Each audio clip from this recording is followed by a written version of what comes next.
Since the day Lord Dillon earned his spurs, rumors of his savagery on the battlefield have preceded him into every room, stilling tongues and sparking fear. Weary of battle, he wishes only to find a woman he can wed who will approach him not with fear, but with the tenderness that has been absent from his life for so long. Yet only the wise woman seems invariably at ease in his presence. Perhaps because she garners the same fear in others that he does himself. For 7 years, Alyssa has been by Lord Dillon's side, counseling him from the shadows, healing him with her hands, and staving off the worst of his loneliness while his fearsome reputation keeps others at bay.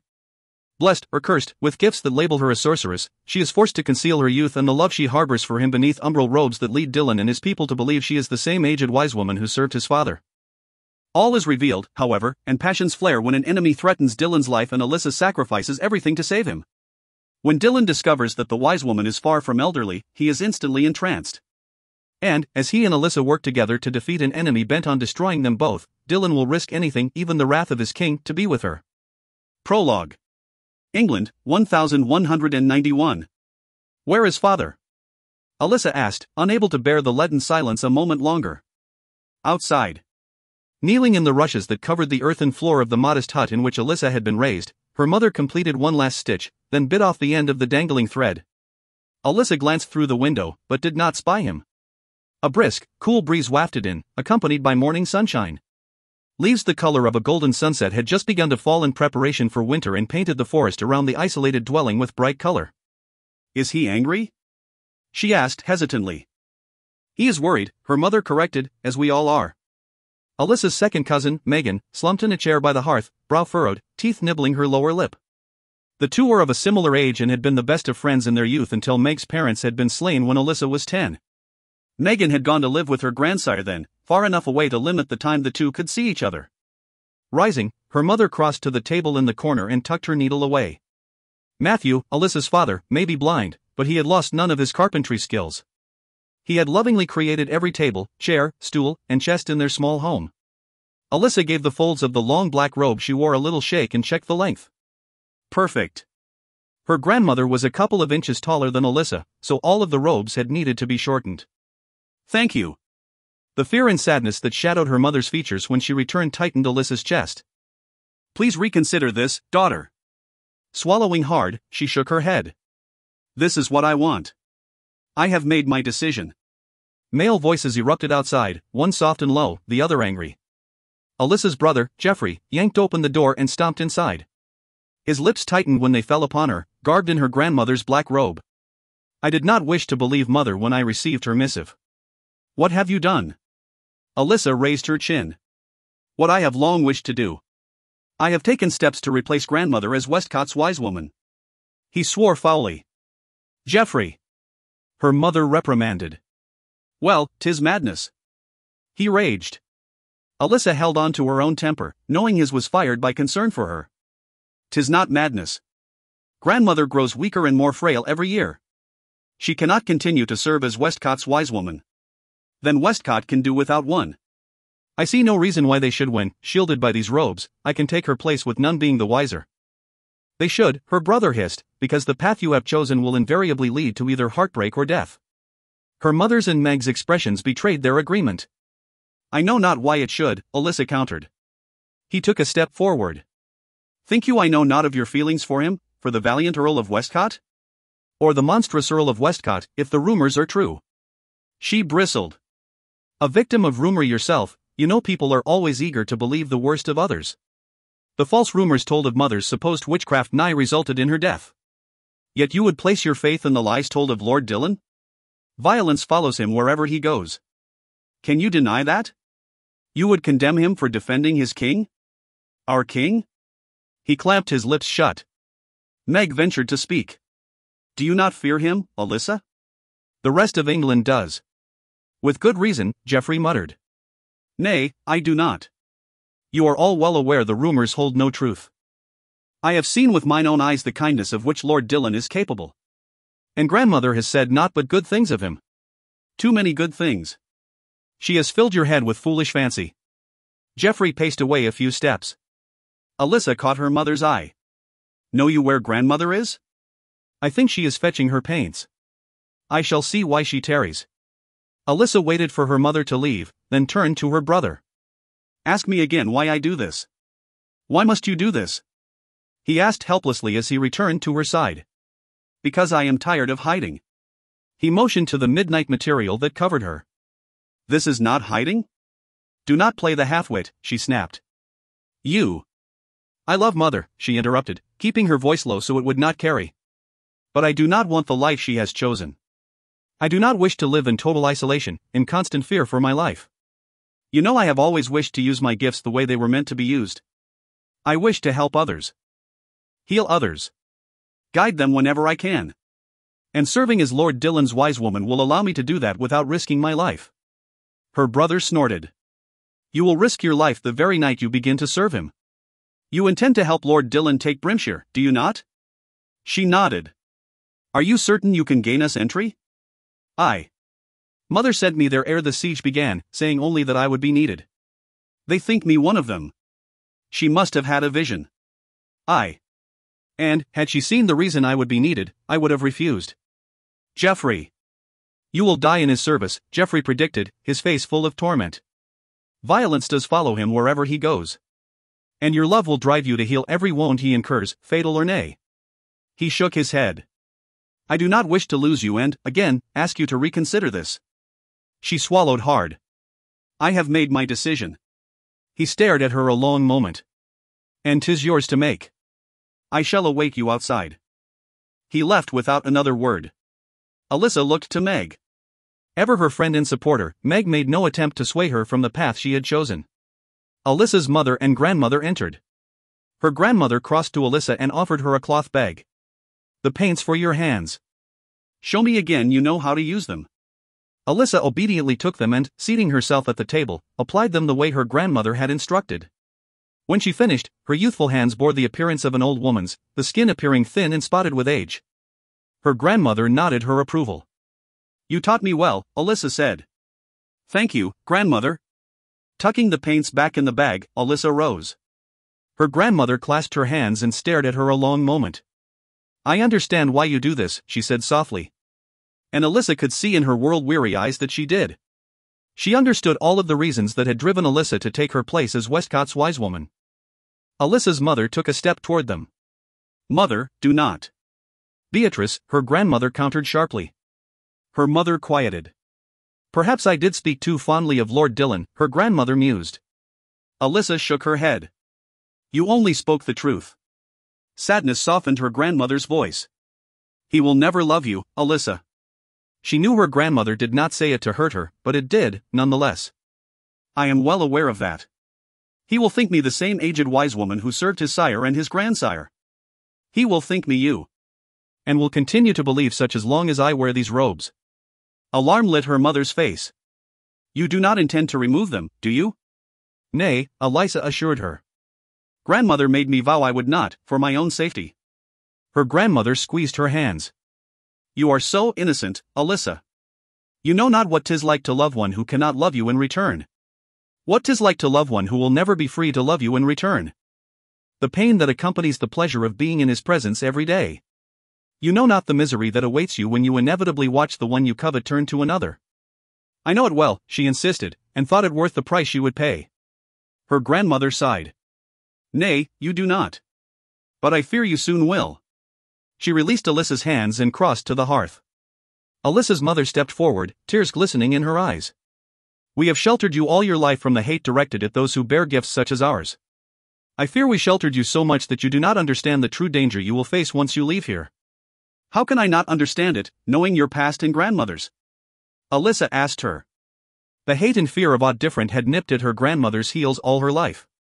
The same hate had led a man of the cloth to set Alyssa's mother afire in an attempt to purify her of the devil's taint when her mother was but a girl.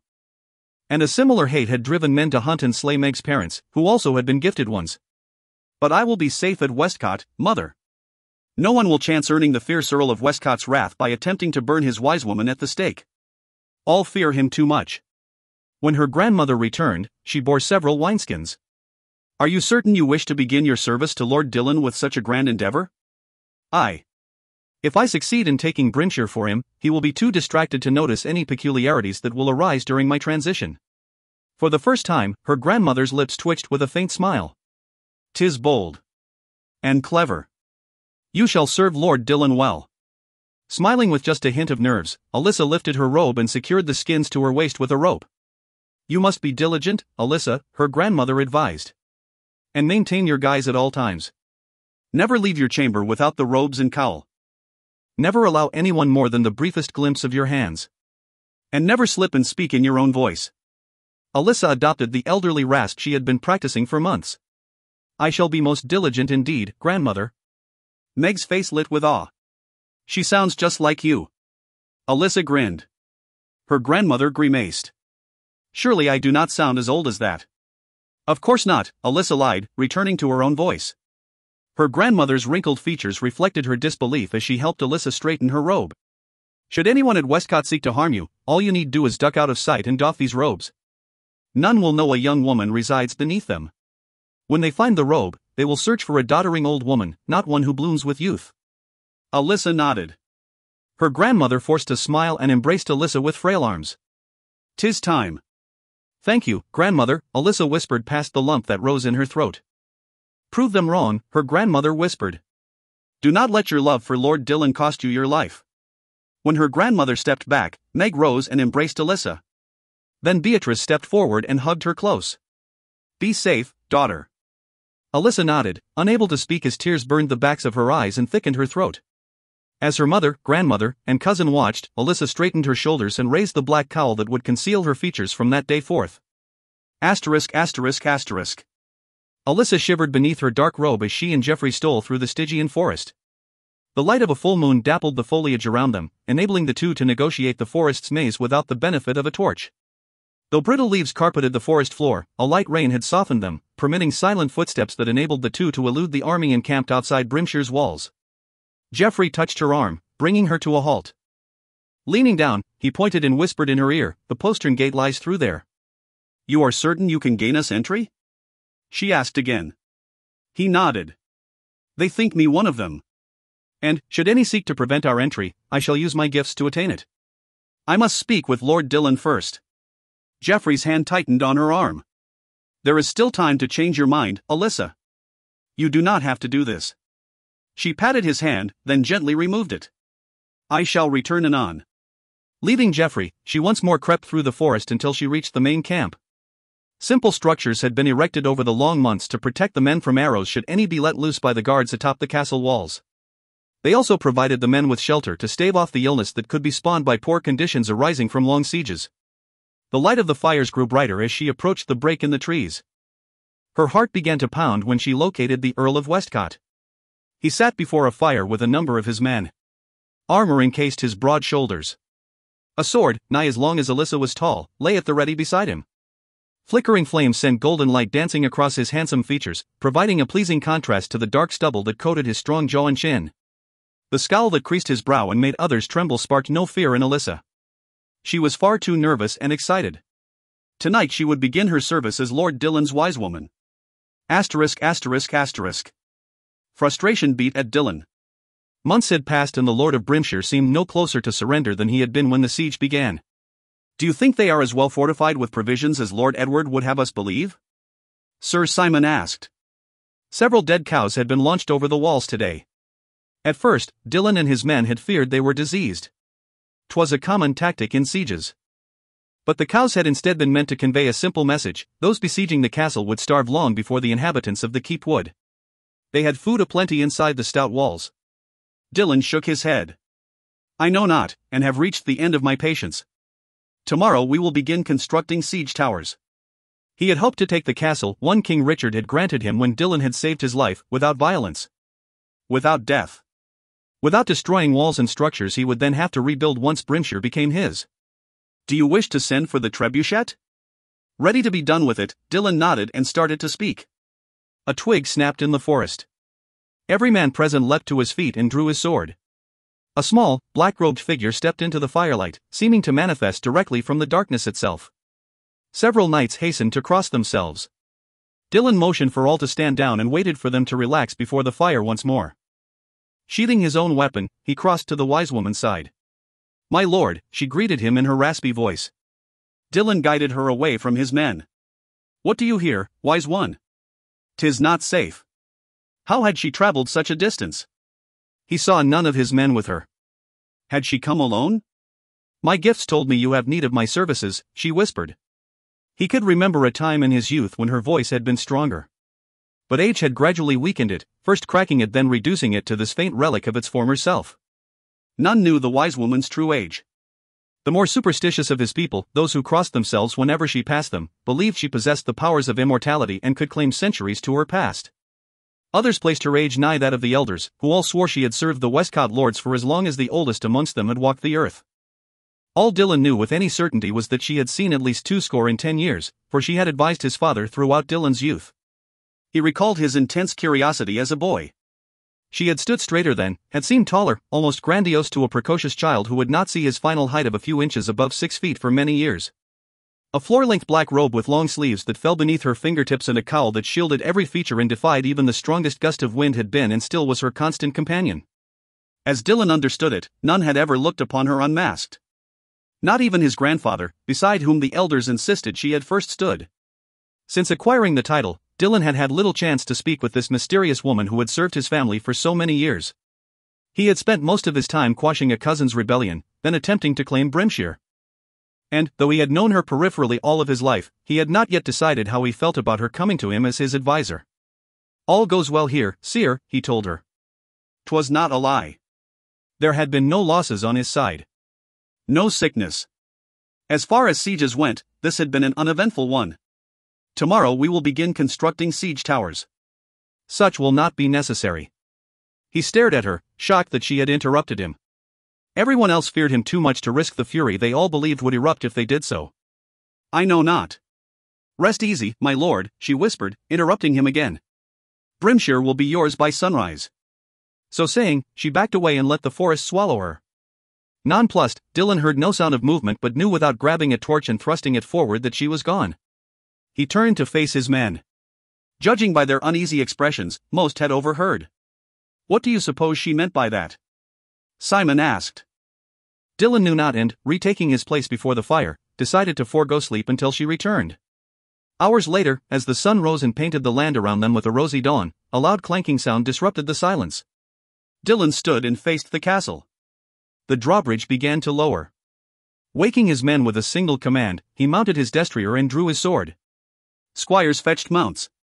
Knights climbed into saddles and drew weapons that glimmered in the strengthening sunlight.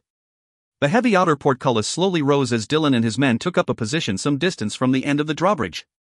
A charged silence followed. The inner portcullis rose. All waited in tense anticipation for men to pour forth with a battle cry. Minutes passed as birdsong serenaded them. Then a small black-robed figure emerged, face hidden by her cowl. Striding boldly across the drawbridge, she halted when she reached Dylan's side. As I said, my lord, siege towers will not be necessary. Brimshire is yours.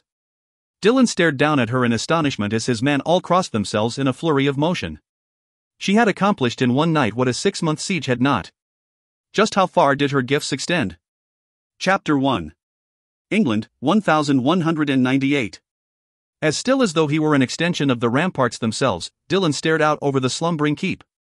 The same fog that partially veiled it stroked his skin with ghostly fingers and lent an eerie echo to the sounds of the guards who walked the walls.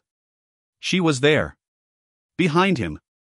He had not heard her approach, but he could feel her presence as surely as he could the damp, chilly breeze. What brings you to these battlements on this dreary night, seer? He asked without turning around. Your troubled spirit called to me, she responded, her voice still but a whisper of its former self. How may I serve you, my lord? He did not speak for many moments. His spirit was indeed troubled.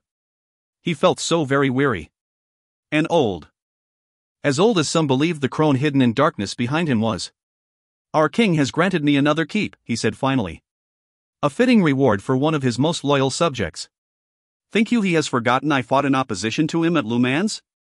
He would not hold that against you. You were defending your king. I believe he regrets now being a less than dutiful son to Henry. Spoken most diplomatically, wise one, he murmured, amused by her reference to Richard's hostile rebellions. And you have since proven your loyalty to King Richard many times over. You took an arrow for him at Acre. You helped put an end to Prince John's insurrection. 'Tis proper for him to offer his most fearsome knight a prize or two. The laughter that rumbled forth from him carried a hint of the despair that had weighed him down of late. What amuses you, my lord? She inquired. He glanced at her over his shoulder. As usual, she stood in shadows, her robe hiding what little may have been revealed by a rogue ray of moonlight. "Take my hand, wise one," he commanded, extending it toward her, "and tell me what you see." She reached out and clasped his hand with one of hers. For one brief instant, he caught a glimpse of age-spotted, yellow-tinged skin stretched across blue veins and slender fingers before the sleeve of her robe glided forward to hide both their hands from his view. It was the most he had seen of her in the 7 years she had advised him. The warmth of that hand, so old and frail, surprised him, distracting him for a moment. "Well," he prodded. "How fearsome is the man who stands before you? Look closely. What do you see? What do I feel?" "A great lassitude, my lord." You are dissatisfied with your existence. You have grown weary of battle, of killing." He looked down at the obscured inner bailey with a sigh. "Sometimes I wonder if I shall ever be able to erase the cursed stench of blood and death from my nostrils, the images of it from my memory." The wind picked up, swirling the night mist into mystical shapes and patterns from dreams. "What else do you see? You know I cannot read your thoughts, my lord." "Nay, but emotions and desires are clear to you, seer. Interpret mine as you will." "Very well." Focusing intently on that which he wished her to see, he felt his hand heat where she touched it as she delved deeper with her peculiar gift. "Your greatest wish is for peace." And she seemed to stall, mayhap mistrusting the information her gift relayed. "Continue." "A wife, my lord." He wondered at the surprise manifested in that statement. With her powers, she saw him more clearly than anyone he knew. Even his younger brother, Robert, with whom he shared almost all of his secrets, did not know him as this one did. Granted, on those rare instances when she touched him, 'twas usually with the intent to heal. But this desire for a wife had lingered in his heart and mind for some time now, growing stronger alongside his discontent. Surely his soothsayer had become aware of it ere now. "You sound surprised." "'Tis true I did not know you wished to wed," she admitted slowly. "But that in itself does not surprise me. 'Tis your reasons for doing so." He chuckled, a sound rife with self-mockery, and tightened his grip on her fingers. "So, tell me, seer, why the land's most formidable warrior, save our illustrious lion-hearted ruler, desires a bride?" ****. Shielded by her dark robe, Alyssa hesitated, uncertain of his mood. She had never seen Dylan quite like this before. "'Tis not for the customary reasons, my lord." His large, rough, battle-scarred hand gripped hers with an almost desperate need for contact. "Or mayhap reassurance." One would think that, after 7 years of serving him, such a simple touch would no longer speed her pulse or make her breath catch. Yet, as always, she had to struggle to keep her hand from trembling within his grasp, to restrict her voice to the steady whisper she had worked so hard to perfect. Dylan turned his face away from her, as if to hide his despondency from her view, though he must know she felt it as strongly as he did when they touched. High forehead. Straight nose, despite the numerous battles he had fought. Strong jaw now clenched in an effort to control his emotions. It was a handsome face, marred only by 2 small scars. One divided his left eyebrow. A second adorned the right side of his chin. He had acquired both before she had come into his service just after Dylan had turned 3. She had let not mar him since. Though still a young man, the hair at his temples was almost entirely silver. The rest of his thick locks were only sparsely peppered with gray. Those that teased his collar remained as dark a brown as the day he had come into this world. So dark they were nigh black. How often had she wished she could reach up and touch those locks, discover if they were as soft as they appeared. "You do not seek a woman to bear you heirs or increase your lands and fortune as most do," she said. "Do I not?" "Nay, my lord." "What then?" Energy strummed through her as she sifted through his emotions. She had come to know him well over the years. Better than most. Mayhap that explained why her gift always seemed to stretch a bit further with him, allowed her to see more.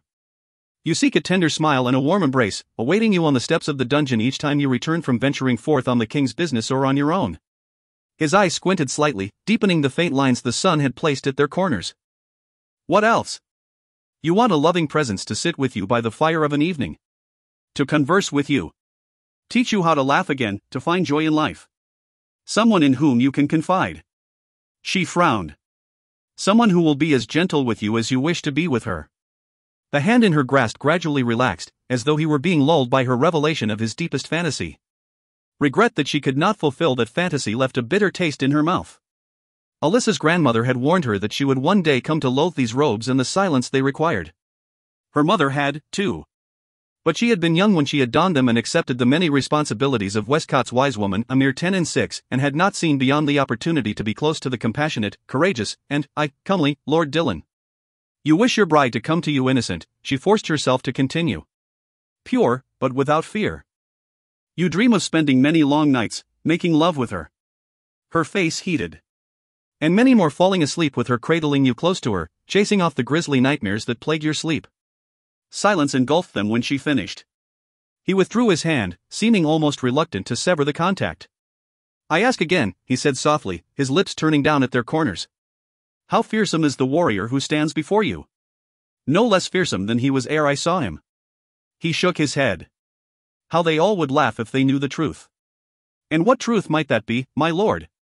That one of England's most ruthless killers, a man who inspires terror in all, leaves blood and destruction in his wake wherever he travels, and is rumored to devour small children for supper, desires only peace and a wife who will be little more than a nursemaid to him. A nursemaid to your children mayhap. A companion to you. There is no shame in loving, my lord. He turned to her, his features alight with curiosity. Know you of love, then? Aye, ever since she was a child and had witnessed, from a distance, his kindness toward her grandmother, his defense of her when others repudiated her. I have not attained this age without knowing it, my lord. I confess I know not precisely what age you have attained, seer. You are not alone in your ignorance. He grinned at her evasion, as she had known he would. Fear not. I will not press you. How very wise of you, she drawled, eliciting a sharp laugh.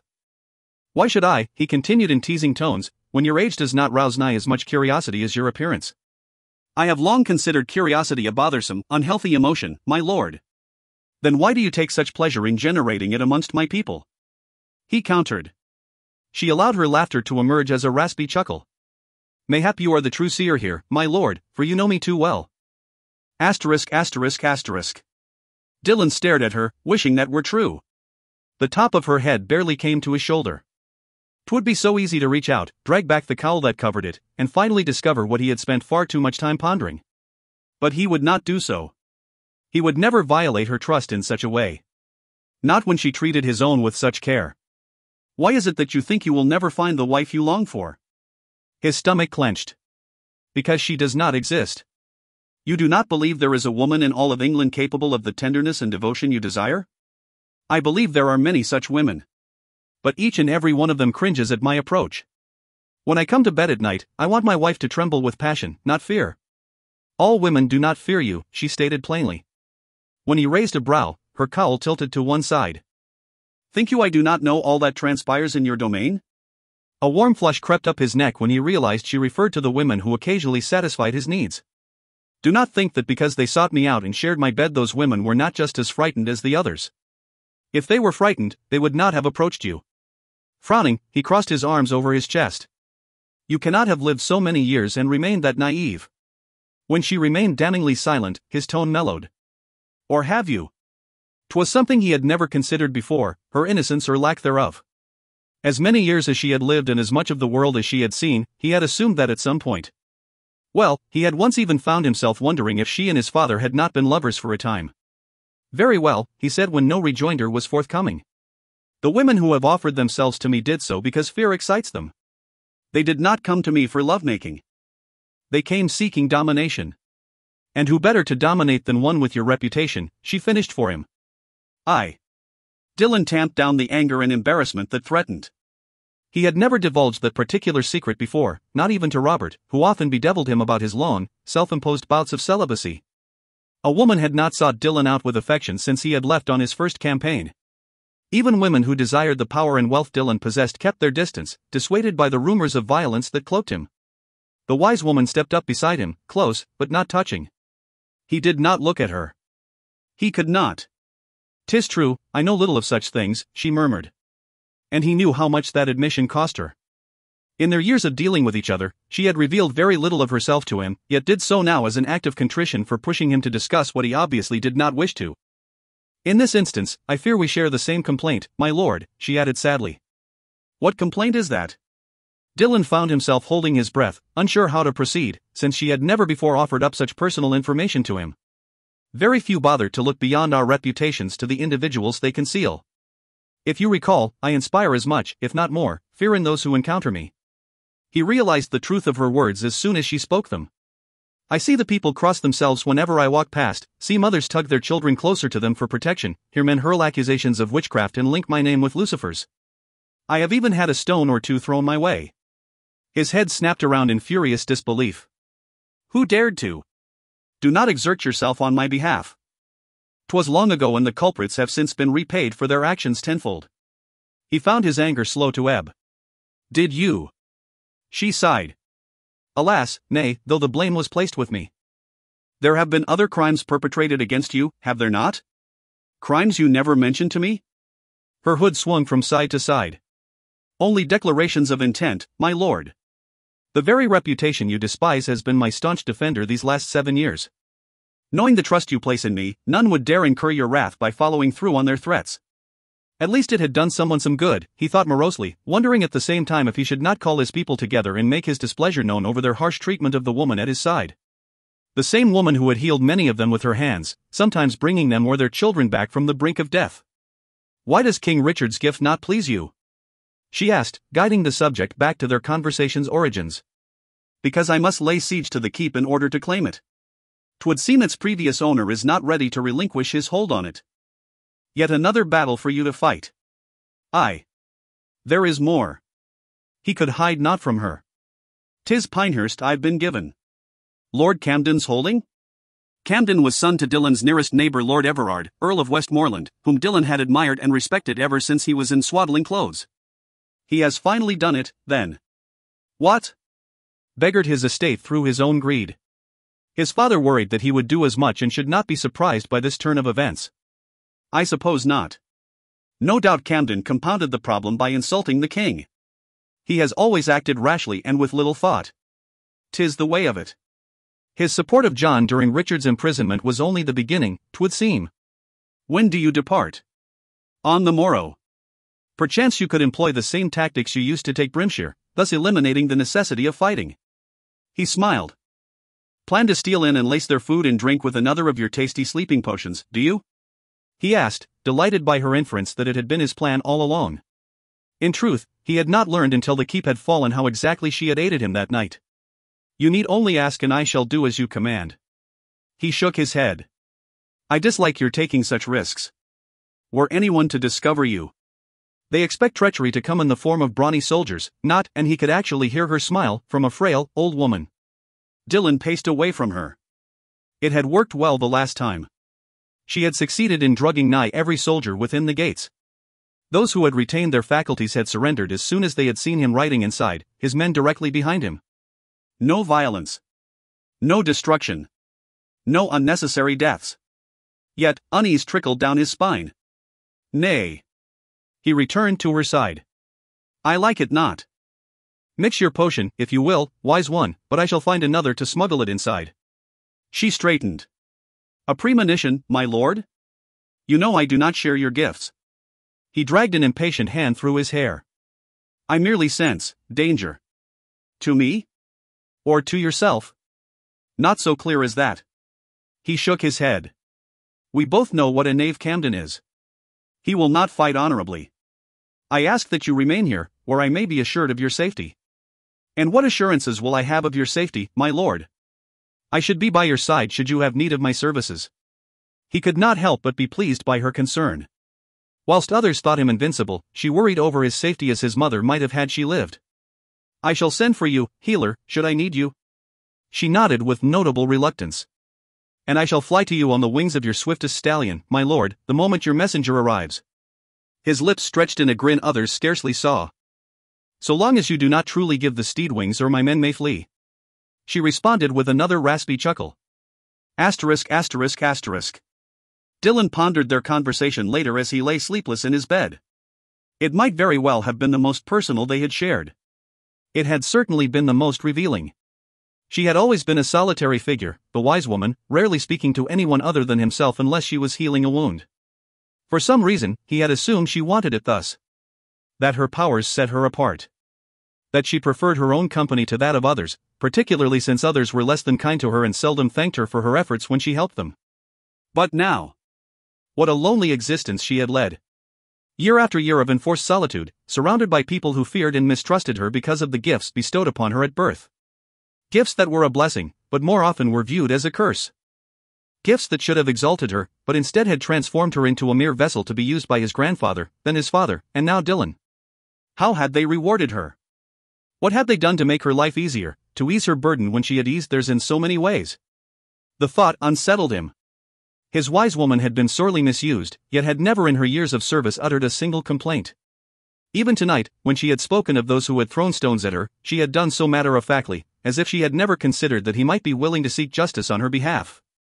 It pained him to know she thought as much, that she believed he did not value her more, considering the many days and nights she had staved off the worst of his loneliness. For, when she was not healing an illness, rendering aid to any who incurred an injury, or ensuring that his steward kept his castle running smoothly, the wise woman frequently remained at his side.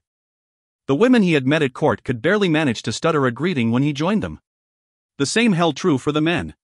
Rumors of Dylan's supposed cruelty preceded him into every room, stilling a majority of the tongues present and whitening all eyes before he entered. 'Twas why he never stayed any longer than he had to and left feeling like a fire-breathing dragon the villagers prayed would not demand a sacrifice. His companions, his knights, even his brother all knew how to praise and flatter and turn a pretty head. Dylan had no inkling where to begin.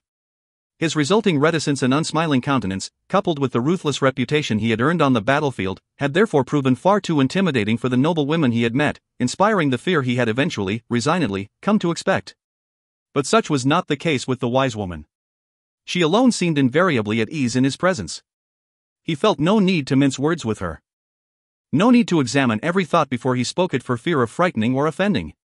No need to modulate his tone when vexed nor monitor his bark when angered. Mayhap 'twas her age and her own power that made her such a comfortable companion for him. A kindred spirit, as she had implied on the battlements, garnering the same fear in others, unable to function normally in society because of it. Or mayhap 'twas because she alone was comfortable enough around him to always speak her mind. He knew only that he could relax with her, be more himself, though he always maintained a respectful distance. A scarcely audible scraping sound met his ears, disrupting his musings. Bolting upright, Dylan grabbed the sword he always kept within reach and prepared to defend himself. He listened, motionless, unable to locate the intruder in the dim light of the dying fire. "Rest easy, my lord. Wise one." His muscles relaxing, he returned his sword to its resting place. "Did my troubled spirit call you to me again?" he queried, wondering what had drawn her to his chamber. Had she known he was thinking of her? Nay. She drew closer, a small silhouette separating itself from a host of others. This time 'twas my own troubled spirit. Remembering his desire to repay the debt his family owed her, he waited until she reached his bedside, then asked deferentially, "How may I serve you, wise one?" The question seemed to take her aback. "'Tis I who serve you, my lord," she responded with some confusion. "You said your spirit is troubled. Is there naught I can do to aid you?" She shifted.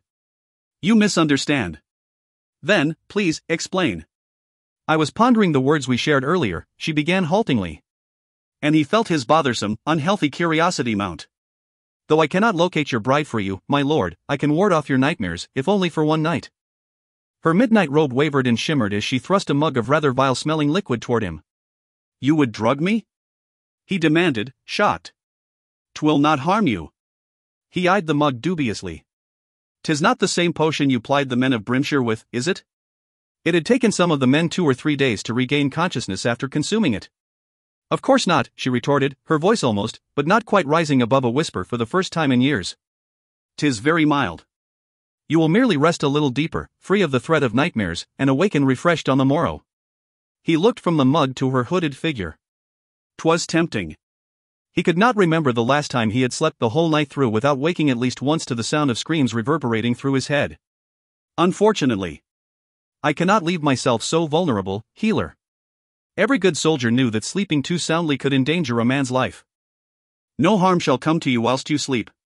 But I will not allow it, my lord," she added with a conviction that made him wonder once more at the true extent of her gifts. "What of your troubled spirit? Your sleep will ease it." Once again he wished he could espy her features. "Very well, wise woman." He took the mug from her and, trusting her implicitly, drained its contents with a shudder and a grimace ere he handed it back to her. "I thank you. Lie back and close your eyes," she instructed in a gentle voice. "'Twill soon take effect." He did so, willing his mind to stop racing, silencing the questions that wanted to tumble from his lips. Her potion came swiftly to his aid. In only minutes, he could feel himself tumbling off the precipice of consciousness. She was wrong, though. He did dream. Just once. He dreamed that, as he succumbed to sleep, his bride's fingers tunneled tenderly through his hair, smoothing it back from his forehead before gentle lips pressed a kiss there. "Rest well, Dylan," she said in a lilting, melodious voice as delicate fingertips trailed down his temple, past his ear, and followed the line of his jaw to the scar on his chin. "I shall not leave your side." Then, drawing the blankets up over his broad chest, she lay down atop them and lovingly cradled him against her when he turned into her reverent embrace. So soft. So soothing. So full of long-awaited love for him. Chapter 2. He had never slept so well. 'Twas the first thought that struck Dylan when his eyelids fluttered open as dawn broke. Nor had he ever dreamed such sweet, tranquil dreams. "No nightmares beleaguered you, my lord?" Startled, he looked toward the speaker and found the healer sitting beside his bed. Had she been there all night, watching over him to keep him from harm as she had promised? "None," he answered, his voice still rough from sleep. "I have never felt so rested. I hoped 'twould be so." She sounded pleased. She must be exhausted. Yet another debt he owed her. "I did dream, though," he murmured, a face drifting through his memory. Her hood tilted slightly. "I thought no nightmares visited you." "'Twas no nightmare who held me close within her warm embrace, but one who must surely be the fairest maid in all the land." "Who?" "My bride, Seer." A languorous smile stretched his lips as he rose onto his elbows. "You were right. She does exist. And she is more beauteous than any woman I have ever beheld, with skin as pale as snow and hair the color of midnight." But. "'Tis not possible," she stuttered. Dylan frowned. Did she think him unworthy of such a maid? Had his disclosures the previous night made her think less of him or convinced her that he was right, that he would never find a woman like the one in his dream, who could love him and would be willing to wed him? Ere he could press her for an explanation, pounding erupted on the door. "Enter," he called irritably. Sir Simon, his second in command, threw open the door and strode into the solar with a grin. His gaze flitted from Dylan to the wise woman. Stopping short, the big man sketched her a clumsy bow. "Good morrow to you, wise one." "Good morrow, Sir Simon." He turned back to Dylan and smiled again. The cub approaches the gate. Thrilled by his unexpected visitor, Dylan eagerly abandoned his concerns and turned bright eyes on the seer. "Robert." Completely forgetting the revelation of her innocence the previous night, he threw back the covers, leapt naked from the bed, and hurriedly began to dress. *****. Lingering in an umbral corner nigh the entrance of the great hall, Alyssa watched their reunion. A vigorous embrace accompanied by the pounding of backs and hearty kisses on stubbled cheeks.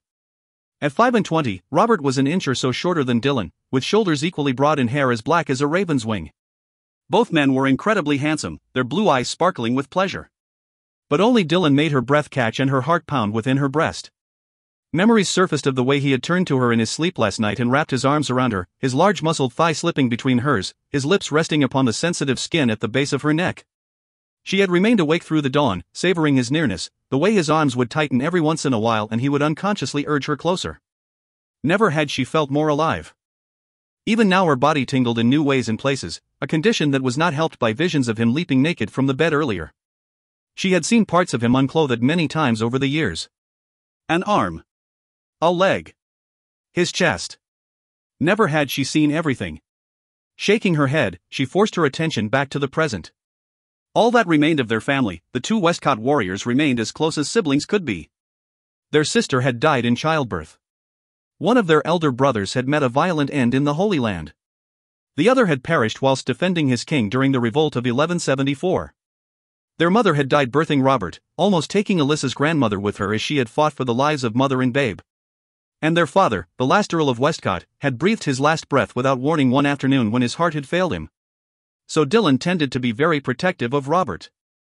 "Where are your men?" Dylan guided his younger brother into the great hall with an affectionate arm across his shoulders. "Have they not accompanied you here to eat their way through my stores? I have never seen such appetites as theirs. I rode ahead. They shall be here shortly." "You are limping." "Faugh," Robert blustered. "I am stiff from too damned many hours in the saddle." Dylan called for ale as he and Robert sank into two chairs positioned before the largest of the four hearths the great hall boasted. "You were the one who chose to leave and seek adventure. I have told you often that you are more than welcome to live out your days here with me. And your constant coddling would transform me into a maiden in no time. Alyssa stifled a laugh. Dylan grimaced. Nevertheless, you need not hire out your sword. You take too many risks. His brother gave a negligent shrug. At least I am never bored. Silently, Alyssa moved closer, skirting the hall until she stood in a darkened corner, facing the younger man's back. Robert's unexpected visit pleased her. If anyone could supply a welcome distraction and lift Dylan's spirits, 'twas he. That limp of his concerned her, though. Robert had ever expressed uneasiness in her presence and would rather have a barber pull a tooth than admit he required her healing skills. Did he not seek her out before nightfall, she would have to find some way to corner him. If boredom is your complaint, Dylan broached, why do you not help me take Pinehurst? Acquired another one, have you? Aye. And Camden's at that. The damned tenants will not open the gates to me unless ordered to do so by their former master. Not willing to give it up yet? Camden will never surrender it willingly. Sounds like 'twill be a fight. I will join you. You do not sound overly enthusiastic. Nay, he did not. And she assumed it the result of whatever injury had befallen him. Robert rubbed his eyes. I am but weary. Then remain here at Westcott, where you belong. Forgo the tournament circuit and fighting other men's wars. The younger man stubbornly shook his head. I need land of my own, brother, and people of my own who will offer me the same loyalty and respect yours do you. As my heir, all you see around you will one day be yours. I am only your heir until you wed and your wife bears you a son. Dylan shrugged, his strong features taking on a somewhat bleak cast.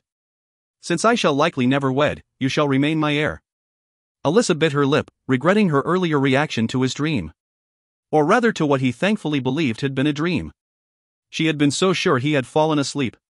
The potion must not have been strong enough. He should not have been conscious, should not have remembered. It had seemed as though hours had passed ere she had finally given in to temptation, doffed her robe, and, heart slamming against her ribs, lain down beside him. After 7 years of loving him, longing for him, she had craved his touch like a man in the desert craved water and had thought him unaware. Had thought herself safe from discovery. Had thought it harmless to steal a moment with him, undisguised. She closed her eyes for a moment, remembering again how wondrous it had felt when he had drawn her into his warm embrace. She had been so surprised. Her heart had pounded so loudly she had feared he might hear it. And such scandalous desire had claimed her.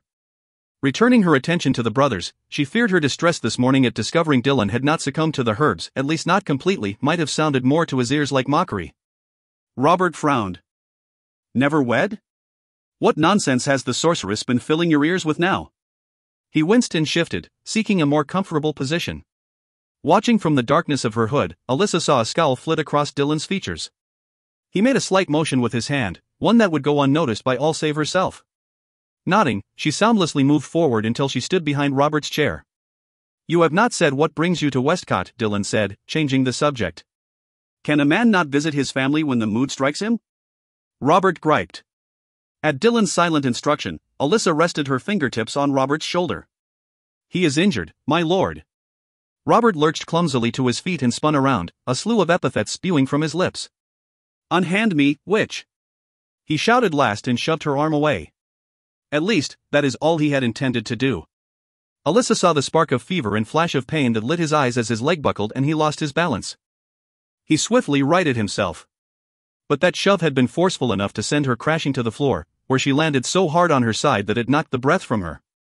Fear lanced through her until she realized her cowl had not fallen away from her face to reveal her youth. The relief that followed was so great it almost dulled the throbbing that began just above her temple where her head had struck the floor.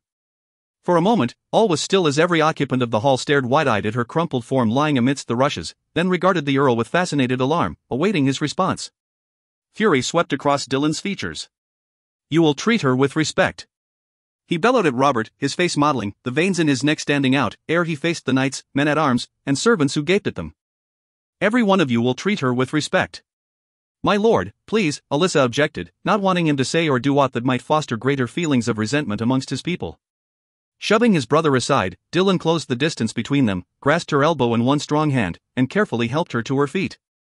He did not do it a purpose, she insisted, stepping away from him and breaking contact as she shook out her robes. 'Tis not necessary. Speechless, Robert stared at them both with dazed eyes filled with remorse. Alyssa had never seen Dylan strike his brother in anger, but feared for a moment he might do so now, so furious did he appear. She jumped when Dylan instead rested a hand upon her shoulder. He so rarely touched her. More of his people, upon hearing the commotion, crowded inside, generating a substantial gathering as he commanded their attention. This woman, he said, his voice ringing clearly enough to reach every ear, is responsible for much of our good health and continued prosperity. Yet you all fear her and treat her with contempt.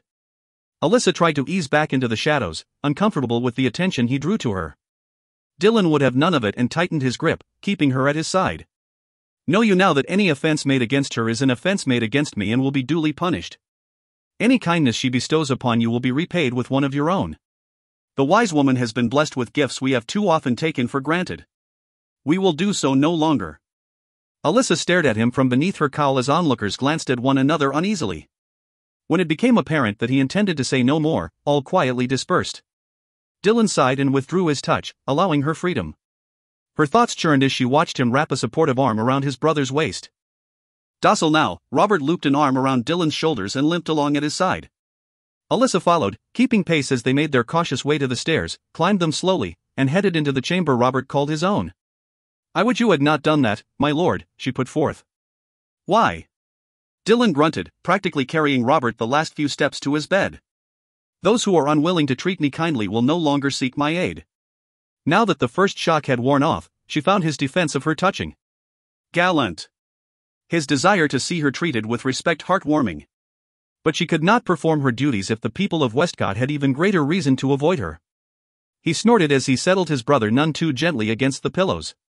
If they cannot treat you kindly, then they deserve not your help. Where is he wounded? I am fine, Robert grumbled. His left leg, just above the knee. Dylan peeled off his brother's shoes and let them fall to the floor. Retrieving the dagger from his belt, he began to cut away the hose beneath that covered the area she had indicated. A gift withheld is no gift at all, Alyssa murmured as she leaned forward to get a closer look at the ugly gash he exposed. It has begun to fester. 'Tis why he is feverish. Had he waited much longer, he would have inevitably lost either his life or his leg. Robert paled, hearing that. Dylan, on the other hand, merely looked more furious. It must be cleansed first, she announced and straightened. Dylan stared at her over Robert's inert body, his brow furrowed. After his actions below, I should not ask this of you. You have not, she pointed out, then departed without another word to fetch her herbs and fresh water. Asterisk asterisk asterisk. Dylan watched the wise woman leave. I am sorry, Robert said, breaking the quiet that fell in her absence. I am not the one you have abused. I know. I shall make amends. See that you do, Dylan ordered, disappointed in him. What made you behave so shamefully? She has come to your aid a number of times in the past. Healing your injuries. Banishing your ailments. Lending you her strength during those early months after father died whilst I quashed rebellions and settled things at Brimshire. She did not deserve that. Robert grimaced. Her presence and her powers have always made me uneasy. I fear my fever made me overreact. Do not call her witch again. What? You heard me. Now, tell me how this came about. It seemed to take Robert a moment to follow the change in subject. Another product of the fever, Dylan assumed. Thieves. Nigh Westcott? Several days' march to the south. He shook his dark, tousled head. I have never seen such a large band. But we managed to cut them all down. Dylan motioned to the swollen, pus-filled wound. Not quickly enough apparently. A lucky thrust, the bastard. Though they dressed as beggars, I would swear they had been formally trained. The wise woman returned, carrying herbs, bandages, a basin filled with water, and a clean cloth. She set the basin down on the table beside the bed, dipped the cloth in the water and squeezed the excess liquid from it. Dylan glared at his brother pointedly. Robert turned to the healer. Forgive me, wise one. I meant you no harm. Dylan felt her gaze as she bent over the inflamed injury and began to clean it, miraculously managing to do so without exposing her hands. The glimpse he had caught of them last night had been a rarity. Mayhap a bit of sorcery courses through your blood, my lord, she murmured. He smiled at her teasing response to Robert's about-face. When the man in question flinched at her ministrations, Dylan laid a comforting hand on his shoulder. I made things worse, did I not? He asked after a while. How so, my lord? Below. With the people. Her shoulders lifted in a slight shrug. If you did, I shall hardly notice a difference. He nodded, consumed with regret. I only wished to make things easier for you. I know. She examined the wound one last time to make certain 'twas clean. And I appreciate your efforts. But you cannot erase generations of superstition with a few sternly spoken commands, my lord. Dylan wanted to say more, but was painfully aware of his brother's curious gaze sweeping back and forth between them. Straightening, the wise woman set the bowl aside, then placed her hands on the wound. Black material slithered forward to conceal the wonder she performed. It did not take long. No more than a minute. When she withdrew her hands, her sleeves trailing after her, the wound had closed. Though not completely healed, the angry red of its jagged edges had drawn together in a smooth, pink line that posed no danger. Minor injuries, Dylan had noted, she healed entirely, leaving behind no trace of their existence. Deeper wounds, however, or those that had festered too long before being brought to her attention, she treated as she had Robert's, first cleaning them, then healing them to the point that they no longer posed a threat or generated too much discomfort. What remained she treated with herbs and poultices. Mayhap healing the more serious injuries simply took more energy than her fragile form possessed. He frowned. Although, regardless of their severity, she had always healed his wounds entirely. Are you unwell, healer? His brother's tentative query made Dylan realize he had been staring fixedly at the pristine white bandage she had wrapped around Robert's thigh after sprinkling it with herbs. His eyes swerved to the wise woman, who swayed slightly. The long sleepless night had taken its toll. As stubborn as she was wise, she shook her head in denial and moved toward the open door, a slight hitch in her step. Concerned, Dylan started toward her. Your brother needs you, my lord, she said without looking at him. See that he remains abed and does not reopen his wound. Realizing she did not welcome his assistance, he nodded. Thank you, wise one. I shall repay this debt. Any debt owed is mine, my lord. With those words, she left. What do you suppose she meant by that? Robert asked, puzzled. Dylan stared at the empty doorway. I know not. Asterisk. The next morning, Dylan stepped out into the inner bailey and nodded to Sir Simon. 3 years his junior, Simon had joined Dylan's service just before the siege of Brimshire had begun. Dylan knew not whence he had come or whose command he had left, but Simon had proven to be one of the strongest warriors with whom Dylan had ever sparred. How is the cub doing? Simon asked. In his early days at Westcott, Simon had remarked upon how fiercely Robert defended his older brother whenever rumors of his supposed cruelty arose. Simon had likened him to a wolf cub and, much to Robert's chagrin, the dubious title had stuck. Dylan grunted. Whining to be let out. I do not whine, Robert snapped, limping slightly as he joined them. Nor have I ever. And, considering the number of enemies I have slain and the fact that my ruthless reputation nigh rivals my brother's, do you not think it time you cease calling me cub? Simon nodded solemnly, sunlight glinting off of his dark blonde hair. Mayhap 'tis time I call you pup instead. Robert swore and cuffed Simon on the side of his head. Laughing, Simon shoved him back. The next thing Dylan knew, the two were down in the dirt, wrestling. Sighing, he bent down, grasped the backs of their tunics and yanked them up and apart. Children, please. He gave Robert a little push toward the dungeon. Go seek yourself a place by the fire. Should you reopen your wound, you will answer to the wise woman. Muttering beneath his breath, Robert left. Simon grinned and shook his head. What news of Camden? 'Tis as we expected. The Weasley bastard. He knows he cannot hold out against your forces. From all we have heard, his stores are already so depleted any siege would be over in little more than a fortnight. Yet, a siege 'twill be. Camden still being a pain in the arse? A gravelly voice interjected. His odor preceding him, the burly Gavin joined them. Tall and dark, he was a spirited fighter with a jovial disposition, but possessed such a strong aversion to baths that Dylan always attempted to remain upwind of him. Simon sighed. Aye. Asking for a siege, he is. When do we depart? Dylan considered Simon. You and I are of a size, would you not say? Simon looked at Dylan, then down at himself. Aye. Close enough. Dylan glanced at Gavin. Think you he could pass for me did he don my armor? Gavin rubbed the black stubble on his chin, tilting his head first one way, then the other. As long as he kept the helm on to hide that golden boy hair of his, methinks 'twould work. Why? Not willing to leave the cub? Nay. Not yet. Dylan looked at Simon and raised his eyebrows. What say you, Simon? Would you be willing to emulate me for the sake of our cub? Though your armor will no doubt drag me down with its weight and chafe me endlessly, I would, he quipped with a smile. Excellent. Gideon will bring you my armor whilst you and the men make ready to leave. Gavin, you may wait and accompany me and a handful of others by week's end. With any luck, we will join them ere they reach Pinehurst. Simon nodded. No doubt you will. Without the supply wagons to slow you down, you will travel much more swiftly. Gavin grunted his agreement. Do not engage Camden in battle if you reach Pinehurst first, Dillon cautioned. Merely show yourselves and begin assembling the trebuchets. He had no reason to believe Camden would surrender Pinehurst until violence and force drove him to do it. We will begin work as soon as we make camp. Gavin chuckled as Simon walked away. What? Just thinking of that fool, Camden. No doubt he will stand atop the walls, cackling and casting insults down upon poor Simon's head, never guessing that he is not you. Dillon smiled. Aye. The jest will be on him, will it not? Asterisk.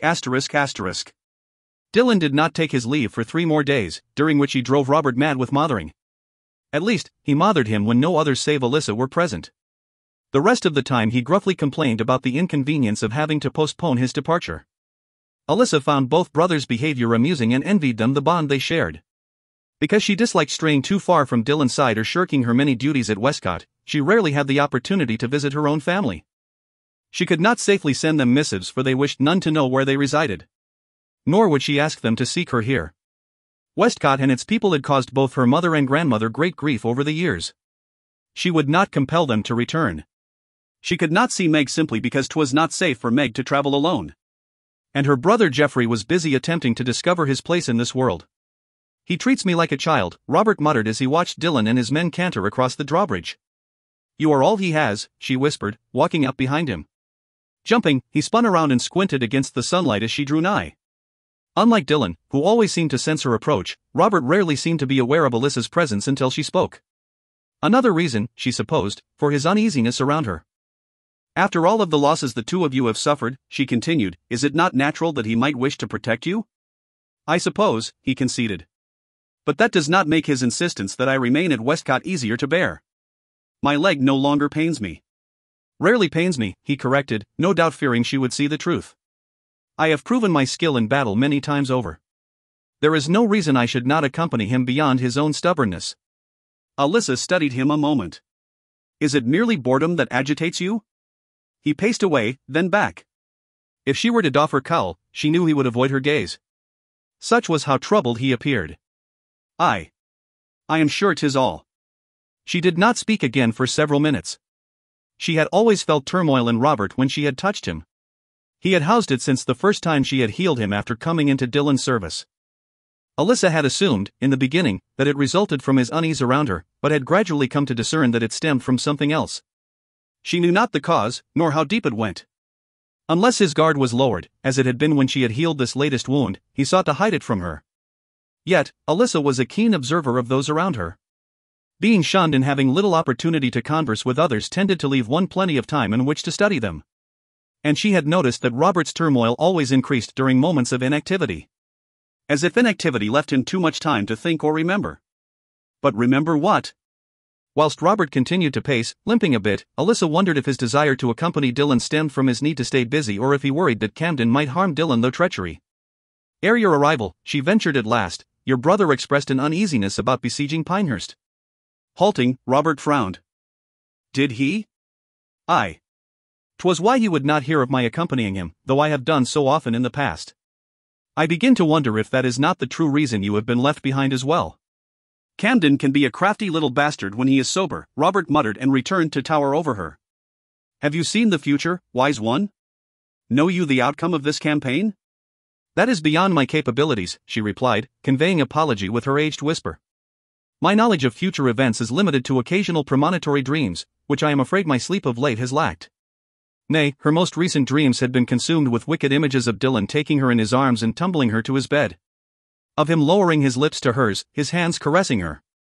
Robert raked his fingers through his hair, a gesture of frustration he had acquired from his brother. I will not let Dillon's misguided attempts to protect me keep me from guarding his back as he approaches Pinehurst. He turned sharp eyes on her, as if daring her to disagree with him.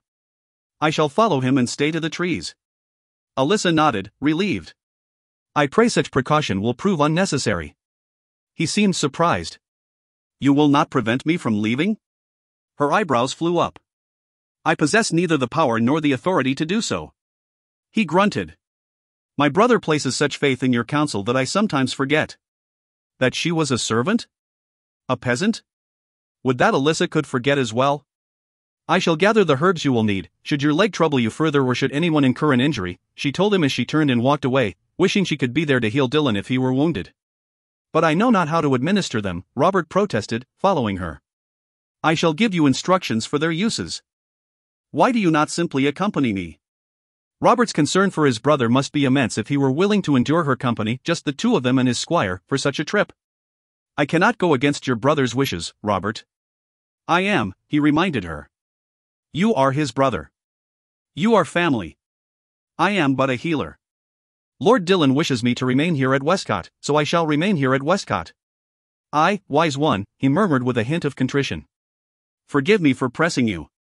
She smiled. You become more like your brother every day. Asterisk.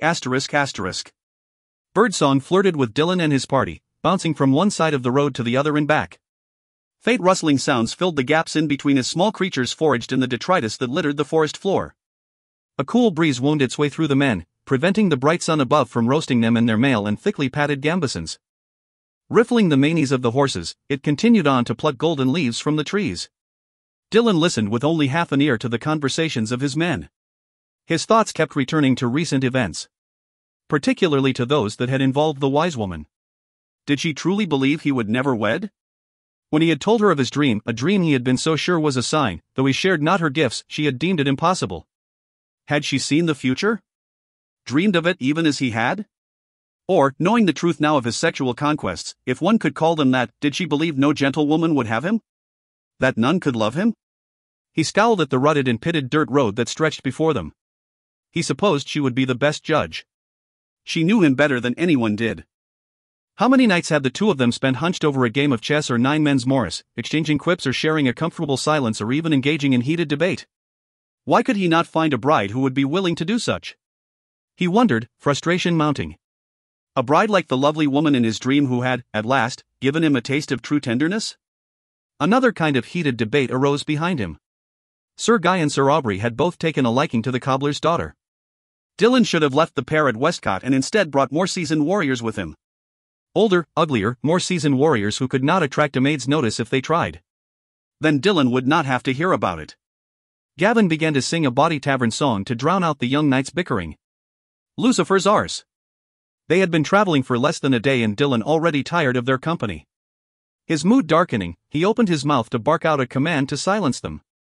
Something slammed into his right shoulder. Grunting, Dylan clamped his teeth shut as fiery pain erupted in his shoulder and traveled down his arm, burning him as though someone had touched a torch to his flesh. Looking down, he glared at the quarrel that had pierced his armor. To arms! Sir Lawrence cried. Swords left sheaths. Dylan forced the fingers of his right hand to curl around the hilt of his own sword. Growling in agony, he drew it from its sheath and laid it across his lap as he searched for the archer who wielded the crossbow. Another bolt embedded itself in his right thigh. Guy and Aubrey, the men he had only moments earlier regretted bringing, closed in on both sides of him, trying to place themselves between Dylan and the one intent on killing him. But Dylan had already located the archer. Bellowing in fury, he urged his mount forward. The powerful destrier charged off the road and into the forest. Halting just inside the trees, Dylan dropped the reins, drew a dagger with his left hand, and launched it at the fellow trying to duck behind the trunk of the tree whose branches supported him. Dylan watched with satisfaction as his blade buried itself deep in the man's chest. Guy pointed his sword. There! And there! As the archer tumbled to the ground, Dylan followed Guy's aim and saw mayhap a score of men slipping from shadow to shadow. Low tree limbs made it too difficult to follow on horseback. Guy leapt to the ground and raced forward. Aubrey followed on his heels, their squabble forgotten. Dylan slid from the saddle, cursing when it jostled the wound in his thigh, and nigh dropped his sword. His right arm useless, he transferred the sword to his left. Lawrence, Edric, and John headed after the other villains, shouting battle cries. Squires scrambled forward to grab horses' reins. My lord! Gideon cried, skidding to a halt in front of him. Dylan motioned for his squire to take control of the destrier beside him, then started forward. Sir Gavin grabbed him by his uninjured arm and halted him. Let the others rout them out whilst I tend to your wounds. Dylan shook his head. They outnumber us. My wounds can wait. Just break the shafts. The burly warrior hesitated a moment, then grabbed the shaft of the bolt protruding from his shoulder and snapped off the bulk of it.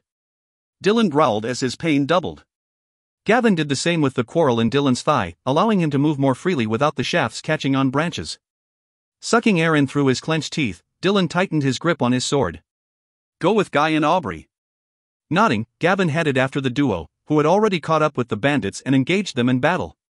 Dylan turned to see how Lawrence and the others fared.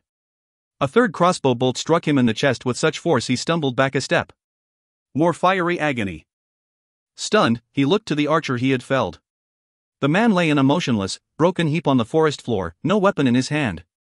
2 archers. There were 2 archers. He opened his mouth to warn his men, but found he could not draw enough breath to do so. His chest, where it did not hurt from the arrow, felt tight. His heart began to race. His legs weakened. Someone shouted his name. Gideon mayhap? A roar, like that of an enraged bear, filled the forest. Staggering backward, Dylan bumped into his destrier, then leaned against it. His eyes searched the trees above and around them until he found the second archer. There! He cried as loudly as he could and pointed his sword at the man. A dagger embedded itself in the man's throat.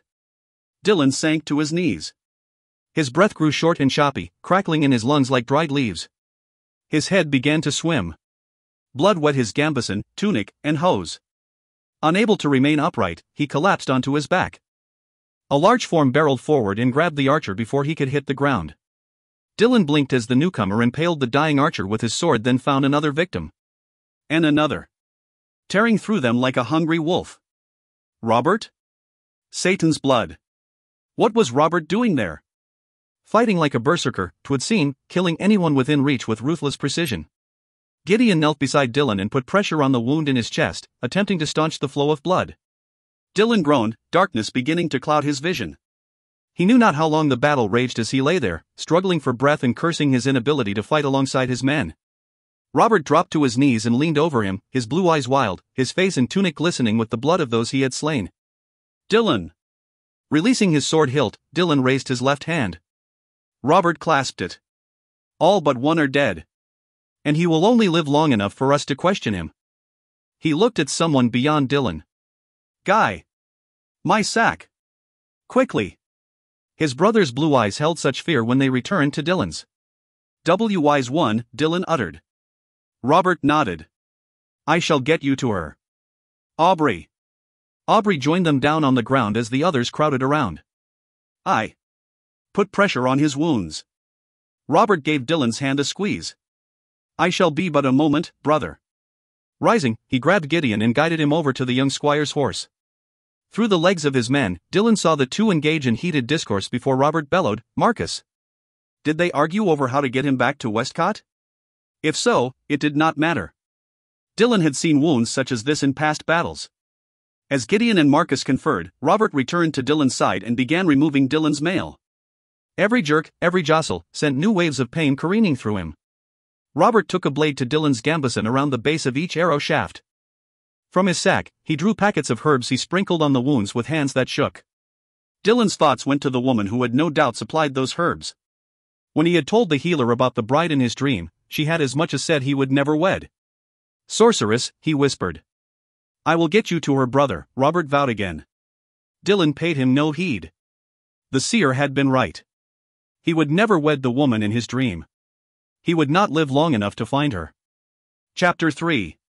Whenever Dylan was away, the wise woman could more often than not be found in her chamber beneath the kitchen's massive storerooms. Speculation ran rampant regarding what secrets might be found within its walls. Other than the lords of the castle, none had ever crossed its threshold and beheld the interior. A few, desperate for her healing skills, had garnered enough courage to knock upon her door.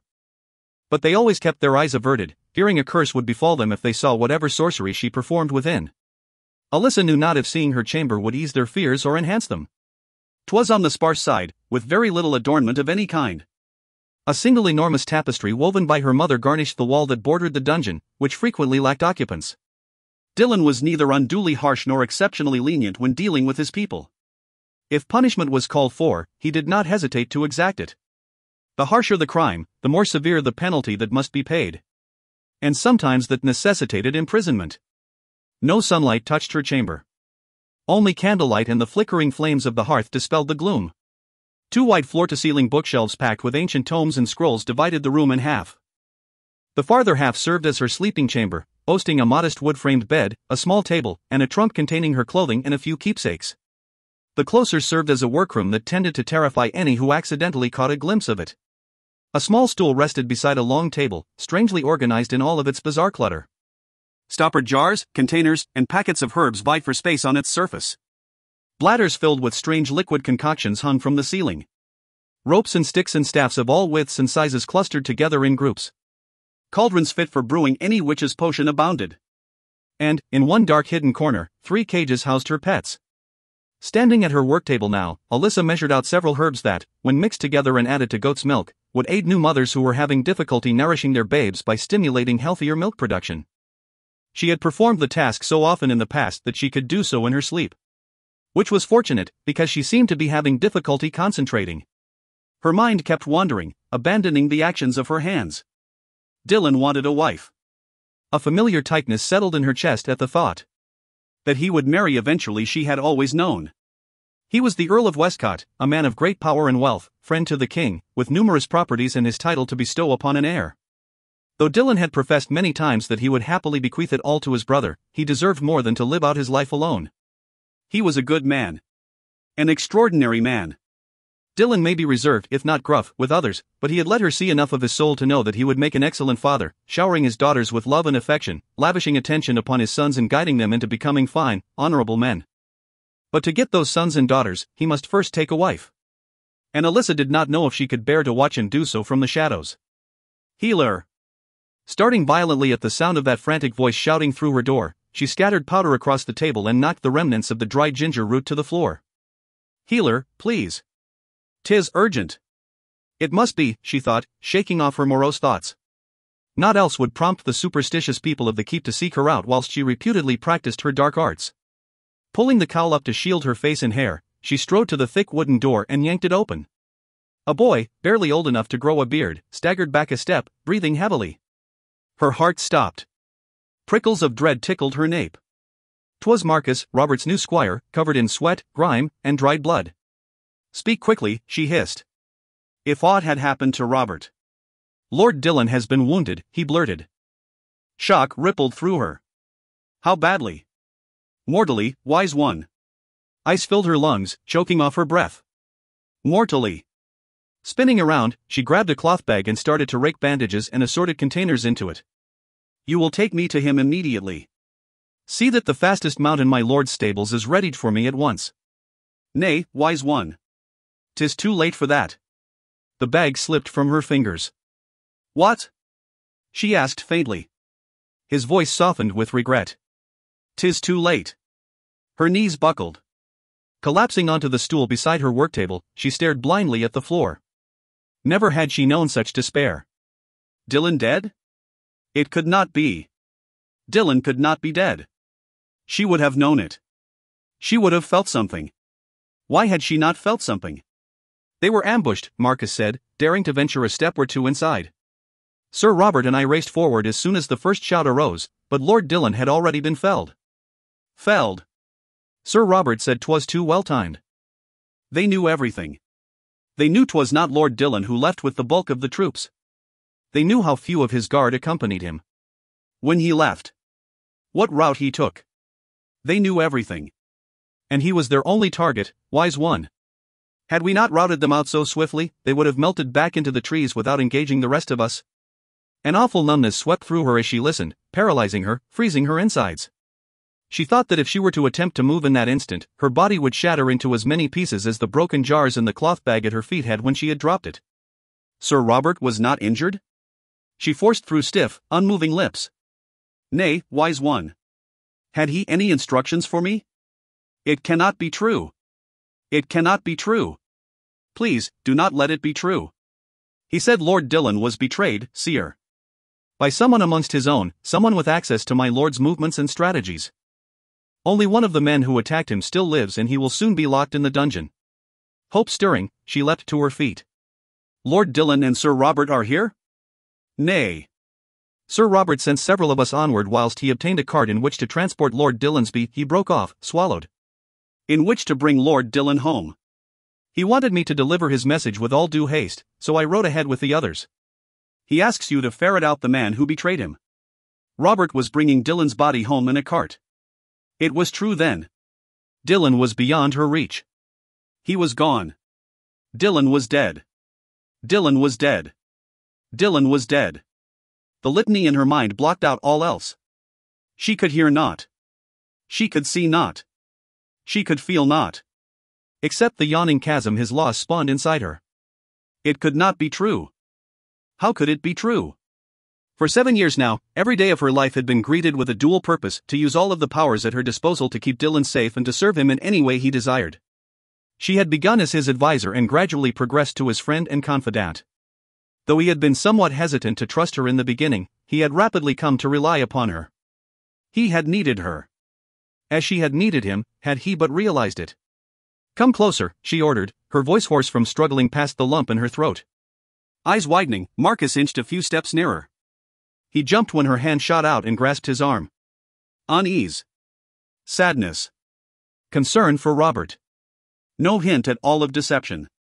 Shaken, Alyssa released him and watched mutely as he placed some distance between them. Dillon truly was dead. He was lost to her. A future without him stretched before her, empty and frightening. What would she do? What reason would she find for rising from her bed each morning? What would drive her to brave the superstitious mutterings, the surreptitious self-crossings, the fear-filled glances that tormented her so? The answer came in the form of a single word, slinking insidiously through her mournful thoughts. Revenge. Ah, yes. Revenge. Renewed purpose spread through her limbs, solidifying within her and silencing the screams of denial that clamored for release. She would do it for Dillon. Avenge his death. Every man, no matter how obscure his involvement, who had been part of Dillon's downfall would pay for it with his life. She would see to it personally. However long it took. She would not let this crime go unpunished. Fury greater than any she had heretofore experienced flooded her veins, its fiery heat replacing the terrifying cold as she rose. Go, she ordered the youth still huddled inside her door. Marcus did not hesitate to obey her. Retrieving 2 cloth bags, Alyssa headed for the cages hidden in the farthest corner of her workroom. Next, she retrieved a wicked-looking dagger that was older than the building that housed her. She would have her answers. She would have her revenge. Asterisk asterisk asterisk. The taunts and threats of 3 guards greeted her as Alyssa entered the dungeon via a secret passage, seeming to magically appear within their midst. Both the guards and the prisoner gasped and fell into silence, their hard faces filling with unease. The small dungeon boasted 2 cells. One bore 4 damp stone walls and a thick, wooden door. The second had 3 walls of stone and one constructed of bars spaced a hand's breadth apart. 'Twas in this one the transgressor had been placed. Tie his wrists to the bars. Without delay, one of the guards shoved a burly arm through the iron and grasped the man's tunic before he could back away. The other 2 bound his wrists tightly several feet apart so that his body nigh touched the metal. Their task finished, they stepped back in tandem and awaited further instructions. Leave us. Alyssa's gaze remained on the prisoner, who regarded her with some alarm. The guards appeared even more eager than Robert's squire had been to leave her presence, their speculative murmurs cut off by the rumbling of the heavy oak door closing behind them. So, she said, coldly conversational, you attacked the Earl of Westcott and survived whilst the rest of your accomplices were cut down. He curled his fingers nervously around the bars that separated them. You shall soon wish you had not. I do not fear you, he blustered in a pitiful attempt at bravery. She could see that rumors of her gifts had reached him and took satisfaction in the fear they inspired. Fear not. We have time to remedy that. He remained silent. Who is your spy within this keep? He laughed, regaining a portion of his flagging courage. Apparently he believed his misbegotten knowledge gave him the upper hand. I will die ere I tell you aught. What think you of that, witch? She tilted her head to one side. Methinks you shall pray for death ere I have finished with you. But I shall not give in to your wishes until the betrayer's name has crossed your blood-frothed lips. Knowing there was more than one way to gain the information she sought, she upended one of the bags she had beneath her robe and fought the urge to recoil as furry bodies tumbled down her legs. The front of her robe shivered as though disturbed by a breeze, drawing the prisoner's yellow gaze. He gasped when the hem twitched and shifted as a dozen plump rats skittered out from underneath it, racing toward him, joining him in his cage. Though he hopped from foot to foot and danced away from them as much as the ropes binding his wrists would allow, several found purchase in his hose and began making their way up his legs. Alyssa had doubted her grandmother's assurances that training rats to do such could be used either to frighten away anyone brazen enough to enter her chamber without her permission or to elicit information from miscreants without applying a blade and using torture. She should not have. The prisoner grew more frantic the closer the rats came to his groin. "Give me the name," she prodded between his ghastly screeches. "Get them off. Get them off me. You will not tell me?" Not answering, he flung his body against the bars several times in an effort to jostle the creatures and shake them off before they reached their destination. Very well. She upended the other bag she concealed. Weight plopped down on her feet. Her robe shimmered again. Then 2 hungry snakes large enough to give any man pause slipped from beneath its hem and slithered up after the rats. The prisoner knew not that the snake's only interest lay in dining upon the rats. He saw the rodents and serpents heading toward his groin, coupled them with the rumors of Alyssa's sorcery, and drew his own conclusions. Very dark conclusions, she thought with some satisfaction, were she to judge by his screams. Asterisk asterisk asterisk. The howls and agonized cries of the prisoner echoed up to the great hall for a quarter of an hour or more, growing steadily more frantic and hoarse until they abruptly halted. The knights and men-at-arms taking their evening meal, most of the women having exited upon hearing the first screams, heaved a collective sigh of relief as blessed silence embraced them. She must have finally killed the cursed whoreson, one man speculated. Put him out of his misery, a second agreed. Never heard cries so filled with terror as those were, another commented. And I have fought in many a bloody battle. Several men nodded. How do you suppose she tortured him? An older man shook his head solemnly. With those unholy powers of hers. I only pray she will never have reason to turn them against me. The talk continued, each and every man oblivious to her presence. Alyssa stood in the dimness of the stairwell, listening as they competed to see who could guess the most gruesome tactics she may have employed on her deceased lord's behalf. Making no sound to alert them, she cautiously entered and circumvented the great hall so she could approach the table from the opposite side. All of her attention remained centered upon one man. He spoke in a gravelly voice and possessed few of the manners the other knights exhibited. Oily brown hair and a day or two's growth of beard marred a handsome face that still managed to attract women willing to brave his stench.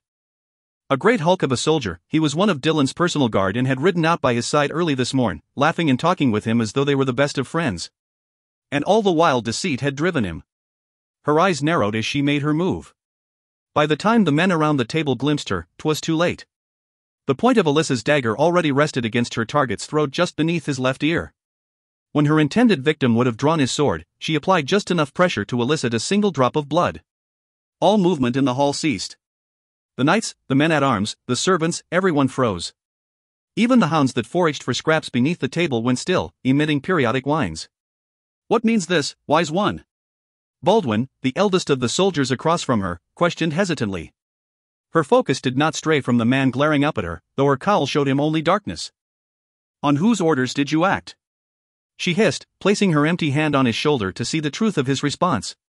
All here know I follow Lord Dylan's orders, he gritted, his face full of malevolence. Very slowly, Alyssa dragged the blade across his neck to his right ear, leaving a raw red mark in its wake. On whose orders did you betray my lord? She repeated evenly. Baldwin stood as her meaning sank in. 'Twas you, Gavin? You are the one who? Nay! He exclaimed. The witch lies. Her blade retraced its path to his left ear, dipping a little deeper, drawing blood this time. He stiffened, beads of sweat popping up on his forehead. I ask you again. Whose orders did you follow? His eyes darted to the men around them. Will you do naught but stand and stare?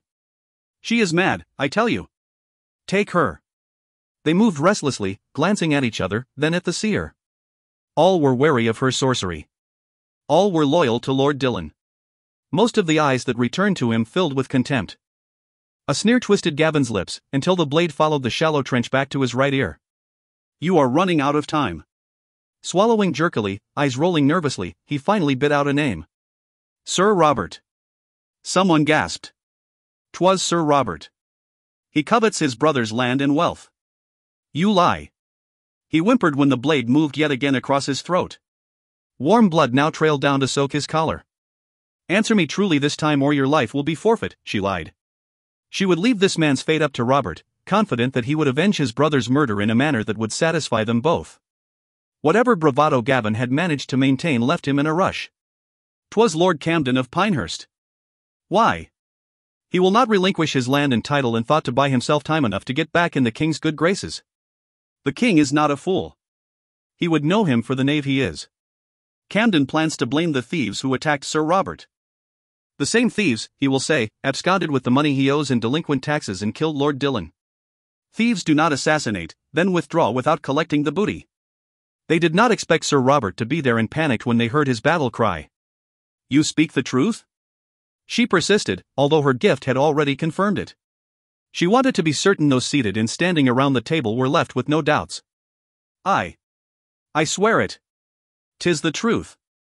Very well. His shoulders wilted with relief. Surely you do not think your admission absolves you of your guilt, she stated coldly. Lord Robert no doubt will kill you upon his return. You have merely earned yourself a brief stay of execution. Withdrawing her blade, she turned to leave, trusting Dillon's men to see to the beast's incarceration. A slender knight moved out of her path, then looked over her shoulder. His eyes widened. Alyssa spun around.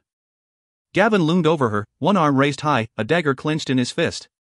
Fear pummeling her, Alyssa reacted without thought. Her blade sank deep into Gavin's slick throat before he could drive his own down into her flesh. His eyes bulged and flew to her hood. Alyssa's heart pounded in her chest as the moment stretched. The men at the table jumped when she abruptly jerked her blade back, liberating Gavin's blood. His fist slackened, dropping the dagger with which he had meant to impale her as he fell back onto the table. Do with him what you will, she instructed, struggling to keep her elderly wise woman voice steady so none would guess how shaken she was. Turning, she exited the hall, her carriage painstakingly correct. The violent trembling of her legs went unseen beneath the many folds of her robe, the rapid thumping of her heart unheard in the hush that followed her down to her chamber. Closing the door silently behind her, she took 2 steps and halted. The ancient, blood-soaked dagger fell from now nerveless fingers, hitting the floor with a clatter and splattering small, crimson droplets in its wake. She had slain Sir Gavin. A hairline fracture formed in the ice that filled her, lengthening in both directions, branching out, growing, allowing pain to seep in through the cracks. A life for a life, she murmured hoarsely and sank to her knees. At last her grief found its release in tears that erupted from her in harsh, rending sobs. Forgive me, Dillon. ****. Robert burst through the door he had never before even dared knock upon and tripped over a figure kneeling on the floor. Umph. Sprawled face down, he rolled to his back and propped himself up on his hands to view the damage.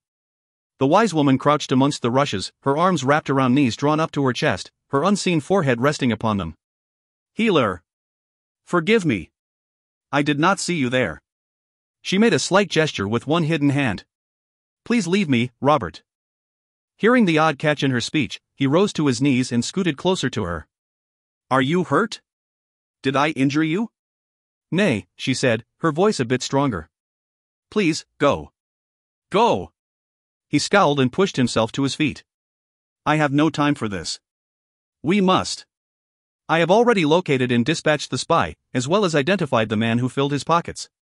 What more could you ask of me? Fury flooded him. How can you ask that? My brother lies in his bed. Why are you not by his side? To what purpose? She demanded, her voice full of resentment as her body unfolded and rose. Your brother is dead. My powers do not extend to resurrection. Unless he expires as we speak, my brother still fights for his life. Dillon lives? She breathed, falling back a step. Marcus said. Understanding struck. 'Twas Gideon.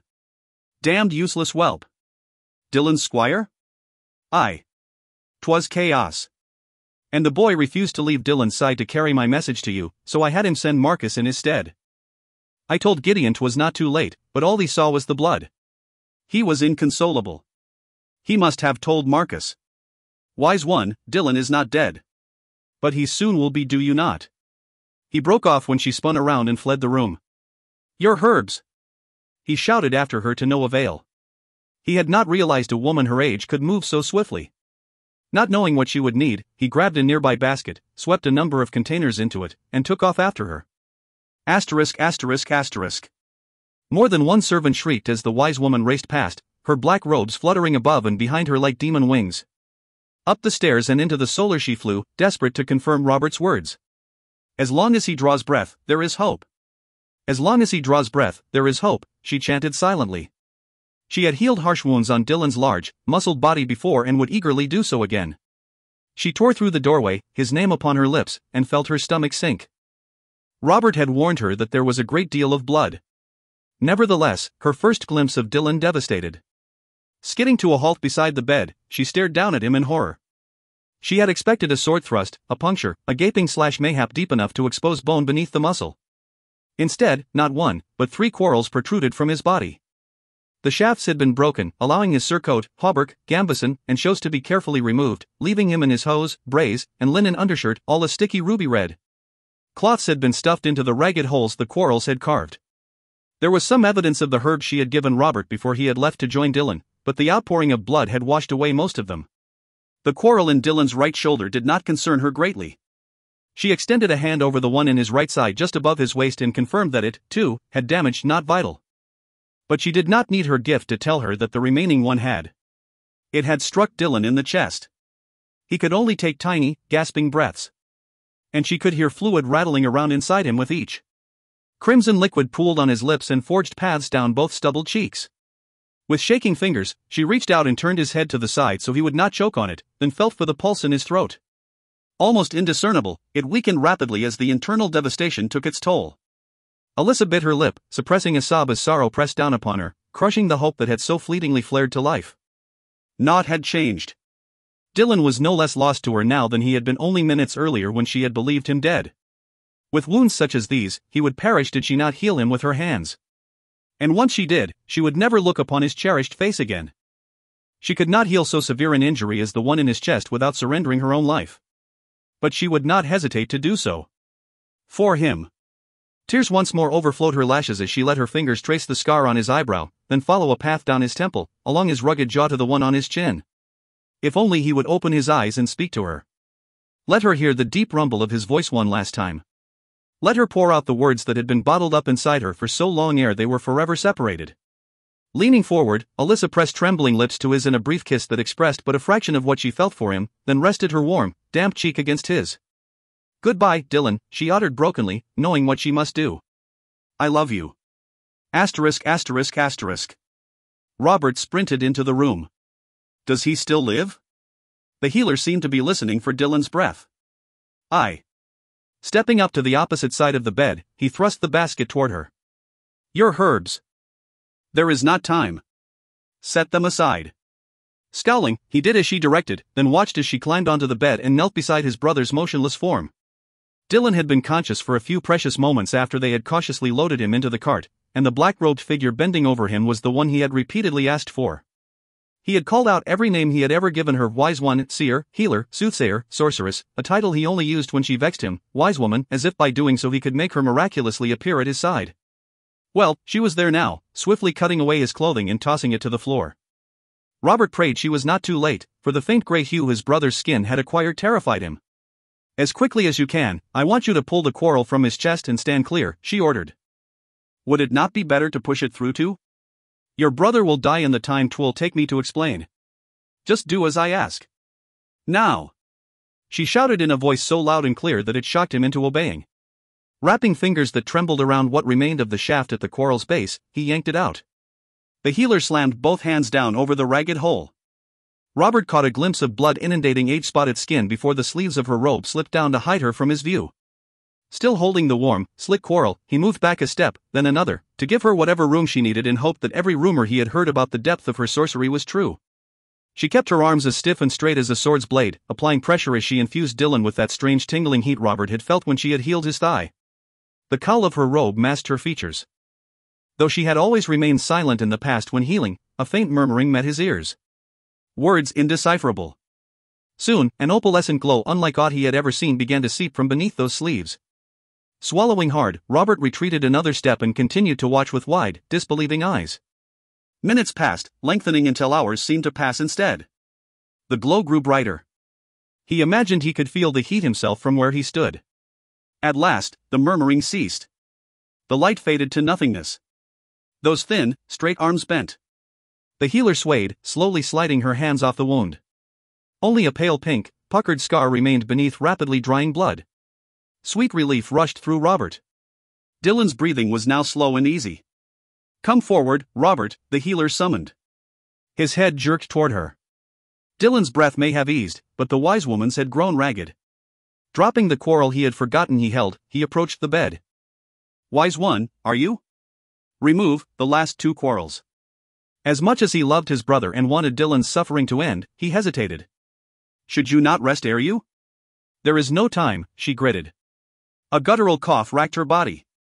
He has lost too much blood. Blood I cannot replace. I must heal the remaining wounds now, ere he loses more. Uneasy, Robert leaned forward, grasped the quarrels, and pulled them out gently this time, since panic no longer rode him so rigorously. The healer's hands slipped forward to cover the wounds. Place your hands over mine, she instructed haltingly. He dropped the quarrels and stared down at her hands in confusion. Surprisingly small, they were sticky with congealing blood where the robe did not conceal them. I do not understand. Cover my hands with your own. Hold them fast, against the wounds. Do not allow me to release him. His gaze swinging to the hood, Robert wiped his moist, bloody hands on his tunic. She was too weak. 'Twas why she asked for his help. She could not even trust herself to maintain her hold. His hands clenched into fists, everything within him telling him he should refuse her. Dylan would want him to, fearing the healing would tax her too greatly. But she was a sorceress, was she not? Healings had never harmed her in the past. He had witnessed too many to believe otherwise. Robert. If this one taxed her overly or harmed her in some way, Robert vowed he would be her servant until she fully recovered. His brother's life was worth the risk. Now, Robert. Tentatively, he placed his much larger hands atop hers. Harder. Sweat began to bead on his brow as he increased the pressure. Her hands felt so fragile, almost childlike, beneath his that he feared crushing them. Seconds passed. A slow heat began to build beneath his rough palms. At first, 'twas like the welcome warmth of the sun. It proceeded to intensify, however, and soon grew uncomfortable, as though he held his hand above a candle flame. A dim glow seeped up between his fingers, much as blood had through the healers when she had first covered the wounds. He stared, awed, as the light grew in strength. Chanting accompanied the marvelous illumination, barely audible, as though lips moved, but breath did not pass them. So intent was Robert on his hands and the action taking place beneath them that he almost cried out when his brother sighed. Dylan? Robert said. The light flickered, then vanished. The chanting concluded. The hands beneath his grew cold. Is it? Are you finished? He asked her uncertainly. The healer nodded, shoulders slumped, head drooping. I should release you then? Aye, she wheezed. He did so. Straightening, he rolled his shoulders to ease the stiffness in them. A sinking feeling hit his stomach when he heard her increasingly burdened breath. She did not even try to straighten. Withdrawing her hands, the wise woman sagged sideways. Robert lunged forward across Dylan in an attempt to catch her. But she fell so swiftly his fingers barely grazed the hem of her robe. What the hell? Dylan's drowsy voice uttered. Robert? Get off me. What are you doing? Wincing with dismay, Robert rapidly reversed directions and removed himself from his brother's newly healed chest. Dylan? Are you surprised 'tis me? He countered dryly. 'Tis my chamber, is it not? I am not surprised 'tis you, he denied, so grateful to hear his brother's voice that tears burned the backs of his eyes as he hastened around the foot of the bed. I am surprised you are talking and breathing as if you have not just escaped death by a hair's breadth. Asterisk. Dylan frowned. What was Robert talking about? And why did he look as if he were struggling not to weep? Dylan glanced around the room. What was he doing at Westcott? In bed? Had he not ridden for Pinehurst? What happened? Why am I so sluggish? Did you talk me out of leaving and drink me under the table again? A watery chuckle burst forth from Robert's lips as he halted on the other side of the bed and knelt. Do you not remember? He managed to ask. Remember what? Dylan demanded.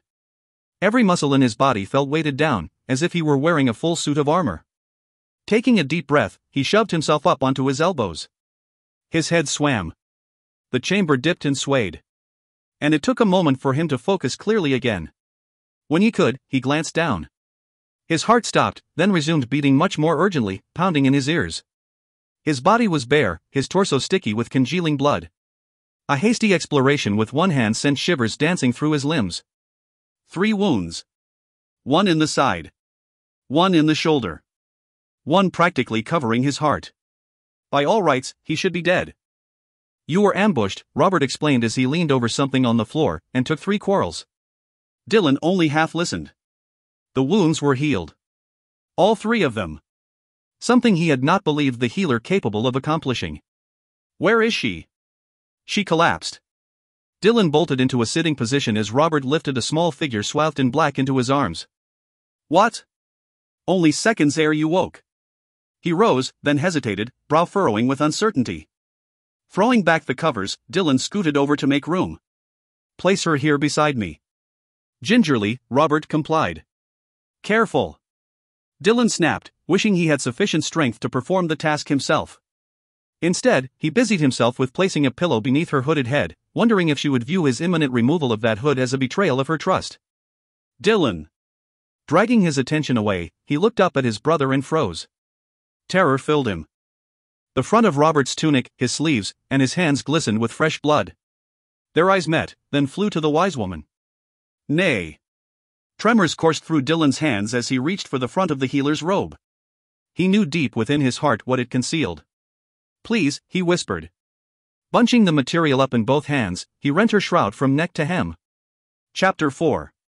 Dylan squeezed his eyes shut against the sight that met them. The simple gown she wore beneath had torn away with the darker robe. 3 gaping, gushing wounds marred the healer's porcelain skin. 1 in her side. 1 in her shoulder. 1 puncturing her left breast. All located precisely where his had been, where the tiny pink scars remained. This was why she had avoided healing such wounds in the past. But, how? Robert questioned. She took my wounds into herself. 'Twas the only way she could save me. What? Opening his eyes, he saw that Robert had scarcely even noticed her wounds. He stared instead at her face, or at least the part that was now visible. Leaning over her, Dylan smoothed the cowl back until all was finally revealed. "'Tis not possible," Robert exclaimed and crossed himself. Dylan shared his astonishment, but for a different reason. He recognized her. The figure lying beside him suddenly gave new meaning to the dream he had experienced a few nights past of his future bride. The wise woman was no aged crone. She was young, little more than a score in age, he guessed. And beautiful, with flawless alabaster skin and raven tresses that would reach her waist when she stood. Delicately winged brows. A small, pert nose. Full, shapely lips that parted to expose straight white teeth stained with the blood that trailed from the corners of her mouth as she drew in short jagged breaths. How can this be? Robert asked. His eyes never leaving her, Dylan shook his head. Not now. We must find a way to help her. How? Dylan shoved her garments aside. Tearing the sheet into strips, he wadded them up and pressed them to her wounds. He could only reach 2 at a time, the one in her chest and the one in her side, so he handed the rest to his brother. Robert wrapped her slender shoulder and tied the cloth tight to keep pressure there. There must be someone here who can heal her. Dylan, you are not thinking clearly. No one else here shares her gifts. He swore. I know that. But she cannot be the only one amongst my people with a knowledge of herbs and poultices and such. There must be a midwife. A leech. Someone. Find them and bring them to me. Now. Robert promptly vacated the room. Dylan replaced the already crimson cloths with fresh ones, applying as much pressure as he dared without doing further damage. His eyes returned to her face, taking in every detail of her features, struggling to come to terms with the fact that this lovely young woman was the same treasured friend and companion who had been by his side for the past 7 years. The same one who had seen through his formidable facade to the quiet man beneath. Who had advised him so wisely, never once thinking him weak for seeking her counsel. Who had argued with him, challenged him, comforted him, brought laughter into his life, and been there for him in so many ways. The wise woman had possessed every quality he desired in a bride save youth. Now she possessed that, too. His heart pounded a frantic rhythm. Please, he entreated, do not leave me, seer. Not now, when the woman we spoke of, the woman I dreamed of, is finally within my grasp. How gentle she had been that night, cradling his head to her breast, pressing her lips to his brow. Closing his eyes, he leaned down and rested his forehead against hers. Wise one, answer me. Please. How, may I, serve you, my lord? His eyes flew open and met hazy cinnamon. Rearing back, he abandoned the puncture in her side long enough to cup her face in one unsteady hand. You may serve me by healing yourself. Her lips tilted up ever so slightly as she turned her face into his palm. Why, you have asked the one thing I cannot grant you, Dylan. She had such difficulty speaking. An emotion so strong he almost did not recognize it as fear engulfed him, leaving him shaking like the greatest of cowards. Say it again, he implored, not bothering to explain. Dylan, she sighed, seeming to enjoy voicing it as much as he took pleasure in hearing it. She had always addressed him formally in the past. With regret, he removed his hand and bore down on the wound in her side. She sucked in a breath through gritted teeth and was instantly repaid with violent coughs that sent more blood pouring from between her lips. Forgive me, he murmured. A slight movement of her head told him there was naught to forgive. What think you of your healer, and now that she is visible? Bending, he placed a tender kiss upon her brow. 'Twas you that night, was it not, holding me in your arms? Her thick lashes lowered to blanket her cheeks, as though her actions shamed her. I thought it all a dream, he admitted. I should not have, stiffening, she grimaced in pain. You should not have hidden the truth from me. What truth? That the woman I have waited and searched so long for has been by my side for years. Tears welled in her eyes as they met his, then spilled down her temples. Another series of coughs racked her body, the agony they spawned eliciting a moan and almost driving her back into unconsciousness. Dylan watched her anxiously. Tell me what to do, he beseeched. Tell me what I must do to heal you. She closed her eyes, struggling for breath. There is not. I cannot accept that, he said fiercely. I will not accept that. Forgive me. She seemed to weaken more every second. Dylan swallowed past the lump that rose in his throat. For the first time in his adult life, he felt completely helpless. Why? Why did you heal me if you knew 'twould mean your life? She roused just enough to answer him. Your life is precious to me, Dylan. What I did. I did, willingly. He swore. Fumbling blindly, she rested a hand on his thigh and opened her eyes once more. She was trying to comfort him, he realized. The backs of his own eyes began to burn. And my choice was clear. The fingers on his thigh clenched as another spasm tightened her features. I chose not to live in a world without you in it. Then do not condemn me to a similar fate, he pleaded. Do not leave me. I need you. You were right that night, when we talked of the woman I longed to have by my side, to grow old with. She does exist. But if you die, you will take her with you and deny me the happiness I have sought. Stay with me, please, and I shall spend the rest of my days thanking you. It could, never be. The hand on his thigh released him. Her body went slack. Her lids fluttered shut as her head rolled to one side. Nay, he denied, his heartbeat thundering in his ears. Nay. Nay. He repeated, his voice rising to a shout. Do not leave me, seer. You cannot. I will not let you. Do not leave me. Dylan. The highly agitated voice jarred him. Blinking hard, he turned to the figure standing beside the bed. Robert, his face ashen, gazed back with wide eyes. Dylan, I think she still breathes. Holding his own breath, Dylan finally heard the rattling of blood in her lungs that his shouting had drowned out. Where is the healer you sought?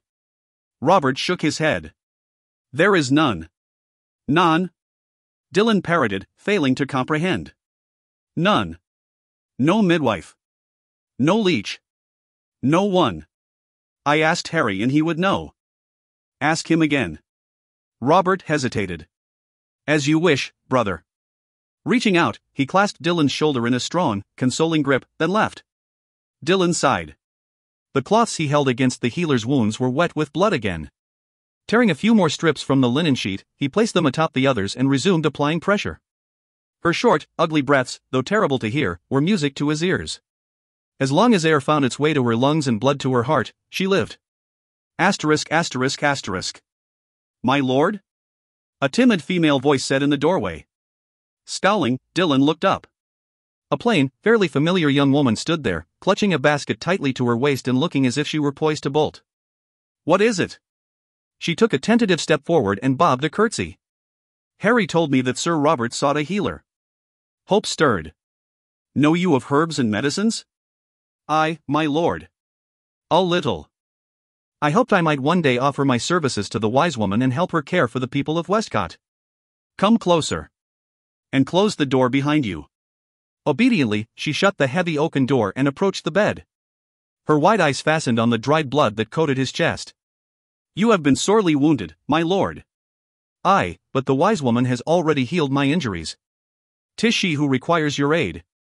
Her forehead crinkling, she transferred her attention to the healer, then gaped. "This is the wise woman?" Her astounded gaze took in the pale skin free of wrinkles, the midnight hair tumbling across the pillow and bedclothes, the youthful beauty present despite the pain that twisted the seer's features. "Aye. Where I was wounded, she now bleeds. Can you help her?"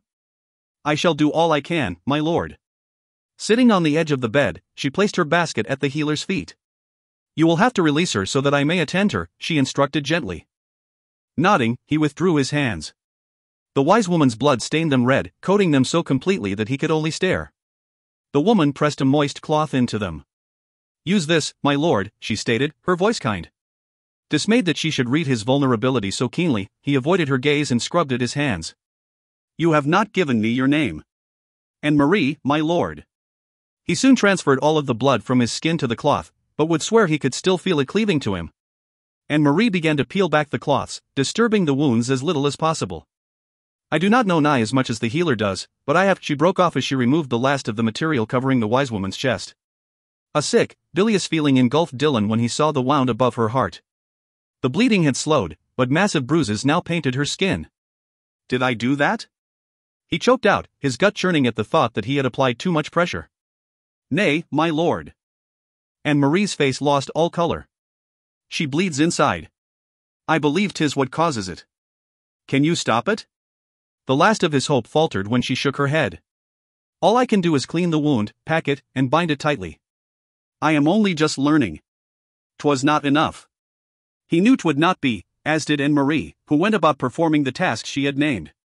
She proceeded as gently as possible, but her ministrations nevertheless caused her patient pain.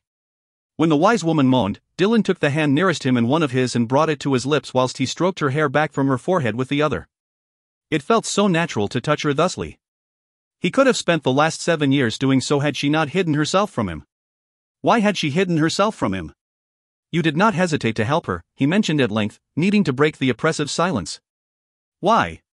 When my husband and I made Westcott our home, I feared her greatly.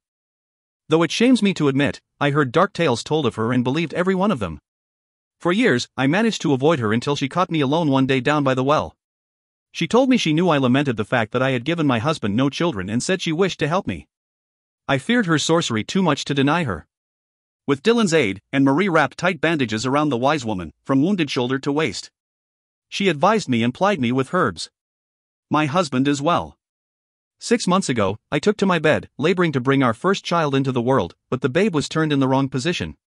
Neither my son nor I would have survived had the wise woman not used her gift to save us. 'Tis why I began studying herbs and their uses. 'Twas foolish mayhap, but I had hoped I might be of some service to her to repay her for all she has done for us." Dylan gazed down at the healer as he stroked her hair. "Your babe is well then?" "Aye, my lord. Simon is quite proud of him." "Sir Simon, my second in command, is your husband?" "Aye, my lord." So that is where he had seen her. You did not react to her youth as I would have expected. She had not crossed herself or shrieked in fear or babbled nonsense about the devil's work. She nodded. "I should have guessed she was not the aged woman all believe her to be." He looked at her with some surprise. "How could you have?" He certainly had not. "After she delivered my son and cleaned herself up a bit, I noticed this." Her hands went to the arm Dylan did not hold. He had himself discarded the wise woman's clothing earlier, leaving her arm bare to their view from fingertips to bandaged shoulder. The hand Anne-Marie now clasped loosely and lifted for his inspection was coated with blood. His, Dylan assumed. The skin on her wrist, however, was not. And he could see that it bore traces of yellow and gray that, at a glance, gave the illusion of age and wrinkles. The paint or stain or whatever it was only reached a few inches above her wrist. The rest of her arm matched the pale skin of her face and chest. When he examined the hand he held, Dylan discovered the same strange disguise. Anne-Marie dipped a cloth in fresh water and bathed away the blood in paint. There were traces of this left on the cloth she used. I was never quite certain whence it came until now. She passed the cloth to Dylan, who cleansed the other hand and arm. "You should rest, my lord," Anne-Marie advised timorously when he handed it back to her. Nodding, he lay back beside the healer, turned onto his side so he could keep an eye on her, and tucked her hand against his chest.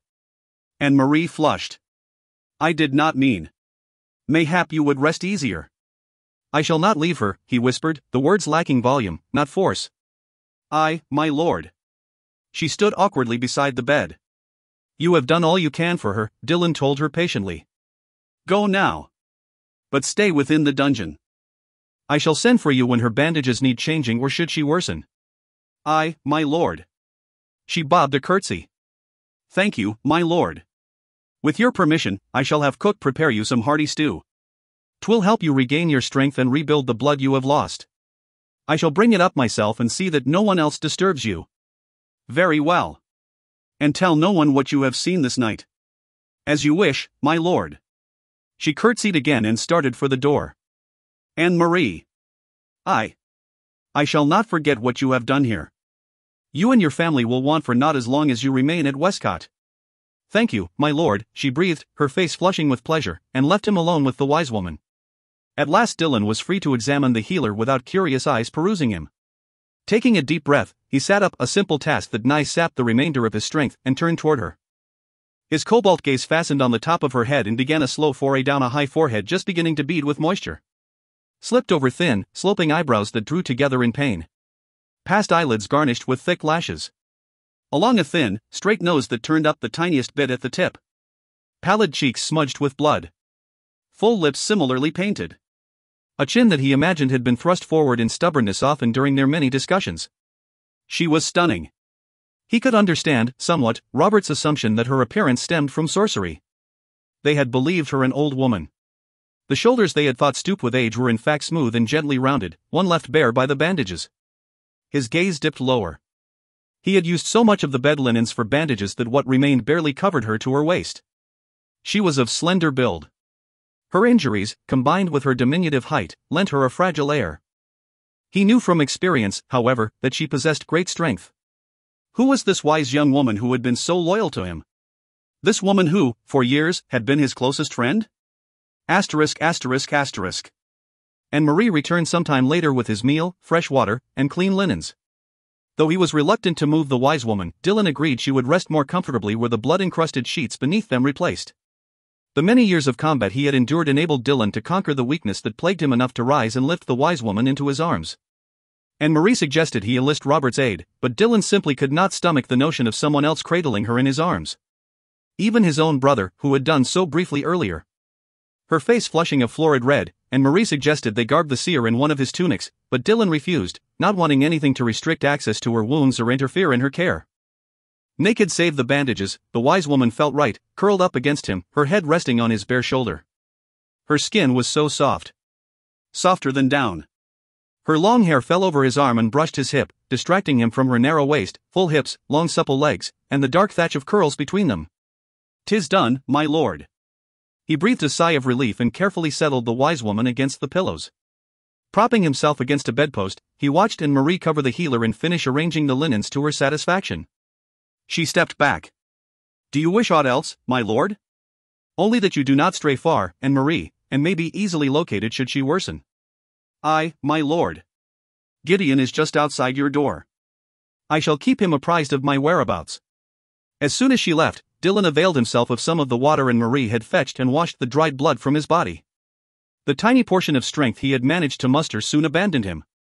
Unable to remain standing any longer, he climbed into bed and reached for the steaming bowl of venison stew cook had prepared for him. Robert returned, having found no other healer, and paced whilst Dylan ate. His attention vacillated between the healer and the 3 new scars that adorned Dylan's torso.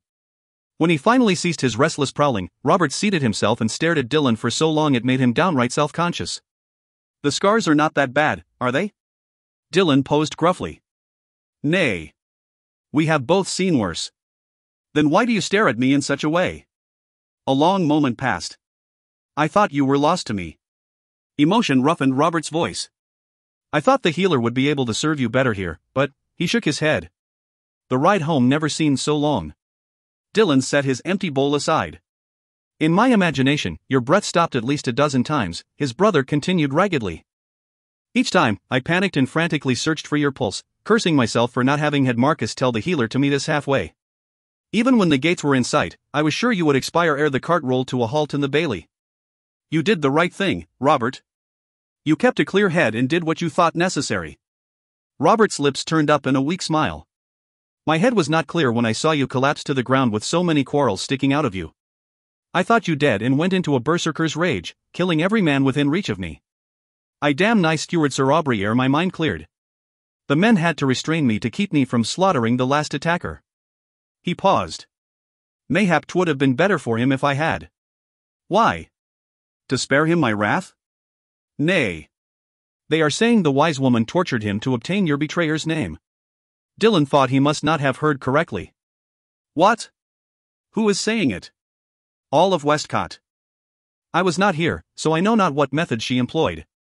But whatever they were, I suspect it has driven him mad. At least, 'tis how it appeared when I went down to the dungeon to see if he lived. Everyone else was afraid to, having witnessed the seer slit Gavin's throat. Gavin. Gavin betrayed you. He was in league with Camden, who engineered the attack. She forced his confession in the great hall, then slew him when he would have buried a blade in her back. Fury and shock inundated Dylan, leaving him speechless. The brothers stared down at the healer, listening to her continued fight for breath. She is very loyal to you, Robert said softly. I knew not asking her to save your life would cost her her own. She will not die, Dylan informed him. Dylan. She will not die, he repeated, refusing to consider the alternative. He had just found her. He could not lose her. Robert studied him for several long moments, then turned his gaze back to the healer. Did you know? That she is so young? Is she? He queried uneasily.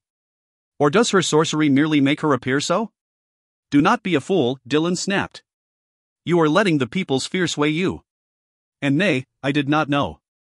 I should have guessed the truth long ago, but believed my eyes and ears over my heart. I thought her the same aged wise woman who served our father. Robert frowned. 'Tis a mystery, is it not? Dylan nodded, knowing his brother believed 'twould remain one. Robert's jaw cracked open in a wide yawn. Go seek your bed, Dylan enjoined. You need not stay with me. Loosing a weary sigh, his brother stood and drew his thickly muscled arms above his head in a mighty stretch. Gideon guards your door. Send him to me should you need aught during the night. Or should the healer perish. The words went unspoken. I will. Dylan reached out and grabbed his arm in a rough tender grip. Thank you, brother, for following me and saving my life. Robert smiled and, leaning down, gave him as hearty a hug as he could without disturbing the young woman by his side. Thank you, brother, for living. I know not what I would have done if I had lost you. Pulling back, he grinned mischievously. After all, I've yet to best you in combat. Dylan cuffed him playfully and bid him good night. Exhaustion pulled at him, leaving him lightheaded. A great sigh escaped him as he lay back and let his eyes roam the healer. The blankets had slipped to her waist. Dylan started to draw them back up, but stopped when something caught his eye. Frowning, he leaned in closer and confirmed it. She had a nasty scar the length of his middle finger on her left upper arm, halfway between her shoulder and her elbow. He had failed to notice it earlier because of his preoccupation with her injuries. Slowly, he traced it with one finger. It was an old scar. 7 years old if he guessed correctly. He had been wounded in the same place shortly after they had taken Brimshire. He did not carry the scar from it, however. She did. Had all of his wounds left their mark on her? Dreading the answer, he drew the covers back. There, on her left side, partially obscured by her bandage, was a scar from the wound he had received when the former Lord of Nordhaven had sought to regain by force what King Richard had given Dylan 4 years past. The battle had been brief, violent, and bloody. Despite Dylan's protests, the wise woman had never been far from his side and had healed the wound for him only minutes after he had run through the one who had given it to him. A smaller scar marred the pale flesh just beneath her right collarbone. She had acquired that one, healing him after Robert had inadvertently dealt him an injury whilst they were training together one day. One pale thigh bore a scar where he had been wounded at Shepford. The knee beneath it bore another. And there were more. On her forearm. Her wrist. He had no such scars on his own body. It sickened him to think that all of those wounds had opened on her flesh as they had closed on his. He would never have asked her to heal them had he known doing so would cause her pain, that 'twould scar her. The fact that the lesser wounds he had suffered had left no marks upon her did not ease his conscience in the least. She shivered.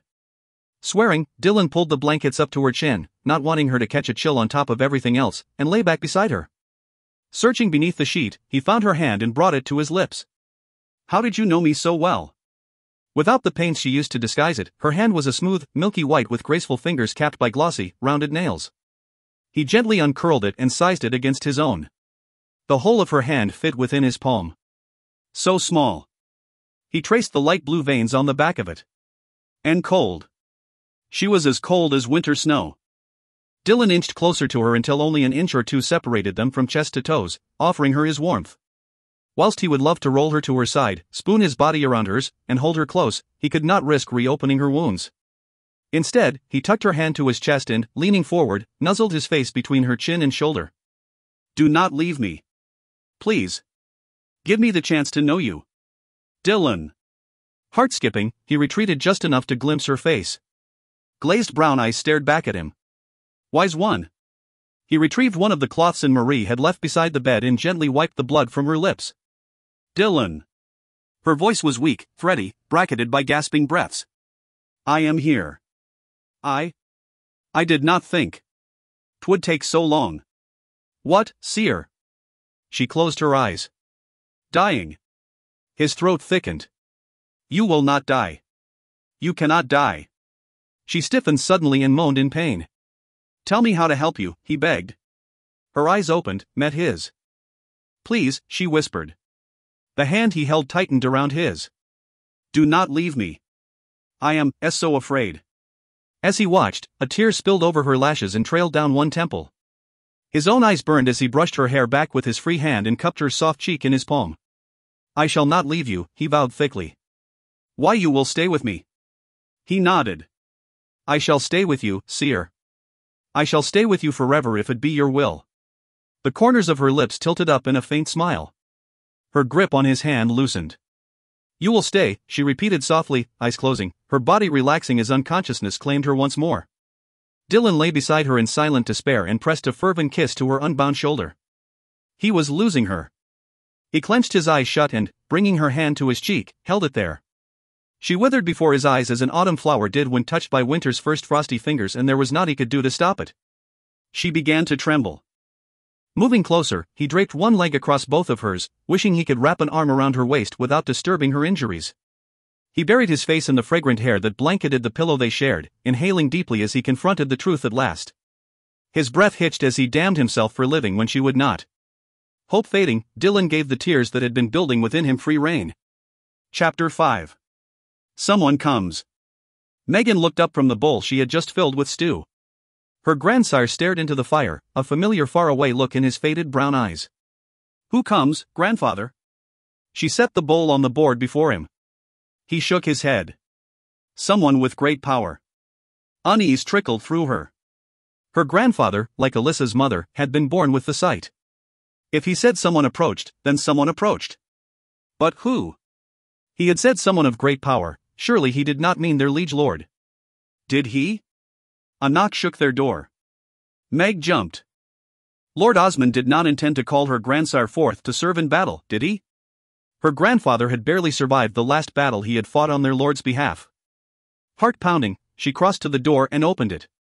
The man standing outside, nigh swallowed by the darkness, was so tall she had to tilt her head way back to find his face. Her mouth fell open. He was strikingly handsome, with a strong angular jaw and piercing brown eyes so dark she at first thought them black. His shoulders were nigh as broad as the doorway. And his garb was indeed that of a nobleman. But this was not Lord Osmond. She had never met this man before. He offered her a slight bow. "Greetings, Mistress Megan." Or had she? Her heart pounded in her chest as she bobbed a curtsy. "My lord." "Forgive me, I cannot recall." "We two have never met," he interrupted with a smile. "I know your name because I am like you." Her grandfather moved to stand behind her. "Let him enter, Meg," he instructed, then addressed the stranger. "You are most welcome, my lord." "My thanks," he said as he ducked his head and entered. "You are a gifted one," her grandfather said. Megan studied the giant curiously. His tall form was clad in black chain mail, the likes of which she had never seen. A black tunic, plain but woven of fine cloth, covered it. And the sword he bore in a scabbard looked as though it was longer than she was tall. I am a gifted one," he confirmed in a warm, deep voice. Megan had not realized others born with peculiar gifts existed outside of her and Alyssa's bloodline. Her grandfather offered his arm. "I am Albert." the stranger clasped her grandfather's arm. I am called Seth. As he did, Megan noticed his hair. Pulled back and secured with a leather tie, it fell to his waist in raven waves that glinted in the firelight. I sense great power in you, her grandfather said, gazing up at the man. A faint smile curled Seth's lips. I am quite powerful, I. And you bring us news, eh? I. My vision told me as much. Seth turned to Megan, surprising her. Alyssa needs you, Megan. I have come to take you to her. I do not understand. If she wishes to see me. He shook his head. She has done what you all feared she would do when she donned her grandmother's robes. She has healed mortal wounds Lord Dillon suffered in an ambush and now lies dying in his stead. Icy fear lodged in her chest, then clawed its way down her spine. How know you this? I have seen it in a vision not unlike your grandsire's. If you believe me not, reaching out, he touched the fingertips of one large hand to her shoulder. Images flooded her mind of the Earl of Westcott being felled by 3 bolts from a crossbow. Of Alyssa healing him, then collapsing. Meg's breath left her in a rush. No. I can take you to her tonight. She shook her head, tears welling in her eyes and spilling over her lashes. She lives several days' march to the north. We will not walk or ride there, he informed her. If you will place your trust in me, I can and will take you there tonight. Megan looked to her grandfather. Go with him. But go with him where? The man couldn't sprout wings and fly her there. She eyed the stranger uneasily. Could he? His lips twitched. There are faster means than even that to convey you. Again her mouth fell open. Had he read her thoughts? I. He turned to her grandfather. I shall return her anon, and thank you for trusting me to ensure her safety. So saying, he again reached out and touched Megan's shoulder. Darkness engulfed her, shutting out all light. Her head swam with dizziness. Then she found herself standing in a moonlit forest. Seth chuckled. 'Tis a bit unsettling the first time, but 'twill pass. Where are we? She managed to gasp, her heart beating so fast she feared it might burst from her breast. 2 days' march from Brufston Castle. She frowned. Alyssa's brother, Geoffrey, lived on Lord Humphrey's lands. Roland, Seth said. Foliage rustled as a dark figure emerged from the shadows. Though not as tall as Seth, this man towered over Megan, as well. Short black hair. A handsome face that made her wonder if he and Seth were brothers. Broad shoulders encased in chain mail and the garb of a nobleman. Protect Megan whilst I seek out Geoffrey. Roland nodded. Seth closed his eyes, then vanished. Meg gasped. Roland's stony face lit with a faint smile. I reacted the same in the beginning. She gripped her skirts in clenched fists. You are not like him? He shook his head. I am like Alyssa. I can heal with my hands. Another gifted one. How had she and her family never heard of them? How do you know of Alyssa? Seth told me. His brow furrowed. He seems to know of us all. I knew not there were others like us. Nor did I until, his expression darkened. Until? He shook his head. Until Seth found me and helped me understand otherwise. An uncomfortable silence descended upon them. If Seth is so powerful, why does he not simply heal Alyssa himself? I know not. But, if he wishes you and your family to learn how to do it yourselves, I have no doubt that he believes such knowledge will benefit you in the future. An unsettling notion.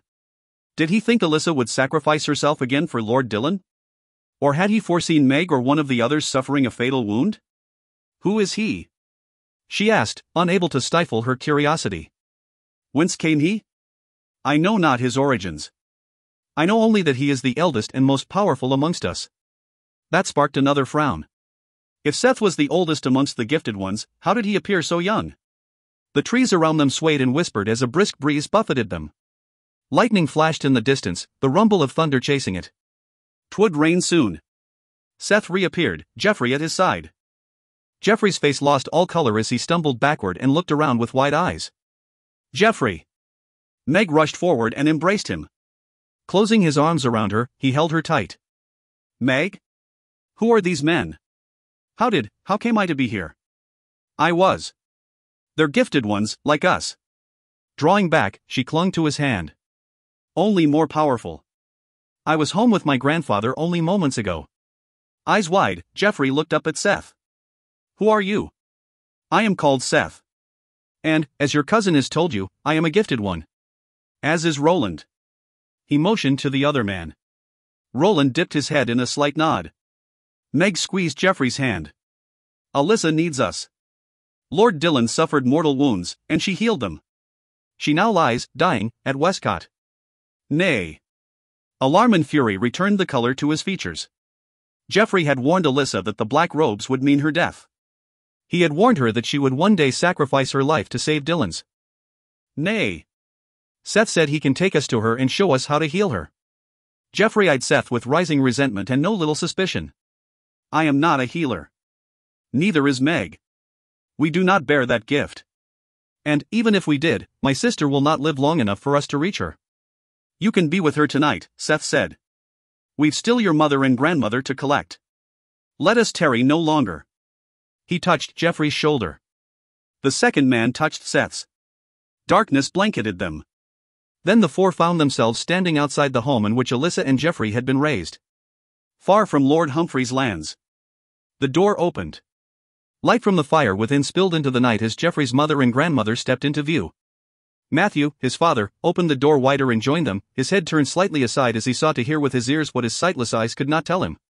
Beatrice's face creased with despair as she looked at the four of them.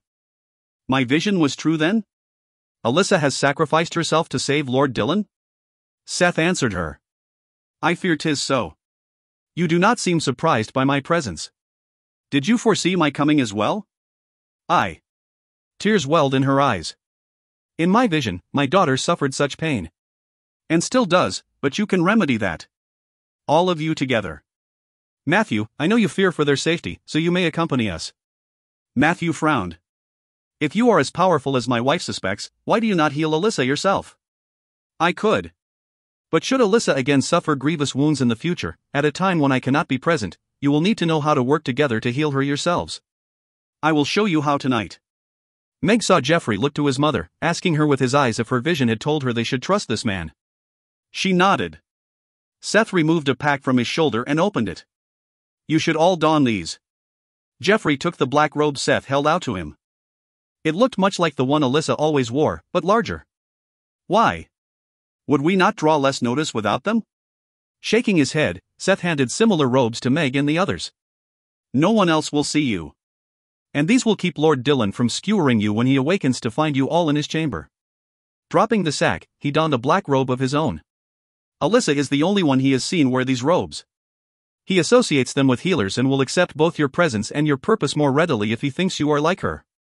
Confusion and concern for Alyssa muddling her thoughts, Meg donned the midnight robe and moved to stand with the family. Matthew, she noticed, clutched one of his carving knives, the tip peeking out from beneath the sleeve of his robe. Apparently, he too did not trust easily. Are you all ready? Seth asked. Geoffrey's father stepped outside and closed the door. Aye. Then come closer and link your arms. Meg linked one arm through Alyssa's grandmother's and one through Geoffrey's. Roland, Seth said. The stranger with Seth moved forward to touch Geoffrey's shoulder.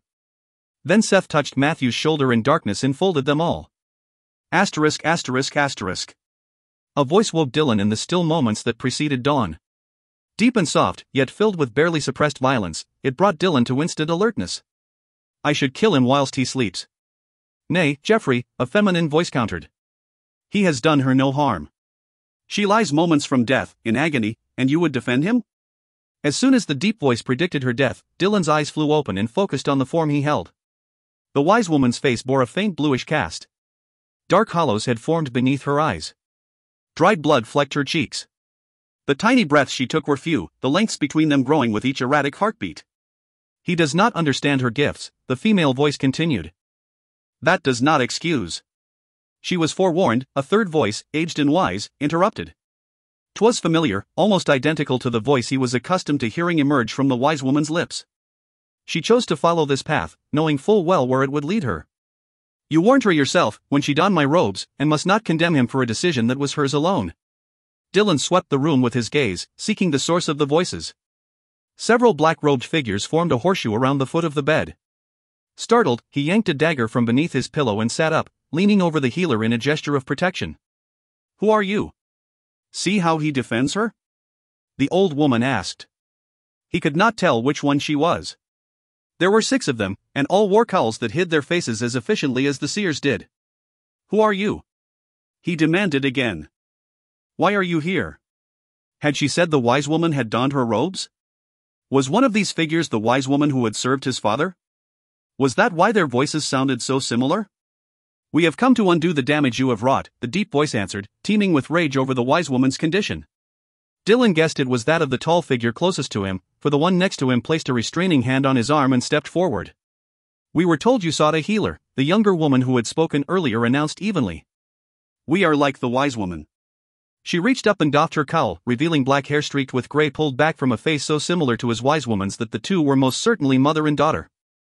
As her brown eyes slid to the still figure on the bed beside him, tears welled in them, and her pale throat moved in a swallow. "We wish to aid her."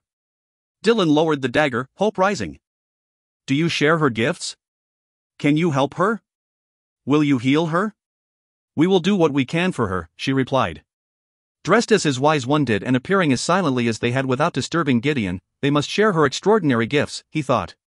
Dylan glanced down at the wise woman. "There is little time. Please, do not let her perish. I shall give you what you ask. Do you heal her? Think you material goods mean aught to us?" The tall one growled. "Then tell me what does matter to you and I will." The wise woman made a sound, half gasp, half cough, and fell silent. His wide-eyed gaze locked on her as his heart thudded in his chest and his stomach clenched painfully. "Wise one!" he cried. His dagger fell from lax fingers, slipped over the edge of the bed, and clattered to the floor, obscenely loud in the pregnant silence. She gasped again, her chest barely rising. Shards of excruciating relief at the reprieve cut through Dylan's veins as he turned back to the robed figures. "Any boon you ask of me is yours, just heal her ere 'tis too late." "Will you give your life for her?" the tall one challenged. "Aye," he answered instantly. "Enough," a deeper, resonant voice boomed. The 6 robed figures all started, then swiveled as one to peer into the dark corner behind them. Dylan eased up a bit so he could see over their heads. The shadows beyond deepened as a 7th dark-robed figure stepped forward. A figure who must surely be the tallest man Dylan had ever beheld. Dylan stood a couple of inches above 6 feet himself. Yet this man, whose face remained hidden beneath his cowl, was at least half a foot taller. "I brought you here to heal her," the man said, his voice carrying an accent Dylan could not place, not to taunt Lord Dylan. "And I would see her suffer no longer." "Remove her bandages, my lord." Fingers fumbling, he hastily did so. Gasps sounded when the last of them were removed. He swallowed hard. "I know not of healing, of herbs and medicines. There is one here who is just learning. She did all she could for her, but 'tis not enough. We shall reward her for her efforts," the female who looked like Alyssa promised thickly. "I have already vowed that she will want for not as long as she resides at Westcott," he informed her, stroking the seer's hair as he turned to the giant. "Please, will you heal her now? I, too, would have her suffer no longer." "You must withdraw first, my lord." "I will not leave her." The other 6 swung their attention back and forth between them, waiting to see what would happen. "Very well," the giant conceded. "But you must remove yourself from the bed and retreat some distance to give us room." "As you wish." As soon as Dylan slipped naked from the bed, 5 of the black robes flowed forward to surround the wise woman on 3 sides. The giant remained where he stood, another at his side. Dylan retrieved a tunic, brace, and hose from his trunk and pulled them on as the dark figures glanced at the tallest one, then clasped each other's hands and extended them above her. The eldest woman began to chant softly, the words indecipherable to him. Soon the others joined her. Spent from the simple exercise of clothing himself, Dylan remained still, awe striking him when their exposed hands, male, female, old, young, began to glow with an eerie iridescence. The elderly woman touched a hand to the wise woman's shoulder. Light flowed over the seer and settled upon her like a blanket, molding itself to her limbs and torso. Shifting from white to gold, it suffused the seer with a healing warmth so great the temperature of the room rose. Sweat trickled down Dylan's temple. The ugly, seeping wounds on the wise woman's body sealed themselves, healed themselves, vanished as he watched with wide, fascinated eyes. The bruising and old scars followed suit, disappearing without a trace. Color returned to her pallid features, cloaking her form with a healthy flush. Her chest rose and fell in deep, even breaths. "Enough," the giant said. The chanting ended. The light vanished as quickly as candlelight snuffed out by damp fingers. Silence reigned as night darkness cloaked them. Dylan blinked furiously, attempting to banish the ghostly shapes the peculiar light had planted in his vision. He brought his hands to his eyes and rubbed them impatiently. When he lowered them, all but the tallest of the robed figures had vanished. Dylan glanced at the door that had not opened, then back to the giant in the corner. "They await me outside," was his only explanation. Slowly, Dylan approached the bed. Every inch of the wise woman's flesh now appeared flawless. No quarrel wounds, no cuts, no bruises, no scars. No blood rattled in her lungs. No haggard coughs racked her torso. Yet something was awry. Her body glowed not with health, but with a more moderate form of that unearthly iridescence, much as the horizon often glows with the residual warmth of the setting sun. Instead of the calm serenity he had expected to encompass her once the pain receded, she lay as stiffly as his shield, her muscles tense and trembling. A frown creased her brow. And she gritted her teeth as if she waged some fierce internal war. "What have you done?" he asked hoarsely. "Shown them how to combine their powers to heal her, so they may do so again should she require aid in the future." "She will not." Dylan would not let her sacrifice herself for him again. He would not have let her do so this time had he been conscious and aware of the price she would pay. Sitting on the edge of the bed, he reached out to stroke the hair back from her damp forehead. Heat seared his skin. "She burns with fever." "'Tis not with fever she burns," the Dark One denied as Dylan searched for something to dip in water. "Are you mad? Do you not see how she trembles?" The cool, damp cloth Dylan pressed against her burning skin warmed within seconds. "She burns and she trembles, but 'tis from the healing." "I do not understand." "She has healed me many times and it did not affect me thusly." Dipping the cloth into the cool water, he wrung it out, then tried again. "You do not share her gifts, Lord Dylan." He frowned. "You are saying 'tis because she is a healer herself?" "Aye. It affects her differently than it does you." "Her injuries are healed, are they not?" "Aye." "Is she in pain?" The robed figure seemed to choose his words carefully. "She is experiencing some discomfort, aye, and will continue to do so until her body has adjusted. But 'tis mild compared to that which came before it." Dylan knew not what the man meant, why the healing had done this to her, what kind of adjustments her body must undergo. He knew only that he did not like seeing his wise woman so uncomfortable. "How long will she be like this? What can I do to bring her ease?" "You are already doing it, my lord. It may take some time for her to awaken. Until then, see that she consumes water frequently. The heat will leave her with a great thirst." He turned to leave. "Wait." "I, my lord? Who are you?" A pause ensued. "I am known only as Seth." "Where can I find you? If she should worsen, I will need to know where to send for you." "You will have no further need of my assistance."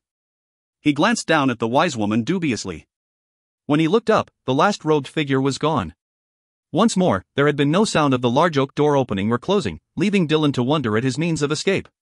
The idea that all of the black-robed figures had simply vanished through some magical means made gooseflesh pepper his skin. He quickly shook it off, admonishing himself for letting the keep superstitions infect him, and dipped the cloth in cool water once more. Chapter 6. Her body woke her. Or rather, the energy raging through it did. Reminiscent of the power that engulfed her whenever she healed a wound, this was 100-fold stronger. Alyssa burned inside, as though roasting above a spit. Her mouth and throat felt as dry as the desert, her tongue swollen and raw. Miniature bolts of lightning pricked her skin. Her ears buzzed with the sounds of insects that were not there. Tension stiffened her limbs, made it difficult to move. As alarm and confusion swelled, battling for dominance, wave after wave of shudders inundated her.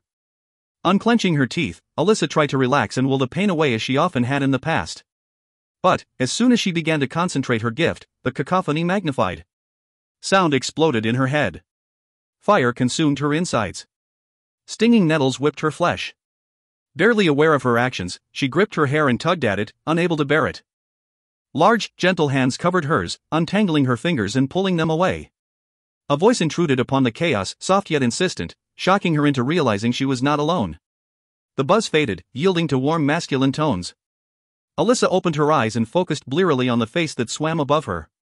It was a familiar one. A trusted one. A beloved one. "Dylan?" Her voice sounded muffled to her own ears. With fear and pain scattering her thoughts, formality did not occur to her. Nor did whispering. He smiled, though concern creased his features. "I, wise one. What is amiss?"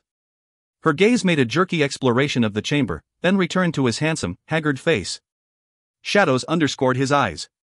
Several rogue hairs stood up on one side of his head where he had speared his fingers through the thick dark locks as he was wont to do whenever he was angry or agitated. What happened? Why am I here? Naught could have surprised her more than what occurred next. Supreme relief blanketing his features, he drew one of her hands to his lips and kissed her palm. Stubble abraded her fingers. Why did you do that? Had she not been gritting her teeth, her mouth would have fallen open. I began to think you would never awaken, he admitted. It occurred to her then that he looked her in the eye. Gasping, she jerked her other hand up and fought the prickling stiffness to make it do her bidding. Under Dylan's watchful gaze, she drew quaking fingers across her face, up, and over her hair. Her cowl. Her robe. Where was it? And why was she here, in Dylan's chamber, in Dylan's bed, utterly naked if she could trust her jumbled senses? Some sound of distress must have escaped her, for he began to stroke her hair with languid movements. Be at ease, wise one. You are safe. I do not.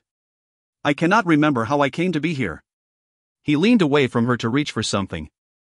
Will it harm you if I lift you enough to drink? Since she had no idea what afflicted her, she was unsure. I know not. But I feel a great thirst. He nodded. Tell me if this causes you pain. Leaning forward, he slipped an arm beneath her head and shoulders and eased her up so she could drink. Voices immediately filled her head, all talking at once. All his. Overlapping. Careful. Ease her up slowly. Her eyes are clear. I could easily lose myself in them. Easy. Good. Good. Will it last this time? Or will she again fall victim to that unnatural slumber? Those eyes, so warm and dark. What thoughts do they conceal? Almost finished now. Why does she look at me in such a way? How many times has she done so in the past unbeknownst to me? Her flesh is cold. Shivers shake her. Does she not find warmth soon? I shall peel off my clothes, crawl beneath the blankets, and warm her with mine own body. Her eyes widened at the fragments that filled her mind then. Heat crept up her neck to her cheeks, her ears. Her heart began to pound. What is amiss? He asked, noticing the change in her. Has the fever returned? She shook her head, mute. Are you certain? You are flushed of a sudden. 'Tis not, she lied, unwilling to admit that 'twas his own sensual fantasies that had shaken her. Never had she read him so well, so easily, so clearly. Another violent shudder shook her, setting her teeth on edge. Dylan sat on the edge of the bed, still supporting her. You are cold. She was a bit chilled, she realized. When had frost replaced the fire that had seared her when first she had awoken? Alyssa could not fathom Dylan's intentions at first when he dragged back the blankets. Why would he uncover her when he knew she needed warmth? Then she remembered his thoughts and, stretching out beside her, he reclined against the pillows and settled her so that her right hip and the length of her thigh were melded to his left. Her back rested against his chest. Thick, tunic-clad muscles pillowed her head. Reaching around her, he tugged the covers up to her chin and slipped his hands beneath them. Her heart nigh stopped beating when his arms crept under hers and wrapped themselves around her waist. Are you warmer now? The deep rumble of his voice tickled her ear and encouraged the chaos within her. Aye, she responded softly. Dylan was treating her like a woman. Why? What had happened? Memory gradually began to resurface. He had been injured. So severely he had barely survived the trip home. 3 wounds. 1 fatal. You were injured. When she would have sat up and spun around to inspect him, the arm around her waist tightened, preventing her from resurrecting the worst of the pain. She had to settle instead for tilting her head back to look up at him. His budding beard swam into focus first, as dark as the hair on the nape of his neck with a few sprinkles of silver. Aye. And you healed me. All 3 wounds? He nodded. Confused, she looked away. 'Twas not possible. I should not have survived. You would not have survived had others with your gifts not come forward and offered aid. He went on to describe the bizarre circumstances surrounding her healing. Who were they, wise one? Her family. Jeffrey he named. Even had he not, the temper her brother had demonstrated would have betrayed his identity. How she had missed him this past year. The woman who had doffed her cowl sounded like her mother. Her grandmother had surely been present as well. She was uncertain who the others had been. Meg's grandfather was surely too old to render aid. And Alyssa had not known there were others out there who possessed similar gifts. Nor had she known that any save for a healer could help her, and do so without perishing. Had you told me how to reach them, I would have sent for them as soon as I became aware of your condition. I did not think 'twas possible. That there were others like you? She shook her head. That they could heal me. His fingers moved to her forehead, smoothing away the creases there and making her flesh tingle. You did not think they could save you? Though his words remained neutral, she could feel tension building within him. It distressed him to know that she had healed him, believing there would be no hope for herself. Have you never been healed before? Only with herbs and tonics and poultices. Not with hands. You know not these healers? Some. Mayhap 4 of them. Why then have they never healed you? Surely there must have been times. I heal more swiftly than others do. Only rarely did I suffer injuries that lingered. And I was told as a child that 'twas too dangerous for them to be healed with aught but herbs. That I would not react the same way you do. Yet you are better than you were. Am I? How nigh death had she traveled? Why did you never explain to me the true nature of your gifts? You always knew I could heal with my hands. But I was not aware that doing so harmed you. A hint of steel entered his voice, reflecting the anger she could feel rising inside him. At himself for hurting her. At her for not telling him she suffered. She read him easily. The pain was fleeting, negligible. I saw no reason. Do not lie to me, he growled. I saw the scars. Emotion flowed into her like lava, scalding her from the inside out. Not hers. Dylan's. Images flashed before her eyes, scenes spawned by his vision, so quickly she could not grasp them all. His wounds. Her scars. His body. Her hands. His hands. Her blood. Pulling away, he threw his legs over the side of the bed and stood. Before he could rail at her, however, a knock sounded at the door. My lord? Gideon called. Dylan cursed. Hold. As she watched, he reined in his temper, then leaned down and fluffed the pillows beneath her befuddled head. Dragging the covers up, he added a few more blankets until all was arranged to his satisfaction. He raised his eyebrows in silent question. She smiled gratefully, touched by his fussing over her, and murmured a shy, "Thank you, Dylan." He stilled. His eyes dropped to her lips. Her smile faltered under his regard. For some reason her pulse skipped, picking up and thrumming through her veins. Her mouth went dry as she was struck with the sudden need to lick those lips that held his attention. A need to which she surrendered. His eyes narrowed, darkening with an emotion she did not recognize. Asterisk asterisk asterisk. My lord? Gideon repeated. Dylan hesitated an instant more. His heart pounded like the hooves of a galloping warhorse. A single timid smile was all it had taken to make time stop. A small pink tongue gliding sensually across soft lips in what he knew was an innocent gesture. Yet his body reacted as if she had just thrown back the blankets and invited him to take her.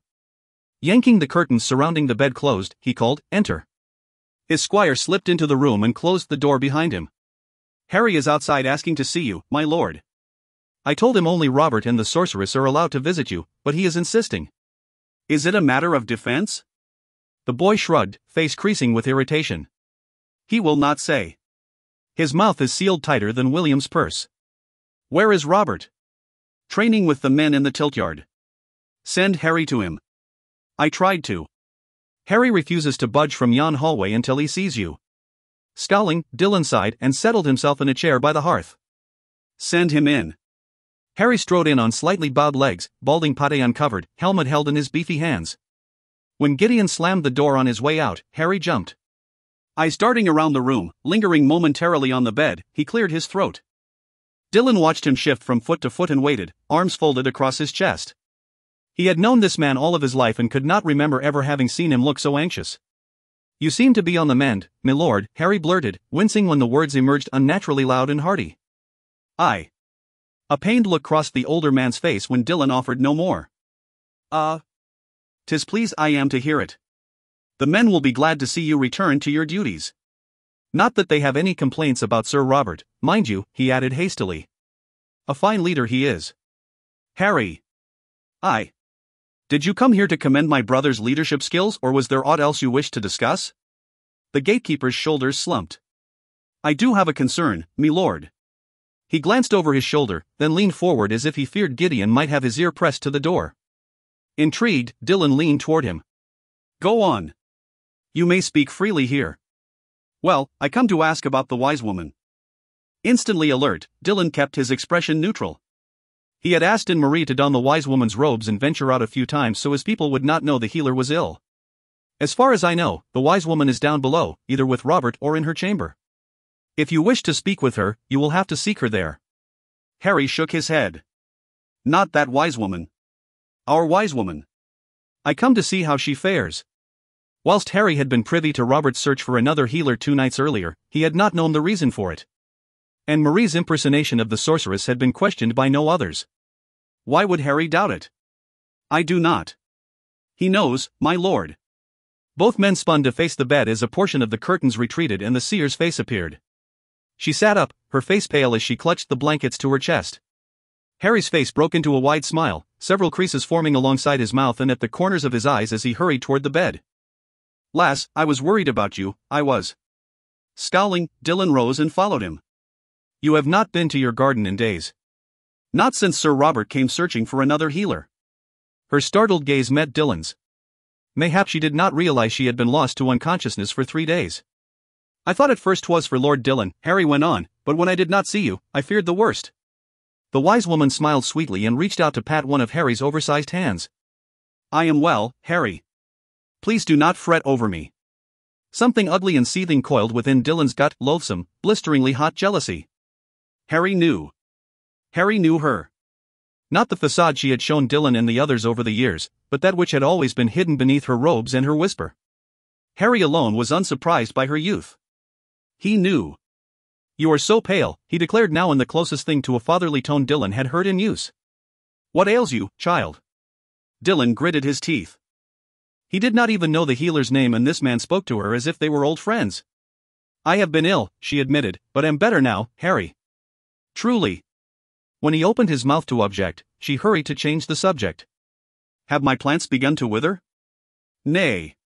Whilst Harry clamored on about watering her garden for her, Dylan stalked over to his trunk and yanked a linen shirt out of it. Why had she confided in Harry instead of him? Did she not consider Dylan her friend? Was he not worthy of her trust? In the past 7 years, they had scarcely left each other's sight. Yet she had kept him in the dark and shared her secret with Harry. Returning to the bed, Dylan shoved Harry aside and tugged the soft material down over the wise woman's head. He did not like the other man seeing the little bit of shoulder visible above the furs that covered her. Startled, she blinked several times and blew the hair out of her eyes. Dylan took a moment to brush it back for her, gentle in spite of the irate thoughts that rode him. His hand tingled when he smoothed it around to the back of her neck and carefully released the rest of her long, dark tresses from their prison. As soon as his calloused skin met hers, her eyes widened and flew to his face. He refused to meet them, however, knowing she could feel the turmoil raging within him. Instead, he held the shirt down, modestly covering her whilst her arms found the sleeves. Harry yammered on as if naught were amiss whilst Dylan swiftly laced up the tunic, piled pillows behind her back, and covered her with the blankets once more. Though the wise woman offered comments and answers whenever prompted, her gaze remained fixed on Dylan. Oddly unsettled, he retreated to stand by the fire and gave them his back. At last, Harry wished her well and turned to leave. You will speak of this to no one, Dylan informed him curtly. Harry spun about and puffed up like a rooster. Of course I will not. I would not betray our wise woman for aught. Dylan strode forward, not stopping until Harry had to crane his neck to look up at him. Not our wise woman, he gritted, my wise woman. And anyone who betrays her will find a quick end at the point of my sword. Harry's disgruntled look swiftly altered to one of astonishment. A knowing grin spread across his worn features. Dylan did not know what he wanted to do more, wipe that smile off with his fist or take back those hasty, dreadfully possessive words. He settled for grimacing and waving toward the door. Get you gone, old man. He could have sworn he heard the blasted soldier chuckle as the door closed behind him. Beset with restless anger, Dylan prowled the room and wished he were outside, training with his men. He would challenge Robert if he were. Or Simon. Only they could offer him a good fight. Shoving aside his trunks and the small table and 2 chairs that rested nigh the hearth, he drew his sword and began to drill himself and measure his returning strength. He had done so each day whilst the wise woman slept her dreamless sleep, cursing when he quickly tired. Today differed, though. Consumed with a fury that powered his muscles and infused him with energy, he pushed himself further than he had all week. Harry can be trusted, my lord, the wise woman assured him. Dylan's sword made the air hum as it severed the arm of an invisible opponent. You do not hesitate to call him Harry, yet until now refuse to call me Dylan. He heaped silent epithets upon his own head. Why had he said that? He had sounded as petulant as a boy denied a sweetmeat. Another slash of his sword, another invisible limb severed. Several more imaginary foes fell before she spoke. I have a garden. Dylan missed a stroke, so surprised was he. He stopped and glanced at her, breathing hard from his exertions. Crimson color rushed to her cheeks as she looked down at her lap. She had almost never spoken of herself to him. Mayhap doing so now left her uneasy. Returning to his swordplay, he offered a casual, "Do you?" "I have not seen it." He thought he heard her sigh with relief. "I keep it in that section of the forest where the villagers fear to tread. The glen to the south they all swear is cursed." She smiled. "Precisely the one. I grow many of the herbs I use there. But 'tis as much a source of peace for me as 'tis a source of medicines." As Dylan's muscles grew fatigued, his swings and parries and lunges slowed. "There I can escape the fear and hatred that are constantly directed at me here," she confessed. "In my garden, no one crosses himself as I pass or mutters curses in my wake. The birds and animals that visit do not shy away at my approach. They welcome me with warmth and song and playful mischief. I can remove my cowl there and feel the sun kiss my face, push my sleeves back and bury my fingers in the soil without worrying that someone will see them and know that I am not all that I seem." Dylan stopped, more interested in hearing the healer speak than in listening to the air complain as his weapon sliced through it. He returned his sword to its scabbard and wearily sank into the chair by the hearth. Closing his eyes, he leaned his head back and let her low, husky voice wash over him. "I seek refuge there nigh every day," she continued. "And each time I encounter Harry as I pass through the gate. He was wary of me for a long time, having heard the nightmarish tales that circulate about me. But, unlike the others, he seemed to grow accustomed to my comings and goings, offering a greeting, asking how I fared, even giving me word of those who might have need of my aid but were too fearful to approach me." When she paused, he opened his eyes to find her staring at him. "I know a greeting here where there may seem trivial to you," she said, "but, other than you, Robert, and Anne-Marie, he is the only person in your domain who has ever spoken kindly to me when not in need or under orders to do so." Without the cowl to conceal it, the loneliness she had suffered these last 7 years lay bare before him. Was it true? Had no one save himself and Harry and, in rare moments, Robert addressed her kindly? Even Anne-Marie had avoided her until the healer had saved her life and that of her babe. Dylan had been so preoccupied with defending his lands and his king that he had been unaware of the extent of the wise woman's ill treatment. Was that why she had confided in Harry rather than in him? "Harry learned of my true age and appearance quite by accident," she said as if he had spoken his thoughts aloud. "Though strong and of good health, his limbs are beginning to ache and stiffen with age. He hoped that, as a healer, I might be able to help him with a tisane or a compress that would bring him ease on the worst days. He did not want the other soldiers to know, so he sought me out in the one place he knew no one would chance to overhear us speak." "Your garden." She nodded, lips twitching.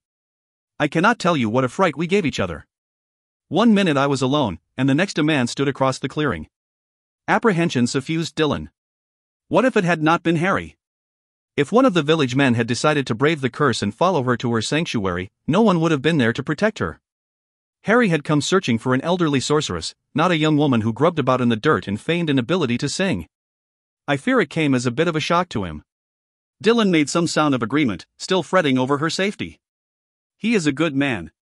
Smiling fondly, she peeled back a couple of furs. "Verily, once he recovered himself, I believe he pitied me. Or mayhap he felt we were allied in some way, each not quite what we appear. Whatever his reasons, he has been kind to me and has kept my secret well. He will not betray us. Us. Not me or you, but us." Dylan noticed with some concern that she had removed all but one of the blankets he had draped across her. "You're chill," he murmured. "'Tis gone?" "Aye." She hid a yawn behind one dainty hand. "In truth, I find it quite warm." "Do you not?" He frowned as she sank back against the pillows, eyelids drooping. Rising, he approached the bed. "Mayhap your fever returns." He rested a palm, calloused from years of wielding weapons, upon her forehead. She started slightly, then drew away, forcing a smile. Dylan's stomach clenched. Did his touch displease her? "You worry over neglecting your men," she commented. Though such concerns had flitted through his mind at least a dozen times since waking, he denied it. "Nay. Robert oversees them. You would rather do so yourself." He shook his head. "I wanted no one else to tend you." Her brow furrowed. "Do they all know?" "Nay. I could not forget that someone had cast stones at you in the past. If they knew you could be hurt, you would lose the protection your robes and the rumors of immortality lend you. And I feared that someone might try to harm you in my absence. So Anne-Marie has donned your robe and worn it these 3 days past. She stared at him. 3 days? I have slept that long? He nodded. And Anne-Marie is pretending to be me? Aye. 'Twas she who treated and bandaged your wounds, enabling you to live long enough for the other healers to reach you. Then all of Westcott believes that I lay abed, recovering from my injuries whilst you tend me. She seemed to need a moment to digest it. Dylan strolled over to the narrow window and peered down through the precious glass he had added at great expense a few years ago. The men do not suffer from my absence. Robert is more than capable of leading them. Robert has inherited your sire's fierce pride and stubborn temperament, she said after a moment. He will not be satisfied until he has acquired lands and wealth of his own. Aye. He has told me as much. It seems he is bent on following in my footsteps. Dylan wished he could spare his brother that. Hiring out his sword, constantly having to prove himself in tournaments and one bloody battle after another, fighting other men's wars, hardening his heart against the taunts and cries of those he killed in combat, those who sought to kill him. As a third son, Dylan had done it all himself and, after gaining Henry II's notice at a very early age, had acquired his own wealth and property long before he had inherited the title. Gavin attempted to lay the blame for your betrayal at Robert's feet, she told him. Shocked, he glanced at her over his shoulder. Did you believe him? I never doubted he spoke falsely. She tilted her head. The same may not be true of your men, however. The seed of doubt Gavin planted has taken root and spawned suspicion. I can feel it. Closing her eyes, she seemed to listen to voices he could not hear. Your men may not be content for much longer. They question Robert's word that you are recovering. His refusal to allow anyone but your squire to see you only encourages more speculation. She paused and opened her eyes. 'Tis time to make an appearance, my lord. 'Twas the truth. Yet he was reluctant to leave her. She had only just begun to improve. She was alert, if a little drowsy. She spoke to him, confiding in him and looking at him with less shyness and self-consciousness, as she grew accustomed to being with him unconcealed. There were so many things he wanted to ask her. So many things he wished to know. Could Westcott not wait one more day? Surely they do not think you would allow my brother to usurp my position, he murmured. She shook her head, her lips forming a sad smile. Your people trust me less than they do your enemies, my lord. Have you not guessed that yet? Lucifer's toes. All right, he snapped, irritated by his people's persistent blindness, resenting it for luring him from her side. You are to rest until I return. You are still weak. I, my lord. Dylan, he corrected in a growl. I, Dylan, she corrected dutifully. Her lips twitched. His eyes narrowed suspiciously. A laugh escaped her, hastily cut off as she clamped her lips more firmly together, eyes widening. It was such a youthful, joyous sound, so unlike his somber sorceress, that his irritation fled. Smiling sheepishly, he crossed to the bed. I am a poor substitute for a healer, am I not? Churlish and overbearing. The tender smile she gave him muddled his insides. You have done very well, Dylan. I would not have healed so quickly had someone else tended me. I thank you for your kindness. Needing to touch her, even fleetingly, he again pretended to check for the return of her fever. Her forehead was cool beneath his hand, her hair like silk where he smoothed it back. Her eyes softened. Rest, he repeated quietly. She nodded. He had to force himself to walk away, unwilling to leave her presence. Dylan. Her voice stopped him as he reached the door. He looked back. I. Deep brown eyes rose to meet sapphire. 'Tis Alyssa. He tilted his head. What is my name? Chapter 7. Lord Camden drew back his leg and slammed his boot into the side of the boy curled into a ball on the floor of the kitchen. Then kicked him again. And again. And again. In the ribs. The stomach. The back. Whatever body part happened to roll in front of his foot. His fury rising with every blow. The little bastard had been caught filching food for his family. Every crumb in Pinehurst's measly stores would be needed until Westcott's men were called away to mourn the death of their lord and cease this cursed siege. Camden would be damned if even one of those crumbs went into the mouth of a thieving whelp like the one moaning and weeping on the floor. One of the women present whimpered. Silence, Camden roared, spittle flying from his lower lip. Or you will be next. By the time he finished with this piece of filth, no other would even think of stealing from his larder. "My lord," a gruff voice said just as Camden prepared to kick the boy in the head. "What?" He barked mid-kick and looked over his shoulder. Osbert, one of the men who guarded the wall, stood just inside the doorway. "Sir Simon is demanding to speak to you." Sir Simon, the burly knight from Westcott who had believed he could pass for Lord Dillon. Foolish knave. Even had Camden's spy not revealed the ruse in a missive, Camden was certain he would have swiftly guessed the truth. None were more clever than he. "Have an archer fell him. He says he has received word from Westcott. He says you will wish to hear it." Camden stilled. Tilting his head to one side, he ignored the groans of the boy at his feet and considered the soldier thoughtfully. Had the ambush already taken place? Had Lord Dillon been slain? Grim satisfaction suffused him, twisting his lips in a smile that made the other occupants of the kitchen take fearful steps backward. At last, the cursed whoreson was dead. How Camden wished he had been the one who had wielded the crossbow. No more would Camden have to hear the praise heaped upon Lord Dillon's head. No more would he have to endure seeing the admiration that filled his father's eyes each time he spoke of Dillon turn to disappointment when he regarded his own son. Delivering a final kick to the moaning boy, Camden spun around and preceded the soldier out of the kitchens. Across the bailey they strode. And, with every step, anticipation thrummed through Camden and swelled his chest. The siege that had barely begun would end now. Sir Simon and the rest of Westcott's men would withdraw to mourn the loss of their lord. Lord Robert would be too buried by grief to begin the siege anew. Camden would send missives to the king, alerting him to the tragic loss of his friend. The kind missive would, of course, include a fabricated account of Camden valiantly having hunted down and slain the thieves who were responsible. The same thieves, he would add, who had attacked Lord Robert and stolen the coin Lord Camden had sent to pay the delinquent taxes he owed. Alas, the coin had not been recovered. The king, in his benevolent gratitude, Camden thought with an inward sneer, would reverse his decision to take Pinehurst from him. Mayhap King Richard would even grant him some of Lord Dillon's lands. He seemed to reward Lord Dillon for every minuscule act he performed. If Dillon so much as visited the garderobe, he was granted another keep, the bastard. So why would King Richard not give Camden a boon for avenging the death of his beloved friend? Lord Dillon of Westcott would, at last, no longer be the most feared and revered warrior in England. Nay. Camden would assume that position. Upon reaching the gatehouse, he scaled the steps to the wall walk 2 at a time. The men who manned it all bore grim expressions. Ignoring them, Camden leaned into one of the crenellated openings in the wall, Osbert at his side. Sir Simon stood in the meadow below, what appeared to be every man he had brought with him lined up behind him. Had they not had their shields at the ready, Camden would have ordered his archers to fell them all. "I am told you wish to speak with me," Camden called. Even work on the trebuchets had halted, he noted with triumph. Sir Simon removed his helm. I'd news to share with you." "Speak it," Camden commanded. A malicious smile lit Simon's face. "Your plot has failed," he shouted. Unease trickled through Camden. The men behind Simon did not mimic his smile. Nay, they all bore murderous expressions. "Plot?" Camden called back.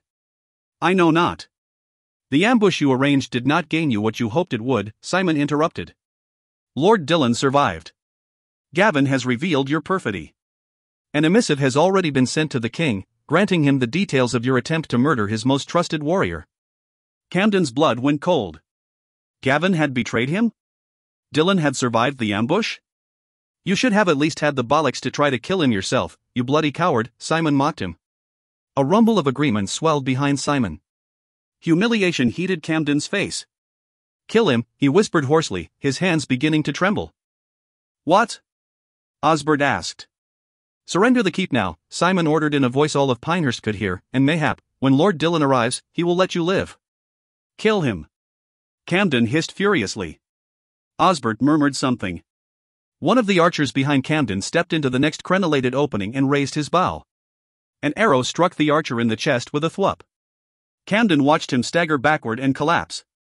Heart racing, he returned his attention to Sir Simon. "Did you fail to notice we have our own archers?" he drawled. "Sleep well tonight, cur, whilst you ponder the fate that awaits you." Simon turned and strode away as though he had not a care. The other warriors closed ranks around him. Lord Dillon had survived.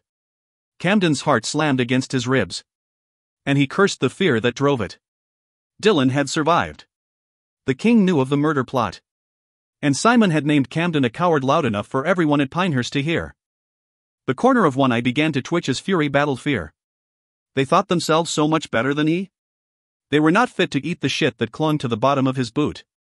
All was not lost, he silently vowed. Nay, all was not lost. They could not defeat him. They could not outwit him. Camden would punish Dillon, that bastard Simon, and every man they led who thought him a coward. Then he would claw his way up out of the mire. There would be a reckoning. Ah yes. He would see to it. There would be a reckoning indeed. Asterisk asterisk asterisk. Alyssa awoke, a slow, gradual return to consciousness. She did not think she had slept long after Dillon's exit. An hour, mayhap. The deep sleep, bereft of dreams, had gone far toward easing her body's weakness. That odd humming was almost a memory. Her limbs no longer prickled with pain. Neither heat nor cold bombarded her. She was quite comfortable actually. And yet, something seemed amiss. Frowning, Alyssa cautiously opened her eyes.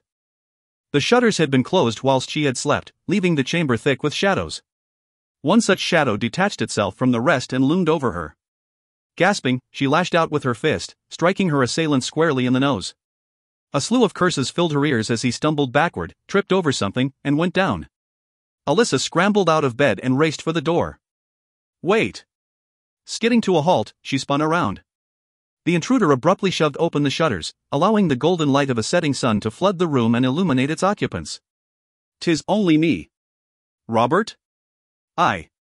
Straightening, he wiped the blood from beneath his nose and dropped his hand.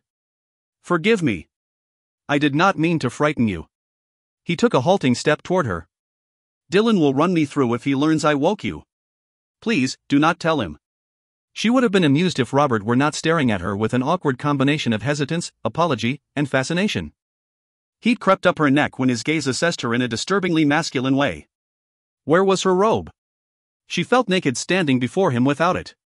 Dillon's tunic hung off one shoulder and covered her to just below her knees, leaving her calves, feet, and worse yet, her face bare. Dismay swamping her, Alyssa ducked behind one of the bed curtains. "Robert!" A voice bellowed behind her. Alyssa jumped and spun around in time to see Dillon slam the door shut. "I specifically ordered you not to disturb her." "Dillon!" She did not realize she said his name. Nor did she hear the relief and pleasure her voice carried to his ears. His attention shifted to her. Both his expression and tone sweetened. "You should be Abed. You are not yet recovered." Surely that explained why her knees suddenly went weak. "I made a vow, Dillon," Robert began. "I come here and find her cowering behind the bed curtains whilst you leer at her and slaver over her soft white skin and you prattle on about a vow?" Alyssa started to protest his description of her. She was not cowering, but the soft white skin part distracted her. All thoughts fled entirely then as Dillon closed the distance between them and lifted her into his arms. Cradling her to him, he tenderly pressed his cheek to her forehead. Her heartbeat stuttered. Her flesh tingled where his whiskers abraded it. "No fever," he murmured, raising his head and giving her a proud smile as though she had some control over her body's temperature. "I was not leering at her," Robert gritted. "If you would but listen." "I grow tired of listening." "Then allow me to do my duty. I am a man of honor, Dillon. I have never been forsworn and will not be so now. I made a vow and 'tis time I." The brothers continued to bicker as Dillon lowered her to the bed and tucked her beneath the covers. Alyssa knew not what kind of vow Robert had made, but she could feel the irritation it inspired in Dillon. As soon as a lull arose, she cleared her throat and asked Robert, "Of what vow do you speak?" Lips tightening, Dillon crossed his arms over his massive chest and glared at his brother. Broad shoulders back, one hand resting casually on the hilt of his sword, Robert said, "I vow that if healing Dillon weakened you, I would be your servant until you recovered. Whatever you ask that is within my powers to grant, I shall grant you." Gallantly dropping to one knee beside the bed, he finished earnestly, "I am yours to command, wise one." Her mouth fell open. She looked to Dillon for his reaction. Dillon's arms fell to his sides as he snapped, "Oh, get up, you horse's arse." She looked back at Robert, who did not budge. "Aye. Please rise, Robert." Her eyes widened. "My lord." "Please rise, my lord," she corrected, shocked that she had forgotten his proper address. Robert shook his head as he rose to stand beside the bed. "We are alone here. There is no need for formality, particularly when I owe you so much." "You owe me not. I release you from your vow." "Nay." The vow was made to myself, seer. I have sorely wronged you in the past and regret the unkindnesses I have dealt you. I allowed myself to be swayed by the words of others instead of judging you on your own merit. Alyssa stared. But I will not be swayed, healer. I am your servant. Command me as you will. He sniffed and swiped at his nose again. She blinked. Very well. Come closer. Dylan scowled and eyed them suspiciously as Robert drew nigh. Kneel down as you did before. He did so, curiosity replacing the unease she usually saw in his eyes. Now, lean forward. She reached a hand toward him. Your nose still bleeds. I would heal it for you. Nay. The brothers spoke simultaneously. Robert reared back as Dylan dove forward and grabbed her wrist, stopping her. Confused, Alyssa studied them. Why? Robert looked to his brother. Avoiding her eyes, Dylan lowered her hand to her lap and gave it a pat as he withdrew his own. Her eyes narrowed. You think I am too weak? Dylan said. Robert parroted. I am not so weak as that, she protested indignantly. 'Twas only today that you awakened fully, Dylan informed her. I shall not risk your falling into another decline. An indecipherable look passed between the brothers, leading her to suspect that something more was at work here. Robert cleared his throat. Mayhap some broth might appeal to you, wise one. I would be happy to fetch you some from the kitchen. Alyssa's gaze went from one to the other. Make it something a little more substantial, Robert, Dylan instructed. 'Twill help her recover more swiftly. Nodding, Robert bowed to Alyssa, then left. She stared at the closed door, wondering silently if she had not transferred her fever to Robert. Dylan laughed, drawing her gaze. What amuses you? Seating himself on the bed, he leaned to one side and rested an elbow beside her thigh. If you could but see your expression. She sent him a wry smile. 'Tis the truth, I feel as if I have awakened into an odd dream. He winked. More like a nightmare? Robert is quite determined to serve you and make amends. He will not be dissuaded. But he is not at fault, she repeated. He did not force me to heal you. I have told him so a number of times. I suspect more of his guilt lies elsewhere. He is thankful and amazed that you went to such lengths to save my sorry hide. It has made him regret being less than kind to you in the past. She shook her head. 'Tis bewildering. His eyebrows rose. Is the change in him so difficult to accept? She let her gaze rove his muscled body, lounging so casually and comfortably nigh her own. 'Tis not only the change in Sir Robert that confuses me. Dylan's expression sobered. His cerulean eyes turned watchful. Am I different with you, Alyssa? The sound of her name falling so smoothly from his lips after so many years should not inspire this depth of pleasure. Swallowing nervously, she wished now that she had held her tongue. You know that you are. In what way? His gaze swept her hidden form. His voice deepened, turned husky. Tell me. Alyssa's heart hammered beneath her breast. What was he doing to her? With just a look, such a look, he peeled away her exterior and threatened to expose all of her hidden desires. In this way, she managed to say, heart-pounding. The way you look at me. As though you are a starving wolfhound and I a choice bit of venison that has fallen at your feet. I thought you gray-haired and wrinkled beneath your robes. Yet, here you are, younger than myself by several summers unless I miss my guess. To discover such exquisite beauty. 'Tis not surprising that I look at you differently. Still reclining on one elbow, he leaned forward and, with his free hand, brushed his fingers across her forehead, traced the arch of one brow and trailed down her temple to her cheek. Images stirred in her mind. Erotic images that stole her breath and began a flash fire in her body. Dylan drawing back the blankets, baring her body to his heated gaze. Dylan's hands and mouth touching her in the most shocking places. His clothing miraculously vanishing as he lowered his body to hers. Sucking in a breath, she drew away. Her dimmed the sparkle in his eyes as he dropped his hand. That does not explain why you, she bit her lip, afraid he would laugh if she finished her thought. What if it was all her imagination? Could it not be that the earthly desires that frequently flooded her at his touch were her own, rather than his? Continue, he urged her. You do not treat me as formally as you used to. She danced around the issue, of course. Without her robes to hide her expression, she found herself battling a new shyness and uncertainty when nigh him. Flattening his hand on the bed, he splayed his fingers and frowned down at it. You would prefer formality? Distance? She opened her mouth, ready to say that all would be better than this confusion he inspired. Unfortunately, to do so would be to lie outright, and with the exception of neglecting to correct his assumptions regarding her age, she had always dealt honestly with him. Nay, she admitted softly. Then what troubles you about my recent behavior toward you, Alyssa? She closed her eyes and repressed a shudder of pleasure. What troubled her about it? That she craved more and more of it and feared she would soon become a glutton. Lifting her lashes, she stared at his bent head. I simply do not understand why you are treating me with such tenderness. His eyes rose and captured hers. Because you are letting me. You seek a woman who will be as gentle with you as you wish to be with her. Was this what he had meant, what he had longed for? Someone with whom he could share his warmth? Someone who would welcome his caresses, his fingers combing through her hair, as she had several times since waking? Alyssa thought of the women who had occasionally satisfied his physical needs during their long acquaintance. How hard it had been for her, watching him disappear with this wench or that. She had known the name of every one of them. Brazen women all. Enticing him to their beds. Touching him boldly for all to see. Pushing him until he dragged them wide-eyed from the great hall to the nearest place of privacy. Never to his chamber. What fools! They had gone to him seeking domination when what he had wanted most was tenderness.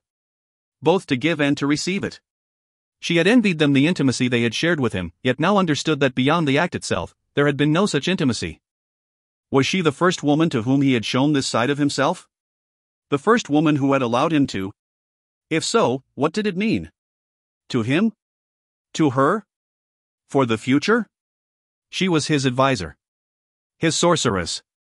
His servant. He was her lord. That could never change. I know not how to react, Dylan. I know not how I should react. He smiled. Do not tax yourself so. How oft have you lectured me on the necessity of change, of accepting it and learning what one can from it? She grimaced.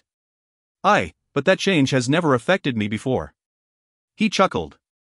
Mayhap 'tis time that fate did bring a few changes into your dull, dreary life. Nay, do not wrinkle your lovely brow. I but jest. Those wrinkles he mentioned deepened as heat crept into her cheeks. She simply did not know how to deal with him when he acted this way. Less the fierce, commanding warrior she was accustomed to and more the buoyant young swain who was completely unfamiliar and far too appealing. He leaned closer, eyes glittering. Ah! She blushes at compliments. And so very prettily. The heat in her face increased. I shall have to compliment you often in order to make up for all the times your cowl hid your rosy cheeks from me in the past, he murmured playfully. Alyssa grabbed a pillow, the only weapon available to her, and hit him squarely in his smile. Dylan laughed in delight. Alyssa pursed her lips, fighting a smile of her own. I begin to think that when you were struck by those quarrels you must have fallen and hit your astoundingly hard head. You are behaving most strangely, Dylan. Tucking the pillow beneath his arm, he ran a hand through his mussed hair. Well, you had better accustom yourself to it, he warned with a wicked grin. Now that I know we are of a similar age. Robert entered, cutting off whatever Dylan intended to say. Kicking the door shut, he circled the bed and placed a large cloth-covered tray in Alyssa's lap. Your dinner, wise one. She smiled up at him. Thank you, Robert. When he removed the cloth with a flourish, her eyes widened. A virtual feast lay before her, with numerous mouth-watering selections and a small bouquet of wildflowers tied with a pink ribbon. Thunder rolled across Dylan's features even as Alyssa glanced up to gauge his response. You are not courting her, cub. You are only supposed to serve her. Robert's face tightened. Of course I am not courting her. I merely thought to please her after all she has done for us. And what do you suppose Cook thought when he saw you add posies to the platter you no doubt claimed you were preparing for your brother? Cook never saw them, Robert retorted. I hid them under my tunic until I was sure no one was about. His smile was charmingly rueful as he looked at her. I fear they are a bit bedraggled. It matters not, Robert, she assured him. 'Twas very thoughtful of you.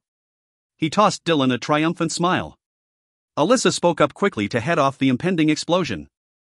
I assume by the bounty before me that the two of you will be sharing my meal. Robert will dine below with the men, Dylan stated when Robert opened his mouth to reply. For a moment, she thought Robert would protest just to provoke him. But, in the end, he merely shrugged. Is there aught more I may do for you, wise one? She shook her head, moved by his desire to please her.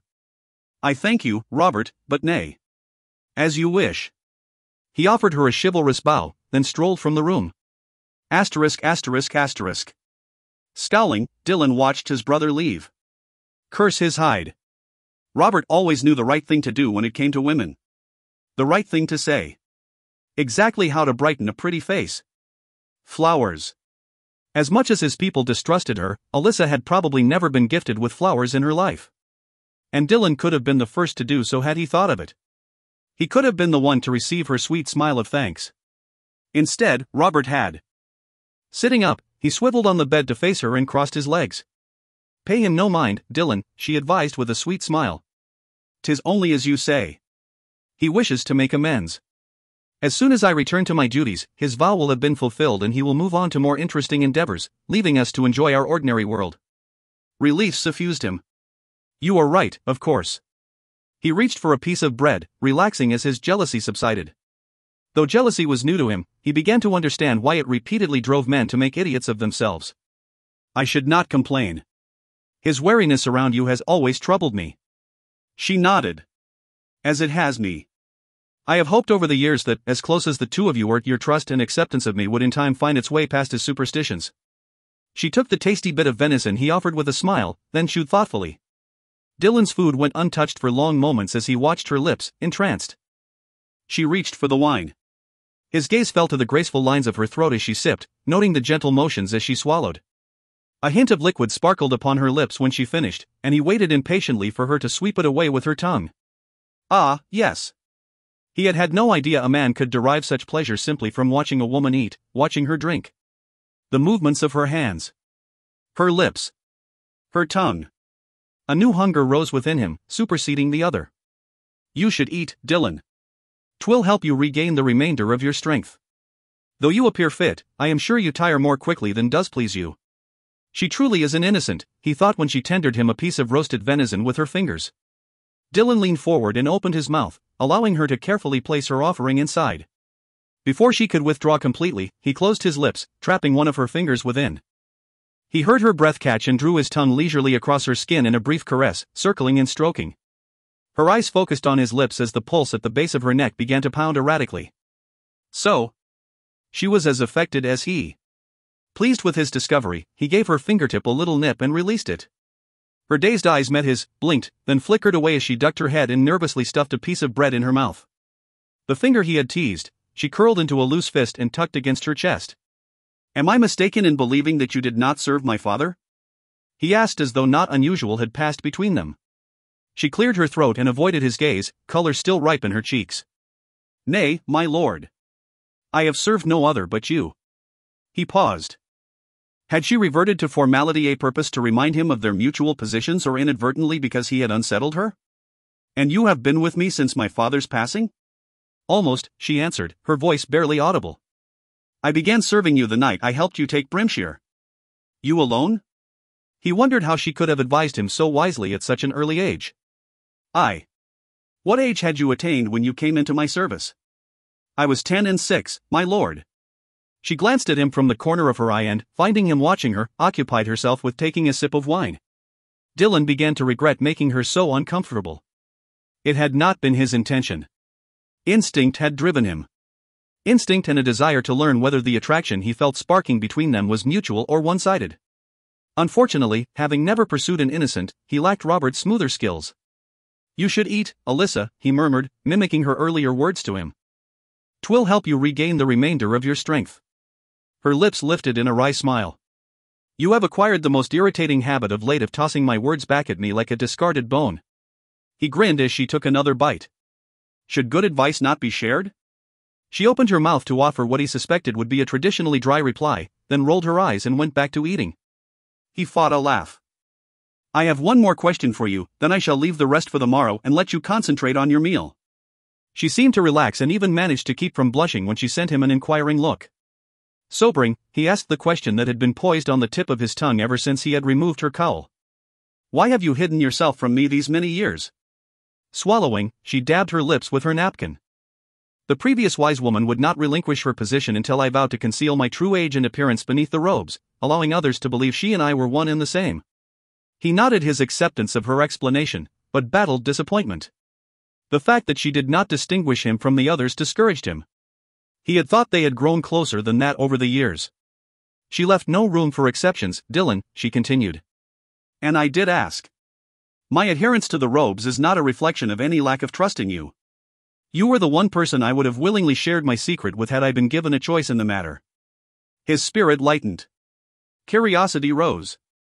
He had been too quick to promise to pose no further questions. She smiled. I can see the wheels turning in that inquisitive mind of yours. But I intend to hold you to your promise and will answer no more questions this night. He grinned. Ah, seer, you know me well. A crash resounded from below, drawing a sigh from him. My men appear to be celebrating my return to health and the resumption of my duties more exuberantly than 'tis wise, particularly when one considers that there was an enemy within our midst only a few days past. I'd best go down and see to them ere they destroy the trestle tables and drink themselves into oblivion. Pushing himself to his feet, he strode over to the door, where he donned his most stern expression and pointed an authoritative finger at her. You are to consume every crumb on that tray, Alyssa, ere I return. You have gone too long without sustenance and have desperate need of it. She eyed the wealth of food before her doubtfully. I shall try, Dylan. He grinned at the sight of her sitting there, so small in his oversized bed, seeming almost a child. When she glanced back up, he winked, earning himself another treasured smile, then ducked out into the hallway. He would not return until he was sure she slept. After resting beside her, always touching some part of her and drinking in her sweet presence, he was loath to give it up. 'Twas the first time in his life he had ever spent an entire night, 3 actually, in bed with a woman. He found it addictive and could not imagine sleeping without her by his side. Yet he felt certain she would object should he return early, doff his clothing, and climb into bed with her. Nay. He would wait until sleep claimed her, slip beneath the covers, hold her close through the darkest hours, then leave before dawn broke. That way he would be content. And she would remain none the wiser. Chapter 8. Alyssa squinted up at the sun above her. Reigning over the sky, it glared back, so bright that no clouds dared challenge it. Heat pressed down upon her like heavy hands on her shoulders. The ground beneath her feet would burn them as swiftly as hot coals were she to remove her boots and walk upon it in her bare feet. Her clothing clung to her with suffocating determination, saturated with perspiration. Dragging in a strained breath, she coughed when the wind peppered her with granules of sand. Fatigue pulled at her. Injuries she could not see pained her. Where was she? Chaos surrounded her, courted her. Everywhere Alyssa looked, harsh sunlight gleamed on weapons, shields, and armor stained crimson. Bodies moved in a grisly dance as hundreds of men sought to slay each other. Sound abruptly filled the silence, as though she had been covering her ears and had lowered her hands. The clang of swords striking swords made her wince. Voices called out as men were cut down. Limbs severed. Bodies cleaved in twain. Her heart slammed against her ribs as warriors bumped into her, buffeted her. Her ears rang with screams of agony and fear. Cries for mercy. A dark figure suddenly rose up before her, robes rippling in the arid breeze, and eclipsed the sun. At the same moment, arms imprisoned her from behind, tightening like a vice and cutting off her air. As she watched in horror, the man in front of her, unidentifiable with the light behind him blinding her, released a great war cry, raised his mighty curved scimitar, and swung it in an arc that would end with her head being separated from her body. Alyssa screamed and struggled to free herself. Bucking and rearing, kicking and clawing at the arms wrapped around her, she whimpered and fought for air as panic engulfed her. Wah! Alyssa? She stilled, heart pounding, breath coming in harsh gasps. Her eyes flew open. The thick, sinewy arms that had been clutching her jerked with surprise, then abruptly released her. The vision vanished. The cries ceased. The fear receded. Yet, the metallic scent of blood seemed to linger in the air. Dylan. She lay in bed with Dylan. Or rather, he lay in bed with her. He must have come to bed after she had fallen asleep and... Well, she had not devoted any thought as to where he had been sleeping during her illness. Or where he would do so tonight. But this was his chamber, his bed. He must have turned to her in his sleep, unaware of his actions, and curled his body around hers. Then his dream had become her own. Alyssa? Are you all right? His voice wavered slightly. Mayhap he still fought the grip of his nightmare. Aye, she responded shakily, rolling onto her back so she could look at him. You cried out. 'Twas a nightmare. She could barely isolate him from the night. Only a nightmare. His eyes glinted in the moonlight that weakly wrestled its way through the window and into the room. He lay on his side, his face nigh hers on the pillow. As she watched, he crossed his arms over his broad chest and tucked his hands beneath them as though he could not trust them to do his bidding. I was likewise troubled by sinister dreams. Alyssa's heart began to slow its frantic pace. Her muscles relaxed, one by one. Brushing the hair from her eyes, she turned onto her side to face him. The move brought him even closer. So close his warmth reached toward her beneath the blankets and banished the chill fright had produced. "I did not harm you, did I?" he asked tentatively. Mayhap he feared he had squeezed her too tightly in his sleep. "Nay. You woke me at a most opportune moment, my lord. I should thank you." He looked at her strangely, but 'twas too dark to read whatever might have been visible in his eyes. "Was yours the same spectre that visits you nightly?" she queried, remembering with a shudder the carnage that had surrounded her.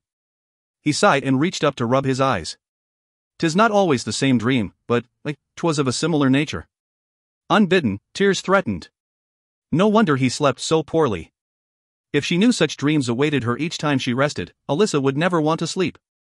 And, unlike all of the other wounds she had healed for him, she knew not how to remedy this. "Of what did you dream?" he asked softly. She could not bring herself to tell him. 'Twould distress him to learn that his dream had invaded hers and terrified her so. Throat tight, she shook her head. "I do not wish to speak of it." His large hand swam out of the shadows and cupped her cheek, testing it for tears. He frowned when he found them. "Shoo. 'Tis all right," he murmured, pulling her toward him. "You need not.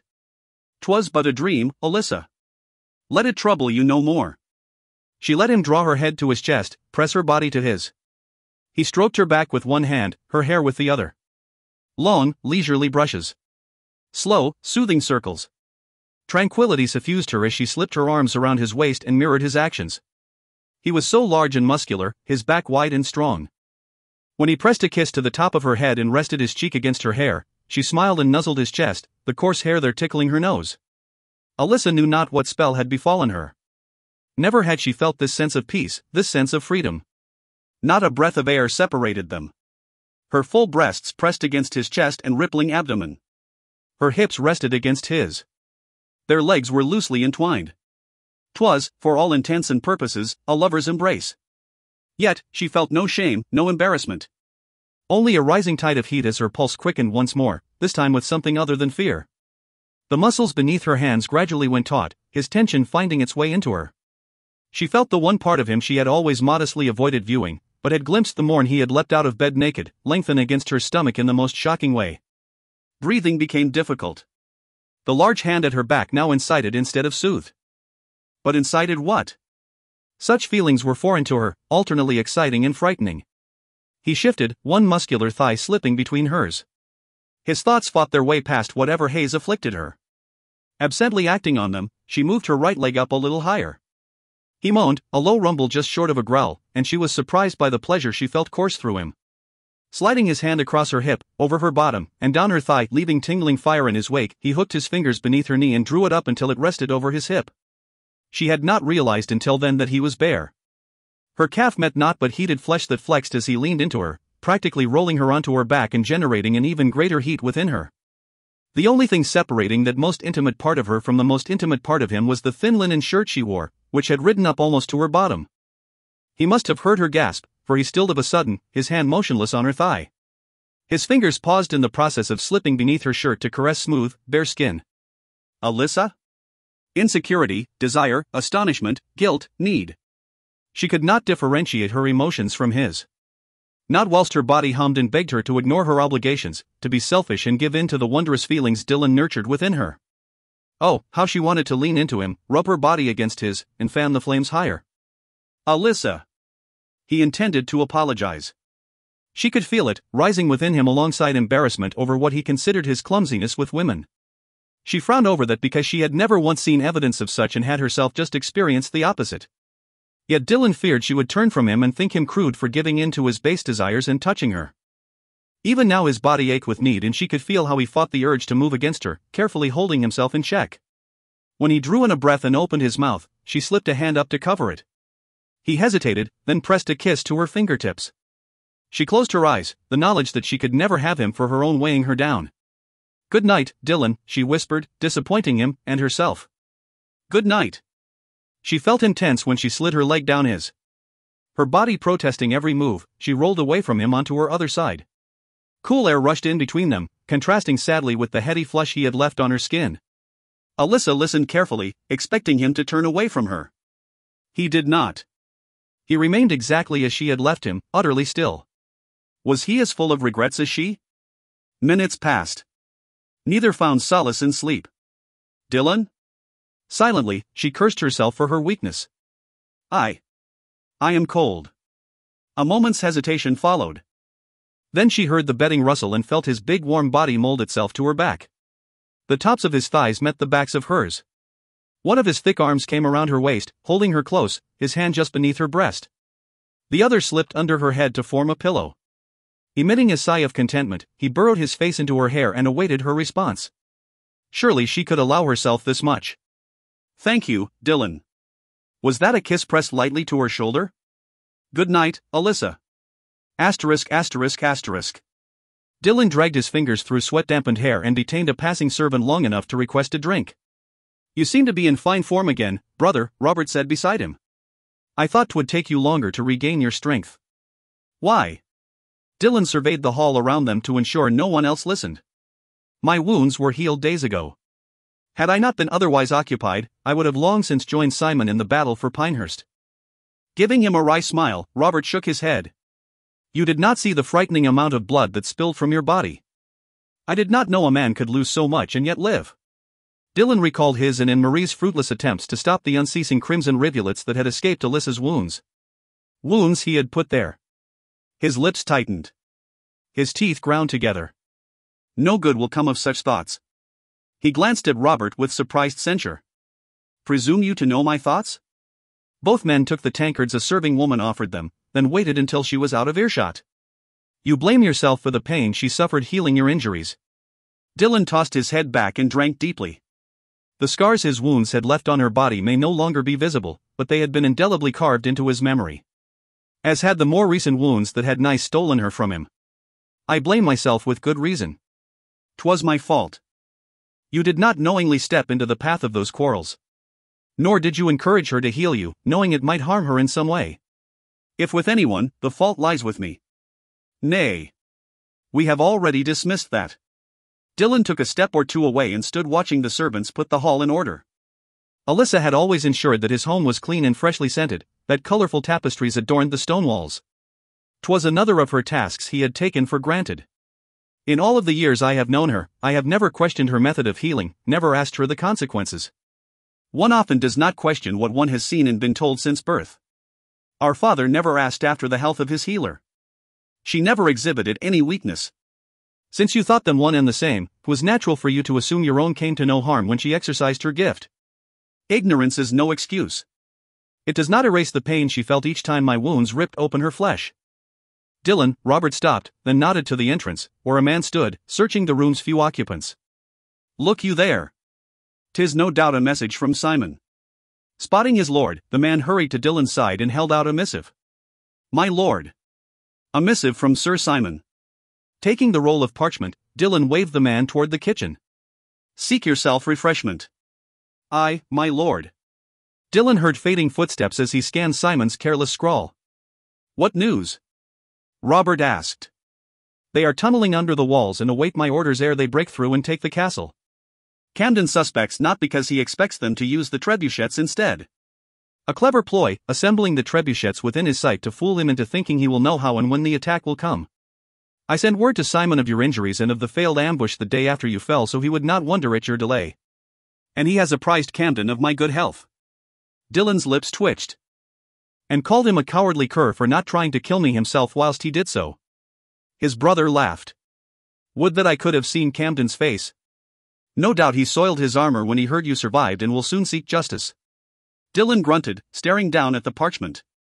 Unexpected resentment bubbled up inside him. Yet another battle that would tear him from his home. Only this time the parting would be far more difficult. He did not wish to leave Alyssa. He wanted to remain by her side, coaxing more fetching smiles from her lips, building upon the feelings that had caught them both unawares the previous night. I will go in your stead, should you desire me to do so, Robert offered softly. Looking up, Dylan read understanding in the blue eyes that so closely resembled his own. Nay. Inconvenient though it may be, 'tis my responsibility as the new liege lord of Pinehurst to take it myself. I must ensure the people will be loyal to me and demand their oaths of homage. Robert nodded. Then I shall remain here and watch over the wise woman for you. No harm shall come to her in your absence, brother. I shall guard her with my life. Dylan eyed him uneasily. For a man who shunned boredom and often clamored for battle, he was awfully eager to sit this one out. You are not becoming overly fond of her, are you? Of course not, Robert snapped. Have you forgotten my vow to be her servant until she is recovered? Nay, but she saved your life, Dylan. Think you I would repay her in such a way? By making her my next conquest? Dylan scowled, feeling like a fool. 'Twas time he conquered this jealousy once and for all before its talons became too deeply embedded to be extracted. Grimacing, Robert admitted, besides, it may not seem so, but I have not lost all of my uneasiness around her yet. Her comely face can sometimes make me forget whilst in her presence. But her powers, what I witnessed and experienced when she healed you, he shook his head. I try not to think about it. My lord? He turned to see his steward approaching. William had seen 80 years and had served the family honestly and competently for decades. Of average height, thin as a whip, with long white tufts of hair that formed a horseshoe around his bald crown, he was a sober man who had always seemed more at ease around Dylan and the sorceress than most. William? Your bath will grow cold, do you not take advantage of it soon? My bath? My lord. The wise woman saw to its preparation some time ago. Thank you, William. I had forgotten. When the steward left, Dylan turned and found Robert regarding him with one raised eyebrow. What? You have not allowed her to resume her duties, have you? Nay. I am sure 'twas in Marie's doing. The wise woman is resting. She did not sleep well last night. He fell silent as a new worry pricked him. He had not seen Alyssa since he had awoken with her in his arms nigh dawn. The fragrant tangles of her hair had been his blanket, as had the warm curves of her body. He had lain there, sprawled on his back, he knew not how long, savoring the wondrous feel of her arm resting upon his chest. Her hand curled around his neck in a loose embrace. Her breasts pressed against his side. Her peaceful face pillowed by his shoulder. Her thigh draped across his groin. Her tiny foot tucked between his calves. He had not wanted to move, had wanted to linger, awaken her with kisses and teasing caresses. Yet, fearing her reaction, he had instead carefully extricated himself from her enticing clasp and slipped silently from the bed, then from the chamber. Were he honest with himself, he would admit that he was a little anxious about speaking with her. For the first time in years, he was reluctant to approach her. Guilt gnawed at him, enhanced by ever-present desire. Last night Alyssa had been vulnerable, plagued by the remnants of whatever illness the healing had spawned within her. She had been struggling to adjust to the fact that he and Robert now knew her secret. And what had he done to aid her? He had flirted shamelessly with her, acted like a jealous lover whenever Robert paid her a visit, frightened her into waking from what appeared to have been a ghastly nightmare, then attempted to make love to her ere she could regain her equilibrium, fully cognizant of her innocence. And he had longed to do so again this morn. What is amiss? Robert asked, interrupting Dylan's self-recriminations. You look as though you just quaffed 2 goblets of that wine that went sour last spring. How could he answer? I am disgusted with myself for sinking so low as to attempt to seduce the woman I respect and admire above all others when she was at her most vulnerable? Robert had appointed himself her protector. He was the last person Dylan could confide in, or confess to, whichever the case may be. 'Tis not. I was merely considering the arrangements that must be made ere I depart. When do you leave? On the morrow.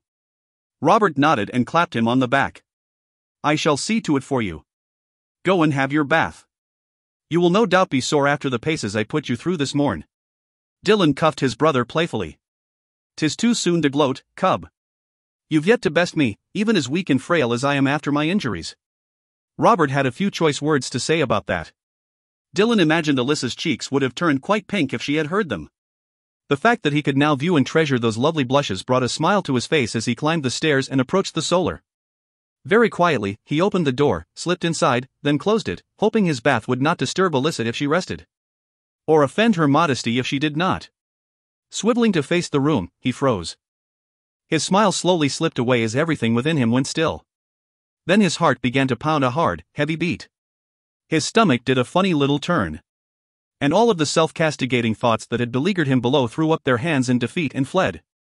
Alyssa was indeed asleep, in the bath he had mistakenly believed was meant for him. Her head rested against the back rim of the tub, tilted the slightest bit toward the hearth in which a fire had been built to ensure she did not catch a chill.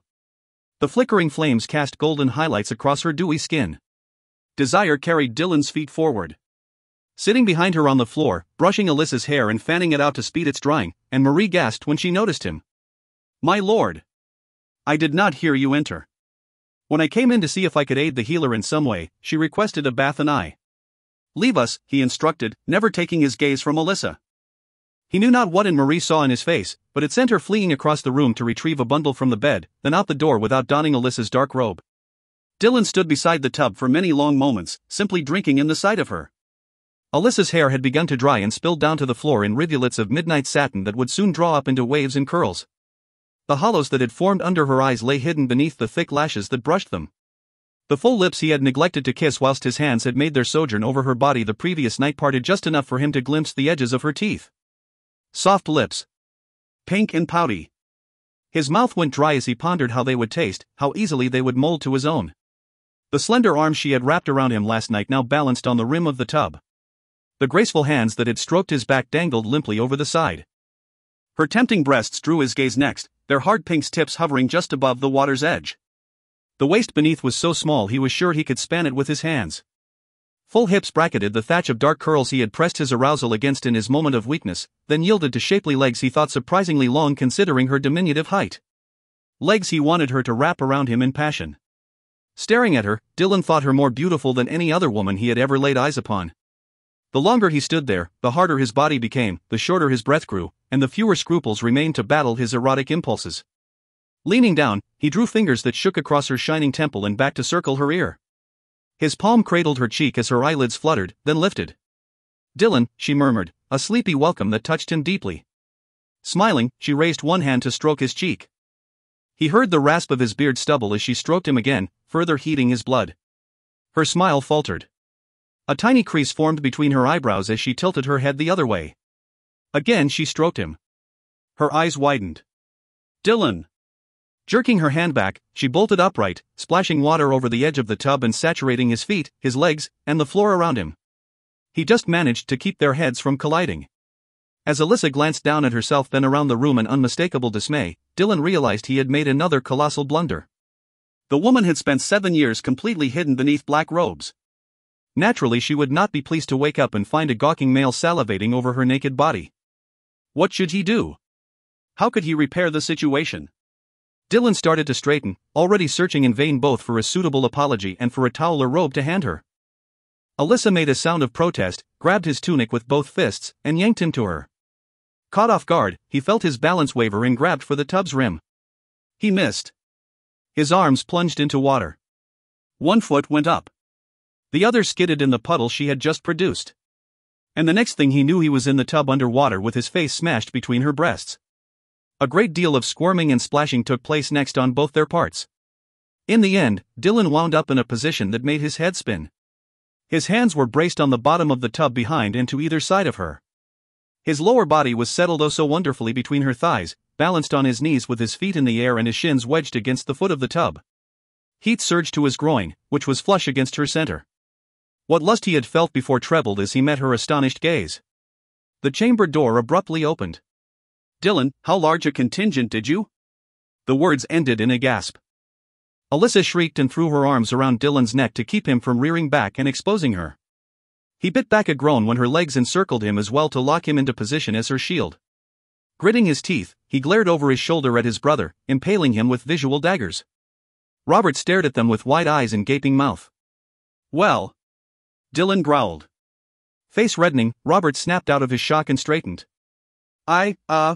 Blinking, he looked around the room with exaggerated surprise and blurted, "Why, this is not my chamber." Spinning around, he exited and slammed the door behind him. Nonplussed, Dylan looked down at Alyssa.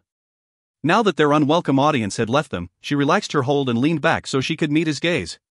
His lips twitched. Hers followed suit. Both burst into merry laughter. Not his chamber? Dylan choked. Mayhap Robert has had one too many shocks of late. I believe you are right. Their laughter quieted.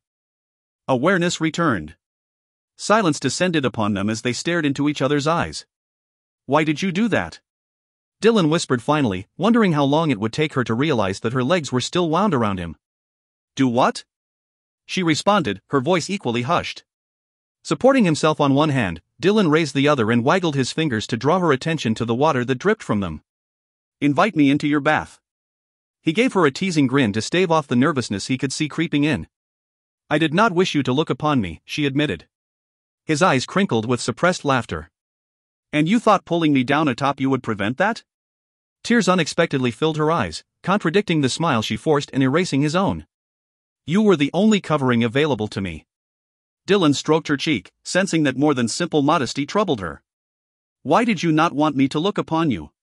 She shook her head mutely. Is it your promise to the other wise woman? Your vow not to voluntarily show yourself to others? Nay. A sparkling teardrop overflowed her lashes and bathed his thumb. What then? I did not wish to disgust you. 'Twas not at all what he had expected. Disgust me? He repeated, disbelieving. I am scarred. Her brow furrowed. Or I was. When I woke to find you standing over me, I forgot the scars had healed and she swallowed hard. I did not want you to see them. Alyssa, those scars were mine. You acquired them healing me. When she parted her lips to speak, he touched a finger to them. If those scars had remained where they belonged on my body, would they have disgusted you? Nay, but you are a warrior. As are you. You have ridden into battle by my side more than once. And, he shook his head. Do you not know how beautiful you are to me? So lovely your image lingers always in my mind when we are apart, distracting me from whatever task I am attempting to perform and leaving me utterly useless to those around me. 'Twould be no different were you still scarred. Another tear fell. You must not say such things when they are not true. But they are true, he insisted. You are touching me. He brought one of her hands to his cheek and held it there. Can you not see the truth in my words? Can you not feel it? She stared at him, unspeaking. Alyssa? I cannot think clearly when you touch me, she whispered. His heart skipped a beat. He could feel hers pounding wildly against his chest. You must forgive me. For what? His head dipped. For this. Asterisk asterisk asterisk. Dylan's lips brushed hers in a first tentative kiss that was wild in its restraint. Devastating in its tenderness. Alyssa suddenly found it hard to breathe. Her pulse raced. Her skin tingled. Every muscle tightened. And the things she heard, the things she saw. Dylan's jumbled, passion-driven thoughts. The erotic images they spawned. Her whole body heated and began to ache with the same need that consumed him. He drew back slightly, his blue eyes dark, breath-short. He bore such a look on his face, one that reflected all of the hungry chaos that devoured him inside. Awe coupled with needs softened by affection she would not allow herself to believe might be love. A look that told her no other woman could stir him this way. No one else could make him forget himself so completely. She whispered his name. Dylan. His eyes closed as something like rapture blanketed his features. I love it when you say my name. He was so beautiful. Her gaze fell to the lips that had only seconds earlier claimed her own. Warm and full and inviting. She knew she had to taste them again. Dylan. His eyes opened, met hers, read the desire there, and blazed with heat. Through her gifts, Alyssa felt his control fray, then snap. Scalding hunger that obliterated all reason flooded her, as though a dam had burst. Groaning, he leaned into her and lowered his lips to devour hers. When she parted them on a gasp, his tongue delved within to engage hers in a seductive dance. One muscular arm clamped around her waist and pulled her to him. Driven by need, both her own and his, she slipped her arms up around his neck once more, hugging him close, flattening her aching breasts against his chest. She tightened the legs she had wrapped about his waist, locking them at the ankles, forcing him ever closer in an attempt to assuage the heat building at her core. Dylan growled his approval and left the haven of her lips to trail a scorching path down her neck. Abandoning the support of the base of the tub, he grasped the back of her head with his other hand and surged upward. Moving their entwined bodies forward, he lowered his legs into the water, sat back on his heels, and settled Alyssa astride his thighs with her womanhood flush against his arousal. Never had she experienced such intense need, such desperate longing. Virginal fear crumpled before it as Dylan's mind and heart guided her hands. Clumsy, shaking, she divested him of his sodden tunic and threw it aside. The linen shirt he wore beneath met a similar fate. Heated flesh met hers as he pressed her against his naked chest, hard and yielding at the same time. Alyssa, he groaned, one hand going to her hips and urging her to rock against him. Can you see it now? He asked between heated kisses that followed the line of her neck to her shoulder. He glanced it with his teeth, then continued on to her collarbone and lower still. Can you feel it now? How beautiful you are to me.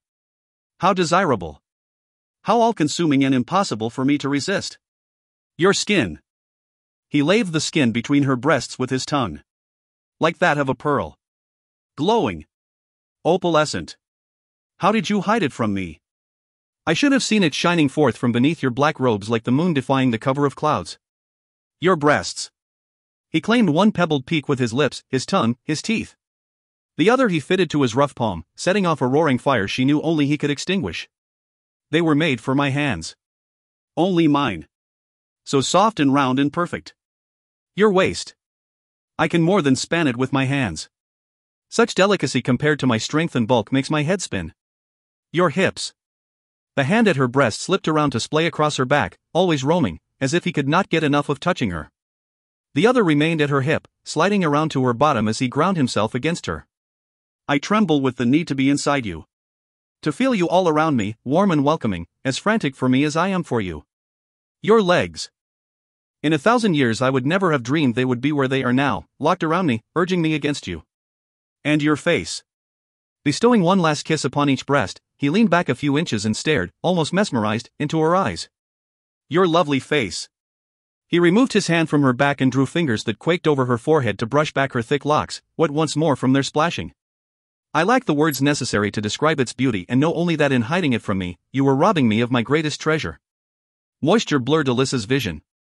Tunneling her hands through his hair, she pulled him to her and kissed him with all of the love and desire and yearning he inspired. If only he knew how deeply his words, his thoughts, his touch affected her, he would have no reason to envy Robert his way with women. The kiss broke. Dylan's heart thundered in his chest where it pressed to hers. His eyes sparkled with need, with hope. Alyssa. She heard what he dared not speak aloud. Let me make love to you. Let me make you mine. She whispered, shocking them both. He seemed to stop breathing. I have not asked. She stroked his cheek. You need not, Dylan. Air left his lungs in a rush. Burying his face in her neck, he squeezed her against him. I do not deserve this. Clenching her eyes shut, she pressed a kiss above his ear. You deserve better. He froze for a moment, then relaxed and kissed her throat. There are none better. Anchoring one arm around her back and one under her hips, he whispered, hold tightly to me. Nodding, she curled her arms around his neck and held on as he rose to his feet, graceful despite being encumbered by her weight. The delicious friction of their bodies rubbing against each other kept her warm as he stepped out of the tub with care and onto the driest section of floor available. A few strides later, he lowered her to the bed. She smiled when he retrieved a towel and took the time to squeeze the excess water from her hair before he drew the cloth gently down over her body. First the front. Then the back. I do not wish you to catch a chill, he explained. With you as my blanket, I shall not, she murmured, wondering at her own brazenness.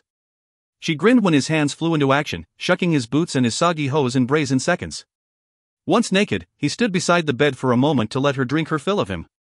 Blushing furiously, she let her gaze dip below his waist, and swallowed. She had seen the uncovered loins of a few men in her years as a healer. But those had all been aged, infirm men who were far from being aroused. You are very large, Dylan. He smiled and lay down beside her, cradling her close as he had after their shared nightmare. Are you frightened? He pressed his lips to the top of her head. Again, any maidenly fear she might have felt was eclipsed by their combined hunger. Only a little. Dylan cupped her face in one palm and forced her to look up at him. Should you wish me to stop at any time, you need only speak the words and I shall do so without complaint. I wish to do naught that does not bring you pleasure, Alyssa, he told her, face and voice earnest. As love for him swelled within her, she turned her head slightly and kissed his palm. Judging by the minutes we just passed together in yon tub, you know very well what brings me pleasure. A faint smile lit his features as he surrendered at last. Claiming her lips with his own, he rolled her to her back and began a fervent exploration of her body with his hands and mouth. Her lips, her breasts, her navel, and lower. She writhed helplessly, tangled in the web of desire he wove as Dylan made several of the scandalous fantasies she had seen in his thoughts become reality. Though he touched her and kissed her in ways and places that shocked her, Alyssa uttered not a word of complaint, moaning his name instead and arching into him. And, when he settled himself between her thighs and she felt his body begging entrance, she felt no fear. I do not wish to hurt you, he groaned, his muscles trembling with restraint. She kissed his earlobe. Then do not stop. There was pain despite the care he took in breaching her maidenhead, but 'twas soon forgotten, buried beneath the wonder she felt at their bodies being joined so intimately. After giving her a moment to adjust to his intrusion, Dylan began to move, thrusting and withdrawing, his muscles bunching. Sparks of desire struck her with increasing intensity. She arched up against him, needing more, needing to be closer and closer still. He slid a hand to her hip, guiding her, teaching her the motions, feeding the fire that consumed her and urging her towards something she did not recognize. He recognized it. He wanted it. Craved it. She could feel it. But he would deny himself until she found it. His movements quickened, as did her breath. Dylan, she moaned, holding him tighter, reaching for it, straining for it. His hand left her hip, and she felt his fingers slide over to the dark curls that shielded her core. Lightning danced through her as he stroked and teased with the same rhythm of his body moving inside her. Ecstasy swept through her in wave after wave, tightening her muscles and drawing his name from her lips a final time. Groaning, he stiffened above her, his head flung back, and the pleasure began anew as his ecstasy became hers. He collapsed upon her, the bulk of his weight balanced on his forearms. Panting, replete, they held each other as their breathing slowed. Their pulses grew more even. Their muscles relaxed. Still joined, Dylan rolled them to their sides and, hooking a hand behind her knee, drew her leg up to rest atop his hip as he had the previous night. Content, Alyssa snuggled her head to his chest and let her lashes drift shut. Tranquility embraced them. Far more attuned to his thoughts and emotions, she could feel that, for the first time in years, Dylan was at peace. He was happy. But she knew 'twould not last. "You leave for Pinehurst on the morrow," she whispered. He sighed. "You will not allow me to accompany you." "I cannot." He stroked her hair, kissed her forehead. "Please do not argue with me, Alyssa." She would have argued had she not been privy to his thoughts. Her own safety was not all that would be at risk if she followed him. Dylan, too, would be in danger, his mind on her instead of his enemy. Such was the power of their attraction, their newfound passion. "I fear for you," she admitted. The last time he had left her behind she had nigh lost him. "Do not. All will be well." But the fear would not leave her. Seeking comfort, she wrapped an arm around him and pulled herself closer to him. He stiffened, and she felt him move inside her. All fear fled, replaced by the first tinglings of returning desire. Curious, she flexed the muscles in the leg draped over him, pressing her hips flush against his, pulling him in deeper. Her pulse leapt as hunger streaked through her. She heard Dylan hiss in a short breath, felt his fingers clench in her hair. "Alyssa," he uttered gruffly. Though clearly ready to make love again, he was determined to restrain himself. For her sake, she discerned. She asked, all innocence, and drew back a bit. He sighed with relief, until she pulled him to her again. Groaning, he dropped a hand to her hip to still her enticing movements. "You must not. 'Tis too soon." "Is it?" "Oh." Ignoring him, she continued to move her hips, remembering the rhythm he had taught her. Forward and backward. Together, apart. Appetite rising. "Are you quite certain?" She persisted, quelling the urge to let her hands explore him. He groaned. He did not even realize that his hand at her hip had slid around to cup her bottom and now urged her on. She bit back a grin. "Well, you do know more about this sort of thing than I do." "More," he muttered. "Much more." Breath quickening, she managed to say, "Then I bow to your greater knowledge. If you need more time to recover, I shall simply have to restrain myself." He stilled. Leaning back, he stared down at her through glazed, suspicious eyes. "What?" She tried, but could not keep her lips from twitching. He barked out a laugh and hugged her. "Precious imp. See what you have done to me? My lips say one thing whilst my body shouts another." "'Tis not me," she insisted with a grin. "Not you, eh? Just your luscious, utterly distracting form." His hands found her ribs and tickled giggles from her as he rolled her about the bed. When at last she was able to catch her breath again, he lay atop her. His face lit with a warm smile as he combed her damp, tangled hair back from her face with gentle fingers. "How you tempt me." The truth of his statement was very evident in the body pressed to hers. The reverse is also true. "I fear 'twill hurt you. Surely she is sore." "Listen to your healer," she advised him with a wink. "There is no reason for you to halt your amorous pursuits." "Well then." He grinned and waggled his eyebrows. "I would never presume to ignore the advice of such a wise woman." Alyssa welcomed his kiss as his hands slipped down to her breasts. In all of the time she had allowed herself to consider the act of lovemaking, she had never dreamed that it could be accompanied by the laughter and teasing in which they continued to engage. Softer, slower, their second joining may have lacked the desperate urgency of the first, but 'twas no less intimate or moving. Afterward, both exhausted, they slept. Curled together. Complete. Chapter 9. Dylan came awake slowly. Eyes still closed, he smiled, more at peace than he had been in years. If only he could remain thus, spooned around Alyssa's sleeping form, and never again need to emerge into the real world. She stirred in his arms, sighing as she released her hold on sleep. They lay amongst the tangled bed linens, facing the window. Dylan pried first one, then the other eyelid open and located the sun. Judging by its position in the sky, they had not slept long. Dusk would not blanket the earth for a few hours yet. Robert would think you have fallen ill if he knew you were lazing the day away, she murmured drowsily. Smiling, he nuzzled her hair away from her ear and graced it with a kiss. More like he would suspect you of casting a spell on me. I have not slept in the afternoon since I was in swaddling clothes. You deserve a restful afternoon. Sadness crept into her voice. The days ahead will be difficult. Dylan tightened his arms around her. Were it not so dangerous, you know I would not leave here on the morrow without you? I know, Dylan. You need not explain. Their tranquility shattered as visions of his imminent departure engulfed them. Would you do something for me ere I leave? He asked after a moment. Of course, came her immediate response. How may I serve? Why? Nay, he snapped, pushing himself up onto his elbow and urging her to her back. Nay, he repeated more gently. I do not ask you as your lord. I ask you as your. Dylan hesitated. What exactly was he to her now? My friend? She supplied tentatively. He smiled down at her. Friend. Lover. She was so much more than that. Pink touched her cheeks as she returned his smile. Then I shall answer as your friend. What boon do you ask? I would like you to show me your garden. I wish to know more of you. Reaching up, she combed her fingers through the hair above his forehead, smoothing it back in a gesture so casual and endearing that he felt his heart contract. Will you show me? 'Twas the first time he had asked her to share something so personal with him, other than her body, of course, he thought with a twinge of guilt. Dylan. Relieved, excited, he planted an exuberant kiss on her lips, then leapt from the bed. Come. Let us rise. They used the now cool bathwater to wash before donning their clothes. Alyssa seemed embarrassed by her nudity despite Dylan's attempts to put her at ease. And he reminded himself once more that she had kept every aspect of her face and form hidden for 7 years. 'Twould be folly to think that shifting from showing none of herself to showing all of herself would be easy. He knew not how he had conquered her shyness last night. How he had coaxed her into letting him explore every lovely curve.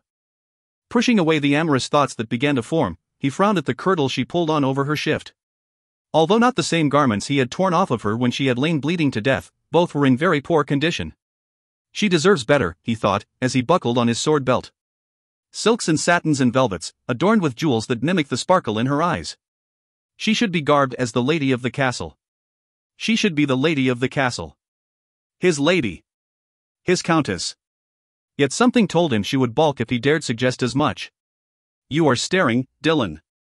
Blinking, he realized he had indeed been staring. A flush of uncertainty painted her features. He smiled and closed the distance between them. Forgive me. I was merely committing your beauty to memory ere you hide it beneath this. Reaching up, he helped her tug the black robe down over her head. Her color deepened. You flatter me. I speak the truth. Dylan clasped the lowered cowl loosely in both hands, one on either side of her face. Her pale skin provided stark contrast to the midnight material. Her glossy raven hair had been tamed into a single braid, accompanied by so much muttering and grumbling that he had chuckled as he stopped to watch her wrestle with it. Her full lips were still rosy and slightly swollen from his kisses. So much warmth and understanding filled her gaze as she stood staring up at him that he wanted to crush her to him and never let her go. Dylan? She waited for him to raise the hood into place. I cannot, he murmured, unmoving. He should feel some guilt, he supposed, for the main motivation of his refusal appeared to be greed. He was greedy for the sight of her. Every smile, every twitch or purse of her lips. Every blink of her entrancing brown eyes. Every flicker of her long lashes. Every rising, falling, and drawing together of her sculpted eyebrows. Every crinkling of her forehead. Every wrinkling of her nose. How could he bear to have it hidden from him again now that he knew all that he would be missing? Even more unthinkable, once she raised the cowl, would Alyssa slip back into her role of advisor and forget all that they had shared? Her hands came up to clasp his wrists. You know this is how it must be. For now, he conceded with reluctance. She shook her head, eyes full of regret. For always. Nay. That he would not, could not accept. Leaning down, he pressed a quick, hard kiss to her lips, then drew the hood up to shield her face. We shall speak more of this later, he intoned and led her from the solar. Alyssa did not realize just how much she had changed since her healing until she followed Dylan out of the solar and down to the Great Hall. His easy acceptance of her appearance had made her complacent. The kindness he, Robert, and Anne-Marie had heaped upon her had been a healing balm for her soul. Yet it could not safeguard her from the pain inflicted by others. Throughout the keep, the mood toward her had shifted, deteriorated. Those who had feared and mistrusted her before now seemed utterly repulsed, alarmingly hostile. Their narrowed gazes impaled her. Their mouths moved in mutters. Even the precious few who had been civil in their dealings with her in the past now crossed themselves and scurried away as she neared them. I have been negligent, Dylan confessed through tight lips as he noted her reception. I assure you the problem will be dealt with ere I depart. What has altered? She whispered. Starting, he glanced down at her, then frowned and gave his head a slight shake as if her elderly woman's voice had caught him off guard. Had he forgotten so swiftly that her guise went beyond the robes? Is it? She swallowed. Is it because I killed Gavin? Her hands still shook and her stomach still knotted whenever she thought of it. Though she had ridden into battle at Dylan's side in the past, Gavin's life was the first she had ever taken. In part. Those who were not present in the Great Hall fail to understand why you killed him. They do not know that, had you not done so, he would have impaled you with his dagger. Every man who was in that Great Hall can attest to it and would have done the same as you in your position, but none have spoken in your defense. Nor would they. Such should not surprise her. I shudder to think what might have transpired had Sir Rolf's reaction not warned you in time, he continued. Those who were there are wrong to condemn you for defending yourself. And unwise. Had you done naught to stop him, Gavin and Camden would have emerged the victors. You would have died. And, without your healing skills, I would have perished as well. 'Twas a relief that Dylan did not condemn her for it. What else angers them? She asked as they stepped out into the crisp autumn air. He sighed. A rumor that you took the life of the spy in the dungeon. Did you not tell me he hanged himself? He had been alive and unharmed when she had left him. Aye. He lowered his voice as they descended the steps of the keep and began crossing the inner bailey. Around the time you were being healed by the other soothsayers, which makes me wonder if one of them might not have snuck down there before leaving and aided him in finding the rope. But some of the people whisper that you bespelled him. They believe I tortured him, too, she murmured. Aye. A moment passed. Did you? 'Twas the first time he had broached the subject. She shook her head. I merely frightened him into telling the truth. How? Rats and snakes, if you can believe it. He huffed a laugh. Rats and snakes frightened him? Aye. But they did not bite him, she hastened to clarify. I simply sent the rats up his hose, then released 2 snakes who thought the rats would make a fine meal. And that worked? He asked, brow puckering with disbelief. She smiled. Dylan was fearless. It should not surprise her that he expected others to be as well. In truth, I did not expect it to succeed either, but 'twould seem the man had a most grave fear of snakes. He grunted. Not at all the gruesome torture of which you have been accused. Alyssa sighed, weary of it all. They are all so eager to believe the worst of me. Until that night, she had injured not one resident of Westcott. Had never used her gifts for aught but healing and helping those who now spread the vicious rumors about her. 'Tis infuriating, he growled. They offer me their loyalty when I give them so little, whilst you, who have aided almost every individual at Westcott at one time or another, are rebuffed. She stopped him with a hand on his arm, the black material of her robe hiding it from others' view. Do not underestimate your worth, my lord. Your father was a good man and kept his people fed, but they have flourished under your care. And your guidance, he added. Poised on the steps of the keep, he surveyed his holding with a troubled frown. It was beginning to dawn on him, she realized. One of the many insurmountable obstacles that would prevent them from seeking a future together. If she could not find favor with his people as their healer, they certainly would not accept her as his leman. And she could never be his wife, despite the strong attachment for her she could feel growing within him. Your people may be wary of your temper and overly preoccupied with the fearsome reputation you have earned, she continued, but you won their hearts long ago. Each time you defended them from marauders and villains and thieves. Each time you helped them bury loved ones and ordered their dwellings repaired. You built a wall around the village to further ensure their safety. You do not know their names, he interrupted. What? There is not a man, woman, or child at Westcott whom you do not know by name. You have healed someone in every family. You have that link with them, and I do not. Yet they persist in, he sighed and ran a hand down over his face. I did not express my displeasure so that you would sing my praises, wise woman. Even his inability to call her by name frustrated him. Releasing his arm, she followed him down the steps and matched his strides, slowed so as not to tire her, as he began traversing the inner bailey. I appreciate your concern, my lord, but naught can be done to alter things as they are. A life's worth of superstition and distrust cannot be erased in a day. Or a fortnight. Or even a year for that matter. It can change in a day, he declared gruffly. It will change in a day. I must simply apply myself to discovering the means I shall use to induce the metamorphosis. And a great metamorphosis 'twould be. Even more so now. Alyssa's lips twitched. Glancing around to ensure their privacy, she murmured teasingly from the safety of her cowl, a few hours in my arms and you believed yourself capable of sorcery. Mayhap wizardry does course through my veins. A burst of laughter escaped him, turning heads as far as the stables. His eyes twinkled merrily. A few more such hours and I could work miracles. What say you, healer? When she made no response, her boldness now lurking behind timidity, he laughed again. Would that I could see your face, he pronounced, lowering his voice. 'Tis no doubt as flushed as the rest of your beautiful body was when I. Ahem. The sound of a man clearing his throat behind them interrupted him. Dylan closed his eyes and gripped his forehead in a visible attempt to generate patience. Alyssa bit her lip to keep from laughing. Dylan? A moment, if you will? They turned in unison to confront his brother. Robert's gaze flickered from one to the other, then away as an unexpected blush crept up his neck. What is it, Robert? As actively and enthusiastically as Robert entertained the women of Westcott, Alyssa thought it odd that catching Dylan in the act of invading her bath would embarrass him so.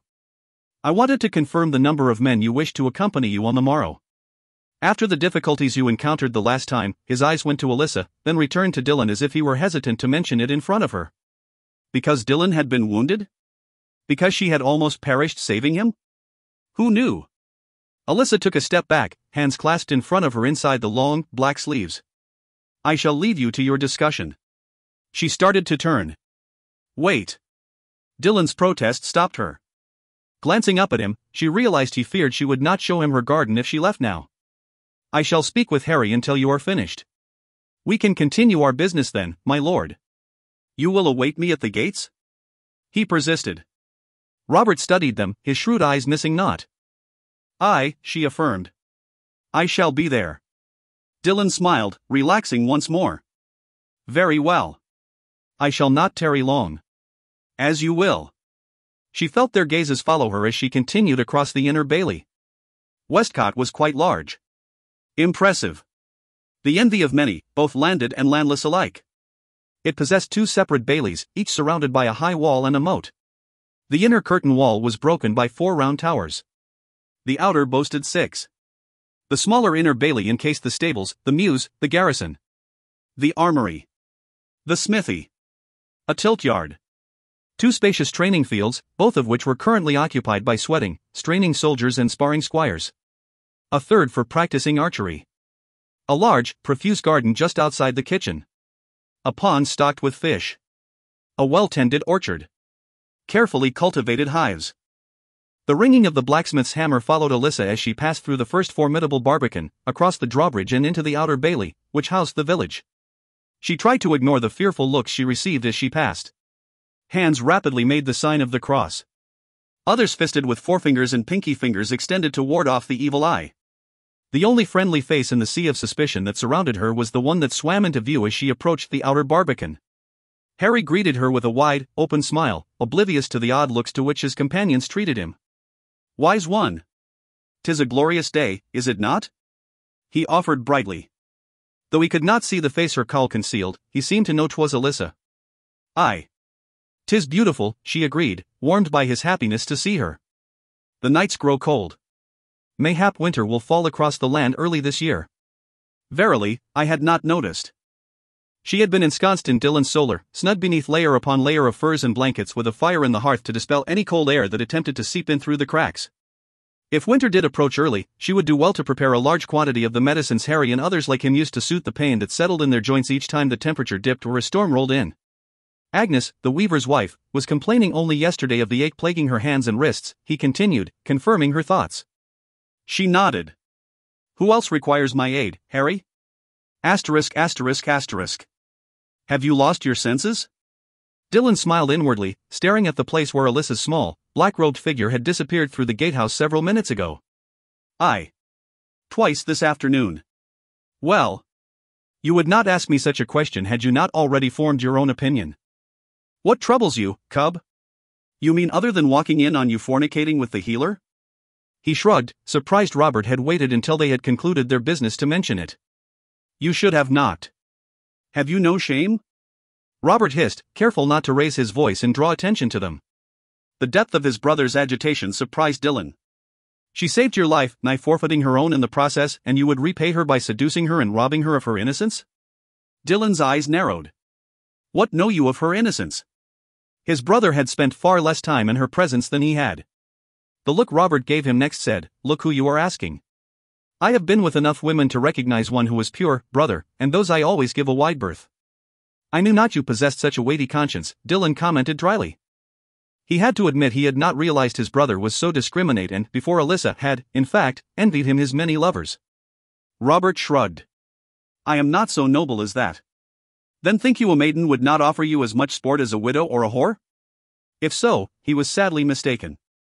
Dylan had never tasted such ecstasy as he had found in Alyssa's sweet embrace. Robert smiled a little. I do not believe a virgin would be as inventive as the women who seek me out, nay. Nor would she know how to prevent conception. My strict avoidance of innocence is the reason I have not peopled Westcott with bastards. Despite his efforts to the contrary, Dylan felt himself pale.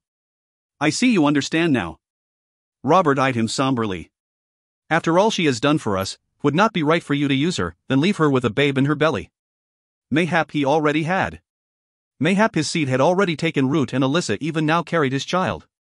Should that thought not alarm him? Should fear or worry or anxiety not assail him now instead of the warm jubilation that sifted through him? How would she look swollen with his child? As slender and graceful as she was, he found it difficult to imagine her waddling ponderously into the solar with one hand resting protectively on their unborn babe. Even the idea of such made him want to smile. Dylan? What? Oh. What makes you think I would discard her? Robert's gaze sharpened. Are you saying you would not? I care a great deal for her, he avowed softly. A worried frown marred the younger man's forehead. He brought his hands to his hips and sighed. Do you love her?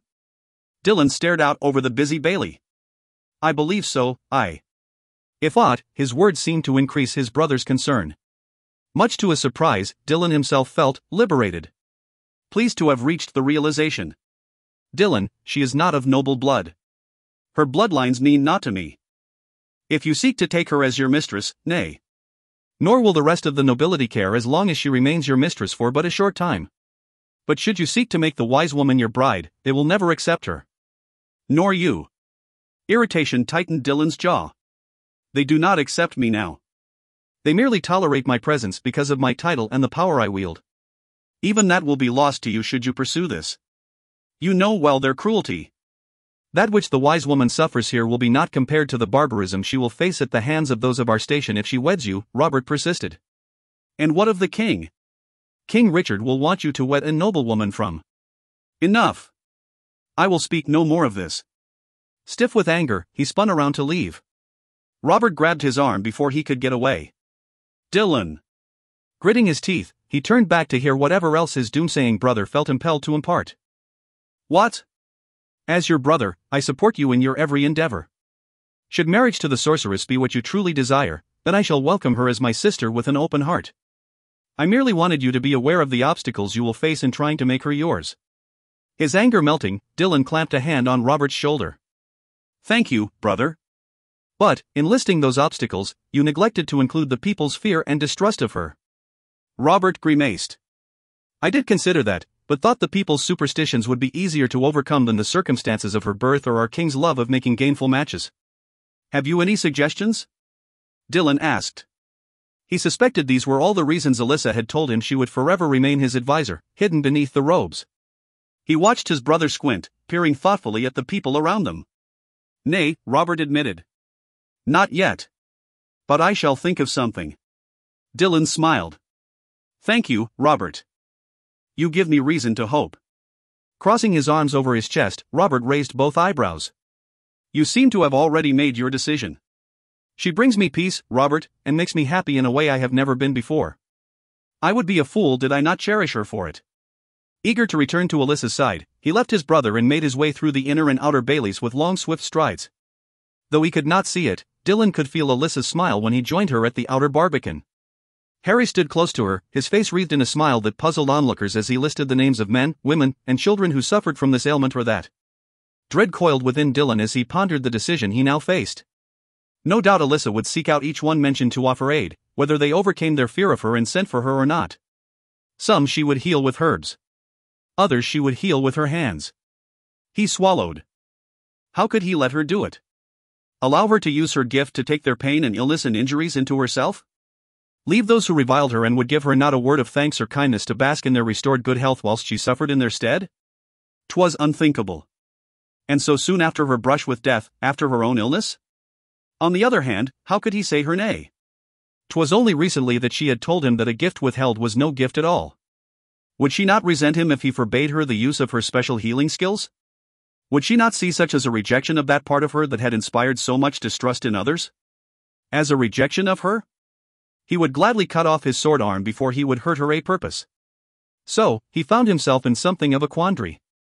Now that he knew the true nature of her gifts, to permit her to use them freely would be to invite her to do herself harm. To forbid her to utilize them would be to watch her die a little inside each time another suffered as a result. And she would never forgive him should one of his people perish for lack of her care. You seem troubled, my lord, she whispered as they left Harry and the rest of Westcott behind them. He followed her into the dense, dark forest to the south. The fact that she had not abandoned her guise now that the trees had swallowed them up and hid them from others' view unsettled him. Did she mean for their relationship to return so soon to what it had been before she had healed him? Before he had looked upon her unveiled? Before they had made love so tenderly? So passionately? He had always enjoyed her company, but could not bear the thought of retreating to the scrupulously respectful distance that had stood between them in the past. "Aye," he answered, finding comfort in the familiar despite his concern. For 7 years now he had taken his troubles to Alyssa, seeking her counsel, respecting and valuing her opinions. 'Twas one of the reasons he had not believed he would ever marry, though 'twas one he had not mentioned to her. He had wanted a wife who would prove to be as good a helpmeet as his wise woman had. A partner in whom he could confide, not merely another pretty ornament to decorate his household. Had he not been injured so gravely, would he ever have discovered that Alyssa was the one he had sought? "Mayhap if you were to share your problem with me, we might endeavor to solve it together," she suggested. Were her cowl folded back, he would run an affectionate hand over her hair and pull her close for a kiss, telling her without words how much he appreciated her. Instead, he smiled to soften his refusal. "Nay. This time 'tis something I must struggle with alone. You have my thanks, though." She nodded, her disappointment palpable as they made their way through dappled sunlight. The trees and bushes conferred with one another as a cool breeze tickled its way through them. Uncertain of the quality of her robe, he began to worry she might catch a chill. "Are you warm enough, seer?" he asked, reaching for the clasp that held his cloak together, ready to wrap it around her for increased warmth. "Aye, Dylan. These robes are very warm." Just as he noted that she had abandoned formality and once more spoke in youthful, dulcet tones, she parted the brush in front of him and stepped into a pool of bright sunshine. Swiveling to face him, she drew back her cowl and proffered a proud smile. "Welcome to my sanctuary." Dylan froze as his breath left him. No air replaced it. He could not seem to squeeze any into his lungs, past the throat that rapidly grew tight. Dazzling sunlight bathed her features, lending her ivory skin an unearthly glow. Her brown eyes sparkled with golden highlights he had been unable to discern in the dimness of the castle. Radiant rays reflected off of full pink lips, making him hunger for them anew. She was so lovely his heart ached. Her smile faltered as the silence lengthened, broken only by the twittering of birds that watched from the tree limbs. "Dylan?" The hand he raised shook as he folded his fingers in and drew his knuckles down her cheek. Alarm flared in her eyes, burning brightly as she frowned up at him. Dylan, what is amiss? He had to swallow once to force his voice to cooperate. 'Tis the first time I have beheld you in sunlight. His voice sounded hoarse. You are so beautiful. I wish I had the words to describe you, Alyssa, so that you might see yourself through my eyes. She bit her lower lip, but not before he saw it quiver. Had he said it right? Had he managed to convey what it meant to him to see her like this, so incandescent in the sun's beams? One of her small hands came up to clasp his own and brought it to her lips. You need no other words. You said it perfectly. His gaze went to her hair. Take it down, he implored. I would see it loose, watch it dance on the wind. Smiling, she turned her back to him, tugged her braid from her robes, and waited for him to perform the task himself. Dylan grinned, feeling like a boy rewarded with a treat. He swiftly went to work, giving her captivating curls their freedom, and combed his fingers through them until they fell loosely down her back to grace her hips. The scent of lavender rose up to tease him. Welcoming it with a deep inhale, he walked around to stand before her. It shimmers like a moonlit lake, he whispered. And indeed it did, the sun's rays uniting with the breeze to make the dark strands come alive. He wanted so badly to kiss her in that moment. Alyssa must have been of the same mind, for she rose onto her toes and touched her soft lips to his. Her arms came around his neck, the black material of her sleeves sliding back as she leaned her slight weight into him. Settling his hands at her waist, Dylan enjoyed the leisurely kiss. I love you. The words formed in his mind without any forethought, and he knew them at once to be true. I love you, Alyssa. I shall find a way for us to be together. She drew away, umber eyes glinting with moisture, and gave him a smile imbued with melancholy. 'Twas almost as though she had read his thoughts and saw no hope for them. Come. Taking one of his hands in her own, she began to walk backward, tugging him after her. Let me show you my garden. Chapter 10. Alyssa led Dylan forward, happiness and hopelessness vying within her. Dylan loved her.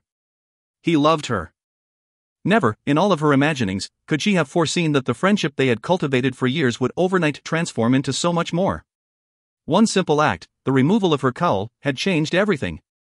She should not have allowed herself to lose control, to give herself to him with such wanton abandon.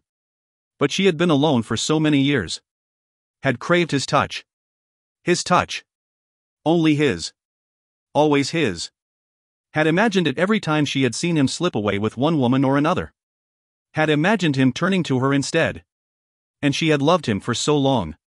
Since that moment when, she but a child and he newly knighted, she had seen him come to her grandmother's aid and defend her with such valor, castigating her tormentors. He was Dylan. Her Dylan. She had always thought him so. How could she not have succumbed? But they could never be together, she thought sadly as she stared up at him. Amazing, Dylan breathed as he beheld her beloved garden. Forcing dark thoughts away, she entwined her fingers through his and moved to walk beside him. 'Tis more than you anticipated, mayhap? I did not expect it to be so grand. She nodded. Although I would like to assume the credit for it, I am not solely responsible. It has taken decades to become thus. Pausing nigh the center of the clearing, Dylan twisted this way and that. I can well believe it. The garden was immense, she had to admit, larger even than the vegetable garden outside the kitchens at Westcott. Row after row of square and rectangular raised beds stretched before them. Wattle, a basket-like border constructed of branches woven horizontally in and out of vertical sticks, held the dirt neatly in place. Leaves and other materials gleaned from the surrounding forest provided mulch that nourished the herbs even as it smothered and prevented the growth of weeds. A heady conglomeration of scents shifted and changed with each breath of wind. Lavender, basil, rosemary, mint, sage, and many more. A kaleidoscope of colors dazzled them.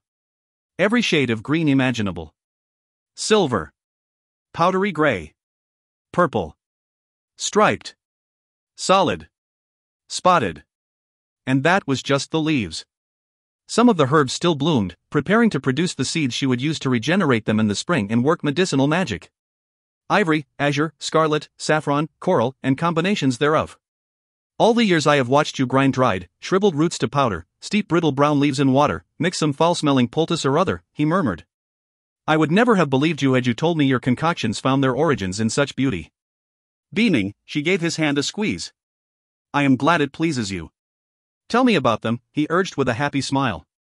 Alyssa touched her fingers to a fern as they came abreast it. The roots of this fern may be used to rid one of worms. She laughed when he grimaced. And this, she motioned to a plant with spotted leaves. This is lungwort. 'Tis used in remedies for coughs and inflammations of the lungs. She pointed to another. Bloodwort aids in healing wounds. She pointed out several others she thought he might have heard her mention over the years. Comfrey, Mousir, Feverfew, Yarrow, Centauri. 'Tis truly a sanctuary, he commented at last and seemed to savor the peaceful atmosphere as much as she did. Your father thought so. He came here often after your mother died. Did he? Dylan's visits home had been infrequent after he had been fostered out. And once knighted, he had been preoccupied with winning his own fortune and land through tournaments and such, not to mention crusading with King Richard. It did not surprise her that he had failed to notice his father slipping away for an hour or two here or there during his visits. Who tended these beds ere you? He queried curiously. My grandmother. His eyebrows rose. Your grandmother lives at Westcott? She did for many years, but no longer. She was the wise woman who preceded me. The one who served your father and his father before him. He nodded, his handsome face thoughtful. Drawing her hand through his arm, he began to lazily stroll down the rows. Does she still live? He asked hesitantly. Aye. 2 days' ride from here, deep within the forest where none will disturb her or threaten her safety. They turned down another row. His brows drew together. For a moment, he looked almost ill. Did your grandmother? That is, were she and my grandsire or my father ever lovers? She supplied, understanding dawning. Aye. Nay. She was never more than adviser, healer, and friend to either of the men she served. She was wed then? Nay. She turned a pensive gaze on the trees on the opposite side of the clearing. My mother was bastard-born. Would it trouble Dylan to learn that Alyssa had been bastard-born, as well? Before or after your grandmother came to Westcott? After. The usual anger rose within her. Lord Bertram killed the man who sired her. His head snapping around, Dylan stared at her. My grandsire killed yours? Alyssa, I am sorry. Do not be. I am not. Were the man standing before me now, I would drag your sword from its scabbard and run him through myself. Such fury filled her whenever she thought of him. Abandoning her hand, Dylan curled an arm around her stiff shoulders. Tell me. A great sigh escaped her as she forced herself to relax. Grandmother was a midwife at Westmoreland. The Earl of Westmoreland's property bordered Westcott to the north. A troubled frown made its way to Dylan's brow. Think you Lord Everard blames me for Camden's losing Pinehurst? Nay. He is well aware of his heir's many faults. I would think he would be furious. Disappointed more like. He and your father fostered together and remained the best of friends until your father's death. He loves you and Robert as though you were his own. What grieves him is the knowledge that his son will never be what Lord Everard wishes him to be, more like you. Dylan muttered a denial, clearly thrown by the unexpected praise. Alyssa smiled and gave his chest a tender pat. He said as much to me only last summer. Like Dylan, the Earl of Westmoreland had always treated her kindly and often sought her out during his visits to pass a pleasing word. Dylan brought her hand to his lips. Forgive me for interrupting you. Please continue. Grandmother and I possess the same gifts, she told him. She hid hers as well as she could, fearing she would be branded a witch if the truth were known. But her talents as a healer soon became renowned throughout the countryside. They began to walk again, arms around each other, as comfortable as they had always been together. Every once in a while, she paused to pluck a leaf and crush it to release its fragrance. Lord Bertram's newly widowed sister was in residence at Westcott, visiting for a time. She was with child, the babe not due for 2 months yet, when her pains began. When Lord Bertram sent for Westmoreland's healer, grandmother used her gift to stop the labor. But the lady was so distraught and afraid she would yet lose her babe that Lord Bertram asked grandmother to remain at Westcott until the danger had passed. Alyssa quieted for a moment. She had never spoken of her grandmother's past to anyone outside the family. She did not wear robes then and she was very beautiful. Westcott's men were all quite taken with her, arguing and wagering over who would gain her favor first. They were very determined. She hesitated, unsure how to continue. Dylan folded his arms around her and pulled her into a comforting embrace. Did one of them force himself on her, Alyssa? She nodded, glad she did not have to say it, and rested her head against his chest. Your grandsire stumbled upon the crime in time to punish it, but sadly too late to prevent it. He swore beneath his breath. Did he slay the villain? Aye. Lord Bertram was horrified that a woman he had brought into his household to care for his sister, a woman solely responsible for saving the babe's life, had been brutalized by one of his own men-at-arms. Thereafter he forbade any man to touch her on penalty of death and, in recompense, invited her to remain and reside in the dungeon as his healer. He vowed to protect her and her child, if she bore one, as long as they made Westcott their home. So she stayed. She nodded. Your grandsire upheld his vow and saw to her protection. Eventually she came to trust him and confessed the true extent of her gifts. And the robes? She donned the robes after my mother was born. She could bear no man's touch and sought to hide her beauty in hopes that they would soon forget. And that is why she made you vow never to remove your robes? In part. She feared I would meet a similar fate. What of your mother? Did she serve my father? Nay. She left Westcott when she was very young. As grandmother's unusual healing abilities became known, superstition grew and rapidly poisoned the people's minds. The priests sowed the first seeds, naming her witch, Satan's handmaiden, and other such nonsense. There has been no priest at Westcott for as long as I have lived, he commented. Your grandfather banished him when the man set my mother afire to purify her. What? Shock cut through him. And Lord Bertram allowed no other to take his place, fearing similar repercussions. Your father followed his example after a similar episode occurred when he caught another priest, one he believed was different, encouraging the people to stone grandmother to death. 'Tis the first I have heard of this, Dylan told her, and she could feel how much the thought sickened him. I know. 'Tis the other reason for the robes. As long as others believe my grandmother and I are one and the same, they have difficulty determining just how long we have been wielding our sorcery. People are far less inclined to try to burn or drown a witch if they think her immortal and capable of exacting retribution. Ah. And, since none have ever seen me without the robes, should they ever overcome their hesitation and seek to harm me, I can merely duck out of sight, discard the robes at a moment's notice, and walk away unharmed.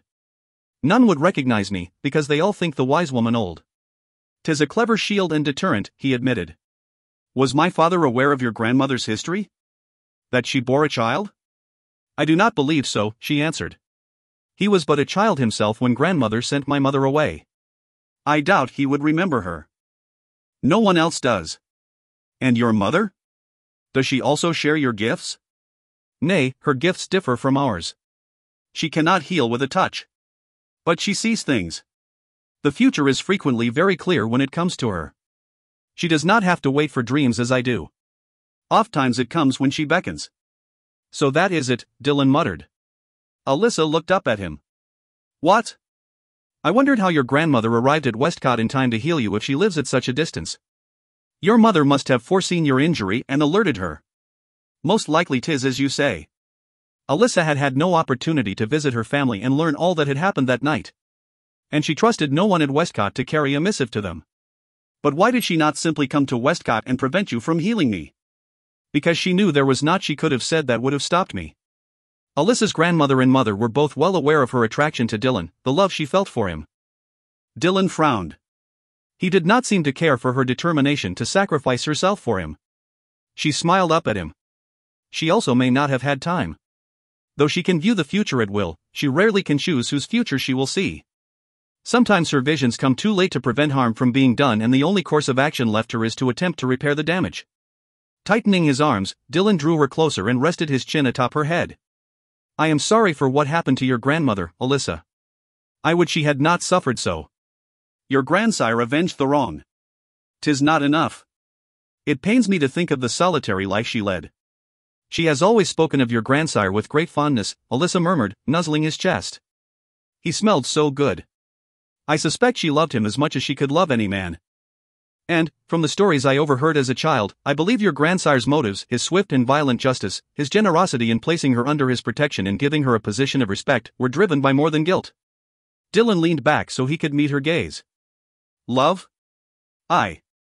From the day she arrived to tend his sister, 'twas said Lord Bertram was smitten with her. He frowned. But he married another. Filled with regret, she took a half step back from him, raised her chin, and firmly addressed that which they had danced around since she had awakened in his bed. Aye, she confirmed softly, yet firmly. He married another. As you will marry another, Dylan. Nay. The word burst from his lips as he dropped his arms and moved away from her. Nay. Why would you say such? I am your adviser. 'Tis my duty to counsel you wisely, and I am doing so. His face turned to stone. Did what we shared only hours past mean so little to you? He demanded.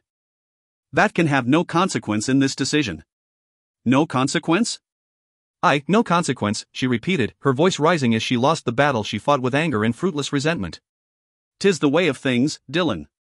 You are an earl, one of the wealthiest in the land, a favorite of the king, the Lord of Westcott, Brimshire, Nordhaven, Shepford, and soon Pinehurst, not to mention half a dozen others. With that power comes obligation. You are expected to take a noble woman to wife. She paused long enough to cultivate some semblance of calm. No noble blood courses through my veins, no matter how oft I have wished otherwise. And, if that is not enough, I am bastard born. He swallowed what she feared would have been a scathing retort. Your mother, she was not. Nay, she was not taken against her will. But I shall not discuss that now. 'Tis essential that I take this time to make you understand. He took a forbidding step toward her, features darkening as he towered over her.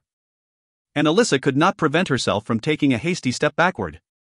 If what you wish me to understand, he said, his voice deep and angry, is that my future lies with some heiress who will quake in her slippers each time I approach her, then you shall never succeed. What of the words we spoke when you lay so nigh death? Were yours false? She frowned, her anger giving way to confusion. I know not what you mean. After you healed me, you collapsed.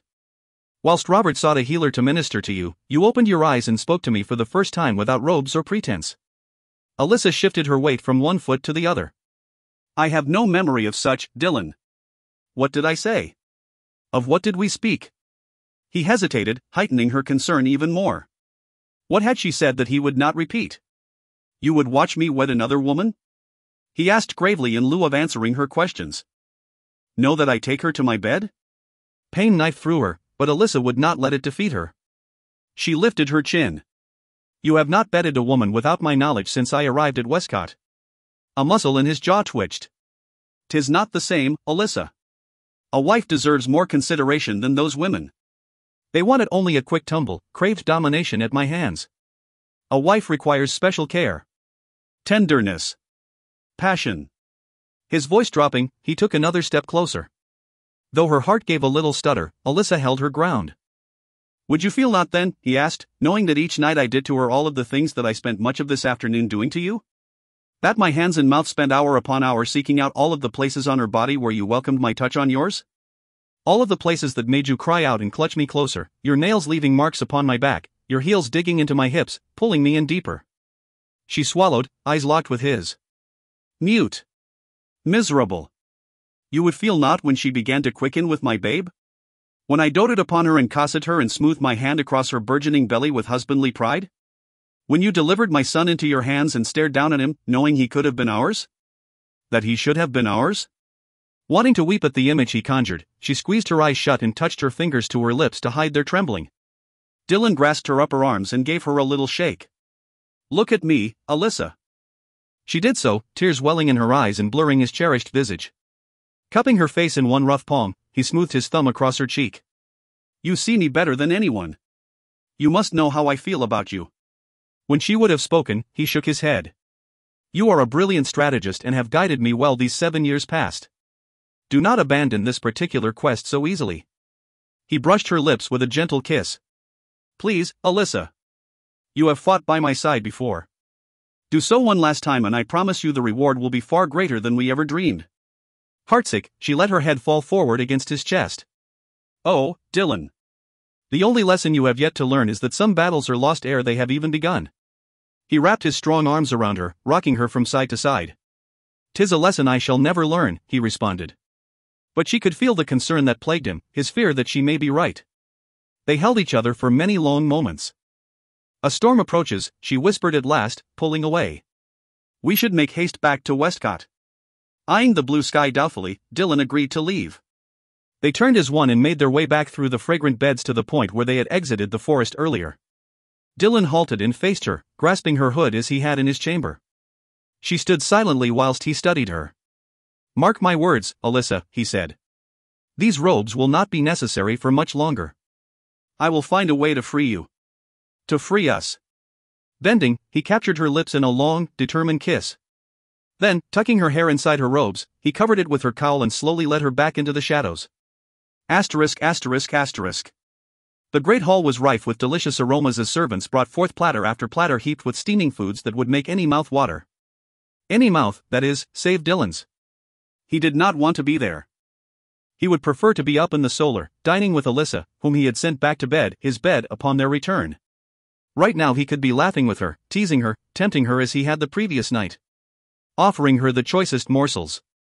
Stealing kisses in between. Enjoying her company. But a feast had been prepared to celebrate his return to health, so he had sent Robert up to her with food enough to keep her busy for at least an hour in orders to consume every crumb. Thunder rumbled overhead, almost drowned out by the laughter and boisterous conversation that flowed around him. Moisture blew in with the wind as the large, heavy doors opened and two knights stumbled inside, their cloaks and hair dripping wet. A storm had indeed rolled in, its wrath reflective of Dylan's mood. Face frozen in a perpetual scowl, he leaned back in his chair, food untouched, and glared at the people who packed the trestle tables and crowded the hall. Even the wives who usually stayed away, ever leery of him, had joined them for this joyous occasion. One hand absently toyed with his goblet, rotating it this way and that, before he raised it to his lips for a brief, distracted taste. Behind him, he heard Gideon shift his stance. Alerted to his lord's foul disposition, the boy no doubt worried over its cause. Baldwin and the other knights whom he had invited to join him at the high table restricted their comments to murmurs and darted wary sidelong glances at him. Eventually noticed that something was amiss filtered down through the lower tables to the other occupants of the hall. The noise level decreased. Conversation switched to whispered speculation. All kept one eye on the glowering Earl of Westcott whilst they dined. William appeared at Dylan's elbow and motioned to his full trencher. "You are displeased, my lord?" "Aye," Dylan growled, "but 'tis my people who displease me, not the fair." With the exception of Anne-Marie's baby, who grunted as he attempted to stuff as much of her curdle as possible into his little mouth, everyone in the great hall froze. Tankards halted halfway from table to lips. Mouths ceased their chewing. Tongues stopped wagging. All eyes widened with trepidation and focused on Dylan, who altered neither his position, lounging in his chair like a lion awaiting the chance to pounce upon its prey, nor his expression. Thunder roared through the hall, startlingly loud now that all else was quiet. One of the dogs beneath the trestle tables whined. Nearby a throat cleared, drawing his attention to Baldwin. Rising, the older man bowed respectfully and said, "If it pleases you, my lord, I ask that you inform us how we have wronged you so that we may make amends." Retaking his seat, he waited with the others for Dylan's response. Dylan abandoned his study of Baldwin and raked his gaze over several of the faces turned expectantly toward him. "All here know I was ready to receive the last rites when my brother brought me home." Murmurs of agreement rose up around him, words such as blood, quarrels, and death standing out above the others. "'Tis glad we are to see you hale and hearty again, my lord," someone called out nigh the entrance. A rousing chorus of ice ensued. If anything, Dylan's mood darkened. "Are you?" Smiles faltered, replaced by frowns of confusion. William nodded earnestly. "Of course, my lord. 'Twas worried about you, we all were." Confirmation again sounded from the people. Dylan merely stared at them frigidly. "Your actions tell me otherwise." All exchanged uneasy glances. "Though I doubt not you have all heard the tale several times, I tell you now that I took 3 quarrels in that ambush. 1 in the shoulder. 1 in the side. And 1 in the chest. My own squire thought me dead ere I was carried through the gates, and he was not the only one." Some of the men nodded grimly. A few women uttered swift prayers. "The wise woman risked much to save my life," he informed them darkly. "Had she not used her gifts to heal me, I would not have seen another dawn. Yet were I to judge you by your reactions to her today, I would have to say that you scorn her for coming to my aid and would have preferred instead that she let me find my grave." Since the nays that followed were not nigh as adamant as they should have been, Dylan guessed they began to see where he was leading them. William stepped forward. "My lord." Dylan raised a hand to stop him. "Your loyalty is not in question, William. Nor is Robert's. Nor Anne-Marie's." All heads swiveled to look at Anne-Marie, who stood nigh the great hearth, offering Dylan a proud smile. "Nor is Harry's or Gideon's," he continued. "'Tis the rest of my people whose loyalty is suspect." No one seemed to know quite what to say to that. "Sir Richard," he called suddenly. The young knight who had shouted his good wishes only moments before reluctantly stepped forward. "Aye, my lord? You say you are happy to see me hale and hearty again." "Aye, my lord. I vow 'tis the truth."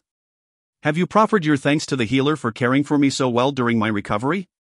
The young man's Adam's apple bobbed up and down as he swallowed. "Nay, my lord." "Why have you not?" It did not occur to me, my lord." "It did not occur to you," Dylan repeated amiably, though any watching him could see the danger that lurked just beneath the surface. "Did it also not occur to you to greet her civilly when she passed you on her way across the inner bailey this afternoon?" All waited with bated breath for Richard's answer. Sweat began to bead on the knight's forehead and trail down his temples. I cannot say as I recall seeing her, my lord. Dillon nodded. 'Tis fortunate then that my memory does not suffer as yours does. He allowed the fury he felt to enter his voice and expression. You see, I recall quite clearly that she did indeed draw your notice. You glared at her most fiercely as she passed, then spat dangerously close to the hem of her robe. Dillon wanted to kill the man as he recalled the incident. Eyes widened when the metal goblet Dillon clutched began to bend beneath the pressure of his clenching fist, slowly sinking in upon itself. Know you the punishment you would have been dealt had your aim been more true? He questioned menacingly. The knight shook his head. I warned you all, did I not, ere I left for Pinehurst, that any offence made against her is an offence made against me? Richard blanched. What say you now to the earl upon whose feet you spat today in his own bailey? The young man trembled beneath Dillon's wrath. Forgive me, my lord. I. Lunging to his feet, Dillon slammed the twisted goblet down on the table, causing everyone to jump and those nearest him to skitter away. 'Tis not me you should be begging to forgive you. He bellowed. She saved my life. And you all treat her with contempt. If 'tis not because you wish she had let me perish, then I would hear your explanations now. Deadly silence filled the hall, the air thick with fear. One of his men-at-arms, Kenneth, slowly rose beside his place at a lower table. He looked to be only a tad less frightened than Richard. Verily, my lord, not one of us here is sorry you live. 'Tis thankful we are that you survived. If some of us possess unkind feelings toward the healer, 'tis because of Gavin. I see. Dillon leaned forward and braced his hands on the table. So you claim you are loyal to me, yet admit to mourning the death of my betrayer. Nay, my lord, he corrected. 'Tis not Gavin's death that troubles us, but the way he died. And how is that? He inquired, wanting to stamp out once and for all whatever nonsense was being bandied about. Kenneth glanced at the faces around him, then returned his attention to Dillon. I was told his head was nigh severed from his body and that the sorceress, mutilated his body in unmentionable ways. His gaze went pointedly to a few of the women in the hall ere she was finished with him. Appalled, Dillon turned his head and speared Baldwin with a look. Baldwin. His voice was hushed and laced with barely restrained rage.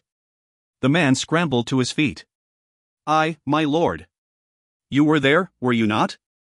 I, my lord. Who else was present? Name as many as you can remember. Those of you whose names are called will rise and make yourselves known, he commanded. One by one, Baldwin called out names. Most were men. Several of Dillon's knights and men-at-arms. A few servants, both men and women. Each remained standing as Baldwin's voice droned on until he could recall no more. And Marie, Dillon said more kindly, turning toward her. You may be seated. As I said before, your loyalty remains unquestioned. She smiled and bobbed a curtsy, her son bouncing on her hip. Thank you, my lord. The others watched with envy as she took her seat. Dillon's scowl returned as he faced the assembly. The rest of you, hear you what Kenneth said? Aye, they chorused. Why have you not come forward with the truth and cleared the healer of such obscene false charges? Their eyes fell beneath his furious regard. Baldwin informed the others what transpired here that night. Features tight with guilt, he did so, abandoning any and all exaggeration. Frowns and murmurs filtered through the listeners. Dillon was pleased to hear more than one admit that Gavin had left the wise woman no choice. What about the man in the dungeon? Someone called out, not so eager to absolve her. Dillon raised one eyebrow. What of him? She tortured him, did she not? Straightening, Dillon folded his arms across his chest. As long as the betrayer's identity remained unknown, Westcott was vulnerable and all of your lives were in danger. The wise woman was well aware of this and questioned the man until he confessed his conspirator's name. Would you condemn her for protecting you? But what she done to him? 'Twas terrible. You watched, did you? The man shifted awkwardly. Nay. But we all heard his screams. And once he gave her Gavin's name, she hanged him. His teeth grinding in frustration, Dillon held up a hand to arrest the growing grumbles. The man still breathed when she left him. He was also unharmed. My brother can confirm this, as can the men he ordered to guard him. Since the wise woman spent the rest of the night tending my wounds and my solar and had no further contact with him, I assume you are laboring under the foolish belief that she cast some sort of spell upon him? Abashed looks. Then allow me to ease your minds. If aught drove the man to hang himself, 'twas the knowledge that I lived and he would soon face my wrath. Knowing my reputation, he would have had no reason to expect mercy. If he did, I am sure my brother rid him of the false hope. Like all of you here, I doubt he had any difficulty imagining the fate that would befall him when I resumed my duties. So 'tis lunacy to suggest that sorcery had aught to do with it. He saw a change in some of their faces as the logic of his words began to penetrate and conquer the lies. No doubt they would still be wary of Alyssa. But mayhap acknowledging the truth of what had happened that night would take them one step closer to acceptance. At least, he prayed 'twould be so. Dropping his arms to his sides, he relaxed a bit. The wise woman has healed almost every one of you at one time or another. Many of us would not be here today had she not and owe her our very lives. She has treated you all with kindness and compassion and should in return be treated with deference and respect. She has in no way earned your fear or distrust. He paused. I suggest that from this day forward, if you intend to continue judging the healer, judge her solely by her actions toward you and remember the numerous ways you have benefited from her care. Stepping back from the high table, he headed for the stairs. When he drew even with Richard, he paused long enough to slam a fist into the quaking man's face, knocking him unconscious. Then, nodding to Anne-Marie, Dylan left the hall. The rest of the gathering found their seats once more and resumed supping, suitably subdued as they pondered his words. Not one of them went to Richard's aid. Chapter 11. Robert and Alyssa sat at a small table by the hearth, playing Nine Men's Morris, when Dylan entered the solar. Her cowl lay back on her shoulders, discarded and nigh hidden beneath her lovely obsidian tresses. Her pale hands were bare, the sleeves of her robes having been folded back. Judging by the number of pegs she had captured, his brother was in danger of losing quite badly. Both looked up with a smile as he closed the door behind him. What goes, brother? Robert asked with good humor. He shrugged, taking in the empty tray left on the bed. Shifting his focus to Alyssa, he narrowed his eyes. How much of your supper did my hulking brother consume? She cast Robert a guilty glance. Dylan looked to Robert, who grinned unrepentantly. 'Twas too large a meal for a maid her size. Chivalry demanded that I lend her my aid. He winked at Alyssa, earning him a smile.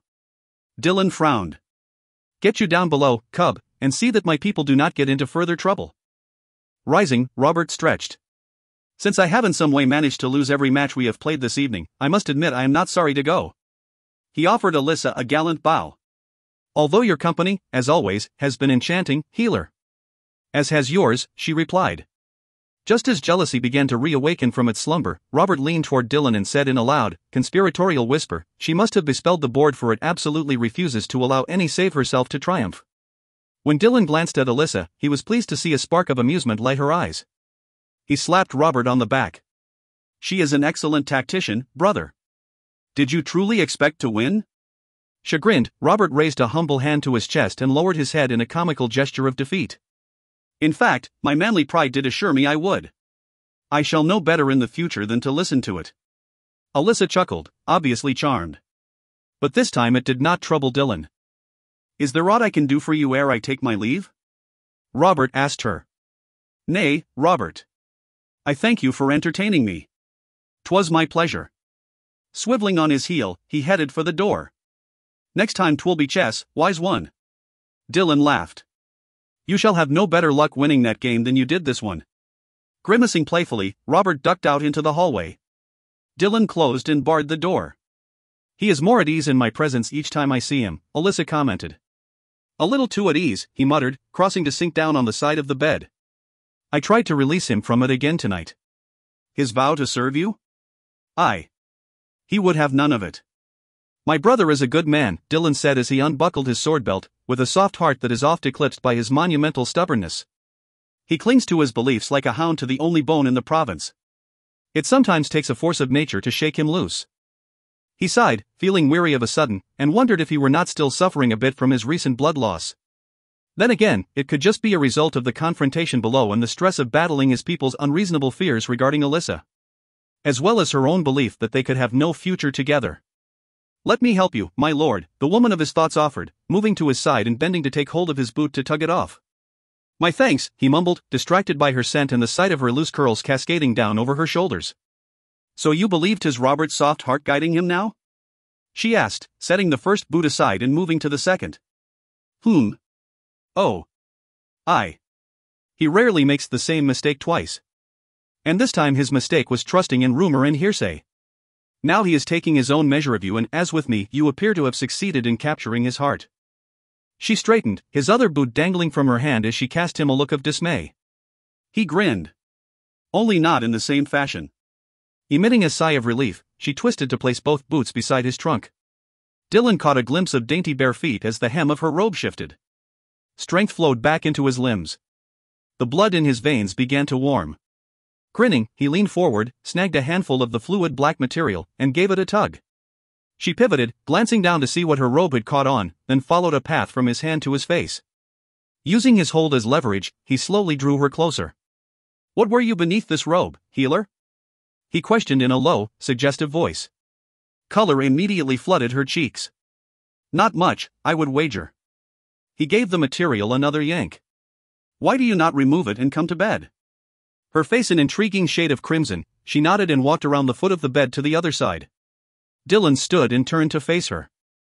When Alyssa's eyes flickered up to shyly meet his, he sent her an encouraging smile. Taking a deep breath, she whipped the robes over her head, revealing an almost transparent shift, then dove beneath the covers. By the time he could breathe again, she lay against the pillows with the blankets drawn up to her chin. Dylan stared down at her, unable to help himself, his heart slamming against his ribs. Would she always affect him thusly? One glimpse of her tantalizing form had left his pulse racing, his hands shaking, and his body hard with desire. Yet he would not make love to her tonight. 'Twas too soon. She had been so ill. She had been a maiden as well. And he had already taken her twice today. Giving her his back, he sat on the edge of the bed and attempted to cool his raging ardor. You did it again, did you not? She asked softly. He glanced at her over his shoulder. Did what?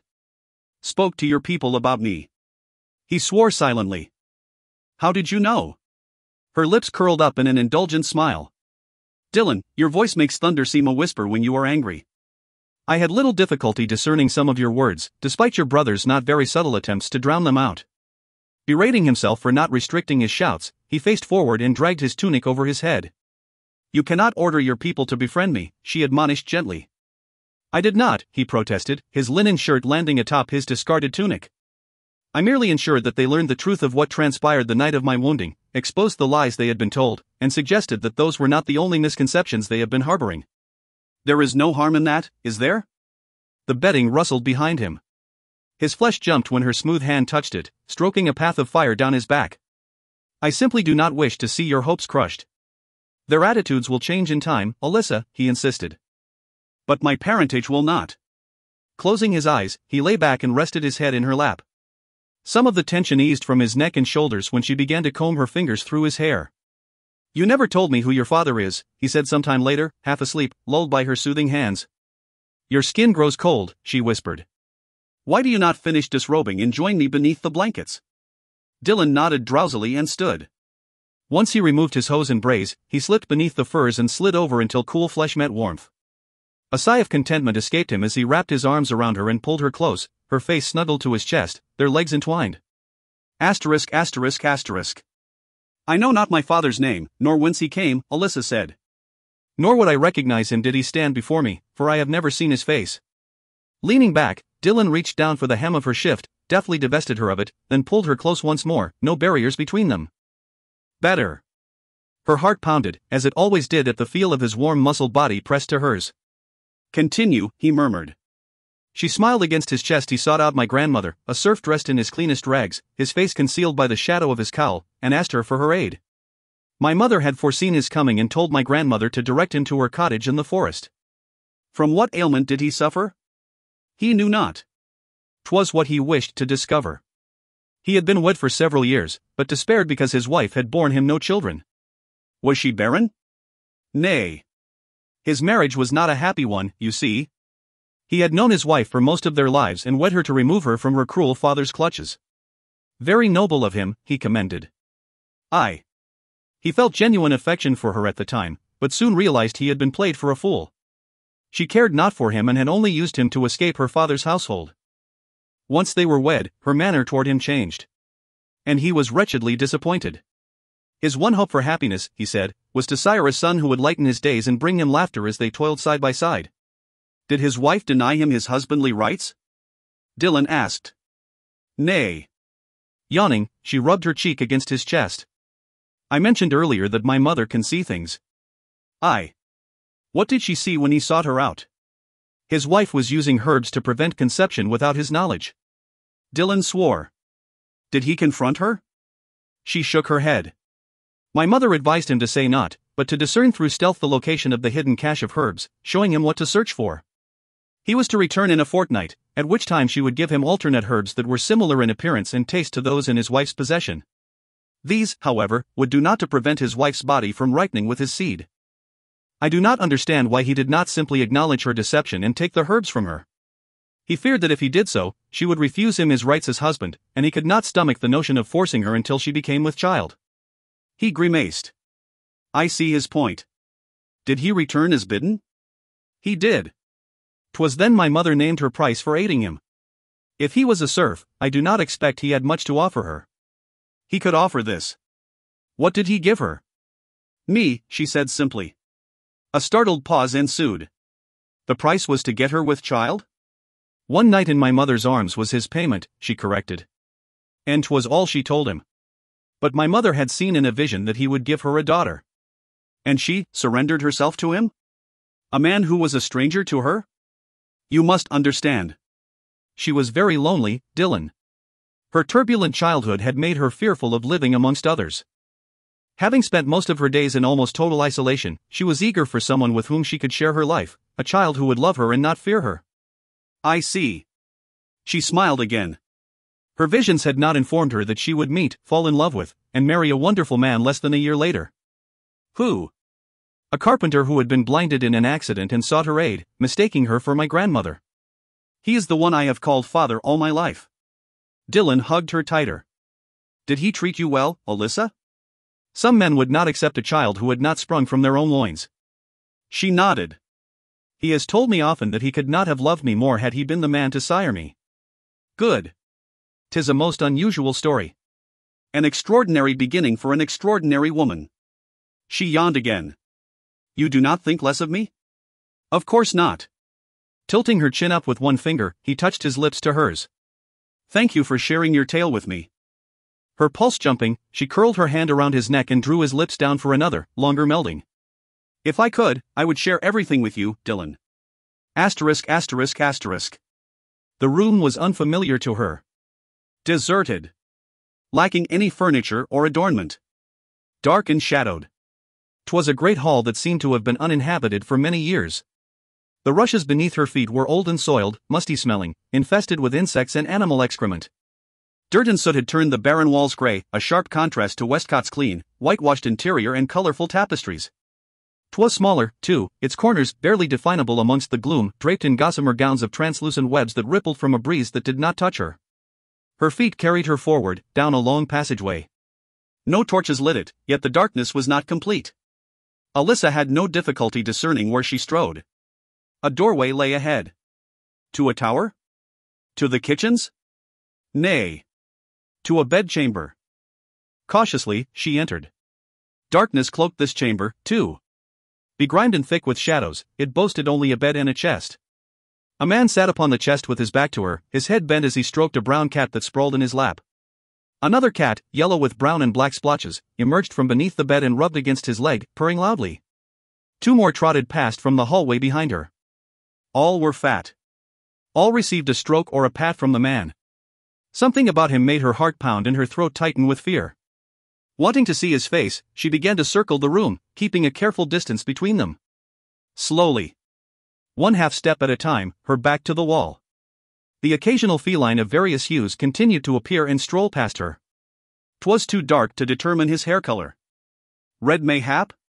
Light brown? She simply could not tell, only noting that it curled over the collar of his dark tunic. She squinted, his profile gradually taking form. Suddenly, he raised his head, shoulders straightening, as if he sensed her presence for the first time. Breathless, she watched as he swiveled on the chest to face her. ****. Alyssa jerked awake. Blinking against the blackness, she felt Dylan move beside her. She lay on her back, his arm looped around her waist, one of his muscled thighs draped heavily across hers. His face burrowed deeper into her hair, breath tickling her ear. His arm tightened. Another nightmare? He asked, voice gravelly. I dreamed, she whispered, anxiety coursing through her. His head came up. What? I dreamed, she repeated, sitting up. I need parchment. A quill and ink. When she started to toss back the covers, he stopped her. I shall fetch them for you. Stay here, where 'tis warm. Before she could protest, he exited the bed and touched a candle to the coals that still glowed in the hearth. A light shiver shook her. Watching Dylan, Alyssa drew the covers up over her breasts and tucked them beneath her arms.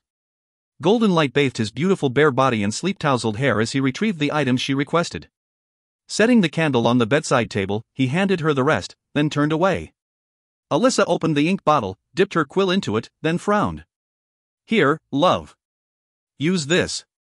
He placed the now empty supper tray in her lap and arranged the parchment and ink bottle upon it for her.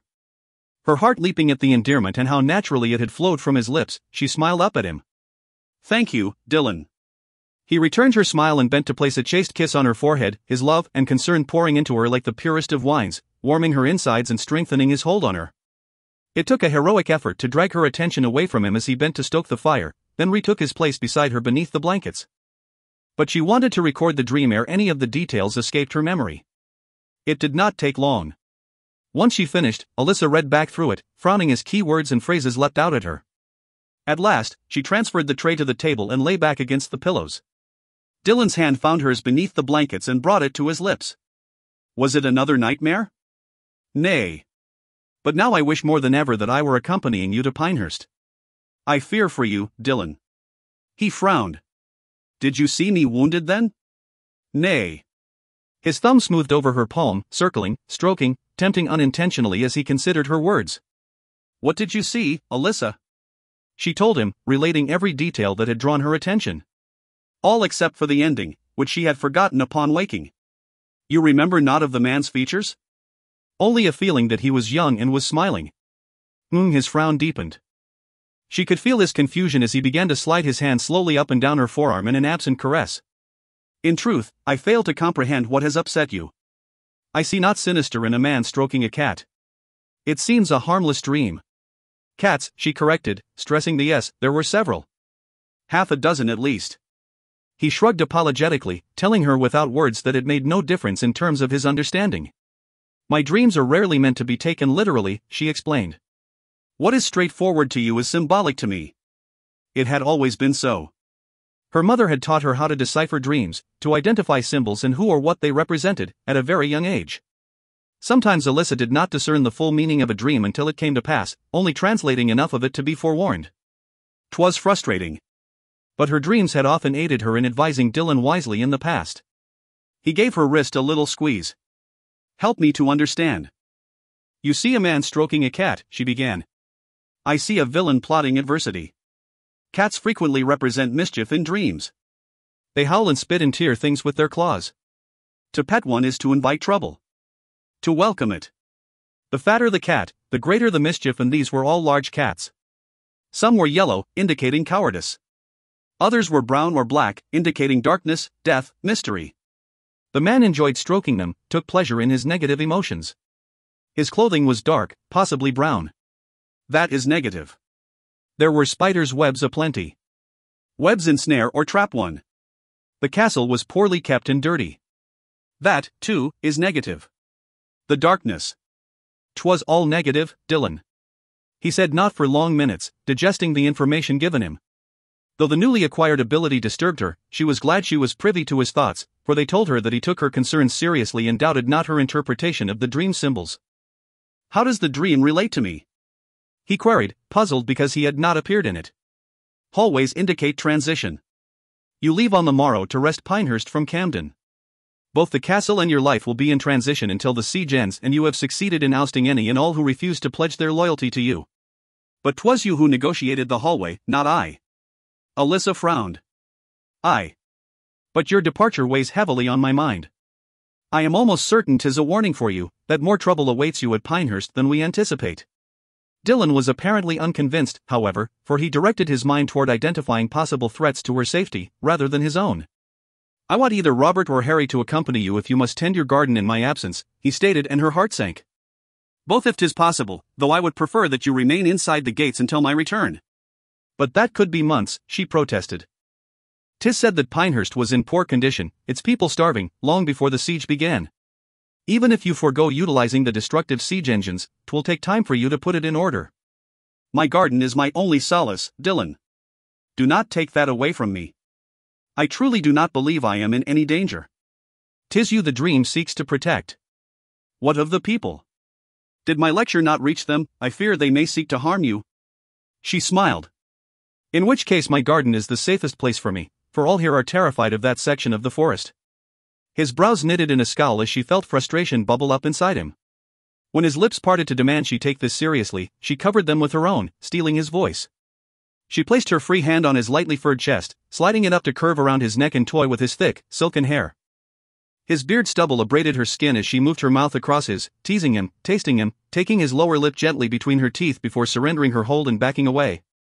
Heart thudding in her chest, she stared up at him in the light provided by the candle and the fire. His eyes were smoky and unreadable. But his pulse beat faster beneath the hand she had curled around his neck. He cleared his throat. Do not ignore the threats to your own safety, Alyssa. My reputation may not be enough to protect you this time. He brought a hand up to tuck a thick lock of hair behind her ear, then slipped it down to fondle her bare shoulder. I have only just found you, sweetling, he added more softly. Should aught happen to you? Sensing his fear, his despair at just the thought of losing her, she tightened her hold on him and drew his head down for another kiss. His thoughts scattered, as did her own, swept away by the rising tide of desire. He loved her. Without question. Knowing everything he did about her. The wonder of it overwhelmed her, made her eyes fill with tears, her body burn for his touch. To know that she mattered so much to him, to this man she had wanted for so long. 'Twas not lust or mere infatuation that made him quake at the idea of her being harmed, but the same deep abiding love she had carried in her heart for him for years. Urging him closer, she slipped her tongue past his lips to boldly tangle with his. He groaned his approval and rolled atop her, sliding his legs between her own. One hand burrowed into her hair. The other eagerly captured her breast, thumb circling its hardened peak and sending shards of pleasure cutting through her. Alyssa gasped and arched into him. His lips left hers and scorched a searing path down her throat, over her collarbone, to her other breast. Their bodies hummed in unison, trembling with need. I should not, he whispered, lips hovering above the pink tip. You should, she moaned. Combing her fingers through his hair, she pressed him to her. I need you, Dylan. When the hand at her breast tightened, she cried out for more. His teeth found the bud she guided him to, then his tongue, making her squirm with pleasure. She could not get close enough. She needed more and more and more. She would never get enough of him. And he was ravenous for her, unknowingly driving her mad with his erotic thoughts. Thoughts he did not hesitate to act upon as he glided down her body, tucked his arms beneath her bent knees, and took her with his mouth. Dylan! Shocked, she fisted his hair to pull him up. Men were not supposed to kiss women there, were they? Then he stroked the heart of her with his tongue and pleasure arced through her. She gasped. Again his tongue moved. She moaned. And again and again. The hand she had buried in his hair now held him to her and urged him on until ecstasy exploded within her, wringing a cry from her throat. More, she heard him utter, voice hoarse with hunger, as he renewed his sensual assault, his fingers joining his tongue in tormenting her. On and on it went. So good. So devastating. Moans poured from between her lips as she moved her hips, the pleasure building until ecstasy once more seized her. Replete, breath coming in gasps, she welcomed Dylan's weight as he rose above her, then whispered in her ear, You will tell me if I hurt you. You will not hurt me, she assured him, knowing no amount of pain would make her stop him now. He touched his tongue to her earlobe, sending shivers dancing through her. Do you speak as a woman or as a healer? A woman. Alyssa wrapped her legs around him the way she knew he wanted her to. Please, Dylan. I need to feel you inside me. She kissed his bristly jaw just below his ear. Now. Groaning, he complied, his arousal teasing her entrance, then sliding in deep. She was a bit tender, but, oh, the feel of him. Stroking her. Filling her. The way he worshipped her with his mind, heart, and body. So completely. So desperately. Calling her name in a voice both beautiful and rough with passion as he found his release and flung them both over the edge. The way he held her close, pressing tender kisses to her lips, her throat, her shoulder, whilst she floated back down to earth, his body curled possessively around hers. As she drifted off to sleep, a contented smile curling her lips, Alyssa prayed that he was right, that there was some hope of a future together for them. A future as man and wife, free from the condemnation of others. free from the shackles of superstition. For Dylan had given her more than wave after wave of unspeakable pleasure that night. So much more.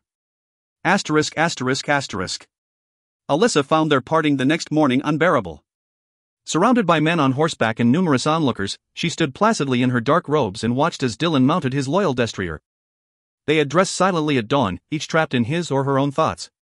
Before calling Gideon in to dress him in Simon's armor, Dylan had repeated what Alyssa now thought of as his ritual. Helping her don her robe, he had gazed down at her for many long minutes before dipping his head to steal a quick, hard kiss. Then, his resentment clear, he had drawn the hood up to hide her features. But he had embraced her, too, clutching her so tightly she had thought she might break, his fear still for her rather than for himself. Were she his wife, she would run to him now and beg a passionate farewell kiss, admonishing him to have a care for his safety and to return to her with all due haste. Were she his wife, she would tell him she loved him. But that honor would never be hers. So, tamping down her emotions, she simply nodded and wished him a quick and easy victory from within the confines of her cowl. After delivering a few last-minute instructions to Robert, Dylan herded his men toward the barbican, the hooves of their warhorses churning up the ground. There he paused to look back at her, where she waited on the steps of the keep. Alyssa need not touch him to know how much it disturbed him that he could not see her face just then. His wishes thwarted, he turned and charged through the gate, disappearing from view. She bit her lip, the tears he could not see forging slick paths down her cheeks. Why could things not be different? Why must people be so suspicious of that which they did not understand? Why could they not accept her for who she was, not what she could do, how she was dissimilar, who her parents were, or whether or not she had been born on the right side of the blanket? Why could she not leap at this chance for happiness with Dylan and say to hell with what everyone else thought? Her shoulders slumped. Because, in the end, 'twould bring Dylan more headache than happiness. And she would do naught that might endanger his position as Earl of Westcott. But his expression. How she wished she could have doffed her hood, waved wildly, and given him a smile that would have sent him on his quest with a grin and a light heart. Mayhap then she would not be plagued by this feeling that something dreadful hovered just over the horizon. Wise one. Robert stood at her side, having joined her as the men crossed the drawbridge. I would speak with you privately. In the solar, if 'tis satisfactory. I have work I must attend to in my chamber, she choked out. 'Twill take but a moment. His face impassive, he motioned for her to precede him into the castle. Swallowing past the lump in her throat, Alyssa did so, struggling to regain some sense of control as she trod up the stairs and into the solar. She stopped in the center of the room, facing the oversized bed that held so many new and tender memories. The door closed behind her with a thud. Robert's footsteps echoed loudly in the silence as his boots carried him toward her, stopping close to her back. Though she tried to concentrate on donning her role of advisor for whatever difficulty Robert brought to her, Alyssa could think of naught other than her desire to be at Dylan's side, ensuring his safety and healing the wounds he would inevitably incur in the coming battle. Her breath gave an involuntary hitch that she fervently hoped went unnoticed.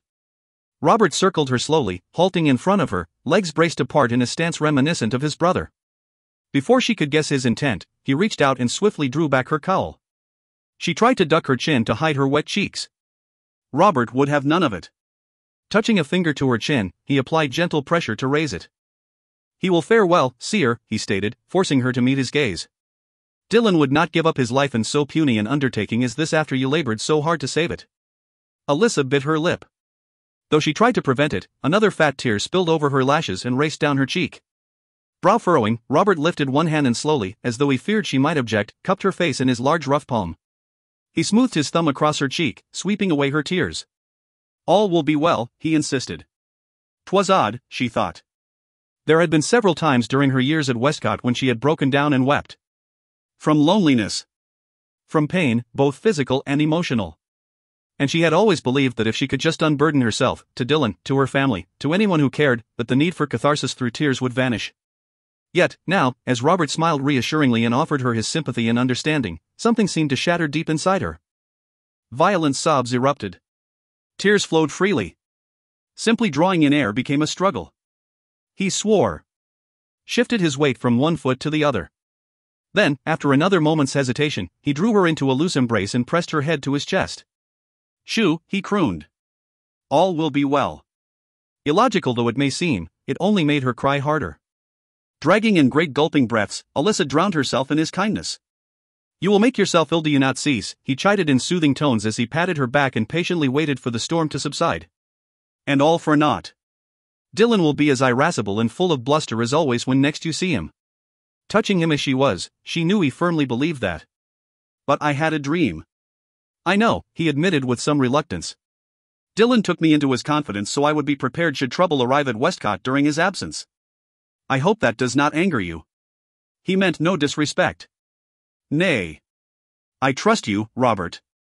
When, at last, the wellspring of tears dried up, Alyssa stepped back with a sigh and swiped at her cheeks.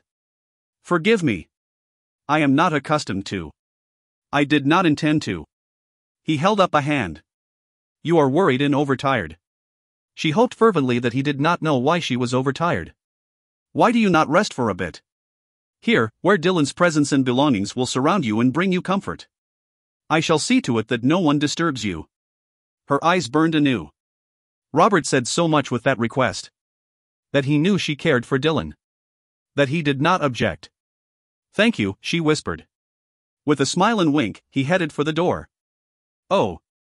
He turned back, his handsome face crinkling with a wince. You will no doubt be displeased by this, but I must insist that you do not leave the Inner Bailey without my protection. Dylan expressed some concerns for your safety. And you are still vulnerable from your illness. She sighed once more in defeat. As you wish, Robert. His smile returned. Rest now. Asterisk asterisk asterisk. Shame settled on Robert's shoulders as he descended the stairs to the great hall. Its talons digging into his chest, it pecked and pecked and pecked at him until a scowl as ferocious as his brother's darkened his features. He had never seen anyone weep with such intensity. 'Twas as if all the pain the wise woman had suffered during her years of service at Westcott had come pouring out to bathe his chest. And all she had needed to relieve herself of it was a little kindness. Just a little. Not so very much to ask, was it? Several foul names came to mind, all of which Robert heaped upon his own head.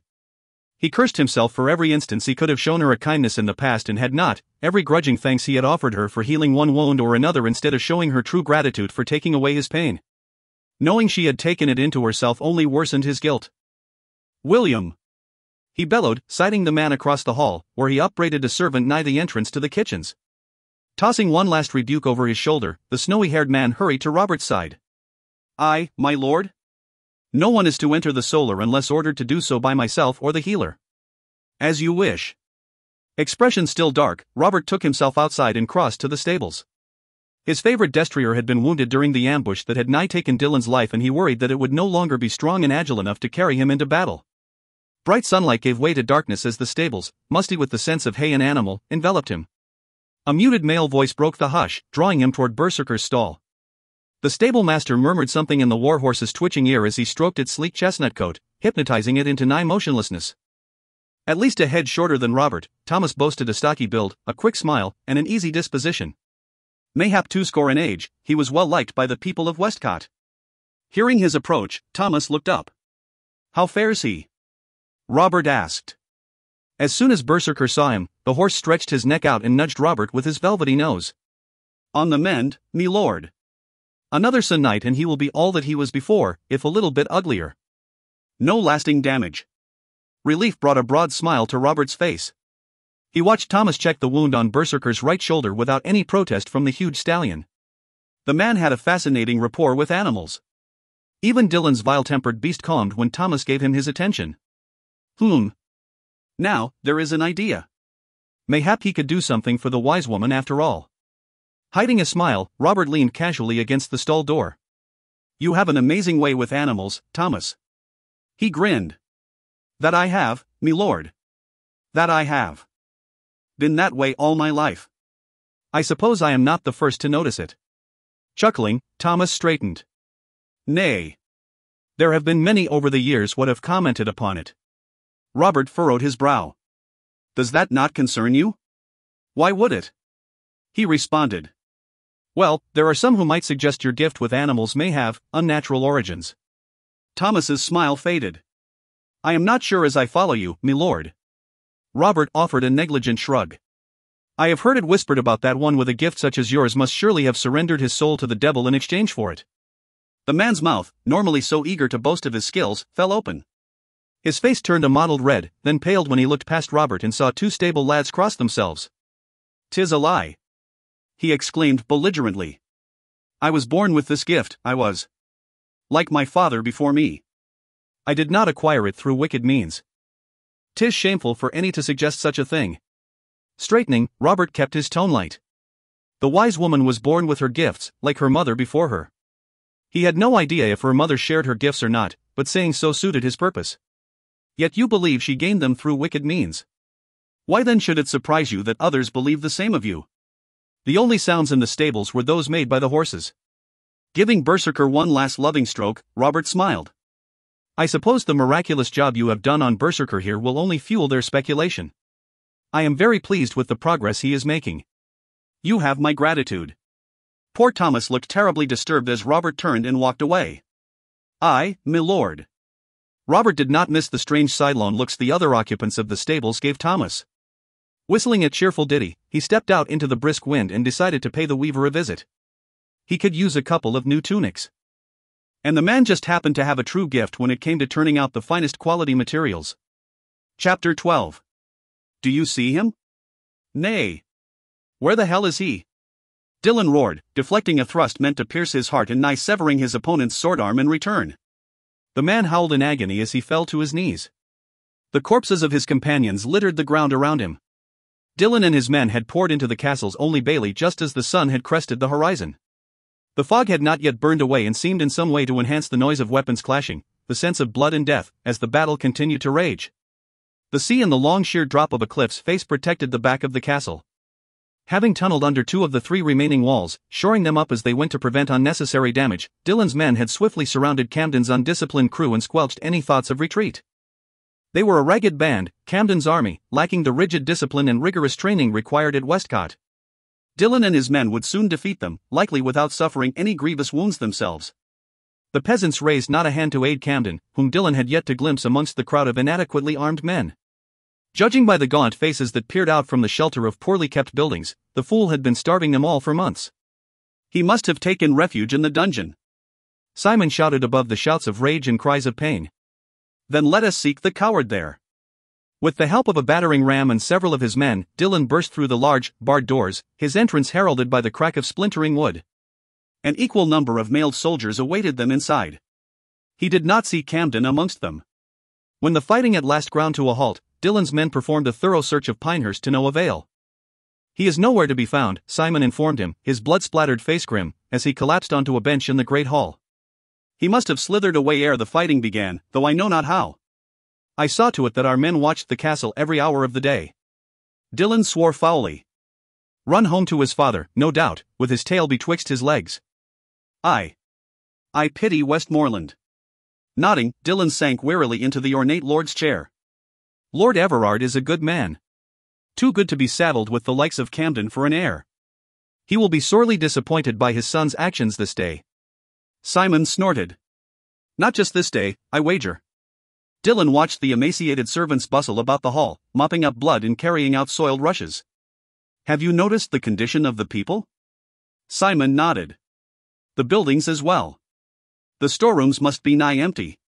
There is a goodly supply of ale, but little else. We can send to Westcott for our immediate needs once we have determined what they are. Our larders there are always overflowing. Gideon. He called over his shoulder. His squire, dirty, unkempt, and covered in his own fair share of blood, hurried forward. Aye, my lord? See if you can locate the steward and have him report to me at once. Tell him to bring the books with him. Aye, my lord. The sooner I get started, the sooner I shall finish, he told Simon dolefully as the boy left the great hall. There is much to be done, his second-in-command agreed. 'Twill take days just to assess the damage. Other than the castle, the only structure that looks reasonably sound is the stables. Everything else is either on the verge of collapse or has already done so. Dylan nodded, unhappy. Alyssa had been right. There was much he must do here ere he could return to Westcott. He would not see her again for at least 2 months. 2 months was too long. 1 night was too long. Yet, until he discovered to what haven Camden had absconded, he could not safely send for her to join him. A slew of malcontent epithets exploded from his tight lips as he rose and began to pace, ignoring the servants' nervous glances. What troubles you? Simon queried in a low voice, conscious of their audience. I like not Camden's disappearance. Alyssa's dream floated on the periphery of his thoughts. Was this the trouble of which it had warned? Was Camden bent on breeding more mischief? I want another search made of Pinehurst. Every corner of this castle. Every croft in the village. Every privy, every stall, every chest, every cask. I shall see to it immediately. And send a party of men out to search the surrounding forest. If Camden escaped, as it appears he has, the cursed whoreson, I want to know how. And I want to know where the bastard has gone. Simon nodded. If he is here, we shall find him. If he is not, we shall hunt him down. The steward entered as Simon exited, swiftly stumbling out of the fierce knight's path. He looked to be roughly Dylan's age, with closely cropped blonde hair, a beakish nose, and a body thinner than William's. The top of his head barely reached Dylan's shoulder. Bowing, radiating fear, the man stuttered a greeting. You has summoned me, my lord? Did you bring the books? He held up the requested items, which looked as in danger of disintegrating as everything else at Pinehurst. Very well. Have you a name? I am my lord. I am called Edward. Dylan loosed a gusty sigh. Very well, Edward, shall we begin? Asterisk asterisk asterisk. Sir Robert, Alyssa whispered. Jumping, he barked out a curse. And she thought, for an instant, that he would stomp his foot in frustration ere he pivoted to face her with a rueful frown. How do you do that? He challenged. The men he had been training paused in their mock battles and gave them their undivided attention. Do what? She asked, biting back a smile. Manage to approach me without making even a breath of sound that would alert me to your presence. She shrugged. I did make a sound. Nay, she had not. Years of following Dylan into battle and being his eyes and ears at Westcott had taught her how to move silently under almost any conditions. You were simply distracted, watching these fine soldiers train. 'Twas well known that Dylan's men were amongst the most magnificently trained warriors in the land. So she was quite shocked to see several of the men grin and nudge each other, puffing out their chests with pride. Within the darkness of her hood, she frowned. Why were they not crossing themselves? Then they did, disappointing her with their predictability, until she realized that they were looking not at her, but at someone behind her. Curious, she turned. Thomas the stable master hurried past, his face red increased with a vicious scowl. Good day, Thomas, she whispered. Halting abruptly, he looked up. Good day to you, healer, he responded, giving her a preoccupied smile as he offered a respectful bow. Astonished by this new behavior, she decided to say more. Sir Robert tells me that your mending of Berserker's wound has been quite extraordinary. His eyes darted to the men around her, who crossed themselves again. 'Twas not extraordinary about it, he insisted, a sort of furious vulnerability sweeping his visage. All I did was stitch up his wound and slap a poultice on it. He underestimates his skills, Robert interrupted smoothly. His way with horses always amazes me. Dylan is fortunate to have him in his stables. The soldiers began to lean toward each other in twos and threes, speaking in low voices swallowed up by the breeze. Alyssa pursed her lips and studied them all. What precisely was amiss here? Thomas looked as if he wanted to either weep or scream. And Robert looked far too innocent. Either way you are to be commended, Thomas, she told him. Thank you, wise one, he mumbled somewhat pitifully. We have rarely discussed your methods of healing the horse's wounds and ailments, she ventured, intrigued by the continued lack of fear in his bearing. But, should you have need of medicinal herbs, I have a goodly supply I would share with you. He perked up a bit at that. Thank you, healer. 'Twould be most helpful. He started to smile. But a group of children chose that moment to scurry past him, their little hands fisting in a manner to ward off the evil eye. For once, they ignored Alyssa's presence entirely. As Thomas stomped off in a huff, his face all but purple now, she swung her gaze back to Robert. Sir Robert. Aye, wise one. His lips twitched. His blue eyes sparkled with mirth. There is a matter I would discuss with you. As you wish. Robert issued a few instructions to the men, then accompanied her to the great hall. When he would have ascended the stairs to the solar, she stopped him. In my chamber, if you will. 'Twas a test, really, to see if he had truly conquered his fear of her. Shrugging, he motioned for her to precede him. Healer. Alyssa stopped as one of the women who worked in the kitchen hurried toward her. Upon reaching them, the woman thrust a cloth-covered bundle forward. I baked you this loaf of nut bread. 'Tis a special recipe passed down by my grandmother. Careful to keep her hands from showing, Alyssa took the proffered bundle. I do not understand. 'Tis my way of thanking you for laboring so hard to save Lord Dylan's life and for healing my son's leg when he broke it falling out of that tree last summer. He might have been crippled had it not been for you. Without waiting for a response, the woman curtsied to them both and hastened away. Alyssa looked to Robert, whose lips had stretched in a grin so wide it barely fit his face. Refraining from commenting, she led him down into her chamber and closed the door behind them. The bread she set on her work table, unsure what to think of either the gift or its giver. Then, eyes narrowing, forehead crunching up in a scowl, she faced a smug Robert and lowered her hood. "What did you do?" she demanded. When he caught sight of her less than pleased expression, Robert gave an exaggerated grimace, reached forward, and cautiously tried to raise her hood again to hide her frown from his view. Alyssa fought back a laugh and swatted his hands away. "What did you do, Robert?" she repeated, less severe this time. "The world outside the door is not the same world it was when Dylan left 3 days ago." "I know not of what you speak," he stalled, quickly backing out of arm's reach so she could not touch him and see his lie. She rolled her eyes. "At least half a dozen others have come forward to thank me for saving Dylan's life." "That was his doing," he protested, pointing in the direction of Pinehurst. "Not mine." Whatever he said to them that night must have finally penetrated their thick skulls. Crossing her arms, Alyssa raised her eyebrows. "And the rest of Westcott?" He dropped his arm. "They have all thanked you?" "Nay, not that," she said, exasperated. "They are so busy cultivating suspicions of each other that they seem to have forgotten to fear me." "Is that not a good thing?" she groaned. "Not when anyone who possesses even a modicum of talent, the stable master, the weaver, the falconer, the blacksmith, the armorer, the cook to name a few, is now suspected of having evil ties." He shrugged and began a slow circle of her workroom, his handsome face alight with curiosity regarding the chamber that had spawned so much speculation. "I am merely making a point. They shall comprehend it eventually. Before or after they wage internal war here at Westcott?" And Marie told Dylan she did not realize how badly you were treated until she donned your robe and trod in your path. "I thought 'twas time the rest of the people did the same." And what?" He leaned forward to cautiously sniff a packet of herbs. "The rumors of the priests. Care to explain how those came about?" At last, Robert began to look uncomfortable. "Do you mean the priests Dylan told me about?" She raised one eyebrow, waiting. "Aye," he mumbled, straightening. "Well, I might have put it about that the priests only turned against you because you, refused to fall in with their plans to heal only in exchange for contributions. That 'twas their greed, not any wickedness on your part, that guided their actions so many years ago. Of course, 'twas not you.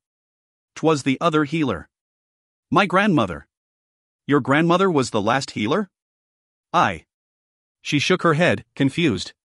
"I have not even told Dylan of the priest's motives." "How did you know?" "Aha! So I was right." He crowed. Her eyes widened. "You guessed? You bandied it about amongst the people without even confirming that 'twas true?" He nodded, unrepentant. "I knew there had to have been some less than pious reason for their intense condemnation of you, or rather your grandmother. Besides, it worked. Those whose ears I filled with the tale were displeased to learn that the priests in whom they had placed their trust would have denied them access to your healing skills unless they could spare the proper coin. Oh, Robert. I do not think 'twas very wise of you." "I do." The cages caught his attention then. "But you may have shaken the people's faith. Considering in whom they chose to place their faith, I do not consider that a crime." Alyssa shook her head, thoroughly vexed. "Even if they come to view all priests in such a way?" He shrugged. "Are these snakes poisonous?" "Mildly." "What does that mean?" Sighing, she seated herself on the stool by her workbench and began to unwrap the bread. "Their bites are painful and will make you ill if they inject enough venom, but are not fatal. You would have to be bitten many times over ere death would find you." "Robert, I worry that you are becoming as ill-disposed as Dylan is with regards to religion." "Dylan believes in God," he offered absently, leaning down to peer at the reptiles. "He just does not believe in priests." "But all priests are not like the 2 banished from Westcott," she persisted. Leaning forward, she drank in the delicious aroma that rose from the bread. "After seeing quite a few corpulent priests, garbed in raiment as luxurious as that of the king, beg alms from the poor and seduce their innocent womenfolk, I am inclined to disagree." She clutched the loaf in both hands and broke off a generous chunk. "But I have heard that some take vows of poverty and truly do practice the chastity they preach." "Well, I have yet to meet any of those." Glancing at her over his shoulder, he frowned. "Do not eat that until I have tasted it." "Why? Have you reason to believe 'tis poisoned?" It hurt to think that the first gift she had received other than Robert's flowers, might have been given with wicked intent. Robert abandoned his study of her animals for the moment and turned to approach her. "Dylan bade me watch for trouble from even the most unlikely sources. Therefore I shall do so.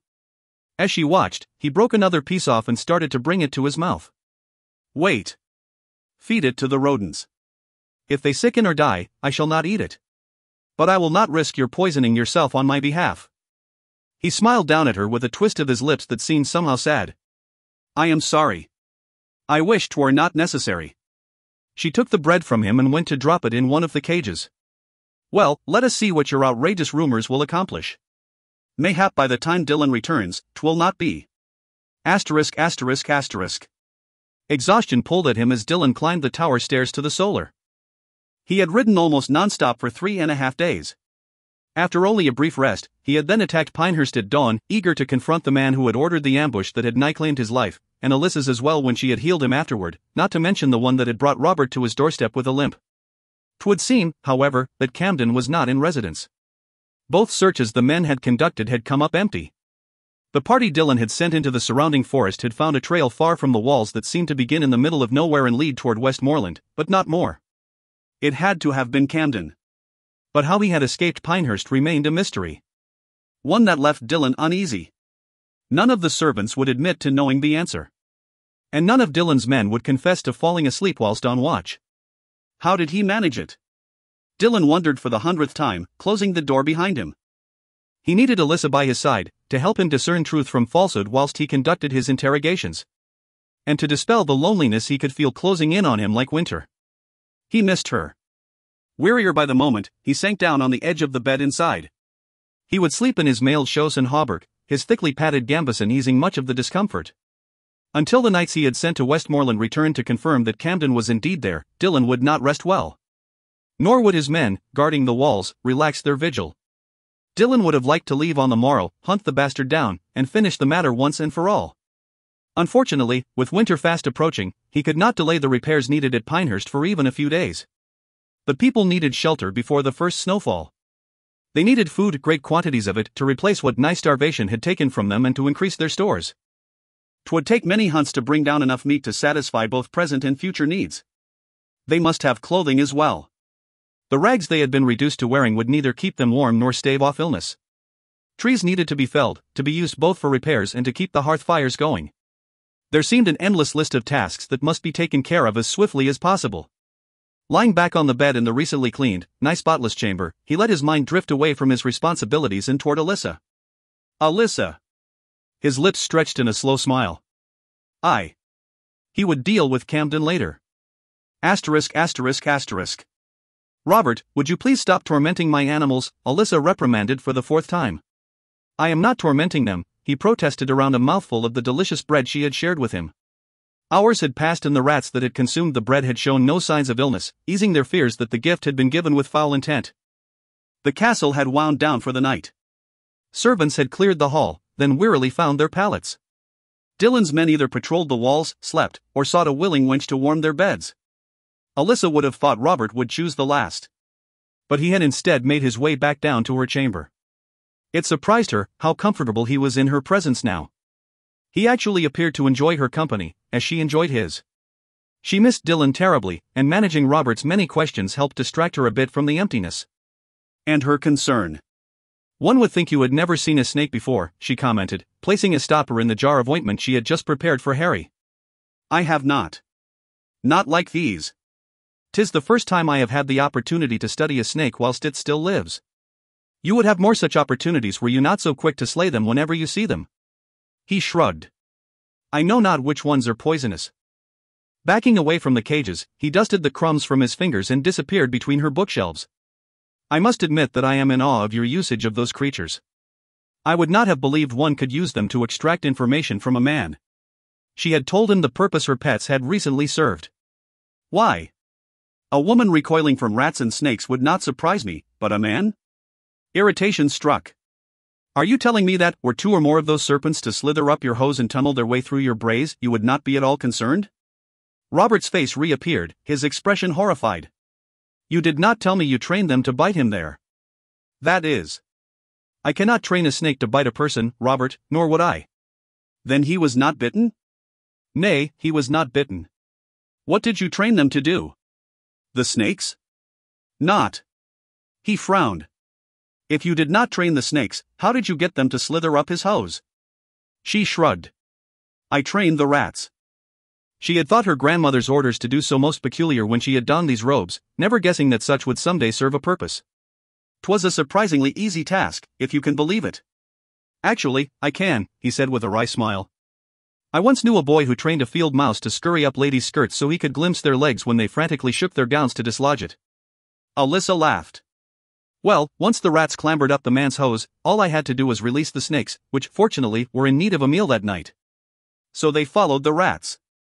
He pursed his lips. I still do not understand why that would frighten the man so badly if none bit him. The prisoner still shook and searched his cell with wide eyes when I looked in on him hours later. She winced. 'Twould seem his fear of serpents far surpassed that of most men. He was quite terrified of them. I told him I would remove them as soon as the betrayer's name crossed his lips. But I admit that after hearing of Dylan's death, you do recall I thought him dead, I wanted to see him suffer a little as payment. She bit her lip. That sounds hideous, does it not? Nay. I would have gutted him myself. Alyssa shuddered. You are very like your brother. He grinned. I hope so. Ducking back between the bookshelves, Robert left her to her work. Occasionally she heard a slight scraping sound as he pulled one of her precious tomes down to examine it, then returned it to its home. There were many he would not be able to read. Books from faraway lands, from Asia, Africa, and the Holy Land that contained irreplaceable healing knowledge. He came around the corner and set a large, heavy volume on her workbench. Leaning forward, he bracketed the ancient leather-bound book with his elbows. I envy him, you know, he admitted softly. Dylan? I envy him what he has found in you. She sent him a skeptical frown. A quarrelsome sorceress who can heal with her hands? He shook his head. A woman in whom he can confide. One with whom he can share both his triumphs and his troubles. One who makes him happy, makes him laugh. His gaze dropped. A woman who would not love him less even were he to fail her in some way. Something told her he spoke from experience. An experience that had not ended happily for him. I had that once myself, he confirmed, with so much melancholy that she did not need to touch him to recognize his grief. For a time, Alyssa knew not what to say. The way Robert went from woman to woman. She had not realized he had formed an attachment to anyone in particular. Not at Westcott. She would have heard. Dylan never told me, she murmured, wondering what had happened. He knew not. 'Twas whilst he was crusading with King Richard. Father sent me to train with Lord Edmund ere I earned my spurs, and he could not have been more than 10 and 8 at the time. It only lasted a year. I do not talk about it. But I see how Dylan looks at you and remember how it was with her. His eyes met hers. I am happy for him. Regret gripped her. Robert, even were your bizarre rumors to succeed in softening the people's attitude toward me, 'twould not change the fact that I am the bastard daughter of a peasant. 'Twould be unseemly for a man of his station to pursue a legitimate union with me. Think you the king would approve? We shall see, he countered with a healthy dose of Dylan's stubbornness, then briskly changed the subject. What is that you are concocting? 'Tis for Sir Michael's lung ailment. Only a year older than Robert and other than Dylan, his closest friend, Michael often experienced difficulty breathing. He would wheeze audibly, sometimes gasping for breath. On rare occasions, he would suffer dreadful attacks and once had nigh perished before she could reach him. It frustrated Alyssa that, though her gift could ease his breathing and bring a quick end to such attacks, she had been unable to prevent a recurrence of them. Some illnesses were like that. Simply beyond her ability to mend completely. Opening the book he had chosen, Robert turned to the first page. Alyssa let her thoughts wander again to the fierce warrior who owned her heart. Worrying. Wondering. Had he reached Pinehurst yet? Would he take the keep on the morrow? Confront Camden? She asked Robert what he thought. I doubt not Pinehurst is his by now. As for Camden's fate, we shall have to wait for Dylan's messenger to bring us news. How soon might that be?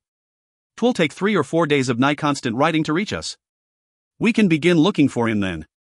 4 days. 'Twas too long, Alyssa fretted. She needed to know Dylan was safe now. Needed to know he had heeded the warning they had been given. You are thinking of your dream? Robert asked, contemplating her. Aye. He will be fine. I am certain of it. If only I could read the dream more clearly. She ran the details over in her mind like a checklist, marking off everything she was certain she had deciphered accurately, focusing on the more ambiguous. The man must represent Camden, she muttered. Camden inviting trouble. Taking pleasure in orchestrating it. Laying a trap. In the bedchamber. Bedchambers are private. Secret. Camden doing something secret. Camden someplace secret? Her voice lowered further. Camden somewhere secret, plotting trouble. But what? And where? Pain struck her with the quickness and ferocity of a lightning bolt, nigh splitting her head in two. Crying out, she dropped the herbs she had been measuring and pressed white-knuckled fists to her temples. Wise one. She squeezed her eyes shut and clenched her teeth. That terrible hum that had plagued her when she had awoken after being healed returned to vengefully assault her senses. Wise one. 'Twas as if 1,000 bees swarmed around her, filling her ears with their buzzing, pricking her flesh with their wicked stingers. Wise one. Robert called anxiously as he grasped her arms. What ails you? She could not speak, could not move. She could barely draw a breath as the pain magnified 100-fold. Groaning, she felt her knees buckle. She had not even realized she had risen, and was dimly aware of Robert catching her as she fell. Asterisk asterisk asterisk. Darkness.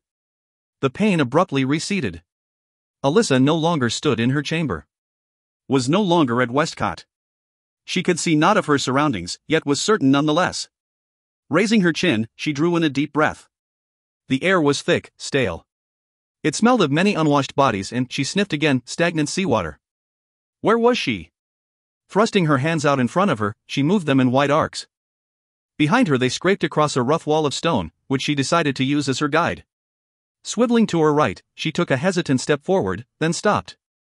Nay. She must go the other way. Why this was so Alyssa knew not. She simply obeyed the impulse. Reversing direction, she made her way forward, trailing her left hand along the wall. Occasional scuttling noises alerted her to the presence of rodents or other small creatures. She herself made no sound, moving as silently as the wind with no leaves to rustle.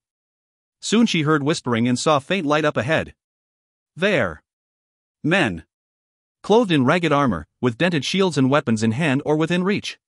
A ragtag band that would seem pathetic should they stand beside Dylan's disciplined army. They lounged against the walls of the cave, which she now saw was a long, narrow tunnel of natural origins. 'Twas mayhap wide enough for a dozen men to stand shoulder to shoulder across it, though most of those present either sat or lay propped against the walls with their legs sprawled in front of them. A few meager torches attempted to battle the blackness, their smoke hanging like storm clouds nigh the ceiling. Reaching up to ensure her cowl was raised, Alyssa stepped into the light and boldly strode into their midst. Straight down the middle of the tunnel she walked, stepping over a foot here, a leg there, virtually unnoticed by all. There were dozens of them. Some rested. Others were wounded. At the end of the tunnel lay a door before which 3 men stood, their backs to her, discussing their imminent victory over Dylan. She gasped. A man to her right, sitting at her feet, glanced up sharply, seeming to look directly at her. You do not see me, she whispered, heart pounding. He looked around, confused, then rubbed his eyes wearily and went back to sharpening his sword. As baffled as he must feel, Alyssa continued forward until only a few paces separated her from those she assumed were the leaders of this motley band. One in particular she recognized. Camden. I want to see his face when he realizes I slaughtered his entire army whilst he slept, he said with relish. 'Twill kill him, one of the others uttered gleefully. Nay. I will kill him, Camden growled. 'Tis what he deserves for attempting to take what is mine. Panic flooded her. They intended to murder Dylan? How? Where? Was there time enough to warn him? I will be glad when 'tis finished, the third grumbled and nodded toward the door. I thought all of our planning would be for naught when I heard his men searching just on the other side. Camden waved off his concerns. Nay. I knew the ale and the sad state of the stores would distract them. The door is too well hidden, blending easily with the rest of the wall. The complainer shifted. How much longer must we wait? Only a few servants will be awake at this hour. Soon they, too, will seek their pallets. Then we shall strike, swiftly and silently, killing them all as they sleep. Alyssa shook her head violently, backing away. No. Dylan. Dylan. Blinding white light engulfed her, erasing everything, then faded to darkness broken only by the struggling flames of a dying hearth fire. Chapter 13. Dylan. A smile lifted the corners of Dylan's lips. he dreamed of Alyssa again. He had done so every night since he had left her standing on the steps of the castle, frustrated by his inability to glimpse her features. No nightmares had haunted him. Only warm, passionate interludes with his beloved wise woman. "Dylan, you must awaken." He frowned. This dream differed, though. She sounded urgent. Frightened. She had been playful and affectionate in all of his other dreams. "Alyssa?" he murmured. Prying open eyelids that weighed almost as much as his horse, Dylan propped himself up on his elbows and searched the room. A familiar shadow, nigh lost amongst the others, stood several paces from his bed. Her hands, the color of moonbeams, emerged from her sleeves and rose to divest herself of her hood. Anxiety creased the beautiful features she revealed. This was no dream. Dylan bolted upright. "Alyssa?" Swinging his legs over the side of the bed, he rose and started toward her. "How came you here? Did you follow me after I ordered you to remain at Westcott? Know you the danger you have placed yourself in?" "Cease," she commanded, thrusting a hand out in front of her to prevent him from coming any closer. He halted, astonished.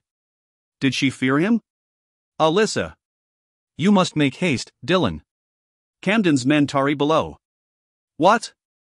His hand went to his sword. "In a secret tunnel that opens onto a storeroom that contains several barrels of ale and little else. The door is well hidden and was overlooked by your men when they searched earlier."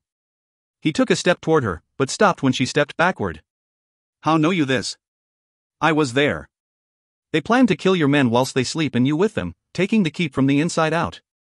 'Twas not until then, until she took that step that placed her between him and the hearth, that he perceived that something was awry. His breath stopped. His eyes widened. His heartbeat increased. He could see through her to the glowing coals and insignificant flames behind her. "Alyssa," he whispered, not knowing what else to say, how to ask her what was happening. "You must leave now, Dylan," she urged him. "You have little time. Go quickly and wake your men. Prepare them for Camden's assault and lead them to victory." Shock nigh rendering him mute, he nodded, ordered her to remain within the solar, and raced for the door. Gideon leapt to his feet as soon as he opened it. Dylan cautioned him to be quiet. "Is it Camden, my lord?" The boy whispered, wide-eyed. "Aye. I want you to stay here and guard." He glanced over his shoulder and fell silent when he saw the room was empty. Alyssa had vanished as suddenly as she had appeared. "My lord?" He shook his head. "Come with me and make no sound. We must prepare the others." Asterisk asterisk asterisk. Darkness surrounded Alyssa once more, taking her by the hand and leading her back toward awareness. Whispering Dylan's name, she wished she did not have to leave him and longed for his reassuring presence. "Nay, 'tis Robert," a familiar voice responded. "Open your eyes for me," he coaxed. She did so and realized she lay in her bed at Westcott. Robert sat beside her on the edge, his face grave, eyes brimming with concern. A cold, damp compress draped across her forehead, alleviating the warmth burning there. Dread filled her. Had it all been a dream? A hallucination? Not more? It had seemed so real. "Dylan." Robert shook his head. "Dylan is at Pinehurst, wise one." "Alyssa." She corrected without thinking. Sitting up, she discarded the cloth that fell to her lap. "What?" "Alyssa. My name is Alyssa." "Is it?" A stab of guilt pricked her. After the kindness he had shown her, she really should have told him earlier, but instead had selfishly cherished hearing only Dylan call her by name. "Dylan." She did not doubt that her vision of Camden and his men had been accurate because it confirmed her dream. But she knew not what to think of the rest. Praying that Dylan would remain safe, she started to rise. Robert held up a hand to halt her. "You should rest. I fear your illness has returned." She shook her head and scrambled off the bed. "Dylan needs me."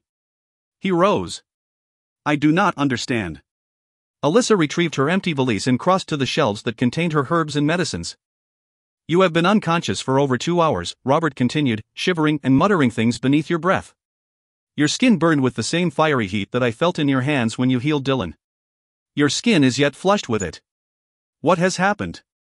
I cannot explain it. You have not tried to." She frowned. "Treachery stalks Dylan at Pinehurst. Camden and the remainder of his men will attack tonight, pouring into the castle from a secret passageway beneath it. I only pray my warning reached your brother in time. If it reached him at all." "What warning?" "You have not left my sight." And just what is it you are doing? Packing my medicines and a few other necessities. I shall leave for Pinehurst immediately. Nay, you will not, he countered firmly. You shall not step foot outside these walls until Dillon returns. Satisfied with the herd she had chosen, Alyssa stuffed a bundle of clothing into the bag next. I shall leave with or without your permission, Robert. Do not make me restrain you, Alyssa. You would not. He would never tie or bind her. She was certain of it. Then I shall confine you to this chamber. Nay, you will not, she stated, distracted. What was she forgetting? Alyssa studied the contents of her valise. If 'twill prevent you from placing yourself in danger, I shall, he assured her, the determination in his voice reaching her at last. Lowering the bag in one hand, she gave him her full attention. Do not cross me on this, Robert, she advised him, half pleading, half commanding. 'Tis something I must do. I have no choice. Dillon has entrusted me with your care. 'Twould be foolhardy to allow you to leave the protection of Westcott and ride into almost certain danger. He meant it, she realized. He had no intention of letting her leave. Even if it meant locking her in her chamber and setting men to guard her. Panic vied with fury as Alyssa stared up at him. She had no time for this. She needed to see Dillon. She needed to be there to heal him if Camden caught him unawares. She needed to see that he was all right, that he still lived. I will not let you stop me, she gritted, her resolve unshakable. Dillon needed her. He needed her. Could Robert not see that? Nevertheless I will, he bit out. Then his voice and expression calmed. I understand your concern, Alyssa. I shall dispatch men to Westcott post-haste so that we might know the truth. Until then. Her patience snapped. Adrenaline and apprehension driving her, Alyssa grabbed the front of his tunic with her free hand and yanked him closer, forcing him through sheer surprise at her actions to bend until their faces were only inches apart. You did not see what I saw, Shinai shouted, trembling with fear and frustration. You do not know what I know. He needs me, Robert. Pinehurst is under attack and Camden will not fight honorably. Dillon may even now be bleeding from wounds the treacherous dog has inflicted and I am not there to heal him. Do you understand me? He could be dying and I am not there. I should be there. Her breath catching on a sob, she shoved him away and raked quaking fingers through her hair. Why you do not know what I know, she repeated anxiously, seeing again all the men who had filled that cave. The men who waited to massacre the unsuspecting occupants of the keep, undetected by the guards posted outside until 'twas too late. I will not rest until mine own eyes have confirmed that Dillon lives, she whispered passionately. I must see him. The quiet that filled the room in the aftermath of her outburst was deafening. His face unreadable, Robert reached up with slow, deliberate hands and smoothed his tunic where she had grasped it. Please, Robert, she implored. I will come to no harm on the ride to Pinehurst. I know you will not, he said finally. I shall accompany you myself. She blinked. What? I shall take you to my brother. Nay. You must remain here and protect Westcott in Dillon's absence. Then you, too, shall remain. A score of men may escort me, she blurted. Put Sir Michael in command of them. You trust him above all others, save Dillon. With such an impressive guard, I shall surely be safe. He scowled. I do not feel right letting you out of my sight. 'Tis imperative that you tarry here a while longer, Robert. Why? I know not. 'Tis more than defending the castle. She shook her head, helpless to explain. I know only that the feeling that you must abide at Westcott is nigh as strong as my need to see Dillon. He studied her long and hard, then nodded curtly. I shall choose carefully the men who will accompany you and shall place Michael over them as you suggested. Be ready to leave in half an hour. Thank you. Striding resolutely for the door, he paused as he passed her. Some of the harshness left his face. Do not make me regret this, Alyssa. Reach Pinehurst safely and send me good tidings of my brother. She nodded, appreciating his concern. I will. ****. The men waited nigh the base of the castle steps when she emerged. All were heavily armed and armored. All eyed her warily, uneasy with the task they had been given to guard a woman labeled sorceress as she fled the keep in the dead of night. Alyssa could not blame them. The air was thick with menace, heavy with cloying humidity. The moon had chosen not to bathe the earth with its illusory light. In its place, a phantom fog danced around their ankles and wrapped skeletal arms around them. The horses picked up on the tension and pranced nervously despite the soothing words offered by the warriors who stood beside them. Her cowl shielding her from the men's scrutiny, Alyssa descended the steps and strode past them, She took note of each man's identity as she did and soon came to the conclusion that they had been chosen on the basis of 3 qualifications: strength, prowess, and a recent softening in attitude toward her. In fact, many of them had been amongst those who had surprised her earlier by smiling at her praise. Well, they did not smile now. She approached Robert, who spoke with Sir Michael. Noting her presence, Michael nodded, unsmiling. Wise one. Her hood dipped with her own nod of acknowledgement. I regret having to disturb you all at this hour, but time is short, she whispered. I could not wait for the morrow. Robert has explained as much. If you are ready, we can depart forthwith. Nay, Robert declared, overriding her agreement as he faced the anxious knights. Ere you leave, I will hear every one of you vow to protect the wise woman with your life. Much to Alyssa's astonishment, they did not hesitate to offer their oaths. Robert guided her over to a powerful black stallion, one of Dylan's favorites. Can you handle him? He asked softly as the others mounted their battle-hardened destriers. Alyssa stroked one hand down the muscled neck and shoulder of the beast only Dylan and Robert had been able to ride in the past.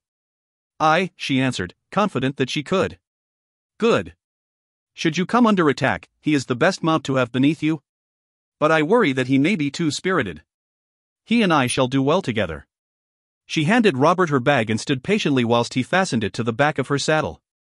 Once finished, he turned and stared down at her, his handsome face dark with misgivings.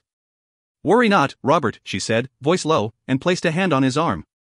He covered it with his own. I shall worry until you send me news of your safe arrival at Pinehurst and of my brother's well-being.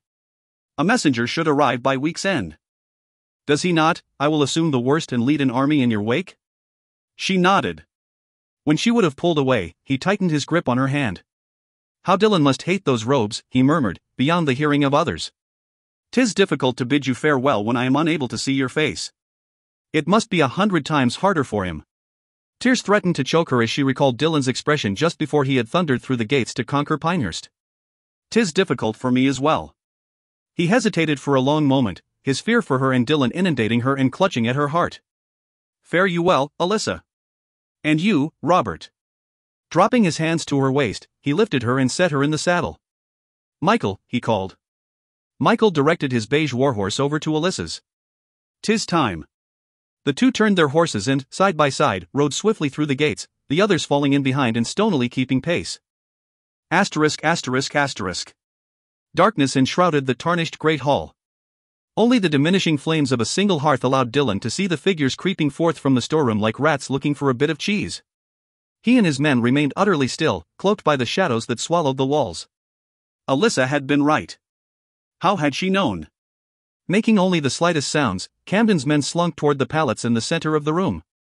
Pallets that supported lumpy forms covered with blankets, which they mistakenly believed were the men who instead watched them with carefully restrained wrath from their positions around the hall. Dylan strained to see the soldiers' faces as they closed in on their counterfeit prey. He had hoped he would be able to locate the one who had escaped his clutches ere he launched his attack, but 'twas too dark to see individual features. When a man stood over every pallet, the intruders raised their weapons and looked to the doorway of the storeroom. The auburn hair of the one who stepped through it glinted with red highlights. Camden. Camden nodded. The ragged army he commanded instantly buried their weapons in the hapless lumps of clothing. Dylan roared a battle cry as he and his men leapt forward. The slayers jumped and looked around wildly. Gleaming in the light of the dying flames, swords swung toward bodies frozen in shock. Steel met flesh. Cries of pain shattered the night. Panicked, Camden's men began to fight with feral desperation. Dylan saw Camden's auburn head disappear through the doorway of the storeroom and swore foully. Not this time, he vowed. The bastard would not escape him again. Stepping over his opponent's fallen body, Dylan began to cut a swath toward his absent enemy. There! He called, alerting Simon to their quarry's whereabouts. Nodding, Simon swung his sword and joined Dylan in forging a path. Camden's men preceded them, backing toward the doorway through which they had crept with such malicious glee earlier. Dylan could not tell if they sought to protect their cowardly leader or merely wished to retreat and thought this their only means of escape. With swords clashing, curses spewing, and blood spilling, all flowed toward the storeroom. Bodies began to fall beneath the superior might of Dylan's men and formed a dam before the entrance, blocking access. Frustration mounted. Then Gideon and several other squires plunged forward to pull the bodies away. Dylan sucked in a breath as a blade barely missed Gideon's neck. But the boy was fast and remained alert enough to evade injury as he cleared the path.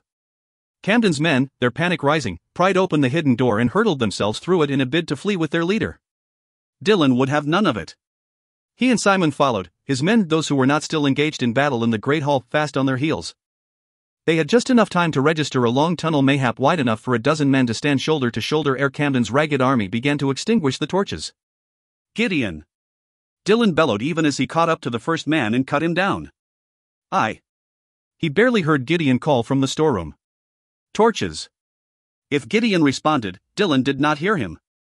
The sounds of battle resumed as Dylan and his men raced forward to end the retreat of Camden's.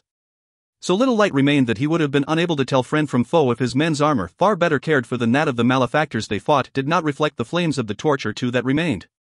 Such also made them clearer targets, however.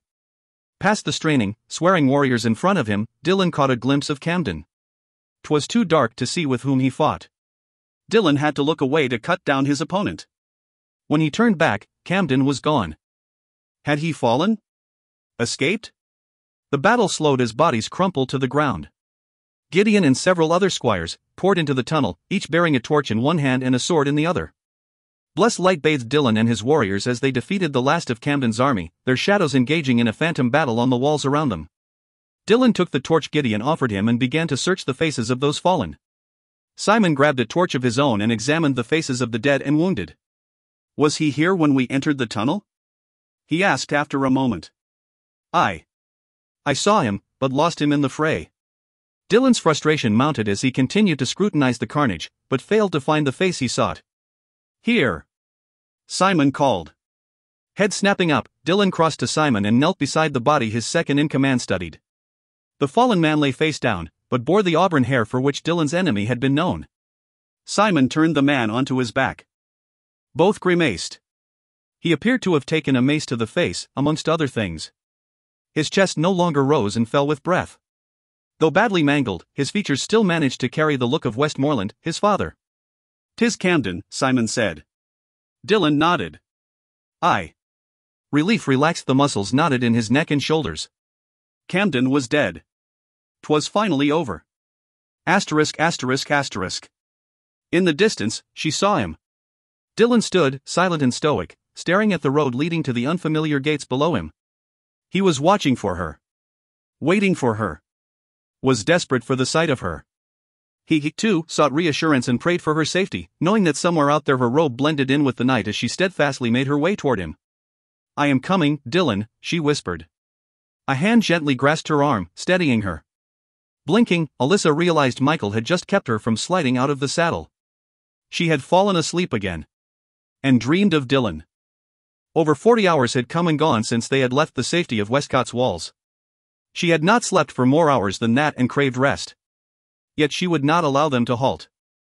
Thrice she had dozed off and caught glimpses of Dylan. Hazy, cryptic impressions of him seeing to his wounded men and disposing of the bodies of Camden's army.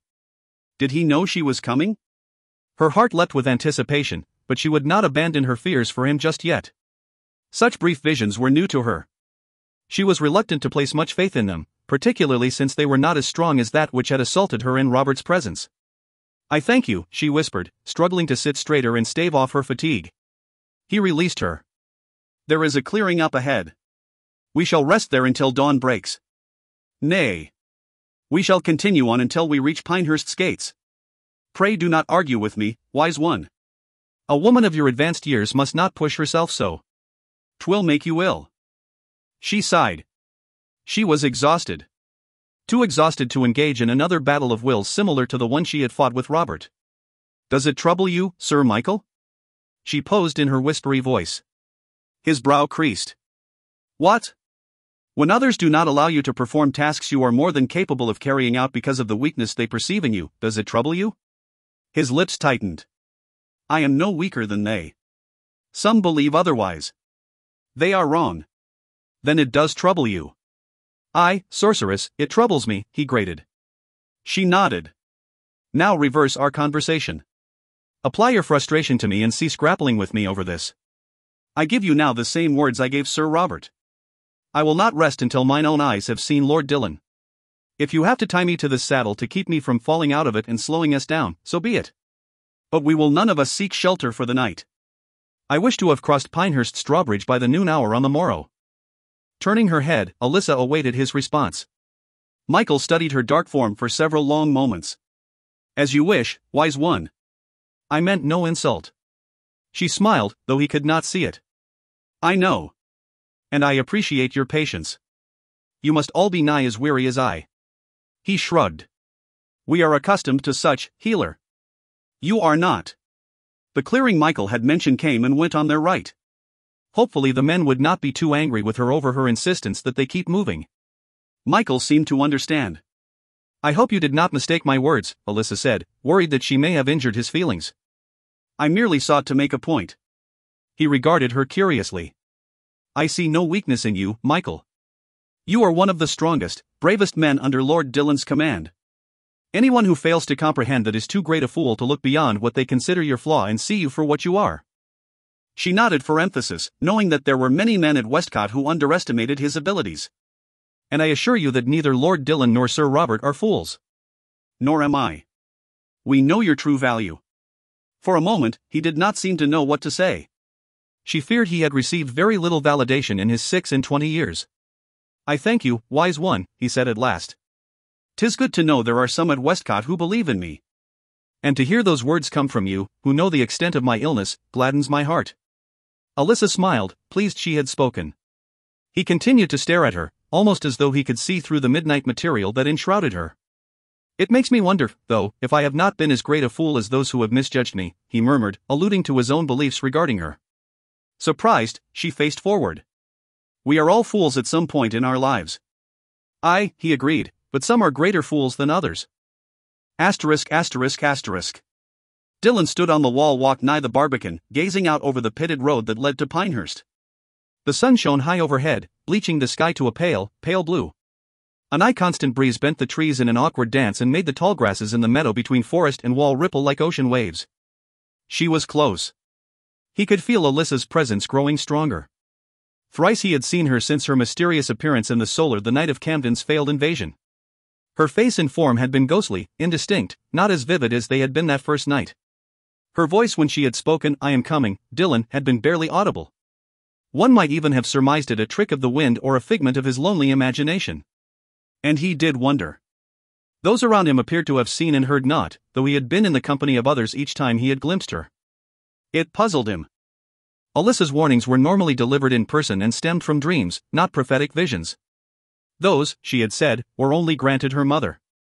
As for Dillon, the only dreams that had toyed with him in recent years were nightmares spawned by his time in the Holy Land and, more recently, erotic dreams of hours spent making love with Alyssa. So, what did it mean? What had changed? Or had anything? Simon approached and leaned into one of the crenellated openings in the wall. Dillon had felt the intense scrutiny of his second-in-command often in the hours he had stood there. What do you watch for, Dillon? His gaze did not stray from the road. You will see it with your own eyes soon. You anticipate trouble? Nay. What then? Have the men raised the portcullis, he pronounced in lieu of an answer. Brows drawing together, Simon opened his mouth to respond, then closed it. He knew better than to question a command issued by the Earl of Westcott, friend or no friend. Turning on his heel, he left to convey his lord's orders. Soon the clunking and clanking of the heavy metal gate raising assaulted Dillon's ears. Simon returned and, without saying a word, joined his friend in a silent vigil. Not 5 minutes later the first figures rounded the bend in the road and came into view. Riders approach, Simon announced unnecessarily, straightening.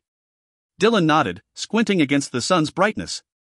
At least a score, riding hard, his companion continued. Too far away to see what banner they carry. They carry my banner, Dillon stated with absolute certainty. Simon darted him a look, then leaned forward and squinted in an attempt to confirm his words. 'Tis as you say. I was not aware you had sent for reinforcements. I did not. A deep scowl creased Dillon's forehead as he searched the figures for the one he awaited with scarcely contained impatience. His gaze roved one armored knight after another until he found her. There. In the center. Riding beside Michael. Protected in front and behind. A small, dark figure that could only be Alyssa. Relief swept through him. At last. She is here. She made it safely. Yet. His pulse leapt with trepidation. She was slumped forward over her stallion's neck, Michael's careful hold on her arm the only thing keeping her in the saddle. Ignoring Simon's rapid-fire questions, Dylan turned and raced for the gatehouse, down the stairs, and into the spacious single bailey the castle offered. The rumbling of hooves meeting dry, packed earth accompanied the party's arrival as the horses cantered through the barbican. "Secure the gate behind them," Dylan ordered Simon, who was fast on his heels. A look of sublime relief lit Michael's features when he marked Dylan's approach. "My lord, I know why you are here." Grabbing the reins of Alyssa's horse, he brushed Michael's hand aside and steadied her with his own. "What happened to her? Is she wounded?" "Nay, she is unharmed." Dismounting wearily, Michael stared up at the wise woman and shook his head. "She is simply exhausted. She refused to halt. And she would not ride with me or any of the others in order to find rest, despite my urging." He shrugged helplessly. "Forgive me, my lord, but I did try. I knew not what else to do short of forcing her." "I understand," he said, wishing he could see her face, to confirm with his own eyes Michael's words. "She can be quite stubborn at times." "My lord?" Some of the tension left him at her familiar whisper. "I." Her cowl lifted as she straightened sluggishly and turned to face him. "Have we reached Pinehurst then?" "Aye, you have." He could not stop the tender smile that crossed his lips, despite their audience. Most of the men who had accompanied her as her guard remained seated atop their destriers, watching them with avid curiosity. "Allow me to help you dismount." At her slow nod, he placed his hands on her waist and lifted her down. Had he not maintained his hold, she would have crumpled to the ground. Her hands, cloaked in her customary midnight garb, came up to grip his biceps. He could feel her trembling and wanted not more than to yank her into his arms and hold her. But he could not. Not until they were inside, away from prying eyes. At last she raised her head. "You are well?" "Aye. Your message reached me in time." "Message?" he heard Simon mumble as he stepped up to Michael's side. She nodded, her grip tightening as she wavered where she stood. "I was so afraid that it had not. 'Tis why I would not stop until I reached you. I feared you would be wounded." "Well, you may rest easy. 'Tis over. Camden's plot failed and he and his men are dead. Come now. You are weary from your arduous journey." Ignoring his fascinated men, he draped an arm around her shoulders and turned her toward the castle. He knew not what shocked them more, that he had performed the act with such casual affection or that she had allowed it, leaning into him to let him take some of her weight. They had only gone a few steps when she stopped short. "Wait." Alyssa faced the men. "I thank you for escorting me with such patience and diligence. You are all strong, loyal, honorable men. I could not have asked for a better guard." Several mouths dropped open. A few rough-hewn, beard-stubbled faces flushed. Heads dipped and nodded in response. Michael sketched her a formal bow. "The honor was ours, wise one." "You are very kind," she whispered. When she swiveled to face the dungeon, she staggered into Dylan. "Easy," he murmured as he steadied her. Supporting her with a hand at her elbow, he practically held her upright. "Can you walk?" he whispered. "I must," she returned, valiantly forcing her shoulders back and her head up, determined to maintain a show of strength. "Then we shall take it slowly." The men behind them remained motionless, watching as he and Alyssa painstakingly made their way to the steps that led up to the castle doors. How badly he wanted to scoop her up into his arms and cradle her against him. To let her head rest against his shoulder, feel her face burrow into his neck, as he carried her to their destination instead. "Do not let them think me weak. They dare not after the way you drove them to cover so much ground in so little time." He knew of no other woman who could have pushed his men, all of whom towered above her and were twice her weight, thrice it if you counted their weapons and armor, so hard, forcing them to do her bidding and flattening any protests that arose. Who else but Alyssa could have made it to Pinehurst so quickly? Who else would have even dared try, not knowing what danger might confront her upon reaching her destination? As usual, she had placed his safety above her own. 'Twas an affliction of hers he would soon have to cure. "'Tis not an affliction," she whispered lethargically as they stepped through the massive double doors. Dylan's head snapped around. "What?" "My need to see you safe." "'Tis not an affliction, but love that feeds it." "Should that not please you?" Her words began to slur with fatigue. Dylan wondered, heart pounding, if she was even aware of what she had said. Did she mean it? Did she truly love him? "Of course I am aware. And I meant it. I love you, Dylan. I wanted to tell you ere you left Westcott, but did not think I had the right." Which answered the other question that had arisen. The question he had dared not even ask. Stopping at the foot of the stairs that led to the sleeping chambers above, she swayed as she peered up them. Oh, Dylan. I do not think I can climb those stairs. I am so weary. If no one is looking, would you please carry me? Carefully guarding his thoughts, he swept her up into his arms, not giving a damn if they had an audience, and carried her up the stairs and into the solar, kicking the door closed behind them. He crossed to the large, comfortable bed he had spent the last 3 nights in and lay her down atop it. Only then was he able to push back her cowl and gaze at the face he had so swiftly grown to cherish. Sleep already claimed her. Drawing gentle fingers down her pale cheek, Dylan sat beside her on the bed and savored the sight of her. Her long, raven hair was pulled back in a loose braid. Several resilient curls had sprung free about her face, refusing to be bridled.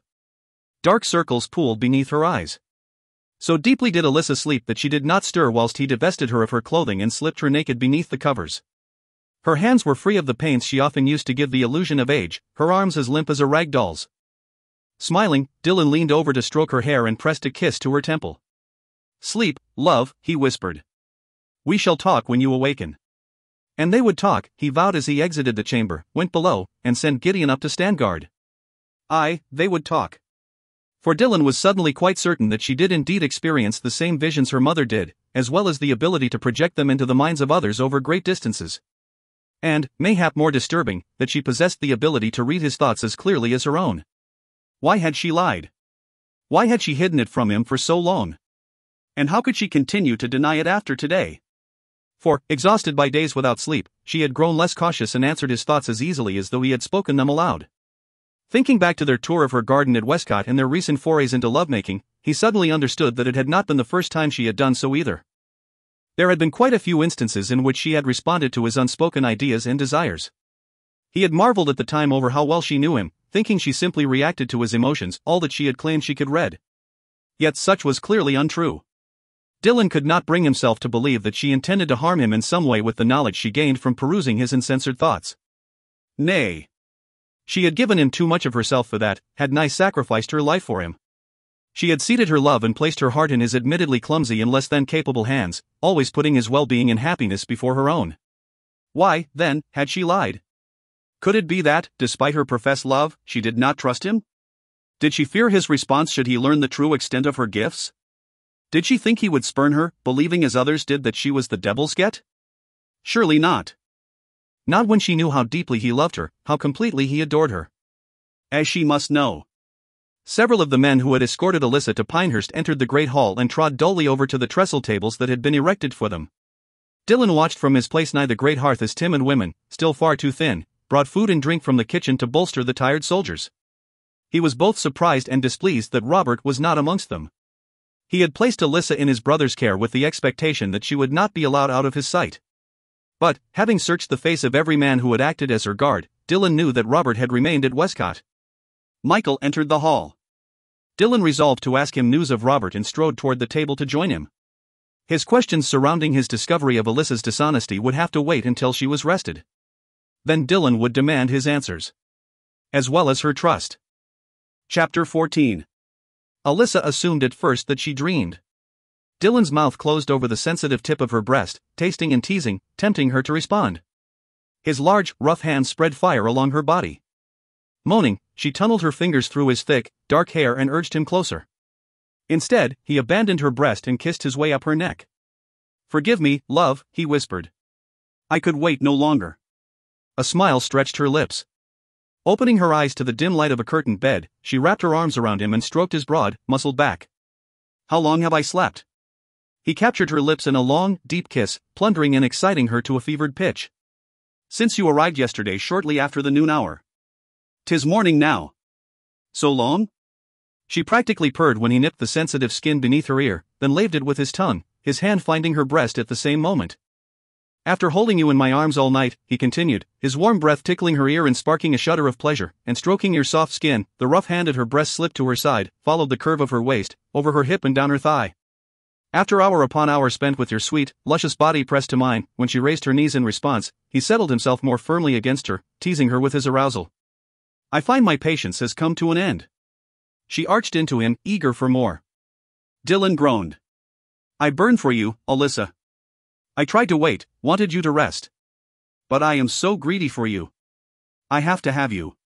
His hands shook when they renewed their rough tender exploration of her body, seeking all of the places that would bring her pleasure. I have never known such need as this, he admitted, voice husky as he lowered his mouth to feast on her breast once more. Her gift told her he truly did feel remorseful, as if awakening her to such ecstasy was somehow selfish of him. But he would hear no protests or condemnations from Alyssa. Her body felt rejuvenated, responding eagerly to the touch of his hands and lips. As it should. She guessed she had slept almost 20 hours. Could not even remember entering the castle or sending word to Robert of their safe arrival. She groaned. Robert. She had not sent him the missive. She had sworn she would as soon as she arrived, knowing how he worried about his brother. But she had fallen asleep before she could. Now 'twould take a day longer to reach him. Dylan's body went still. For several seconds he seemed not to breathe. Then, flattening his hands on the bed to either side of her, he slowly raised his upper body until his arms were straight, his elbows locked, and he could glower down at her. Alyssa's eyes widened with shock when they met his, and she saw the desperate need to do violence in them. Rage unlike anything she had ever felt before abruptly screamed through him, forcing its way into her at every point they touched and scorching a path to her heart. Mingled with it was such incredible anguish that she could barely suppress it enough to seek its cause. Dylan thought she had been imagining 'twas Robert making love with her. Appalled, she gaped up at him as he swiftly lifted himself off of her and backed away to the far side of the bed, dragging most of the blankets with him. Cool air flowed over her like tranquil river waves, soothing her fevered skin, but doing little to assuage her rising ire. I imagined not of the sort. She exclaimed. Sitting up, Alyssa yanked a blanket away from him and dragged it up to cover her breasts. How dare you accuse me of such? I do not recall accusing you of aught, he snapped. I know not whence came this erroneous belief of yours that your brother is more proficient with women than you are, but 'tis beginning to twist your thoughts, she nigh shouted. The fact that he has bedded more women than your entire army does not in any way suggest that you cannot make women scream with just as much pleasure as he can. More so, were I to judge by my own response to you. He blinked in surprise, then frowned, clinging to his anger. You called his name. I did not call Robert's name because I was imagining 'twas him making love with me. She could not halt a slight grimace at the thought of anyone's hands other than Dylan's touching her so intimately. I did so because I only then recalled my promise to him. Which was? He asked, neutrally. I vowed I would send him word of your welfare and news of what has transpired here at Pinehurst. He was so worried about you, Dylan. We both were. He would not let me come to you until I revealed the vision I had had of Camden's perfidy. 'Twas a struggle to make him understand my urgency even then. And when he did, he felt it, too. Alyssa bit her lip, guilt consuming her. I should have sent word that you were safe as soon as I arrived. But I was so weary. I can barely remember you helping me down from my horse. Dylan's jaw slowly unclenched. I sent Robert word of your safe arrival and of Camden's defeat yesterday whilst you rested. She relaxed, relieved that Robert would soon hear that his beloved brother was well and would not be made to wait because of her negligence. Thank you. He nodded curtly. Now explain to me how precisely you discerned my accusation, since I never voiced it. Though Dylan appeared much calmer now, Alyssa hesitated. Almost afraid to tell him. Afraid he would think her freakish or, at the very least, be angry that she had not confessed it sooner and consider it a violation of his trust. Alyssa? Sighing, she relented. There is something I have not told you, Dylan. He stared at her expectantly. I am different, she began. His expression lightened as his lips twitched. Think you I have not noticed this ere now? Dropping her gaze, Alyssa plucked at the bed linens. Nay, I. When the other gifted ones came to heal my wounds and restore my life, it changed me. I am different now. She risked a glance up at him.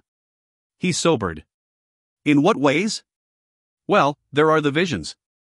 When I saw Camden's army beneath the keep, 'twas as if I were there, Dylan, walking amongst them, stepping over their feet. One of them seemed to look right at me. And I could feel the dampness of the cave, smell their foul stench.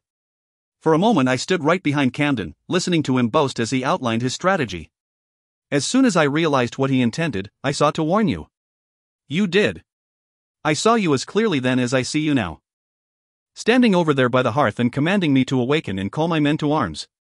I thought you had disobeyed me and followed me to Pinehurst against my wishes. Alyssa stared at him in astonishment. You saw me that clearly? I knew not what to think when I set Gideon to guard you only to turn around and find you had vanished. She swallowed. She had known some part of her message had reached him, but this. I have had other visions on the journey here. I saw you with your men. Twice. and watching for me from the wall walk. I saw you as well, more faintly than before. None around me did. But I could hear your voice, whispering that you were coming. Distracted for the moment, she pondered the significance of that, the contradiction in the visions and possible causes of it. Do you suppose 'twas because I was weary? The reason the first was clear and the others less so? I know not of these things, Alyssa. She frowned. Nor do I, but I fear I must learn. And quickly. These visions did not begin until your healing? Nay. The dream I had of Camden stroking the cats, that is how the future normally visits me. Dreams that lack the clarity present in these more recent visions. What else? There was an air of anticipation about him as he awaited further revelation. I also, she faltered. Alyssa? I seem to have acquired the ability to, swallowing, she said the last in a rush that emerged barely coherent. Read others' thoughts. Dylan's eyes locked with hers, forbidding her to look away. Could you read my thoughts ere your healing? Nay, she answered in a small voice. Not at all? Occasionally, if I concentrated very hard and you consciously sent your thoughts to me as you did when you admitted you wanted a wife, I was able to form a general understanding of them. But I could never read them as clearly as I do now. He nodded. And after your healing, when you realized you could? Your emotions affect me much more strongly now, Dylan, overwhelming me at times. I assumed at first 'twas them I read and that the rest was my imagination. I did not want to believe 'twas aught more than that. Is it only my thoughts? Nay. 'Tis anyone I touch. But you are the easiest for me to read. Most likely because I care for you more than anyone else. The tension seemed to melt from his body. Why did you not tell me? Why keep the changes hidden? She shrugged one shoulder. These new gifts frighten me. I do not understand why I have acquired them. The gifted one who spoke to me, the tall fellow who called himself Seth, said healings affect you differently than they do me. I thought at the time that he referred to your fever. Mayhap this is what he truly meant. Mayhap when the other gifted ones healed you, you absorbed not just their healing energy, but some portion of their gifts. But I cannot control them. Her voice rose as her agitation increased and she poured out her fears. Whenever I try, I find only pain. I was in my chamber when the vision of Camden struck me. I lost consciousness, Dylan. It took Robert over 2 hours to awaken me. My body was hot to the touch. He said I had been quivering and muttering something unintelligible. I have no memory of that. And this morning, moments ago, when you became so enraged and I tried to read your thoughts, I felt as though I were being seared inside by the flames of a torch. How can I accept these gifts when I cannot check them? How can you? And there lay the heart of her concern, Dylan's reaction. His acceptance, or rejection, of the transformation taking place within her. Would he still love her now that he knew? Would he spurn her?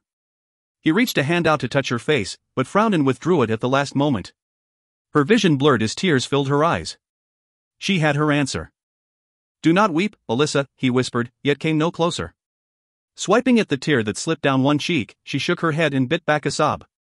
This is the true reason I would not tell you. What is? I feared you would not want me. That you would spurn me. And you have. You cannot even bear to touch me. His dark brows slammed together. Alyssa, you just told me that the last time I touched you it caused you pain. I do not do so now because I do not wish to harm you. But that does not mean it is not killing me to keep from wrapping my arms around you and squeezing you so tight our heartbeats become one. Sniffing, she stared up at him and drew in a fractured, hiccuping breath. It is? He said it so forcefully she could not doubt his sincerity. Joy leapt in her breast. Smiling, she threw back the covers and started to launch herself at him. Wait. Dylan threw up his hands to ward her off. Disgruntled, she frowned and sat back on her heels. What? I do not want to hurt you. You will not. To prove it, she reached out, took one of his hands in her own, and brought it to her cheek. See? No pain. Turning her head, eyes still clinging to his, she pressed a kiss to his palm, nibbled her way up his index finger, then drew it into her mouth and caressed it with her tongue. Only pleasure. Growling, he dove at her and drove her back against the pillows. Alyssa squealed in surprise. His lips found hers amidst the curtain of her hair and proceeded to kiss her breathless. Rising above her, he grinned down at her. We shall ponder your new gifts later. Right now I am more interested in exploring this pleasure you mentioned. She laughed and murmured teasingly, then I shall let your thoughts be my guide. Leaning up to bite his chin, she smoothed her hands over the muscles of his shoulders and back. Whatever you desire, whether you speak it or nay. She got no further before heated images flooded her mind and inflamed her body. Burying her hands in his hair, she pulled him down for a devouring kiss, then pushed him onto his back and straddled him, restraining him with a hand on his chest. Asterisk asterisk asterisk. Dylan's mouth dropped open. Verily he had not taken her seriously. The images had just popped into his head in response to his arousal and the press of her body against his. Her hands on his skin, her sultry voice washing over him, and those lips made him burn. So when she lowered her mouth to his chest and began a slow descent down his body, doing exactly what he had unconsciously asked her to, he groaned both in shock and in ecstasy and buried his fingers in her tousled hair. Her small hands curled around his arousal as she lowered her mouth and tasted him, first with a long, slow lick. Lighting sizzled through his veins. Casting him a look that was both shy and brazen at the same time, she swirled her tongue around the sensitive tip, closed her lips around him, and drew him in deep. Alyssa. She read his need, his desires, his every thought easily, her mouth enacting every fantasy until his body was as taut as a bowstring and he teetered on the brink. Growling, he drew her up and flipped her beneath him. Parting her legs, he settled himself between them and rubbed his throbbing shaft against her moist center. She was ready for him.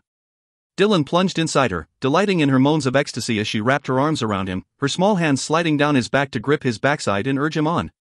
She was so tight. And as needy as he. Dylan held not back, muscles bunching as he drove himself into her whilst she arched up to meet his every thrust, the pleasuring building and building until they found their release together. Panting, Dylan stared down at her, so very much in love with her. He brushed a gentle kiss to her lips, then rolled them to their sides. Alyssa, he whispered, then said not more. Seeming to understand, she snuggled closer and rested her head against his chest. Asterisk asterisk asterisk. Here, love. Having finished braiding her hair, Alyssa looked over her shoulder. Dylan stood nigh the door, fully dressed, with her black robe dangling from his hands. Warmth unfurled inside her as she approached him and stood patiently whilst he carefully enshrouded her in darkness. I wish, sometimes, that you could read my mind and heart, she told him, smiling as he clasped her hands and brought her fingers to his lips for a series of kisses. If I could, what would I see? How much it gladdens me to hear you call me that, to have you touch me and look at me so tenderly. Guiding her hands to his waist, he cupped her cheeks with his own. Calloused from years of wielding weapons, they slid in rough contrast over her smooth skin. If you see me as clearly as you say you do, he whispered, then you know that I love you. I love you, Alyssa. Her throat tightened. She had waited so long to hear those words fall from his lips. How she wished she were free to act upon them. That they both were. Unable to speak, she lifted her lips to his for a slow and sensuous kiss full of the love she bore him. And I have looked into your mind and heart, he murmured, pulling back to gaze down into her eyes. You led me there yourself only yesterday. I love you, Dylan. I wanted to tell you ere you left Westcott, but did not think I had the right. Alyssa froze, her heart thumping so loudly she could hear naught else. Not save her own voice replayed in Dylan's mind, confessing her love. I love you, Dylan. She shook her head, as if she could deny the truth of the words she had spoken. Let me hear them again, he beseeched her. Give me the words I wish for the most. Now, when you are no longer walking in your sleep. A kind of panic seized her. I. His thumb swept across her lower lip in a brief caress. Never mind, he murmured, not quite able to hide his disappointment. I am a patient man when it suits me. I shall wait until the thought of speaking them does not strike such fear in you. I am not afraid, Dylan, she denied. 'Tis only that what you are asking, what you want between us, is. 'Tis not impossible. Asterisk asterisk asterisk. Dylan dipped his head and captured her lips.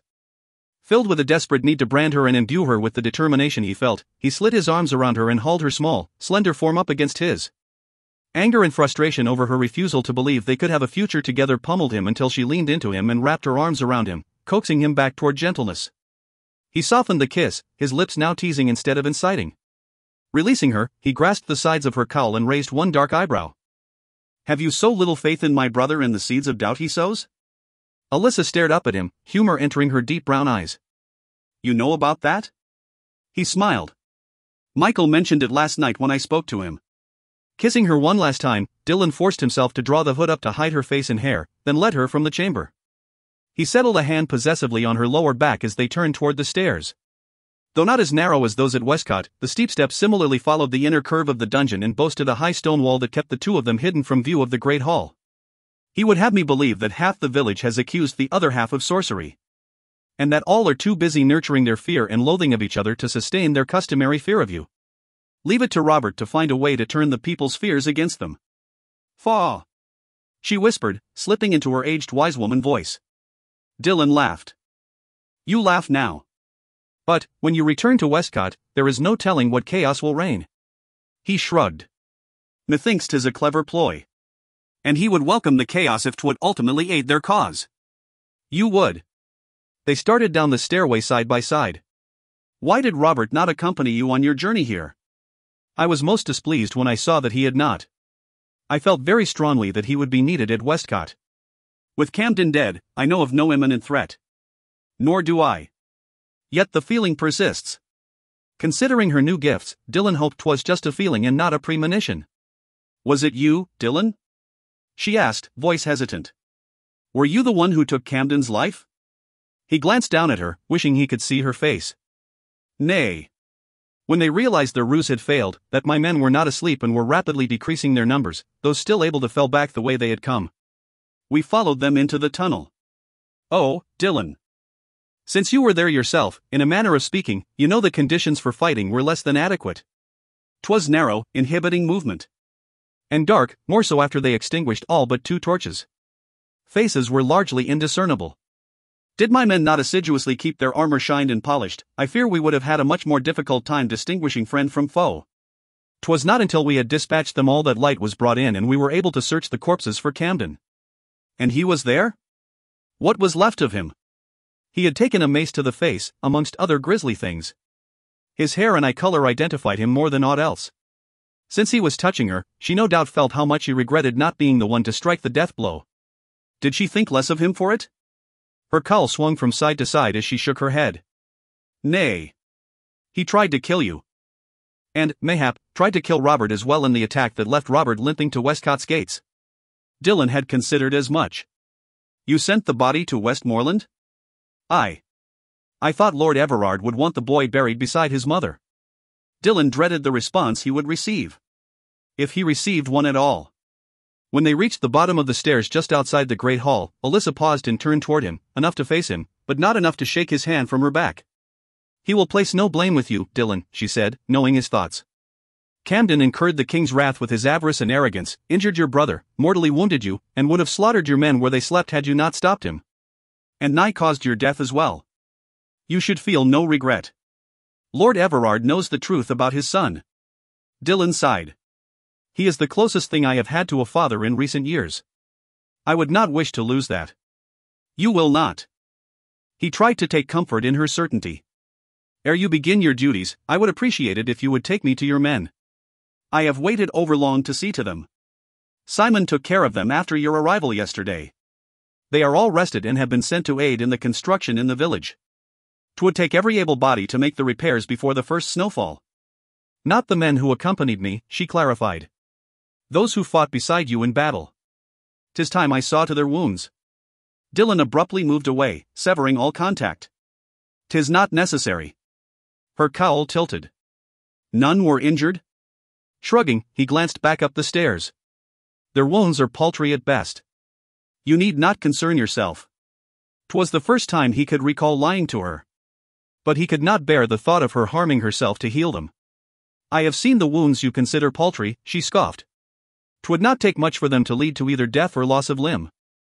Particularly with your men's penchant for treating them with a dirty piece of cloth tied tightly about them. He would wash the cursed wounds himself if 'twould prevent her from using her gifts to heal them. 'Tis just a scratch here and there. Not life-threatening. Alyssa crossed her arms over her chest and said naught. Dylan fought the urge to squirm beneath her unseen regard. When she reached out to touch him, he backed away. He did not want her to know his thoughts. All right, Dylan. What do you hide from me? Why do you seek to keep me from your men? You worry for naught, I tell you, he stalled. He would have to discuss this with her sooner or later, he would just prefer to do so later. She straightened, lowering her arms to her sides. Do they hate me so much now that they no longer wish me to heal them? She asked in a small voice, her whisper forgotten for the moment. Regret filled him. Nay. I would not have you believe so, for 'tis not true. I am the reason. He extended his hand toward her with resignation. Hesitantly, she took it. Her shoulders relaxed. Dylan, she said indulgently, covering their clasped hands with her free hand and stroking his, the pain is fleeting. Any pain is unacceptable. Unacceptable to you, but familiar to me. I am accustomed to it. I have lived with it all my life and know how to control it. When he would have interrupted, she squeezed his hand. Nay. What you saw was uncommon. 'Twas a unique situation, Dylan. You were minutes from death. 'Tis not the same when I heal less severe wounds. I saw the scars, he reminded her in a low voice, still furious with himself for having caused them. Sighing, she dropped his hand and threw hers up in the air. What would you have me say? 'Twas my own selfishness that resulted in those, Dylan. As endearing as the few scars you bear are, she said, referring he assumed to the faint scar at his chin, the one that divided his eyebrow, and those that decorated his hands. I did not wish to see you further marked, so I pushed myself and my gift further than I normally would. You are perfect as you are. Can you blame me for wanting to keep you so? That admission, belted out in as close to a normal voice as she had ever dared use in a place where they might be overheard, brought him to a stuttering halt. She thought him perfect? Dylan frowned and grumbled, stunned to feel a warm flush creeping up his neck. Nevertheless. I will heal your men, Dylan, she declared, implacable. Whether it be now or as soon as your back is turned I shall leave up to you. I would remind you, however, that putting it off and allowing the wounds to fester will only result in more pain when I eventually get my hands on them. He swore. She smiled. I knew you would see it my way. Contrary, disrespectful. But utterly loyal, she quipped, folding her hands placidly in front of her. Now. Shall we go? Very well, he barked. Scowling, he continued forward, marched through the castle doors, and headed for the tower in which the men were temporarily garrisoned. But we shall do it my way. As you wish, my lord, she said, a smile in her voice. Asterisk asterisk asterisk. Two figures stepped from the shadows nigh the great hall's entrance, unnoticed by the quarreling duo. For several long minutes, they stared after the couple, then looked at each other. I know not what to make of that, Simon said, his face white blank by surprise and confusion. Nor do I, Michael responded, equally baffled. What do you suppose all that about the pain was? I know not. It almost sounded as if healing us harmed her in some manner. Simon grimaced. I like not the sound of that. Nor do I. Michael frowned. Recalling the many times she had healed him over the years, easing his suffering during his many attacks, he hated to think that such had caused the elderly wise woman pain. Her voice seemed changed as well. 'Twas odd. So unlike her. Almost, Simon trailed off, seeming flustered. What? Well, 'twas sweeter on the ears than the raspy whisper we are normally subjected to. Michael silently agreed. And Lord Dylan. Did you notice Autumn with him? Simon ventured. Michael nodded slowly. There had been no formal distance between Lord Dylan and the healer, though there always had been in the past. In fact, Lord Dylan had had his hand on her back when they had entered, settled there in an almost absent gesture of affection. And the way she had taken his hand. 'Twas much the same with Robert at Westcott, now I think on it. Eyebrows shooting skyward, Simon spun toward him. Robert? But he has ever been leery of her. Not any more, or so 'twould seem. They have been thick as thieves since she healed Lord Dylan. Michael glanced around, then leaned in to whisper, I thought for a moment, ere we left, that Robert was going to embrace her. Simon's mouth fell open. Did he? Nay. But she touched his arm and he covered her hand with his own, holding it in place so she could not release him. Did she strike him down? Nay. They seemed quite fond of each other, he said with a shake of his head. And Robert has made it his campaign to improve the people's attitude toward her. You would not believe what has transpired there since you left. Your wife has even befriended her. And Marie? Aye. And Marie seems to have found quite a bit of favor with Lord Dylan, too. Simon's expression darkened. Just what are you implying, Michael? Michael raised his hands in a gesture of peace. Not what you believe I am. I suspect he is only grateful because she aided the healer in caring for his wounds. Did she? Aye, but only for a few days. His feathers slowly unruffling, Simon relaxed. All right, then. Michael cast him a worried frown. Although, as your friend, I should warn you. Simon's hackles rose again. What? 'Tis just that I overheard some of the men talking in. I do not agree with them in the least, but, he cleared his throat uncomfortably. Simon was known for having a rather fiery temper. They seem to believe that Dylan has taken in Marie as his leman. The roar of fury Simon emitted was nigh as fearsome as Dylan's. Michael's eyes widened upon hearing it, then swiftly squeezed shut when Simon's fist connected with his nose. Michael staggered back a step, then moaned and cupped his throbbing nose with his hands. "'Tis not true," he growled as pain careened through his head and blood poured over his upper lip. "I know," Simon shouted. "Then why did you strike me, you horse's arse?" "Because I am angry and you are here," he gritted, then sighed, and visibly fought to leash his fury. "Forgive me." Stepping into the entrance to the great hall, he motioned to someone out of Michael's line of sight. A servant girl approached.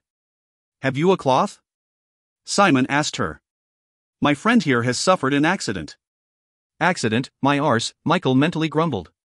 Mayhap he should not have told Simon. The servant hastened to hand Simon a cloth she pulled from a pocket in her skirts. As Simon offered the cloth to Michael, his face full of apology, the girl hurried away. Michael dabbed at the nose that felt twice its normal size. Pain continued to radiate through his head from it, making it feel as though someone kept hitting him in the face with his shield. The damned thing bled profusely, too. Tilting his head back, he studied Simon carefully. "Dylan would not betray you in such a way." Simon nodded. "He would not betray me at all. My anger is directed at the men who spoke ill of my wife, not Lord Dylan." Michael nodded, relieved. A few minutes later, he lowered the cloth. "How does it look?" Simon grimaced. "I fear the ladies will not think you so pretty now." Warm liquid again slipped down over Michael's lips. Swearing, he once more raised the cloth to his now unsightly nose. Chapter 15. When Dylan had informed Alyssa that she would undertake the healing of his men his way, she had had no idea what he intended. The first floor of the tower to which he led her was divided into 2 chambers. She knew not what purpose they had previously served, but they were now being utilized as sleeping quarters for Dylan's soldiers. Each sported neat rows of pallets, a couple of long benches and his men's gear, which was haphazardly strewn about. Dylan evacuated one chamber and led Alyssa over to a bench, settling her upon it. Whilst the servants retrieved her bag of medicines and the other items she would need to cleanse and bandage the wounds, he ordered any and all wounded men to line up outside the large oaken door. When all was ready, she waited curiously to see what he would do. One by one, under her fascinated, amused, and intermittently irritated gaze, he allowed the men to enter. Dylan firmly closed the door behind each new patient, shuddering the curious gazes of those who would follow. He then blindfolded the victim, led the already uneasy man to the bench in front of Alyssa, and directed him to seat himself. At Dylan's silent command, Alyssa then removed her cowl and bared whatever part of her body she intended to heal on the wounded man. She had not understood the reason for this until Dylan had touched her and silently informed her that he planned to watch her carefully for any signs of pain, to be certain the wounds did not open upon her own skin, and to ensure she did not push herself too far, as she had with him. None of that happened, of course. She healed the wounds partly with her hands and partly with herbs as she normally did. 'Twas less of a strain that way. Dylan stopped her only twice, immune to her glares of reproof, all over a little grimace she had been unable to suppress. She knew not whether she wanted to hug him for his concern or strangle him for his heavy-handedness. When the last man had been healed and hurried to take his leave, the blindfolding and Dylan's bizarre behavior had certainly not eased the people's fear of her. Alyssa was surprised to see Michael step into the doorway. Bowing sheepishly, he held a crimson-stained cloth to his nose, which bled rather plentifully. "What the hell happened to you?" Dylan demanded. Her ears straining to catch the words, Alyssa thought Michael muttered something about striking the messenger. "What?" Dylan asked impatiently. Verily, his mood had deteriorated with every man she had healed. Rolling her eyes, Alyssa whispered, "Come here, Sir Michael. Let me look at it. 'Tis not as bad as it appears, I am sure, healer." He slowly approached. "I just can't seem to stop the bleeding and wanted to ask you what I should do." Dylan raised one eyebrow. "Aside from staying out of the path of other men's fists?" Poor Michael. His face went nigh as scarlet as the blood that coated his hand at that sarcastic aside from his lord. Alyssa bit her lip to keep from laughing. "Sit down and lower the cloth." As gently as she could, she ran her fingers over the swollen bump, finding 2 places his nose had broken. Her eyes widened. Simon of all people had hit him. Oh dear. She spoke involuntarily, shocked by the idea that leapt from his mind to hers.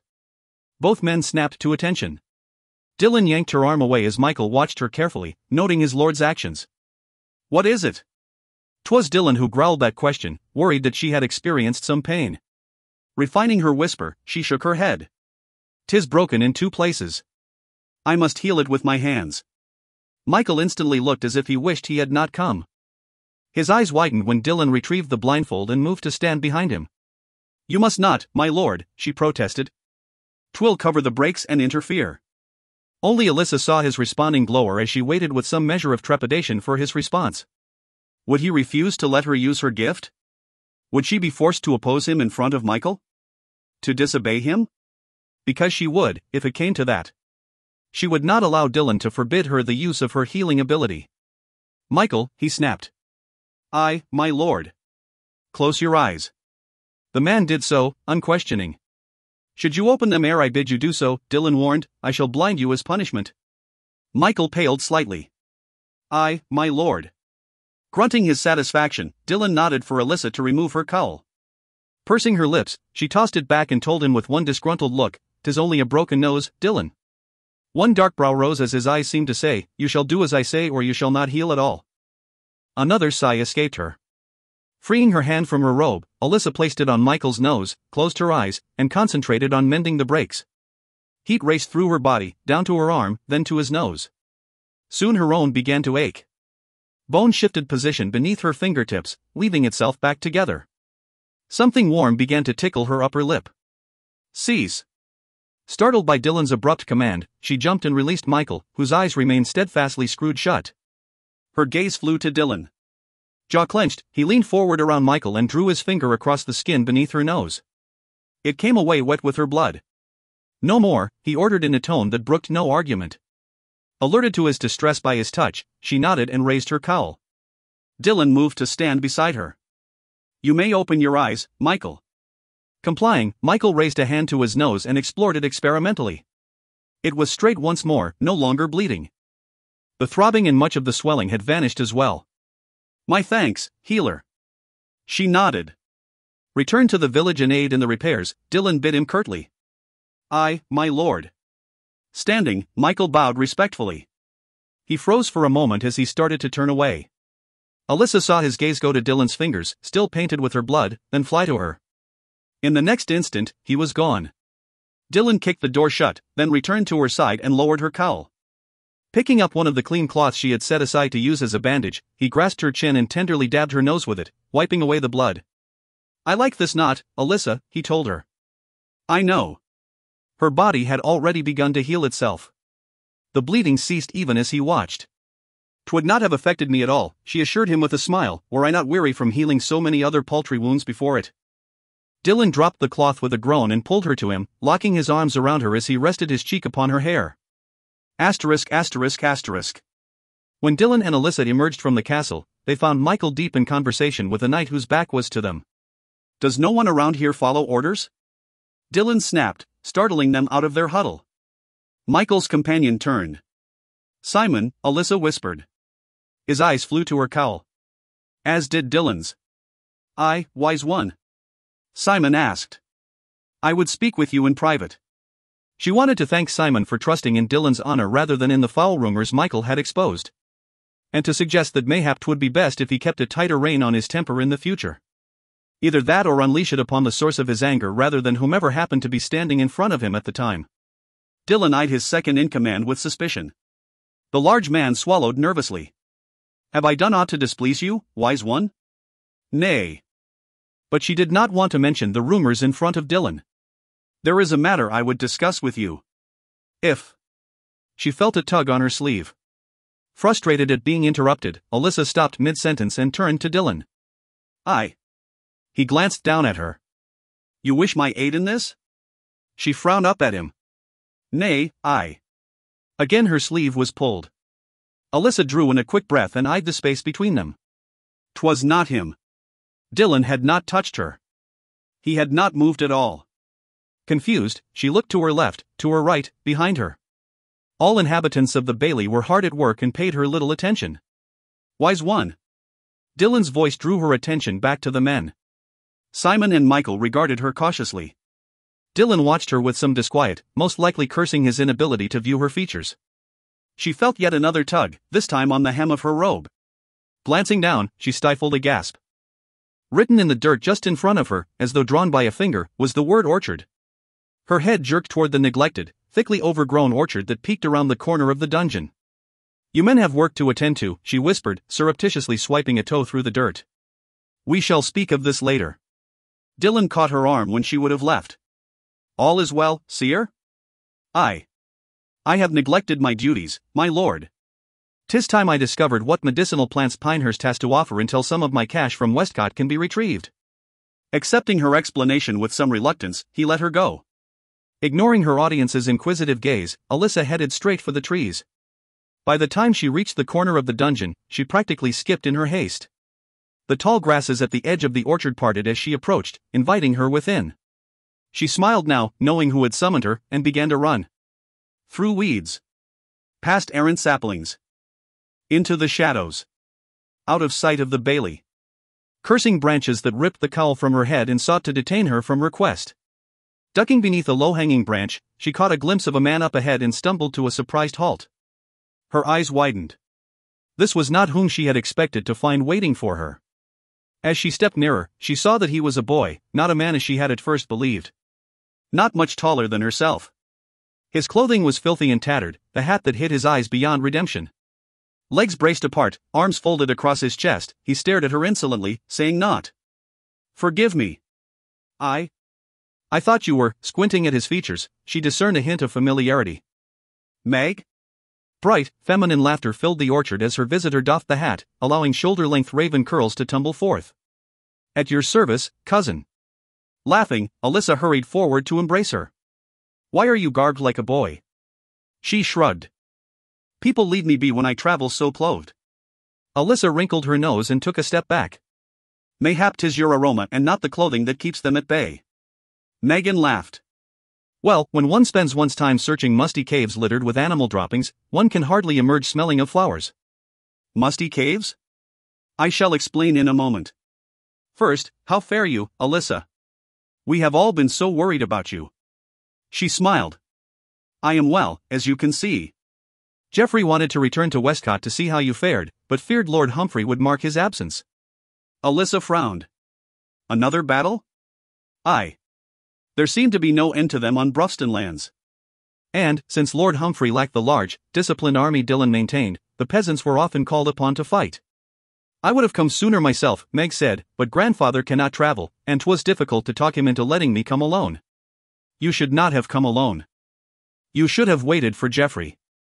'Twas not safe for any woman to walk the roads unescorted." 'Twas one of the reasons Alyssa so rarely visited her family. "Faugh! I need no man to protect me. I have my gift. If any man threatens me with a weapon, I can rid him of it and fling it back at him with a thought." 'Twas the truth.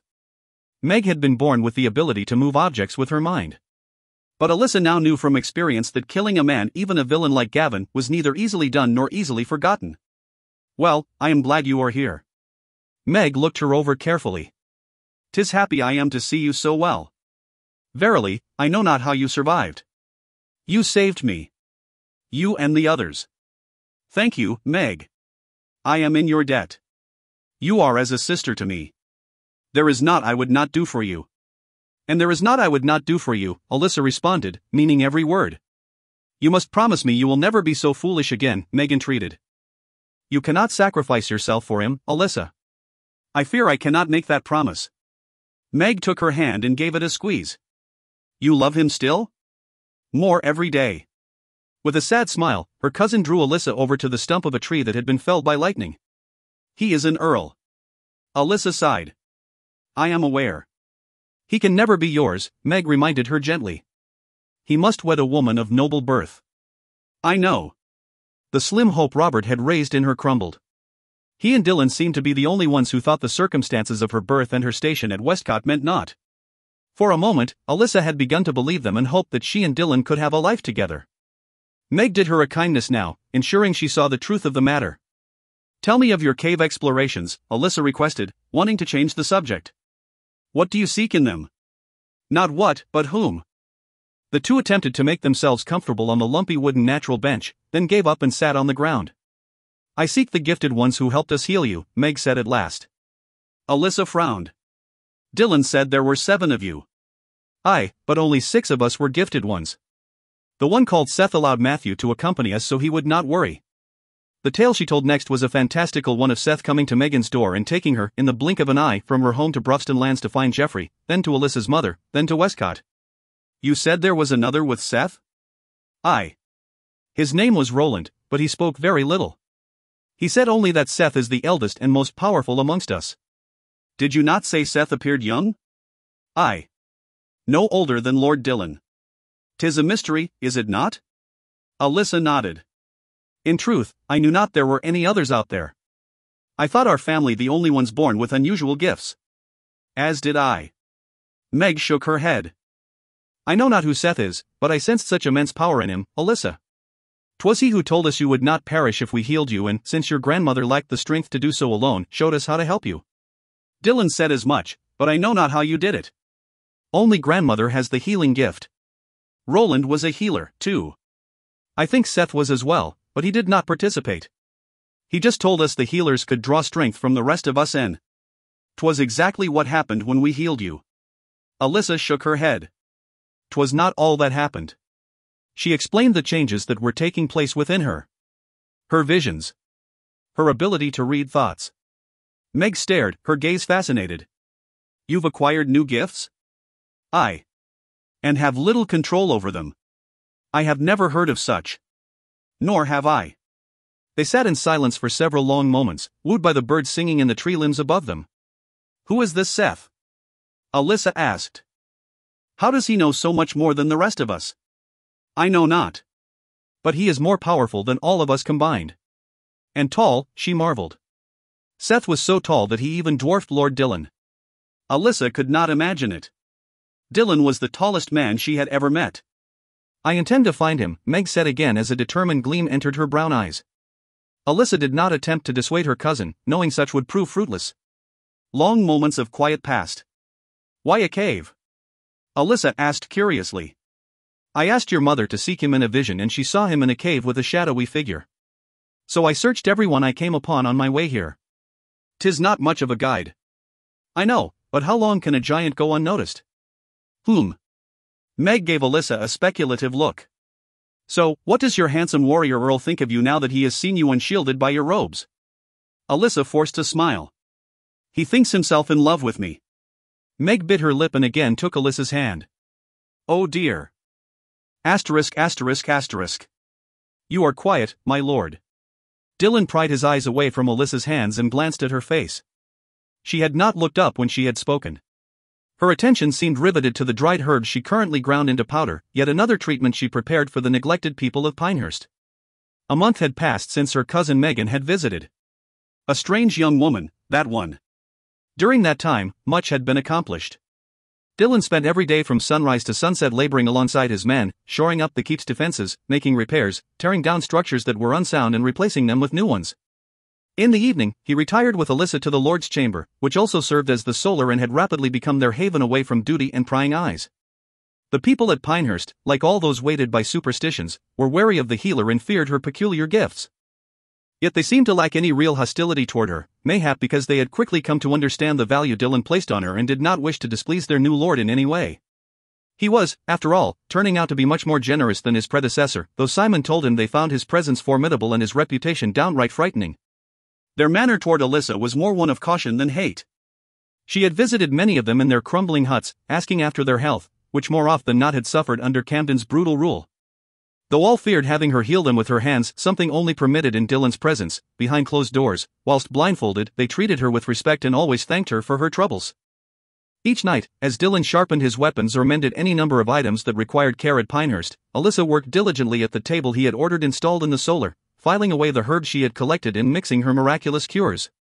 Sometimes they toiled in companionable silence. Other times they laughed and talked and teased. They even sang on occasion. This night differed, however. The hush that gradually settled upon their shoulders was heavy with words unspoken. Seated at one end of the table, Dillon found himself watching her as was his wont. Her lovely profile. The graceful curve of her throat. The full breasts nigh hidden beneath the material of her robe. The thick braid that dangled down her back and danced with every movement. The motions of her dainty fingers. And, as he watched, his own hands grew slack, forgetting the task he had assigned them. You are quiet, she repeated now. Does aught trouble you? He confirmed. An expectant pause ensued as she waited for him to speak his mind. I fear you have been less than honest with me, Alyssa. Her head snapped up, her lips parting slightly in surprise. What? You have not been honest with me. Her brown eyes widened in astonishment. You accuse me of lying? Mine own eyes have confirmed it. She frowned at him with dawning aggravation. I have never lied to you, Dylan. If your eyes tell you otherwise, then 'tis they who have been untrue. He shook his head. You are keeping something from me. I would know why. A strange expression flitted across her face as she fell still. Releasing the mortar and pestle, she turned to face him, one arm resting on the table, the other at her side. Do you deny it? He persisted when she said not. What is it you believe I have kept from you? She asked carefully. 'Tis obvious to any who have eyes and care to see, he retorted, his gaze dropping to his target. The hand at her side twitched, as though she had instinctively begun to raise it, then thought better of it. Dylan, she began. He looked up. Her expression had softened, her eyes pleading for understanding. But he did not let it move him. Why did you not tell me you had acquired other powers during your healing? He asked, hurt that she had not. Her brows drew together. Powers? Powers. Gifts. You know of what I speak. I did tell you of my new gifts. The first morning I awoke in this chamber. Do you not remember? I remember well. But you failed to disclose the whole of it. Alyssa folded her arms across her chest. I told you of my ability to read thoughts. I told you of the visions. What more could there be? Your ability to move objects without touching them. She opened her mouth to respond, then shut it again. What? Why did you not tell me you can move objects with your mind? Dylan knew not what response he had anticipated, but the laughter that abruptly escaped her caught him unawares. I have been with you for 7 years, yet your rare jests continue to surprise me. Eyes sparkling, teeth flashing in a wide smile, she drifted closer until she stood between his knees. Dylan struggled to hold on to his anger as she leaned her body into his and slid her hands up his chest and around his neck. She was so small and he so large that even seated he was taller than her. Move things with my mind, she murmured merrily, her lips lifting to meet his, making his heart race. I love it when you tease me, Dylan. His arms closed around her of their own accord as her mouth settled upon his and stole his breath. The intimacy they shared amazed him more every day, extending so much further than the lovemaking they lost themselves in when darkness fell and the rest of the keep slumbered. A look. A touch. A melding of lips.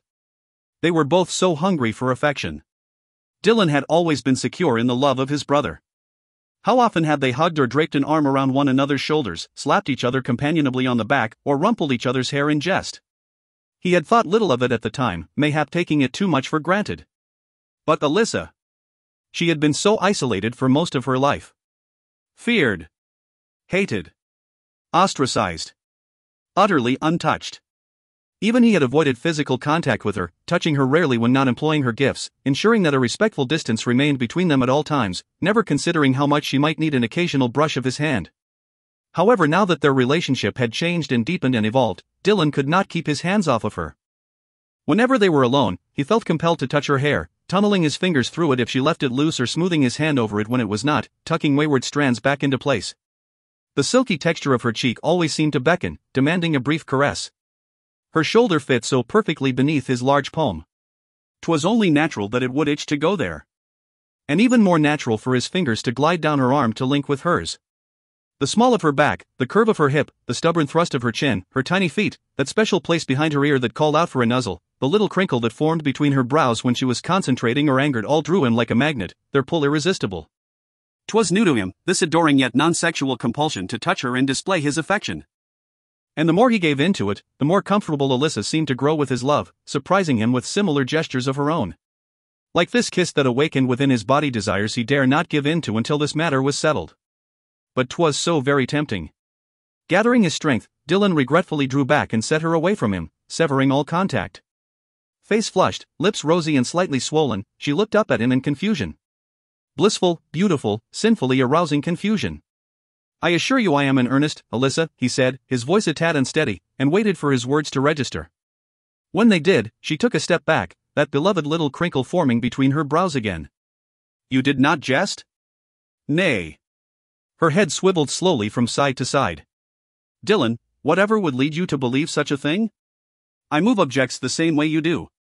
With my hands, not with my mind. Rising, he began to pace. Why did she continue to deny it? How could she persist in speaking falsely after giving him vivid proof to the contrary? If you did not wish me to know of your new talent, why then did you display it in my presence? He asked. Did you think it would escape my notice? She threw up her hands. What new talent? The only skills I have displayed are. I saw you move them. He snapped, frustration rising. How could she still not trust him? Shocked by his outburst, she stood mutely before him.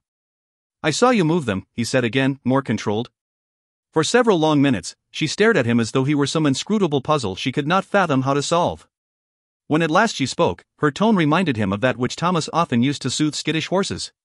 What did I move, Dylan? He gestured toward her work table. Whilst you were preparing your potions and salves and such. Thrice as I watched, you reached for a pouch that was beyond your grasp and it slid across the table into your waiting hand. Her brow furrowed.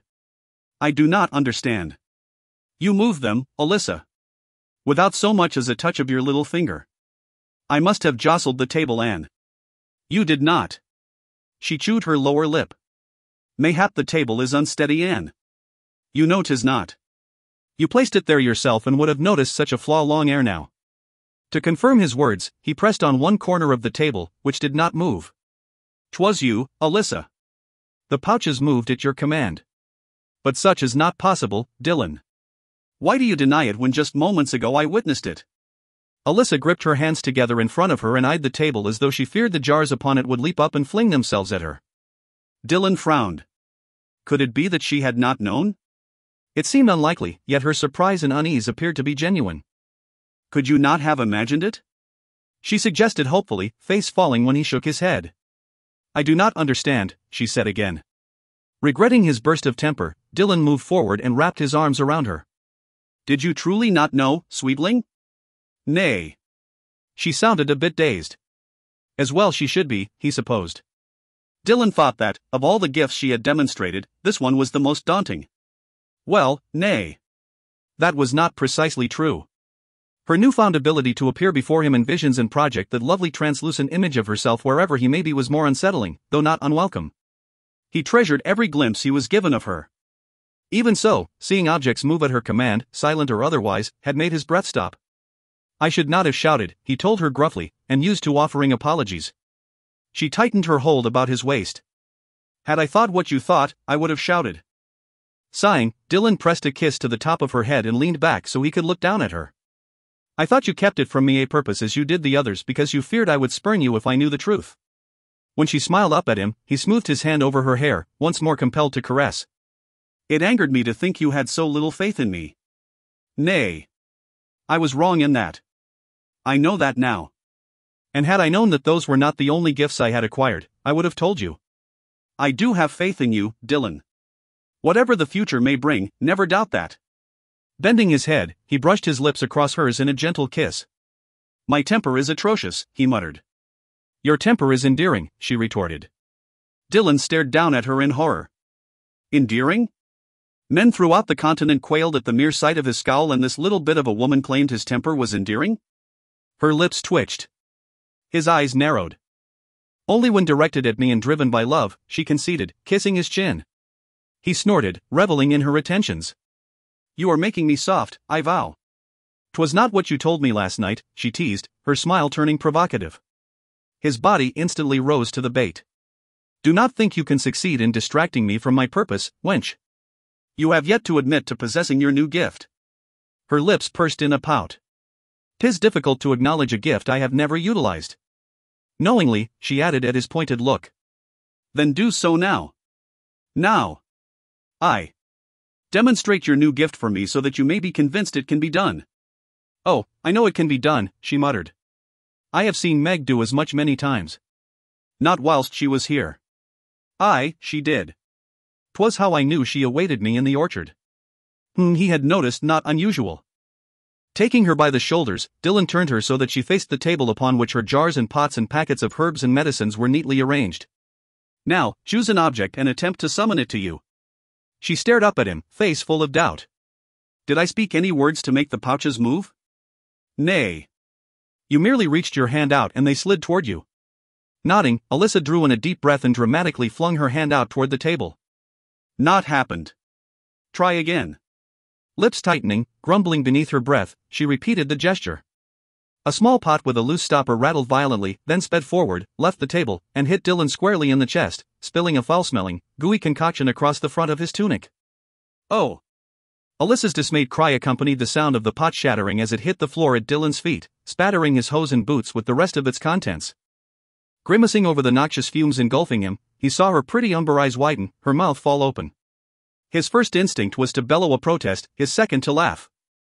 She looked so horrified, though, that he feared neither would be appropriate and sought a more diplomatic response. Ah, not bad for a first attempt. I am certain that with practice your aim will become more true, love. No need to worry. Her eyes fell away. She began to nibble her lower lip. He frowned. What is it? His eyes began to water from the stench. Did her lip tremble? She met his gaze hesitantly. You will not be angry? There it was again. Suspicion rose. Was that a tremble? Or was it a twitch? His burning eyes widened. You did this a purpose. I did not believe I could do it. She stressed hastily. I just thought. Well, you were being so lordly about it all, refusing to be distracted when I was trying so charmingly to seduce you, she sighed. I did it a purpose. A moment of silence passed. Absolute reeking silence. Dylan burst into laughter. Brushing her hands aside, he yanked her into his arms and squeezed her close, smearing his tunic against her. Dylan! She squirmed and tried to break his hold. Wonderful, musical laughter rained upon him when she could not, pleasuring both his ears and his heart. Ugh! Cease! 'Twas your fit of temper, he reminded her joyfully. If I have to smell like this for, how long? She controlled her amusement long enough to say, 2 or 3 days. 2 or 3 days. She laughed harder. Then you will, too. They wrestled and laughed and tickled and growled and teased until, breathless, they collapsed onto the monstrous bed. Smiles still adorning their faces, they lay on their sides, eyes locked, unspeaking as their pulses returned to normal. My temper is atrocious, she murmured. Your temper is adorable, he returned, reaching up to brush his hand over her hair. I have been so waspish of late. Will you forgive me? There is naught to forgive, love. I have yet to find a single thing about you that does not delight me. Alyssa sighed and burrowed her face into his chest, then coughed and hastily drew back, blinking furiously. Dylan laughed. Forgot so quickly, did you? She croaked, then coughed again. Sitting up, he glanced down at the rank stain that darkened his clothing and grimaced. What is the purpose of this foul substance? Is it truly medicine? Or did you conjure it up just for me? She sat up beside him with a smile and wiped at her shiny face and watering eyes. 'Tis good for clearing the head and chest. I can vouch for that, he muttered as his nose began to run. I admit I have been tempted to burden those who have been less than kind to me with its use. Lead them to believe 'tis a necessary part of the healing process for whatever ailment they have brought to my attention. He grinned down at her. 'Twould be just punishment, do you ask me? Chuckling, she pushed herself to her feet. You know I could not. I know. Reaching out, Dylan drew the fingers of one hand down her pale cheek. Since I was so boorish as to rebuff your earlier attempts at seduction, what say you I make it up to you with a shared bath? Turning her face into his hand, she buried her lips in his palm. Will it be like last night's? His blood warmed just thinking about it. He promised, then grinned, only with a bit more scrubbing to rid us of this salve of yours. Laughing, Alyssa stole a quick kiss, then raised her cowl. I shall see to it immediately. Chapter 16. The room was unfamiliar to Alyssa. A peasant's hut by the looks of it. Clean, but one of more modest means than that in which she had been raised. The dirt floor, worn smooth, had been neatly swept and bore no rushes. The hearth contained a stack of wood and kindling that remained unlit. The small dwelling boasted only one window through which she could see sunlight shining outside. Black draperies hung to either side of it. A man sat before the window with his back to her, staring out at something she could not see. Beside him, on a small table carved from a tree trunk, rested a single burning candle. Slowly, she walked in a half circle until she could see his face. 'Twas Matthew, her stepfather, garbed in clothing that was far finer than those she was accustomed to seeing him wear. "Father?" He heard her not. Just kept staring through the window. Wishing to get a glimpse of whatever held his interest, she moved closer and peeked outside. 'Twas a boy. Very young, not long out of swaddling. Cloaked in innocence and little else. He dug in the dirt, giggling, making a mess of himself, and enjoying every minute. A smile crossed her lips as she looked again at her father who, having been blind these many years, old wounds such as his were often beyond her or her grandmother's ability to heal, now miraculously could see. The candle flame danced wildly, drawing her gaze. As she watched, the candle began to burn rapidly, the wax slithering down its sides like a snake to pool at its base, then slip over the edge. The shadow her father cast on the dirt floor deepened, lengthened, blending into the darkness already there until one was indiscernible from the other. "Father?"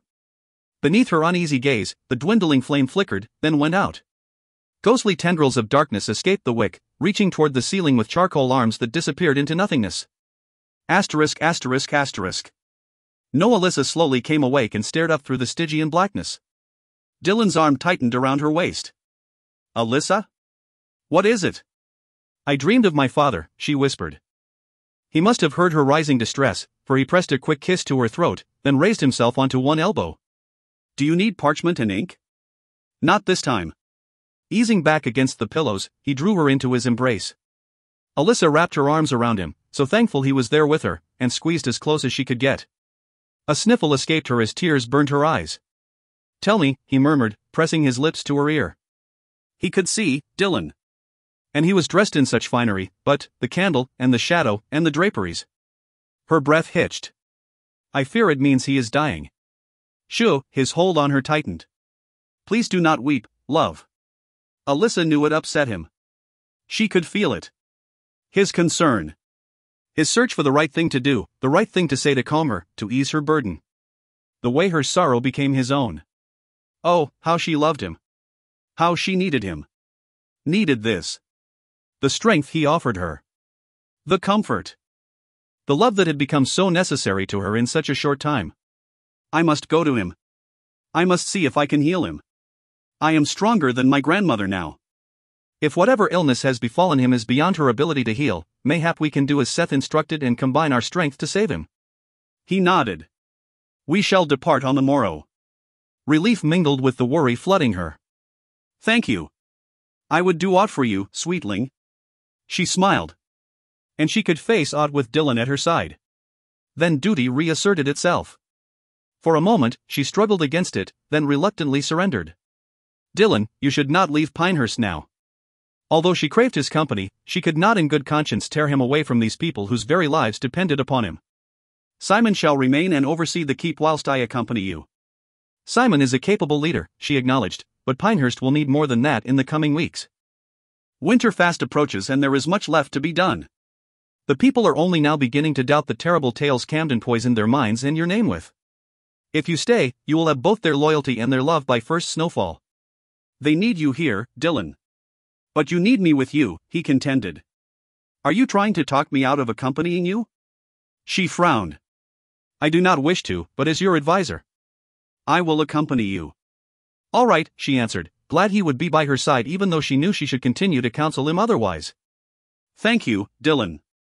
Rest now. A difficult journey awaits us." Alyssa closed her eyes and listened as his breathing slowly deepened into sleep. The dream would not cease haunting her, however, and kept her awake until just before sunrise. Asterisk asterisk asterisk. The fates conspired against him, Dylan vowed. He arose early in the morning, intent on accompanying Alyssa to her father's sickbed. Kissing her awake, he bid her rise and make ready for their journey, then sought out Hammond the stable master. In short order, he chose a handful of men to accompany them, ordered Hammond to prepare their mounts, then went in search of Simon. A loud disturbance in the stables drew his notice shortly thereafter. That lunatic horse that had carried Alyssa to Pinehurst had apparently taken an instant disliking to Hammond, who failed to mention this to Dylan because he feared displeasing his new lord. Damn Camden and his sorry lies. And damn Dylan's fierce reputation as well. It had proven to be more of a hindrance of late than an ally. Though the people seemed pleased with his treatment of them thus far, they appeared to expect him to lose his head at any moment and begin torturing individuals at random. Well, the blasted horse went mad when Hammond attempted to saddle him and, after missing several times, finally managed to kick the poor man in the head, knocking him senseless, but thankfully not killing him. Let loose of his stall, the horse ran amok through the already weakened stables, bucking and rearing, kicking and causing monumental damage, terrifying the other horses, and injuring half a dozen stable lads ere Dylan made it to the scene and ordered the idiots to stand back. As he tried to soothe the frenzied beast with serene words, the crowd parted and Alyssa approached with slow, deliberate steps. His heart in his throat, Dylan watched, spellbound, as she strode toward the snorting animal, whispering words that did not carry. Eyes rolling, the horse reared one last time and backed away a step or two, uncertain. Then, to Dylan's and the crowd's utter astonishment, it docilely ducked its head and moved forward to nudge her hidden hand with its nose. Seconds later she let it, meek as a lamb, outside the stables.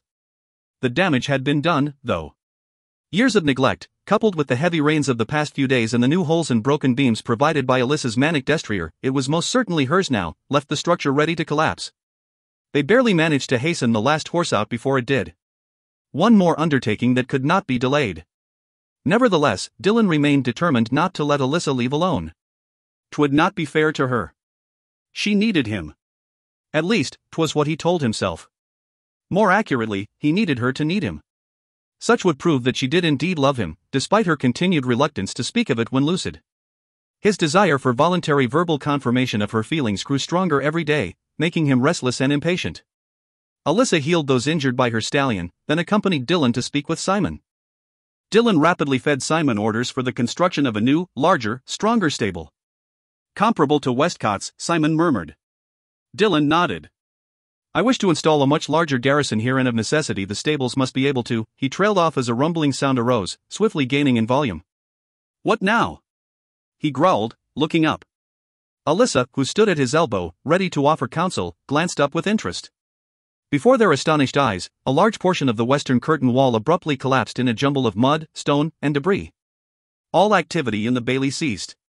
Simon spoke uneasily into the leaden silence that followed. Mayhap tunneling under it weakened it despite the care we took. Beyond furious, Dylan let loose a loud, long stream of expletives. Surprised, Simon glanced from him to Alyssa, then apologized to her on Dylan's behalf. Ready your horse, Simon, Dylan ordered, knowing what Alyssa thought without her having to say a word. Simon looked at him in confusion. My lord? Do as I say. I shall remain at Pinehurst whilst you accompany the healer in my stead.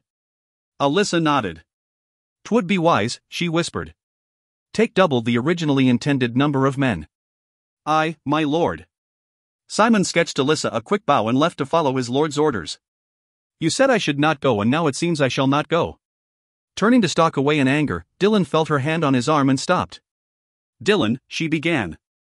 Now that none were nigh, Alyssa spoke in her normal voice. What would you have me do? Tell you to forget all of this? Beg you to accompany me? Aye. If you truly wanted my company, you would. 'Tis not how it works. You know that. You are the Earl. My title has naught to do with this. It has everything to do with this. His lip curled as he turned to face her. You use my title as an excuse to avoid discussing our future. Nay, I use it to remind you that we have no future. You may delude yourself into believing our positions mean naught, but eventually reality and your king will convince you otherwise. Taking a deep breath, she released it slowly. Dylan, please, you must understand. I did not relinquish my role as your advisor when I became your lover. Hearing the regret in her voice, he wished, as always, that he could see her face. Glancing around, she reached up and eased her cowl back just enough for him to glimpse her features whilst keeping them hidden from the view of others. Her misery mirrored his own. As your advisor, I cannot support your leaving Pinehurst and the people here who need the stability and protection of their new lord in order to sit by your leman's side and hold her hand whilst she nurses her ailing father. When he would have protested, she shook her head. As your lover, I desire not more. But I cannot let that influence me. You belong here. Dylan cursed his inability to touch her then, to draw her close and slip his arms around her. Do not be angry with me, she whispered. You know 'tis how it must be. I am not angry with you, he assured her. Circumstances infuriated him, not her. Because, as always, she was right. 'Twas not a good time for him to leave Pinehurst, no matter how strong his desire to do so. The damned place was falling down around him. The people wandered about like lost children seeking the guidance of a parent.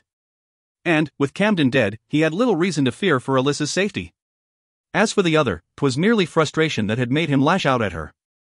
He knew she was not ready to admit they belonged together, regardless of the impediments they faced. In truth, I simply dread being parted from you again so soon. She nodded. As do I. But I shall take with me your love to hold close in the coming days. And I shall visit you in visions so that we might not be long apart. The urge too strong to resist, he slid his hand inside her cowl and cupped her face, brushing his thumb across one silky cheek. Nay. 'Twill tire you too much to do so, and well you know it. You will need your strength to aid your father. I would not have you drain your energy in visions simply to pacify me. 'Twould not be fair to either of you. Reluctantly, she agreed. Then I shall return to you with all due haste, my lord. I shall be waiting. She turned her face into his hand. Until then. Good journey, love. Her gaze roaming his face, Alyssa pulled her hood forward once more and left to retrieve her things. Soon after, she joined Simon and the others assigned to protect her. The thunder of hooves accompanied their departure as mud splattered in their wake. Left behind in the crowded bailey, Dylan had never felt so alone. ****. The first day of travel proved to be pleasant. Though recent rains had left the road muddy and difficult to negotiate in places, the sun shone brightly all day. A brisk breeze pinkened their cheeks and noses whilst it kept the men cool in their armor in thickly padded gambesons. Lamentably, the same could not be said for the days that followed. The rain returned the following morning, a steady downpour that lasted all day and continued into the next. Despite Simon and Michael's entreaties, Alyssa refused to seek shelter until the storm passed, insisting on plodding forward however slowly. In addition to Simon and Michael, 12 knights rode in their party. None offered a word of complaint. The men merely tucked their chins to their chests and pulled their sodden cloaks closer about them in an effort to block out the worst of the weather. Simon insisted that Alyssa wrap his cloak about her, leaving him exposed. Michael had offered his first. And there had been a tense moment when she had refused it. She had feared the poor weather would make his lungs protest and had not wanted to aggravate his condition further by removing his only source of protection and warmth. Unfortunately, explaining her reasons had only darkened his mood further. He had spoken nary a word since. Exhaustion began to take its toll on Alyssa, and 'twas only their third day of travel, which admittedly was much less taxing than her last expedition. Sleep had eluded her the previous night. Worry over her father had plagued her, compounded by disquiet over the argument she and Dylan had engaged in when last she had seen him. 'Twas only the first of many arguments, she suspected, because her father was not her only cause for concern. Her belly roiled with nausea with every step her destrier took. What would have merely tired her before, now left her barely able to hold up her head. The sense around her seemed magnified, a constant aggravation that made the nausea worse. And her breasts were tender and heavy, confirming what she had already guessed weeks ago. She carried Dylan's child. And feared he would do something rash when she told him. He would not wish her to leave Westcott, would want her to remain so the two of them could raise their child together. But how could she stay and maintain her guise as she ripened with his babe? How could she keep their child safe if Dylan insisted she abandon the elderly wise woman guise that had protected her with rumors of immortality? Alyssa's mother had been set aflame as a girl by those who feared Alyssa's grandmother's gifts. Alyssa would not risk the same happening to her own son or daughter. One of the men behind her sneezed, startling a few birds from the surrounding trees. Each of the burly knights had been chosen from her previous escort and no doubt thought her deranged as well as wicked. Alyssa hoped Robert would not be too disappointed when they arrived at Westcott and he discovered that she had single-handedly sabotaged his noble efforts to transform the men into her friends by making them all ill. The downpour dwindled to a drizzle, though she saw no break in the leaden clouds. Glancing around her, Alyssa realized they were roughly halfway to Westcott. A discussion with Simon and Michael was thus in order. Nudging her mount, she pressed forward through the protective barrier of Sir Rolf and Sir Alan and eased her massive destrier between Simon's and Michael's. Simon regarded her with some surprise whilst Michael continued to brood. "'Tis time we discussed our destination," she rasped in her elderly wise woman voice. "Are we not escorting you to Westcott?" Simon inquired with a frown. "Nay, our destination lies elsewhere. Lord Dylan did not feel the need to explain when he thought he would accompany me himself. Alas, when our plans changed, there was not time ere we left." Keeping her gaze on the road ahead of them, she wondered how she might convey her needs without revealing too much. "I find myself in quite a quandary as result. And I fear I must ask a boon of each of you ere we go any farther." "We shall aid you in any way we can, wise one," Michael assured her, his interest piqued. "Aye, healer," Simon seconded. "You need only ask." 'Twas just the reaction she had hoped for. "There is one who requires my aid," she began. "One who is very dear to me and whose safety would be threatened were his location to become known. As well as his relation to her." The men exchanged a quick glance. Aside from Lord Dillon and Sir Robert, along with Harry and Marie, she added, refusing to leave out her two friends, there are none at Westcott whom I trust more than I do the two of you. They stared at her so long she began to fear her cowl had slipped. You honor us, wise one, Michael said gravely. Aye. 'Tis a great honor, Simon agreed. Alyssa smiled. She had been right to place her trust in them. We shall reach a point on the morrow at which time your men will halt and travel with us no farther. Only the two of you may accompany me on the rest of the journey. And you must pose no questions when we reach the location I seek. Twin frowns greeted her words. Lord Dillon entrusted us with your safety, wise one, Simon said with some concern. I fear 'twould not be. I shall be safer there than I am here, she assured them. They remained silent, doubtful. No villains or cutthroats tread where we shall venture, she informed them wryly. Simon swallowed. Does any mortal tread there? A startled laugh escaped her before she could cut it off. Their jaws dropped in astonishment. Forgive me, she beseeched them, struggling to contain her amusement. 'Tis only. That bizarre buzzing abruptly took up residence in her ears as painful pinpricks of unease raced through her body. Pulling hard on the reins, she stayed her horse and motioned for the others to follow suit. Wise one? Michael questioned. She held her arm out to quell him. His hand went to the hilt of his sword, as did Simon's and the other knights. The air was still, heavy with the constant threat of storms. No birds twittered. No rain fell. Only the soft patter of moisture falling from drooping leaves broke the silence. The buzzing increased. The scenery around her blurred, shifted. She stood within the forest, looking out on her party from a distance. Around her, seemingly a part of the sopping foliage, men armed with swords and longbows cloaked themselves in shadows. Many men. Awaiting a signal. Wise one. Michael's voice wrenched her back. Are you ill? Nay, she responded, head swimming.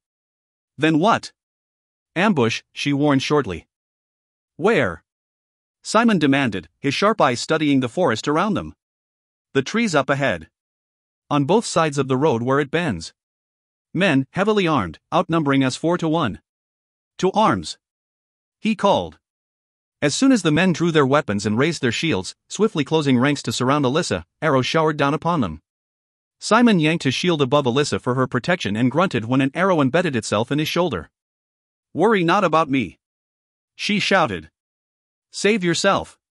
Fear, fury, and pure rabid energy raged through her as men poured from the forest and sped toward them, roaring battle cries. It filled her ears and scoured her flesh, made her head ache, her veins burn, as she struggled to control the skittish beast beneath her. The horse could sense it, mayhap could even feel it, the scorching, searing power that screamed inside her and demanded an immediate outlet. When another flurry of arrows flew their way, Alyssa thrust a hand toward the sky without thought. Lightning crackled above them. Thunder rumbled through the air. As though blown by a powerful gust of wind, the arrows reversed their course and targeted the archers who had let them fly. Dillon's knights gaped and hastily crossed themselves, now more fearful of her than of their attackers. Fight, damn you! She roared. Fight! The villains set upon them in the next instant. Still in the center of their protective circle, Alyssa retrieved 2 daggers from beneath her robe and prepared to throw them should any of her defenders need her aid. Swords clashed. War horses reared, kicked, trampled those fallen. Grunts and cries of pain abounded. Curses flew from blood-stained lips. Armor flowed crimson. Sour sweat and the metallic scent of blood assaulted her as Alyssa spun this way and that within the fray. More men joined the melee, slowly luring her protectors away. She had lost count of how many there were, but knew not how so few knights could stand against them. A bearded man covered in mud and filth broke through the ranks and attempted to drag her from the back of her horse. Alyssa lashed out at him with her dagger, slicing him from forehead to chin, then drew her knee back and kicked him as hard as she could. He stumbled backward, howling as he grasped his bloodied face and went down. The powerful destrier beneath her took care of the rest. Another followed, then another. Alyssa soon found herself fighting alongside Dillon's men. When her third adversary went down, she glanced over at Simon and Michael to see how they fared. Both fought with valor and skill, sending one after another to his death. Yet, as she watched, a second opponent came up behind Michael and prepared to strike him, unseen. Alyssa swiftly threw a dagger, impaling the man in the back, the blade tearing a path to his heart. Michael dispatched his enemy and spun around at the second man's cry. His eyes flew from the crumpling form to Alyssa, then widened. His mouth opened. Words emerged, but were drowned out by the chaos that surrounded them. A warning? Breath-catching, she raised her remaining dagger high and drove it down and backward with all her might. Her weapon met with flesh and sank deep seconds before pain exploded in her head. She never saw her assailant. The world tilted, darkened.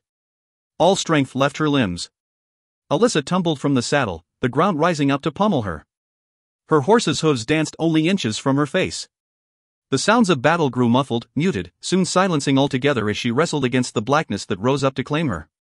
Asterisk asterisk asterisk. Whispers filled her ears. Adamant. Arguing. We must remove her cowl. Simon. 'Twas Simon who spoke so emphatically. Nay. As long as I have drawn breath, the wise woman has kept her face hidden from all. I will not betray her now by revealing it whilst she lies so vulnerable. We agreed, Michael, Simon said. We agreed that did she not awaken after a full day, we would remove her cowl and see what must be done. Naught can be done, I tell you. I reached beneath her hood myself and felt the lump on the back of her head. The bleeding has stopped. With no herbs to apply to it, there is not more we can do. But she is injured, Simon persisted. None knows that better than I, Michael hissed. 'Twas my fault, Simon. Mine. She was guarding my back when the bastard struck her down, instead of looking to her own. Had I been more vigilant? You are not responsible, she interrupted, her feeble voice unfeigned for once. Pain radiated through her head and down the back of her neck. Nausea twisted her stomach into roiling knots until she had to fight to keep from retching. Wise one. She lay on a cold stone floor, the material of her robe protecting her cheek from the abrasive surface. Her damp, chilly clothing raised gooseflesh on her arms and legs, inspiring an occasional shiver. Where are we? Bracing her hands beneath her chest, Alyssa pushed herself up to sit with her back against the intersection of two slimy walls. She appeared to be scrunched up in a dark, dank corner. All else around her remained hidden by her two protectors' bulky bodies as they crouched on their haunches and hovered over her. Westmoreland's dungeon, Michael responded, one hand extended in case she should need his support. Westmoreland? She parroted, disbelieving. That cannot be. Lord Everard loved Dylan like a son. More than his own son, it often seemed. She could not conceive of his attacking Dylan's men to avenge Camden's death. 'Tis true, wise one, Simon confirmed, his smudged face grim. How came we to be here? She asked slowly. Simon glanced at Michael. Michael looked at Alyssa. After you fell. Wait, she interrupted. 'Twill be quicker if you show me. Confusion creased his brow as she reached out and curled her blood and dirt-encrusted fingers around his wrist. Images flooded her mind. Of herself, a pool of black material inundated with mud, her loyal destrier standing guard over her and keeping her from being trampled by the many knights and horses that surrounded her. Of the opponents who kept Michael from reaching her side and steadily conquered and disarmed the others, killing 7, inflicting wound upon wound on the rest. Of Michael and Simon surrendering their weapons because they feared for her safety should they continue to fight to the death and leave her alone and defenseless. The dead men left behind. The unconscious and dying carelessly tossed over the backs of horses. Those men who remained conscious, but broken, being bound by long ropes attached to their enemies' saddles and forced to walk or be dragged all the way to Westmoreland. And Michael nigh losing his life when he stumbled to her side and, refusing to release her, insisted upon carrying Alyssa instead of handing her over to the men who wished to punish the cursed witch. She swallowed. That kind of loyalty went beyond Dylan's orders. How had she come to possess such staunch defenders as these? Sliding her hand down, she took Michael's hand and gave it a squeeze. Startled, he looked down at their joined hands, then back up at her, his desire to see beyond the shadows of her cowl almost tempting her into removing it. But she did not. Instead she thanked him, knowing she was at least partially responsible for the difficulty he was having breathing. She could hear his breath, wheezing in his chest, despite his attempts to appear and speak normally. Thank you, Sir Michael. Reaching out, she found Simon's hand as well. And you, as well, Sir Simon. You saved my life, most likely at the expense of your own. I shall remain in your debt for as long as we live. Simon shifted. I fear that may not be for very long, wise one. I know not what Westmoreland has in store for us, but think 'twill not be to release us. Nay, Michael agreed. We suspect he has gone mad. She nodded. Lord Everard loves Dylan like a son. I know not what else would have driven him to do this. She felt a little jolt go through both men and realized she had spoken Dylan's name familiarly, forgetting his title. Withdrawing her hands, she tried to peer over their shoulders. Where are the rest of the men? I know Sir Rolf and 6 others were slain, but what of the rest? Simon frowned. How? Michael showed me. Where are they? Michael stared down at his arm where she had touched him as though it were some foreign object just come into his possession. Where are the men? She repeated when neither knight responded. Mute, they sat back on their heels and parted like a pair of double doors swinging open. Beyond them, on the other side of their prison, she could see the rest of her guard slumped in a jumble of arms and legs amongst the filth that littered the floor. They had been stripped of their mail and hauberks, leaving them clothed in only their hose, brays, and linen shirts. The mud and blood that liberally coated all of them had dried to a dark crust that cracked a little more with each jagged breath or fitful movement. 4 of the 5 were unconscious. The 5th stared at her, forehead beaded with moisture, gritting his teeth against the pain. They would die if she did not heal them. All 5 of them. And without her medicines, under these squalid conditions, she would have to heal them as completely as she could in order to avoid losing them later to fever from infection. Simply stopping the bleeding would not suffice. Could she do it? Had she strength enough not only to help them, but to help them without harming the babe she carried? Her grandmother had continued to use her gift when she was with child. Alyssa could only hope 'twould be safe for her to do so as well. For she could not let the men who had fought so hard to save her life lose theirs if she could save them. Let me see your shoulder, Simon. My shoulder? He asked, surprised. I shall heal the 2 of you first, then take care of the rest. Quickly, now. Remove your shirt. He hesitated. My shoulder is fine, healer. The unexpected falsehood rendered her speechless for a moment. You would lie to me? Swallowing, he looked to Michael for assistance. Michael's wheezing worsened. 'Tis not a lie, wise one. You, too? She retorted, undone. Think you I did not see Simon take that arrow for me? 'Twas, poorly aimed, Simon stuttered. It barely penetrated my hauberk. 'Tis but a paltry scratch and requires not your aid, healer. Scowling, she latched onto their wrists again to learn what drove their protests. Michael had guessed that healing hurt her and had told Simon. Now both sought to spare her. Rolling her eyes beneath her hood, Alyssa tossed their arms away from her with an indelicate snort. You are both as bad as Dylan, she muttered, unthinking. Now remove your shirt, Simon, or I shall snap my fingers and make it doff itself. An empty yet quite effective threat. Fearful of another show of her mystical powers, he peeled the garment off without another complaint. You men and your paltry wounds, she complained beneath her breath as she wiped one hand on her robe to clean it as best she could, then placed it above the jagged hole he revealed. The feverish heat that had already bloomed in his skin where she touched him drained away as she closed the festering wound. 'Tis your turn, Michael, she said when finished, her shoulder throbbing minutely. You need not squander your gift on me, healer. There are others who need you more. But your difficulty breathing is not grave. And your leg? 'Tis not. I shall have to curb this new tendency of yours to spout falsehoods, she murmured, healing the wound in question despite his protests. The worry and guilt her statement spawned flowed into her alongside the pain that settled in her thigh. Once the jagged tear was securely sealed, she gave him a reassuring pat. I jest, Michael. Do not fret. I understand that you seek only to protect me. A ruddy flush crept up his cheeks, inspiring a grin as she used her gift to ease his breathing, then rose and crossed to the other men. Kneeling before the one who had been staring at her as he stoically bore the torment of his ghastly wounds, she took his bloody arm, torn open from wrist to elbow, gently in her hands. 'Twill only take a moment, Sir Philip.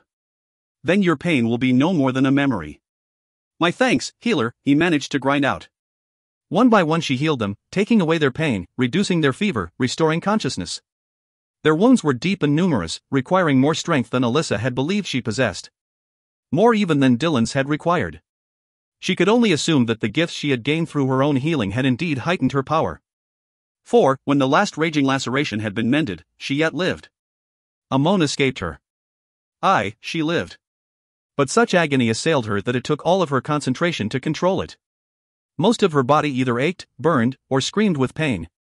Even her belly cramped and continued to churn horribly, making her fear for the babe. Chills racked her with annoying constancy, a result of the blood pouring from wounds that had opened on her limbs, torso, and face as her strength was depleted and she lost the ability to heal herself. Though no injury afflicted her lungs, her breathing grew as ragged as Michael's had been, echoing loudly in the oppressive silence. The knights all watched her black enshrouded form uneasily, hearing her struggle and wondering what it meant. Simon and Michael knew. Their faces paled with downright fear as they listened to her fight for breath, saw her robes vile and quaking, and feared she would expire in the next instant. Michael knelt beside her where she crouched, unable to rise. "What can we do, wise one?" he whispered with such compassion. She shook her head. "Help me to the corner, away from the others." He moved in front of her, clasped her elbows, and drew her to her feet. "I must rest." Collapsing against him, she let darkness surround her and blessedly steal the pain. Chapter 17. Dylan sighed as he watched shadows cast by the dying flames from the hearth dance upon the ceiling. Sleep eluded him. He could not seem to quiet his thoughts. He missed Alyssa. Her smile. Her laugh. Her touch. Even her sharp tongue. He liked not that they had quarreled ere she had left. Again and again since her departure, he had cursed himself for allowing frustration to get the better of him. She had worried for her father's health. And Dylan had whined like a pup over not being able to accompany her and had raged over her refusal to relinquish her role of advisor for just one moment and have faith in him. Have faith in his ability to secure a future for them. Sighing, Dylan rubbed tired eyes. He must find a way to secure a future for them. Thunder rumbled outside, heralding more rain. 'Twould help if he could deny her arguments, but Alyssa spoke the truth. Noblemen did not wed peasants. Ever. In all of his life, he had heard nary a rumor of such taking place. Some noblemen took peasants as lemons, but even that was frowned upon if it lasted too long, because the nobility believed those of lower birth beneath them. He snorted. Noblemen married noble women. To unite families. To end hostilities. To acquire a wealthy dowry. To secure a title. To gain power. Land. Not for love. Love had naught to do with marriage amongst the nobility. He recalled hearing once of a young noblewoman, barely more than a girl, who had run away with a peasant she loved. Her parents had put a swift end to it, separating the lovers and forcing the girl to submit to an arranged marriage. Dylan himself had been destined for a marriage that had been arranged for him at the age of 7. But illness had taken the girl's life ere she had seen 12 years. Dylan had not known her. Had not spoken with her. Had not loved her or longed for her as he did Alyssa. He closed his eyes. There must be a way for them to be together as more than lord and leman. The crackling of the fire faded, as did the rumbling of thunder and patter of rain. The bedding rustled. Opening his eyes, Dylan turned his head and smiled. Pleasure rushed through him as Alyssa settled herself beside him. He rolled onto his side to face her, spirit lightening. "You are here." She wore only her shift. Her lovely midnight hair, unconfined, pooled on the bedding beneath and around her. She reached for his hand and curled her fingers around it. "I would have thought you halfway to Westcott by now," he murmured and frowned as the chill of her flesh seeped into his palm. "I miss you," she told him. "And I you." Withdrawing her fingers from his, she curled a small hand around the nape of his neck and drew into her for a kiss. Dylan knew not why she had returned or if she would leave again on the morrow and did not care. He was too happy to have her with him. Breaking the sweet contact, he leaned back to smile down at her. His smile died ere it could finish forming. His fingers tightened around hers. A deep gash now sliced open her forehead as though she had been lashed by a whip. "Alyssa?" As he watched in horror, blood trailed down and striped her forehead. A second cut opened her cheek from the base of her ear to the corner of her eye. A third grazed her neck. Fear struck. Pulse racing, Dylan lurched up to better see her. The waves of her glossy hair flattened, the strands dampening and becoming caked with mud. What was happening? How was this happening? Alyssa? Her pale skin darkened with purple and brown bruises in too many places to count. Crimson stains formed on her white shift as more wounds opened on her slender body. He leaned over her. Touched a hand to her face. She rolled to her back, her dark eyes full of pain. A single tear slipped from the corner of one eye and forged a path down her temple. "I love you, Dylan." His heart clenched. How he had longed to hear those words cross her lips. Smudges of dirt streaked her skin. "Tell me what is happening," he implored. "Tell me what to do." She opened her mouth, tried to speak once more, but no sound emerged. Her eyelids fluttered closed. "Alyssa." Dylan jerked awake. Heart pounding, he bolted upright and turned to find the bed empty, the covers beside him cold and undisturbed. A quick survey of the chamber confirmed he was alone. Relief rushed through him. A dream. It had just been a dream. Not a vision.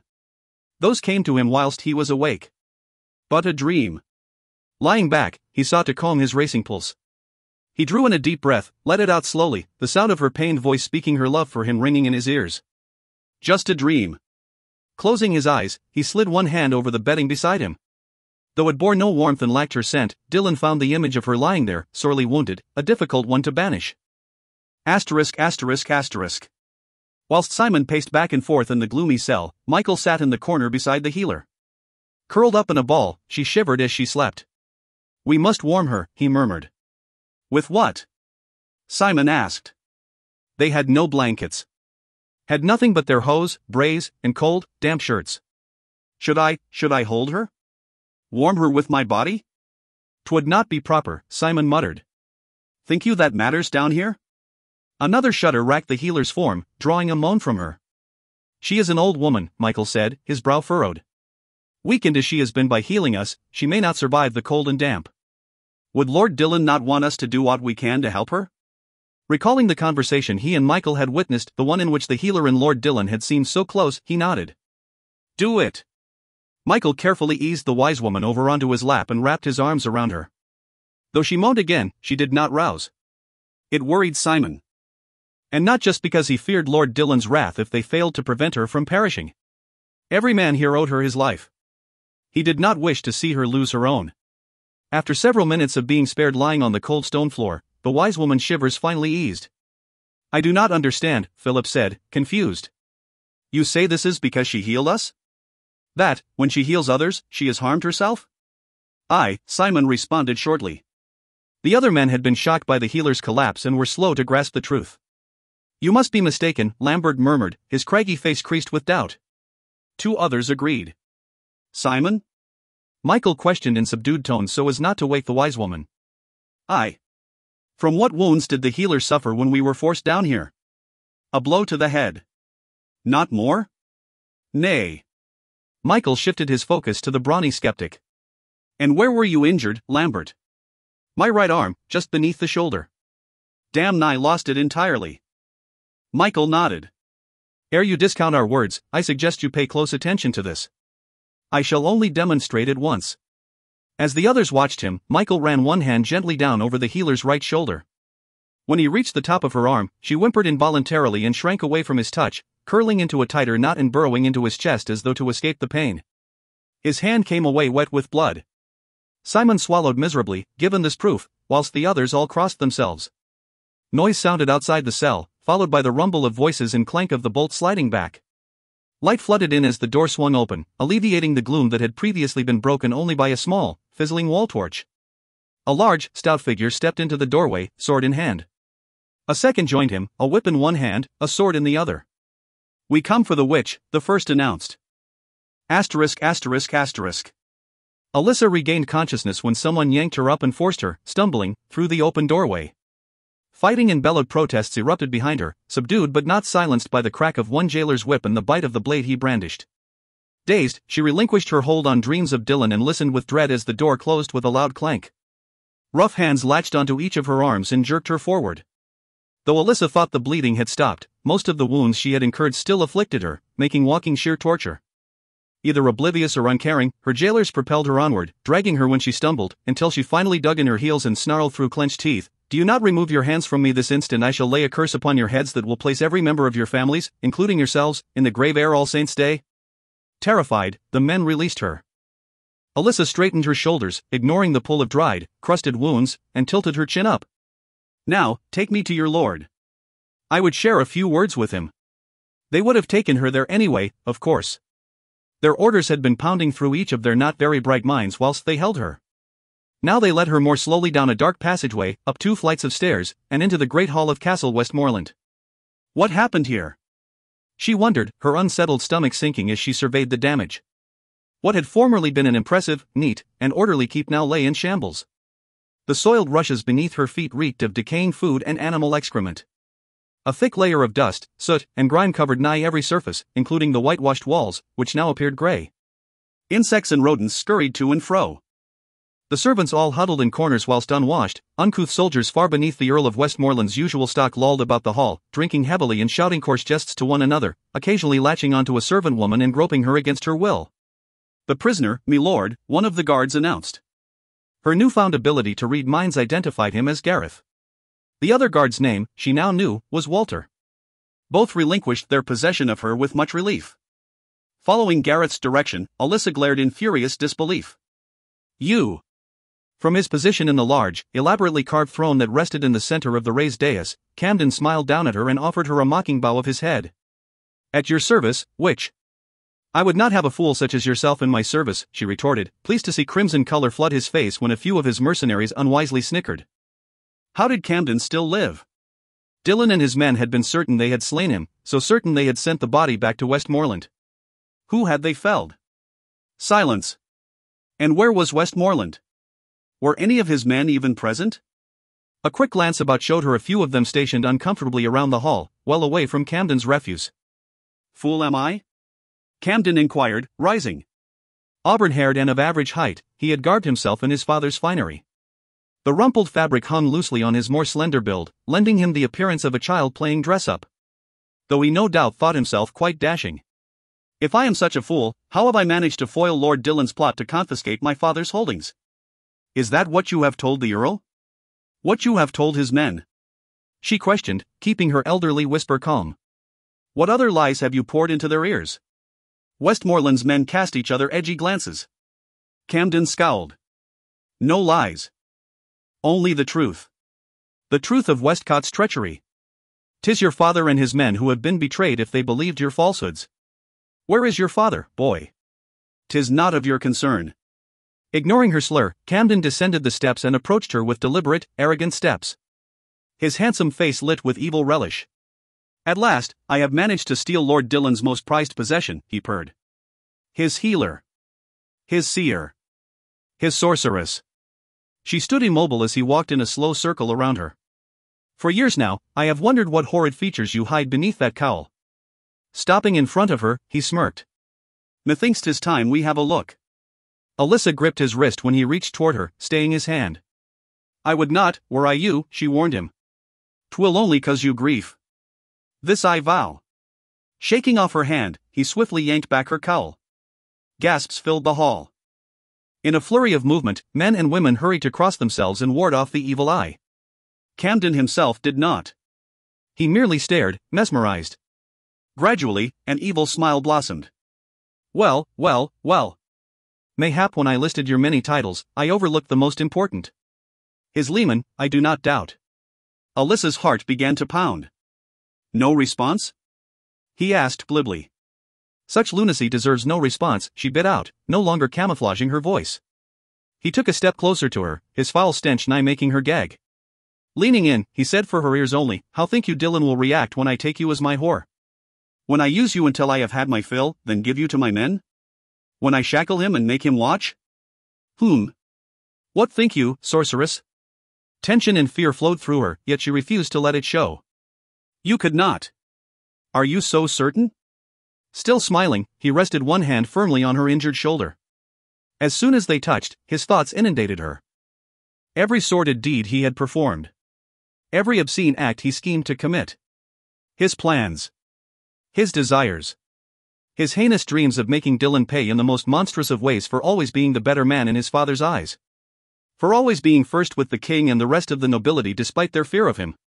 His loathing for Dillon was a bitter, twisted thing that would not cease governing him even were he to successfully remove Dillon's head and place it upon a pike for all to see. Thunder crashed outside, the roar of some fantastical beast. Power surged through Alyssa as rage consumed her, burning, crackling, then racing toward Camden's hand. Even those in the farthest corners saw the spark of energy that leapt from her to him. Howling in pain, Camden stumbled backward, tripped, and landed hard on his backside amidst the stinking rushes. For long moments he could not speak. He could only sit there, his body twitching, breath whooshing in and out through clenched teeth like the air in a blacksmith's bellows. "UW will PP pay for that, WW witch."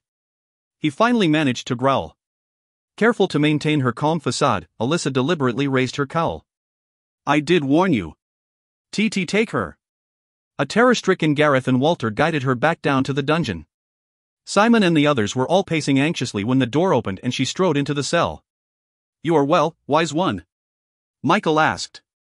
"Well enough to raise this keep in an instant should they continue to try my patience," she hissed for the benefit of their audience. Unfortunately, Dillon's men appeared to take her at her word, and she despaired that they would never cease crossing themselves in her presence. As soon as the guards closed and bolted the door behind her, she staggered and grabbed Michael's arm for support. "You are not well," Simon exclaimed. "What did Westmoreland do to you?" She waved off their concern and painstakingly settled herself in the corner that had so quickly become her own, feeling as old as these men still believed her. "'Tis not Westmoreland behind this, but Camden." "Camden? But he is dead. I saw the corpse myself." "Nay," she broke in. "The corpse you saw was Camden's cousin, slain by his own hand to deceive you all. Camden is above in the great hall, as are all of his remaining band of hired swords and then some." "And Westmoreland?" Simon asked. She sighed, saddened by all that she had seen. "He lies abed in the Lord's chamber, nigh death." "What ails him?" "Poison. A servant loyal to Camden has been feeding it to him since just before the siege of Pinehurst began, so his illness would come upon him gradually and his death go unquestioned." All lapsed into pensive silence. "What next, wise one?" Michael posed, seeking her counsel. Alyssa leaned her head back against the wall and closed gritty eyes. "You must watch over me for a time. I have a task I must perform." Neither Michael nor Simon understood her meaning, but faithfully settled themselves on either side of her to wait. Westcott was quiet, peaceful. No threat had arisen since Robert had received word that Camden had been slain. Yet he continued to maintain a watchful vigil, posting double the usual number of guards and letting no stranger through the gates. Most of the keep slumbered now. Having just returned from walking the walls to ensure that every guard remained at his post, Robert entertained himself in Alyssa's chamber. His conscience tweaked him a bit for being there in her absence, but largely went ignored. He leaned over the cages in the corner, intending to toy with her serpents. "Robert! Sorceress!" Startled, he spun around and regarded the wise woman guiltily. "I mean Alyssa. I knew not you had returned." "I have not." His brow creased with confusion, then smoothed out in shock when he realized she was no more than a ghostly image. "You."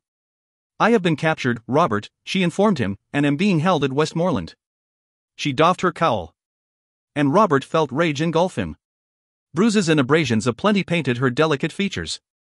A long, nasty gash began at the end of her right eyebrow and traveled diagonally across her forehead into the hair above her left temple. The trails of dried blood beneath it resembled the rusted bars of an iron cage. Another began an inch below her left ear and parted her cheek to end a hair's breadth from the inner corner of her left eye. Yet another peeked out from the neckline of her tattered robes. "Sir Simon, Sir Michael, and a handful of others are here with me, but we shall not live long if Camden has his way." "Camden? I thought Dillon slew Camden." She shook her head. "The body Dillon found was that of Camden's cousin, killed by Camden's own hand because he bears a resemblance to him and Camden wished to deceive us into believing him dead. He has seized Westmoreland and holds us in its dungeons. You must get word to Dillon." "I could not reach him, drained as I am." "The distance is too great." Robert nodded. "As swiftly as I can." "And Robert." "I. Say not to Dillon of my wounds. 'Twill infuriate him and make him careless." He silently agreed. "Will you be all right until we reach you?" Even as the words passed his lips, she faded from his sight.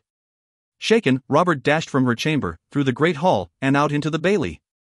He must gather men, shore up the castle's defenses, and fly like the wind to his brother's side. All was black when Alyssa awoke. The puny wall torch the dungeon boasted must have extinguished itself whilst she slept. Throat aching, she swallowed hard. Fever flayed her from the inside out. Just as she had feared for the brave men who shared this cell, infection had found a home in all but the most minor of her wounds.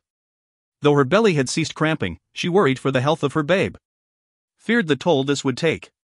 Though her grandmother had continued to heal others whilst she had carried Alyssa's mother, Alyssa doubted she had taxed herself to this extent. Shifting position, Alyssa noticed for the first time that Michael had at some point transferred her to his lap. His determination to do all that he could to make her more comfortable warmed her, but she was unaccustomed to having any man save Dillon and Robert the time he had comforted her as she had wept, hold her. When she gathered her flagging strength and prepared to pull away, Michael's arms tightened. "Remain where you are, wise one," he ordered gently. "You will benefit from my warmth." "I am burning," she protested hoarsely. "What?" Simon's voice, full of worry, sounded close beside them. "Has fever taken hold?" Michael freed one hand and slipped it beneath her cowl to feel her forehead. She gasped and jerked back, bumping his chin, when his rough palm met the tender flesh there. Startled by the feel of the ugly, blood-encrusted gash, he swore beneath his breath and softly begged her forgiveness. "Michael?" Simon questioned louder.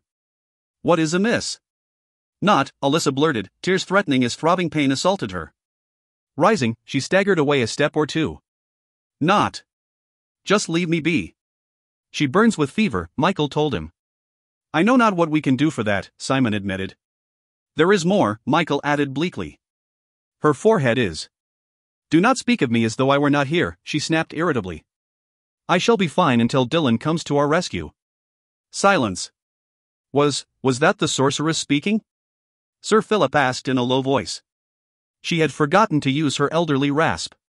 "Lord Dylan knows not we are here, healer," Simon reminded her after a moment.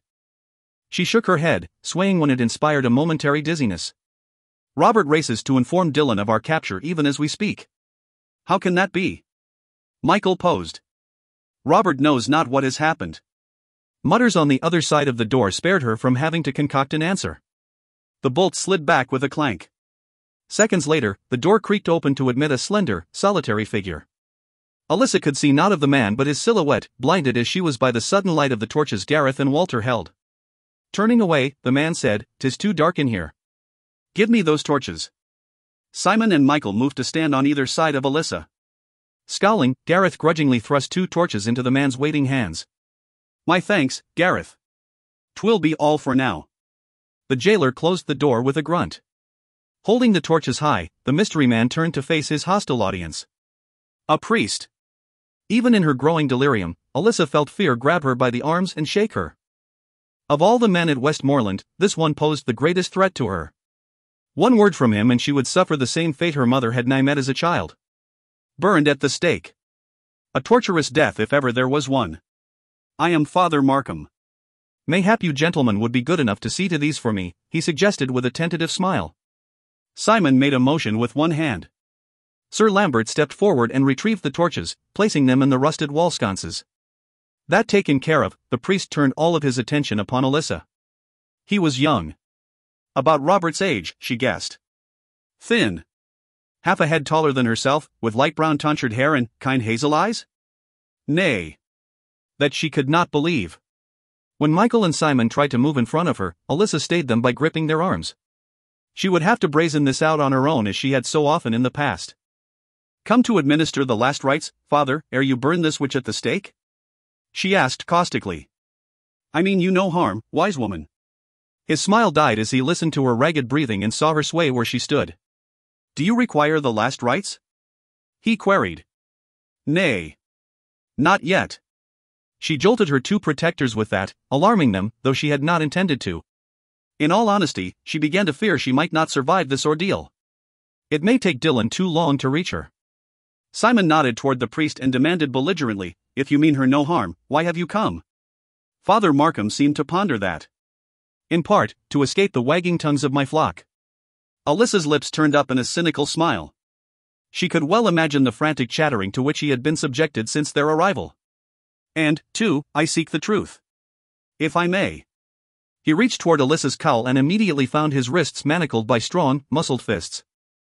"Nay," Alyssa told them, staying their angry protests. "Let him see the sorceress whose blood his pious congregation wishes to spill." Her willingness to let this man look upon her unveiled when no other had ever done so, as far as they knew, stunned them into immobility. "Wise one?" Michael asked uncertainly. Abandoning her hold on them, she stood as tall as her compact height would allow her hands fisting at her sides when her wounds tightened painfully. "Do as I say. Release him." They obeyed with clear reluctance, but continued to crowd her on either side, ready to attack should the need arise. Alyssa sighed. "Michael, Simon, please join the others behind me." Neither moved. "Should he attempt to harm me, he shall experience the same punishment Camden did." "Then Camden did harm you?" Simon blurted, his face darkening. The priest's lips twitched. "I was not there, mind you, but from what I have heard, he had not the chance." His eyes remained fixed on Alyssa's dark hood. "Know you that he took to his bed after you left the hall and has not risen since?" "Nor can he speak without stuttering." "'Tis less than he deserves for his wickedness." "Michael." "Simon." The moment stretched. Just as Alyssa opened her mouth to issue a sterner order, they slowly backed away, giving her the feigned privacy she desired. Proceed, father. The man peeled back the dark material of her cowl and stared, stunned. No doubt the men behind her did the same. Although they could not see her face, her hair, a glossy black instead of the anticipated white or silver, was unmistakable. Then all was not a lie, Markham murmured. Taking her chin in his hand, he tilted her face up to better view it in the cuts, bruises, and swollen flesh that marred it. Who did this to you, child? He asked with such concern that her eyes began to burn. 'Twas my own doing. He looked from her to the men behind her, then back again. Is it true that you healed these men with your hands? Aye. Determined to show no weakness, she jerked her chin out of his grasp. How? He dropped his hand to his side. The same way I have always done. You will not share your methods with me? I see no reason to. He nodded, as if he understood her reluctance to trust. Have you ever looked upon the face of evil, child? I have felt its influence many times in the men and women around me. As for its face, I would not care to see a face more evil than Camden's. Nor would I, he concurred with a grimace, surprising her. You have made no unholy pacts, then, in exchange for your gifts? I have not. They say your appearance is a result of sorcery. You have already guessed 'tis not. His narrow shoulders rose and fell in a shrug. I felt compelled to ask on behalf of the people. Westmoreland has been home to me but 2 years now, wise woman. As you know, you are the subject of a great deal of speculation. But, unlike those who spread the rumors, I kept both my ears and my mind open as I listened. He paused. You are not the same healer who resided at Westmoreland ere she transferred her loyalty to Westcott, are you? Nay, that woman was my grandmother. Muttering sounded behind her. I succeeded her the day Lord Dillon took Brimshire. Still dizzy with fever, she gave Father Markham a moment to assimilate her words. This is not the only truth you seek. Is it not? You wish to know of Westmoreland, how he fares. He stared at her with wonder. How did you know that? The moment you touched me your thoughts became mine, as did all that resides in your heart. You are a seer as well? She inclined her head slightly. Then you know I speak not falsely when I say I mean you no harm. She frowned. 'Tis true your thoughts indicate as much. Yet I find it difficult to believe, knowing the actions of your predecessors toward my mother and grandmother. Will you not seek to use my gifts to line your pockets? Nay, child. He gave her a warm, reassuring smile. Such gifts as yours are given for a reason, and I am quite certain 'tis not to beget profit.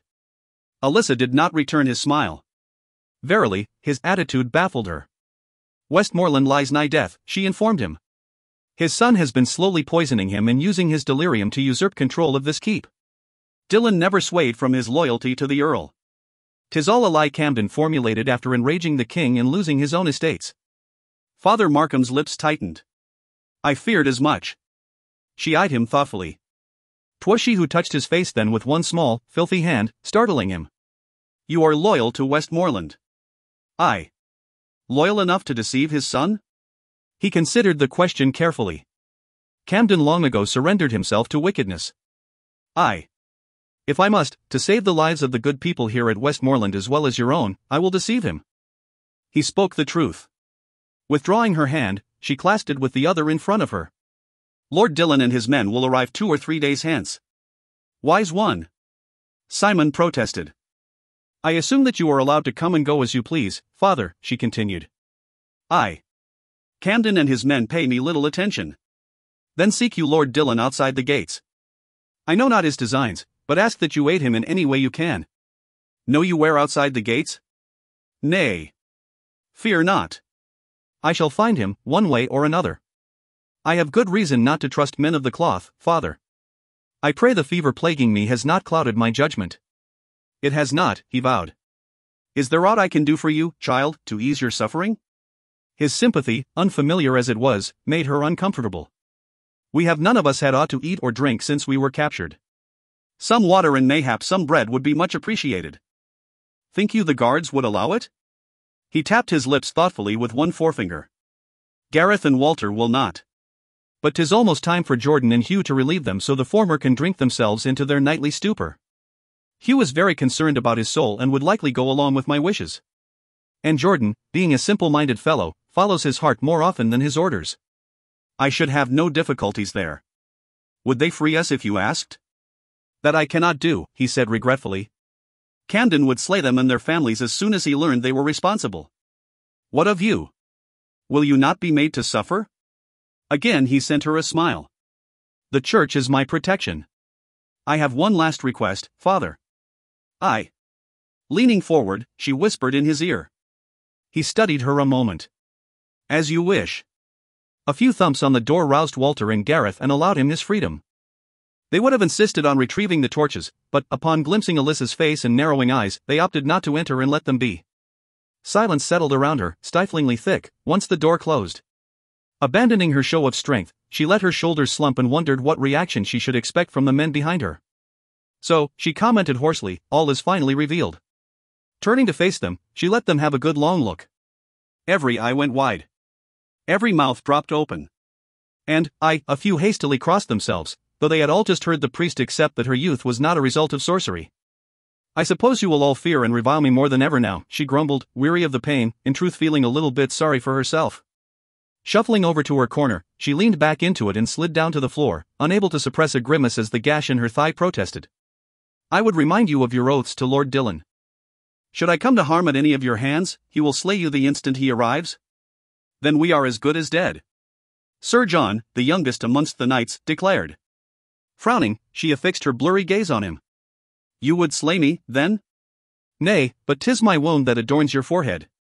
Sure enough, a pink mark divided his forehead in the same pattern that the blood-encrusted fissure divided hers. The mark on your cheek is mine, declared Sir Vincent. And that on your neck is mine, Sir Philip added. All leapt in then, claiming responsibility for her pitiful condition, all apparently believing 'twould mean their deaths. Closing her eyes, she shook her head. There is only one Dillon will blame for my wounds. And it may not even matter then. Chapter 18. Dillon rode hard for Westcott, the chilly afternoon breeze stinging his cheeks. He had awakened in his bed at Pinehurst, drenched in a cold sweat and trembling in reaction to having more dreams of Alyssa. Dreams that had been so real, so vivid, so disturbing that he had been unable to shake the feeling that something dreadful had happened to her. Half an hour later, he had departed with as many knights as could be spared, the gates locked tight behind them, not even certain where to begin his search for her. Where would she be? At Westcott?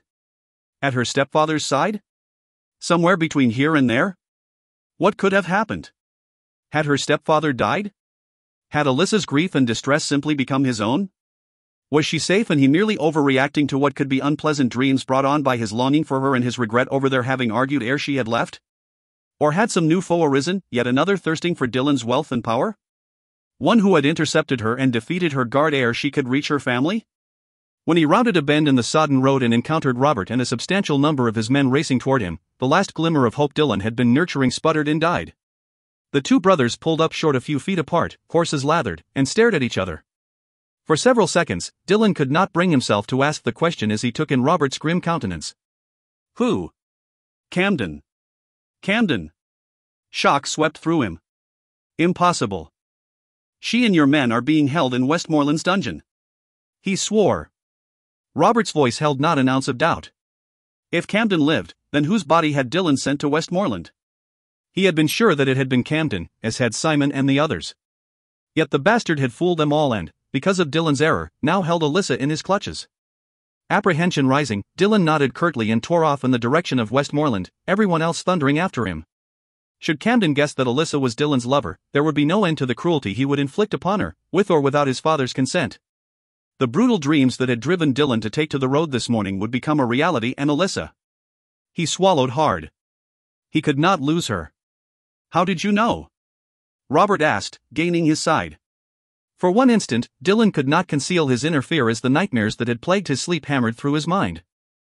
Images of Alyssa's broken, bloodied body, of her lovely brown eyes staring up at him, sightless, as she drew her last breath arose again and tightened his chest before he regained control and wiped all emotion from his face. Not now. She said Camden has seized Westmoreland, but said not of Lord Everard. Think you he could be part of this? Dillon's fury deepened. If he is, he will meet the same violent end as his son. Asterisk. Like the others, Michael gazed at the small form curled in a shivering ball on the pallet across the dank cell from them. Father Markham had been right about the other guards. Jordan and Hugh were as agreeable as Walter and Gareth were disagreeable. Both Jordan and Hugh were Westmoreland's men, unlike the latter two, and seemed such nice fellows that Michael suspected they had been bullied into guarding the dungeon at night so the others could indulge in drinking and wenching. Camden was certainly irresponsible enough to allow it. If he even knew. Jordan had proven to be quite useful. Simple-minded he may be, but his heart was as big as a siege tower. Having never laid eyes on them before, Jordan had been shocked to discover there was a woman in the prisoners' midst. Shocked and appalled when he got a good look at her face. No fear at all did he exhibit, leaving Michael to wonder if mayhap the man did not understand that she was a sorceress. Instead, furious on her behalf, he had suspected the other prisoners of abusing her and had threatened to pummel them one and all until the priest had managed to convey some moderate understanding of the true source of her injuries. Which was when Hugh had termed her a saint. Hugh took the priest's desire to protect her as a sign that the wise woman was a messenger from God or some such and all but fell to his knees, praying to her. He seemed willing to do what she asked of him. Aught but help them escape, that was. 'Twas Jordan who had provided her with the pallet she slept upon and the blankets that now covered her. And 'twas Jordan who had hauled in clean cloths and bucket after bucket of water, then set about patiently cleansing her wounds. Michael had been dismayed to see how many and how gruesome they were. Jordan had even brought in some crushed calendula petals to apply to them as he said his mum often did to his cuts and scrapes. The wise woman would allow no other nigh her. Not even Michael or Simon. Only Jordan would she permit to change her bandages. And 'twas Jordan who fed her and coaxed her to drink. He even kept a chamber pot in the dungeon's only other cell and helped her limp in there so she would not have to relieve herself in front of the men. Michael and the others were always tempted to make their escape then. But they had all been weakened by blood loss before their wounds had been healed and feared they would not get far without weapons. Should they try and fail, they did not doubt the healer would pay the price. So they waited, speculating upon the numbers they might encounter in the hall and hoping they could convince Jordan to aid them in their escape as his attachment to the healer grew. What pained Michael the most was that the wise woman feared them now. In her delirium, she believed he, Simon, and the others meant to harm her and no amount of reasoning would convince her otherwise. She also thought Jordan was Lord Dillon. Michael supposed he could see why. Jordan did have a bit of the look of him. He certainly was as tall and broad as Lord Dillon with somewhat similar features and hair about the same dark shade, but lacking the grey at the temples. A familiar clunk echoed off the slimy walls, warning them of another visitor. Jordan poked his head in, glancing at the others ere he sought out the wise woman. Opening her eyes, she looked listlessly toward him, then smiled, her battered face lighting up. "Dillon! What took you so long?" Confusion wrinkled Jordan's brow as he stepped into the cell and closed the door, his weapons left outside beyond the prisoner's grasp. In one large, scarred hand he carried a tankard of steaming, fragrant liquid. "'Tis Jordan, mistress. And I come as quick as I could," he said, crouching down beside her and taking the hand she offered him with such affection. "I cannot come during the day on account of Walter and Gareth. They have little liking for you, I fear." An understatement if Michael had ever heard one. Had it been up to those two, she would be dead. They all would be. Her smile turned melancholy. "You know I am accustomed to scorn, Dillon. It matters not to me as long as you are here." A quick look at the others confirmed that they felt as remorseful as Michael did over disdaining her in the past. But their expressions also held a certain fascination. They would have to be blind not to see the love the wise woman felt for Lord Dillon during these moments when she thought 'twas him leaning over her. It shone through her pain like the brightest of candles, illuminating the goodness within her for all to see and shaming them, every one. At her urging, Jordan sat down beside her, his back to the wall, and stretched out his long, muscled legs. As soon as he did, she inched over and rested her head in his lap. One slender arm, swathed in white dressing, came up to drape across his thighs. Her badly abraded hands settled on his hip. "'Tis so cold, Dillon. Make me warm again." Face flushing a bright red, Jordan sent Michael and the others an uncomfortable look. He may be simple, but he knew 'twas not proper for her to touch him with such familiarity. Michael would have protested, but she took such comfort in Jordan's presence, believing him the one she loved. After she had saved his life, Michael could not bring himself to deny her whatever peace she might find in what he feared would be her last hours. Simon must have felt the same way, for he, too, issued no protest. Jordan awkwardly patted the healer's uninjured shoulder as he searched his overtaxed mind for something to say. "I told my mom I was ailing so she would make some broth." He held it up for her inspection. "I will have to confess the lie to Father Markham, but 'twas worth it if 'twill make you well." "I have no appetite," she admitted. "'Tis tasty," he persuaded. "And 'twill warm you. You must drink it. I always feel right as rain the day after I quaff it. 'Twill please you for me to do so?" "Aye. Her gentle smile returned. All right, Dylan. Jordan was right. If not else, the warmth of the broth stilled her shivers and soon lulled her to sleep. It took some maneuvering for him to ease out from under her and settle her back on the pallet, the blankets drawn up to her bruised chin. Even in sleep she did not wish to relinquish her hold on him. Nodding to the others and vowing to bring additional food soon, he knocked lightly on the door and waited for Hugh to open it. Do not be sad, Dylan, the wise woman murmured suddenly. I do not regret it. The door swung open as Jordan looked over at her with both concern and bewilderment. Regret what, mistress? Giving my life to save yours. I have loved you for years, you know. Frowning, not understanding, he ducked out of the cell, closed the door behind him, and slid the bolt home. I just could not tell you, she added. Michael stared at her as sleep claimed her once more, silencing her disturbing words. I feel a sudden need to confess to Father Markham myself, Simon muttered gruffly. As do I, Sir Philip added. One by one they agreed, acknowledging the wrong they had dealt her, and vowed, should she live, to make amends. Asterisk asterisk asterisk. Steeped in darkness, Dylan and Robert heard the man's approach long before he reached them. He made no effort at all to muffle his footsteps. Verily, he seemed to be stumbling about in the night with no singular destination in mind. Dylan waited impatiently to see what errand he was about and whether or not he would take pains to avoid them. He did not. He walked right into Dylan's chest. Oh. I beg your pardon. After regaining his footing, he glanced up, and paled. Release one cry for help and they will find your head 2 leagues from your body, Dylan warned him. His swallow audible, the stranger nodded, too frightened to utter a reply. Fisting a hand in the man's tunic, Dylan led him back through the forest to the place where the rest of his party waited and thrust him into a diluted ray of moonlight. Robert stepped up to Dylan's side. A priest. He spat, his face twisting with disgust. 'Twas true. It had been too dark for Dylan to notice much of the stranger's appearance. Now, after giving him a swift once-over, he shoved the useless man at his brother. Get rid of him. Wait. The priest cried with something akin to panic. He must think they meant to kill him. Dylan had no such intention, of course. He simply did not think a religious man would be the best choice to aid them in their search for a purported sorceress. Robert grabbed the priest's arm and began to drag him away. But the man dug in his heels, craning his neck to see Dylan. If you are the Earl of Westcott, I have come to help you, he stuttered. Frowning, Dylan gave the man another look. Robert. Let us hear what he has to say. And quietly, if you value your life. I would rather not alert the countryside to our presence. Sublime relief melted the man's features. Thank you, my lord. Thank you. Once free of Robert's hold, he gathered his tattered composure. I take it that you are Lord Dylan, Earl of Westcott? Dylan saw no reason to deny it, since he planned to allow the man no opportunity to use it against him.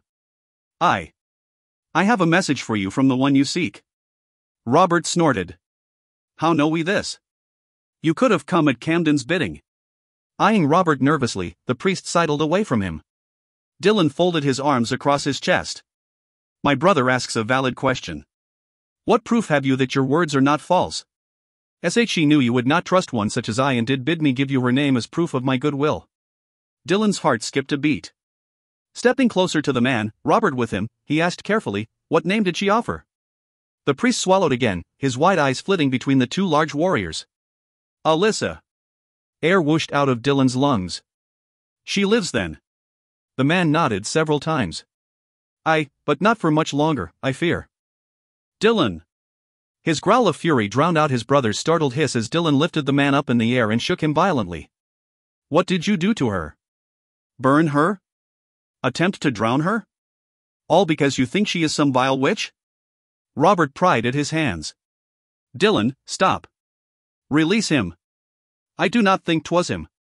The red haze of fury that coated his vision peeling back, he looked over at his brother and set the priest down with a jarring thud. What know you, brother?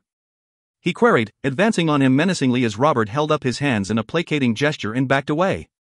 What have you kept from me? Now, Dylan, she bade me not to tell you. I could not gainsay her wishes. What has happened to her? He demanded, stomach nodding. Robert halted, a ring of Dylan's inquisitive men blockading him, and answered in a low voice.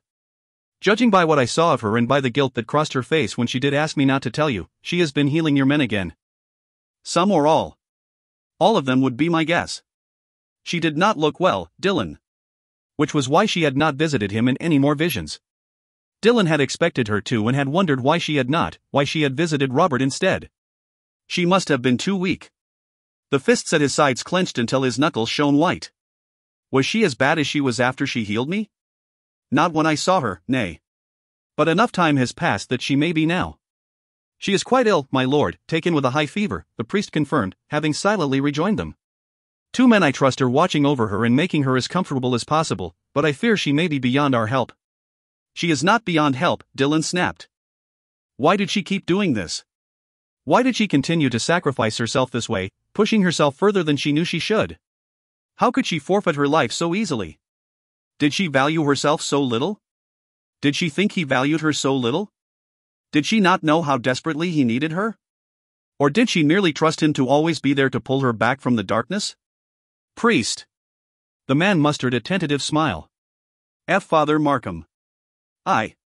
Dylan endeavored to tear his mind away from thoughts of Alyssa moldering away in the bowels of a dungeon. How think you may be of service to us? I have been considering that and believe I have the answer. I happen to possess knowledge of a secret passageway, my lord, that begins in the chapel and ends some distance beyond the postern gate. Hidden by tangles of brush, 'twas meant to be a route to freedom for any who sought sanctuary in the chapel in the event of Westmoreland being taken. I thought you might use it to gain entry and catch Camden unawares. Another secret passageway. Camden knows not of this? Nay. Westmoreland once confided in me that he had decided against informing Camden when he saw the path his son had chosen. Now that Father Piers is gone, Westmoreland and I are the only two who know. Robert, what think you? I trust him not, he answered without hesitation. Alyssa trusted him enough to give him her name. Mayhap she did not do so willingly. Mayhap he beat it out of her. I did not. Father Markham huffed indignantly.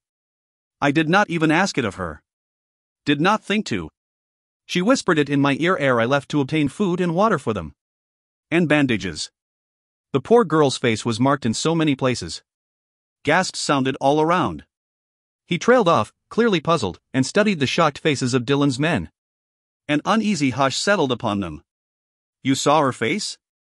Dylan asked, voice dangerously soft. Mayhap the man before him was responsible for Alyssa's injuries.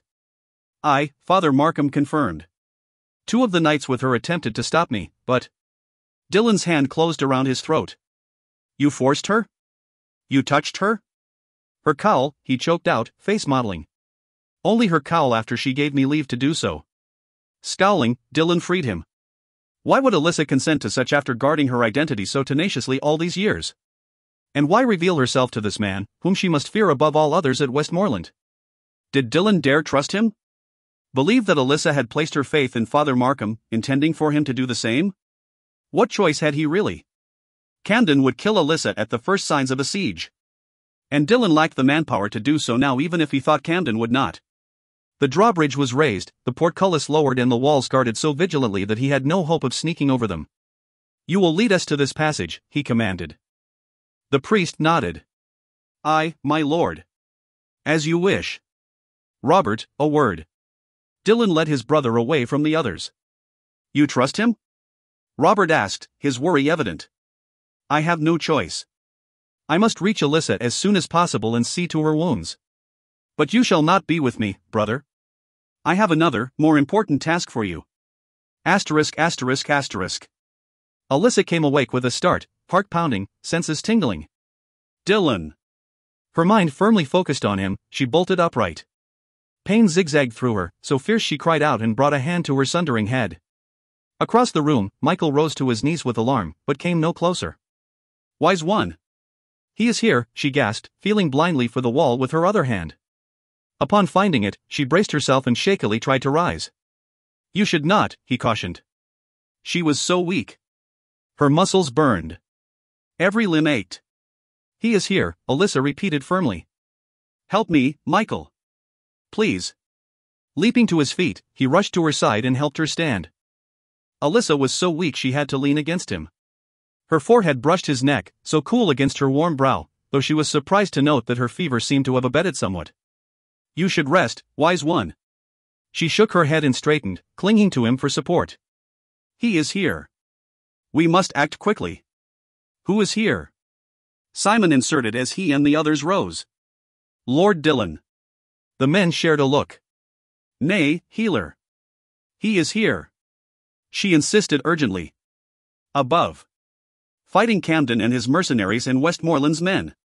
She waved toward the door. Simon, who stands guard? I believe 'tis still Hugh and Jordan. Alyssa frowned. She recalled Hugh, but could not match Jordan's name with a face. Can you and the others disarm them? Aye. Then call them in and do so. Take their weapons and join Dillon and his men above. There should be sufficient dead already to arm the rest of you.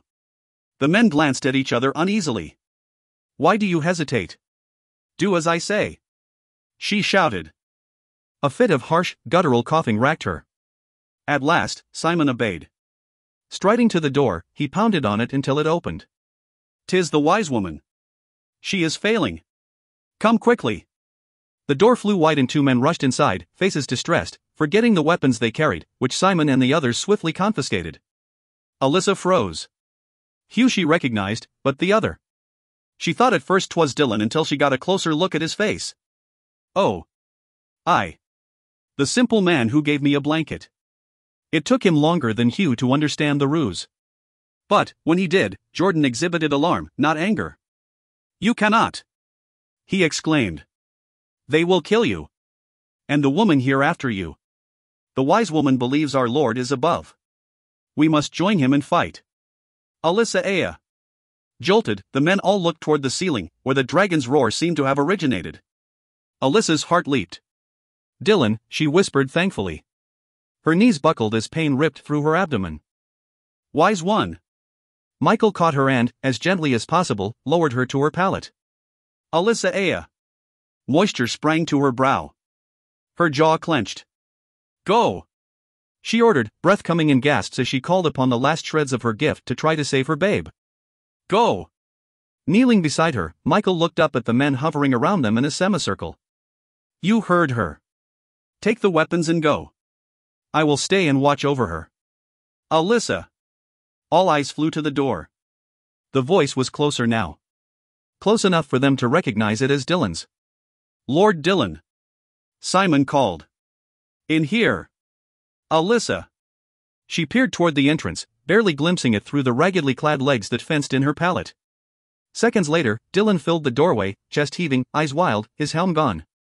His sword dripped blood. His surcoat and armor were stained crimson with it, his face smeared and spattered with it. Not one drop of it appeared to be his own.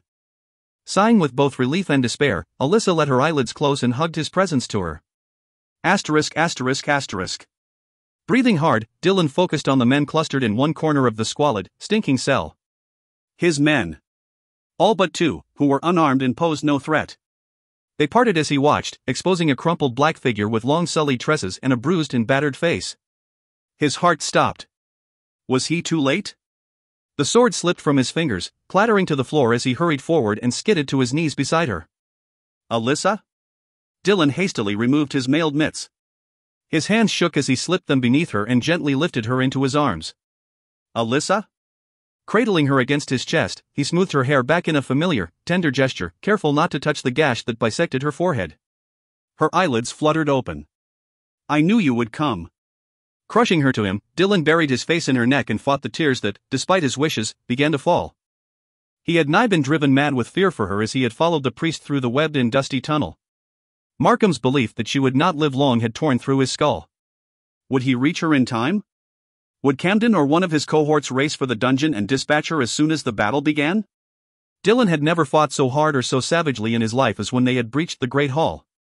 And for the first time ever, he had left his men to finish the battle whilst he searched for Alyssa, praying he would find her alive. And she was. But she was so frail and weak and feverish.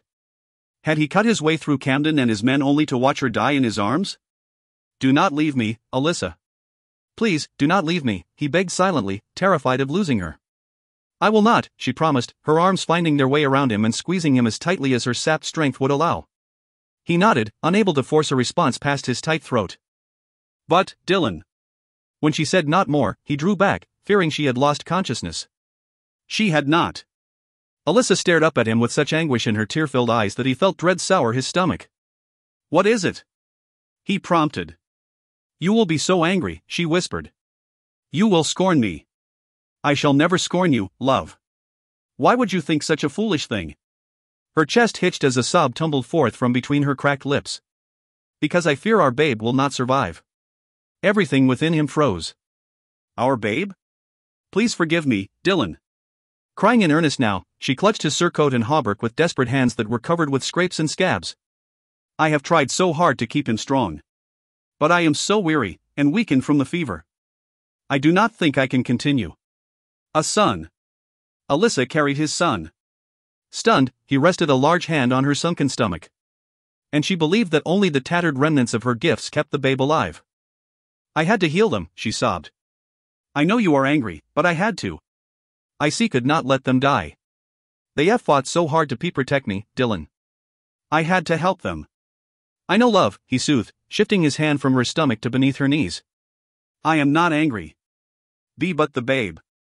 Rising with her in his arms, Dylan left the cell, his dumbfounded men following after him. 'Twill be all right, he promised. Michael and Simon slipped past them and, wielding Jordan and Hugh's swords, hurried forward to guard their front.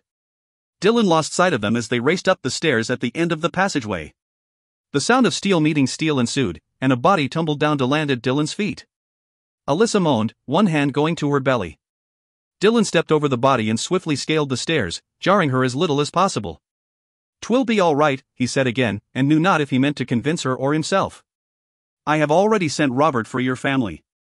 They will be here anon, to restore both your health and that of our babe. Our babe, he thought with equal amounts of awe and fear. She nodded and tried to slow her hiccuping breath. I love you, Dylan. Joy and pain surged through him. How he had longed to hear those words cross her lips. Forgive me for not saying it ere now. I have been so foolish. I have loved you for so long. And, when we were taken, I feared I would not have the chance to tell you. He clutched her tighter. Worry not, sweetling. We are together now. 'Tis all that matters. The great hall was a mass of carnage when they entered, littered with bodies and body parts, the air filled with groans and tainted with the odors of death. If possible, Alyssa paled even more as she took in her surroundings. Where is Camden? He nodded toward the dais. Over there. Following his gaze, she shuddered. Where is the rest of him? He nodded in the opposite direction. Over there. You are certain this time 'tis him? She asked, but no condemnation accompanied the words. Only a deep desire to see the threat ended. He ground his teeth. I am certain. And almost wished the knave were still alive so he could run him through and take his head again. Sprinting up another set of stairs, Dylan burst into the Lord's chamber. Sickness hovered heavily in the room. The only occupant, hardly recognizable to them both, rested in the huge bed, barely forming a wrinkle in its surface. Emaciated and gasping for breath, Westmoreland neither moved nor opened his eyes. Dylan turned to leave, swallowing his sorrow at seeing his friend on the cusp of death. Alyssa threw out one hand and clutched the door. Wait. He paused, looking down at her. She stared at the bed as though seeing a specter. Dylan, the dream. Dream? What dream? The dream that drew me from Pinehurst. It seemed as though years had passed since then. But, after a moment, Dylan recalled she had dreamed that her father was ill and dying. His gaze flew to Westmoreland, then returned to Alyssa, who looked flabbergasted. Dylan, I think Westmoreland is my father. Chapter 19. You are fidgeting again. Ignoring Dylan, Alyssa turned to look over her shoulder at the long procession of soldiers on horseback that followed them. Do you suppose Lord Everard is all right? She could not locate Westmoreland amongst the other men. Mayhap 'tis too soon for him to make such a trip. 'Twill tire him. 'Tis but a short trip. We should have postponed it another fortnight. Dylan sighed. I have already allowed you to postpone it twice, sweetling. Did you have your way, we would not leave Westmoreland until the snows thawed. She frowned at him. But he has not yet recovered all of his strength. He is strong enough. And 'tis so cold. 'Twill only grow colder do we wait, he responded patiently. Spring is not so very far away. We could have waited until then. He grinned. You will be too round to sit a horse by then, love. Reaching out, he gave her still flat stomach a gentle pat. Heat suffusing her cheeks, she batted his hand away. Can you not call him father? He broached softly. She bit her lip. 'Twould make me feel disloyal to the one who raised me. Matthew knows he will always be the father of your heart. The one who helped you take your first steps and learn your first words. The one who helped you grow into the wondrous woman I fell in love with. I do not think 'twould trouble him if you called the man who sired you father, as well. Whilst Dylan had liberated Alyssa from the dungeon, Robert had raced to retrieve her family. As fate would have it, her mother had seen in a vision that Alyssa would need them and had already sent for Geoffrey and Megan. Together with Matthew and Alyssa's grandmother, they had set out to aid her not long after she had been captured. So Robert had, thankfully, encountered them all on the road to Westcott and had returned with them post-haste. Dylan and Matthew had instantly liked each other, much to Alyssa's relief. And, though she doubted the two men would ever be friends, there seemed to be no animosity on Matthew's part toward Westmoreland, who Beatrice finally admitted had sired Alyssa. Matthew alone seemed unsurprised by the revelation, leading Alyssa to believe that her mother had confided in him long ago. It had hurt, learning that her mother had lied to her all these years, vowing she knew not the name of Alyssa's father, declaring him lowborn in all of her tales. Fear had driven Beatrice. Fear that, were the truth known, Westmoreland's wife might harm Alyssa. Or mayhap harm Beatrice herself. After all, Beatrice had aided Westmoreland in siring a son on his wife when she wished not to conceive, and had demanded he give her a child of her own as payment, though Westmoreland knew not but that she had wished to share her body with him for a night.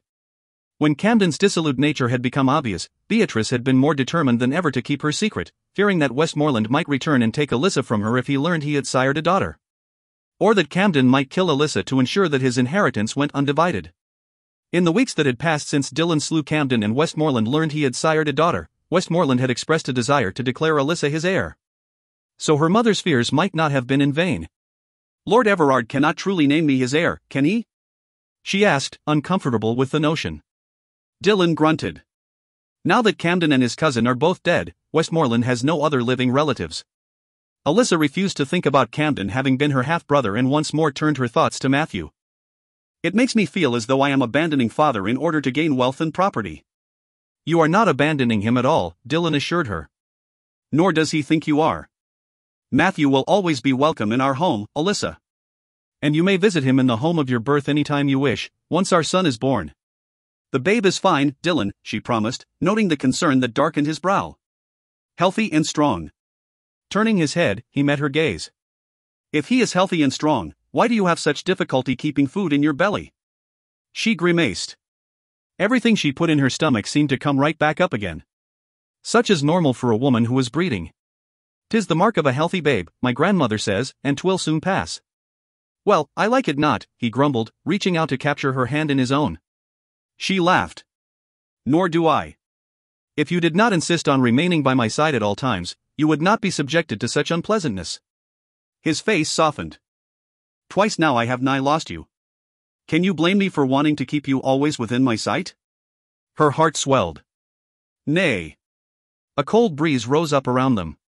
The barren branches of trees crackled and clacked as they swayed and collided with one another. Worried that Westmoreland might take a chill, she looked over her shoulder again. He is fine, Alyssa. Cease your fretting. She tossed Dylan a petulant frown. We should have waited. You are only using his supposed frailty as an excuse to postpone the inevitable. Faugh. You will have to face the people of Westcott sooner or later, love. The longer you put it off, the more difficult 'twill be. She snorted, attempting to hide the nervousness that plagued her and had made her nausea worse that morn. I have faced your people many a time. Our people. And not like this, you have not. Glancing down, she plucked at the luxurious cloak lined with fur that kept her warm. Beneath it, she wore a long, pale green tunic softer than anything she had ever owned, topped by a surcoat carved from yards of beautiful velvet in a lovely emerald green. The clothing of a true noblewoman. Dylan had insisted she leave her hair loose this morn, free from any restriction save the jeweled circlet he had placed atop her head himself. 2 new daggers reposed at her waist, replacing those she had lost whilst fighting Camden's soldiers. New boots fashioned from the most supple leather graced her feet.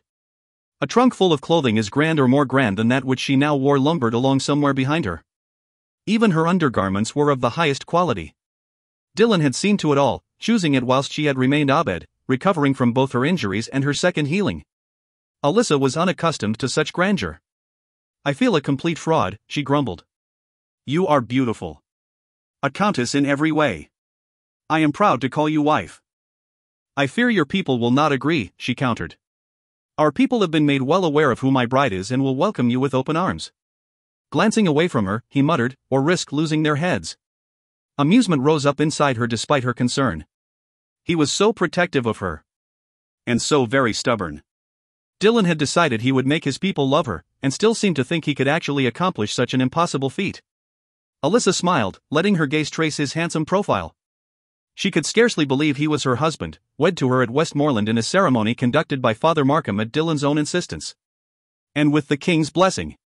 Alyssa had been staggered by their good fortune and had feared Dylan had beggared his estates, buying King Richard's approval. However, when asked how he had accomplished such a miraculous feat, Dylan had simply said he possessed knowledge of their lion-hearted ruler that King Richard wished to remain private. He would not tell her what and managed to keep his mind frustratingly blank whenever she tried to riffle through his thoughts in search of the answer. Alyssa could glean only that it had something to do with King Philip of France. When Dylan had vowed to forever maintain his silence as long as the king voiced no objections to their union, King Richard had accepted the wealth of gold that had accompanied Dylan's missive and had offered them both hearty congratulations. Alyssa shook her head in amazement. Dylan had known she feared wedding him without the king's blessing and had dared to blackmail the fierce monarch in order to procure it. As little time as King Richard spent in England, he needed Dylan's loyalty and sword arm too much to simply slay Dylan to ensure his silence. Have I told you today that I love you? His lips tilted up in a warm smile that she thought would always make her insides melt. Aye. 12 times or more. But 'tis not enough.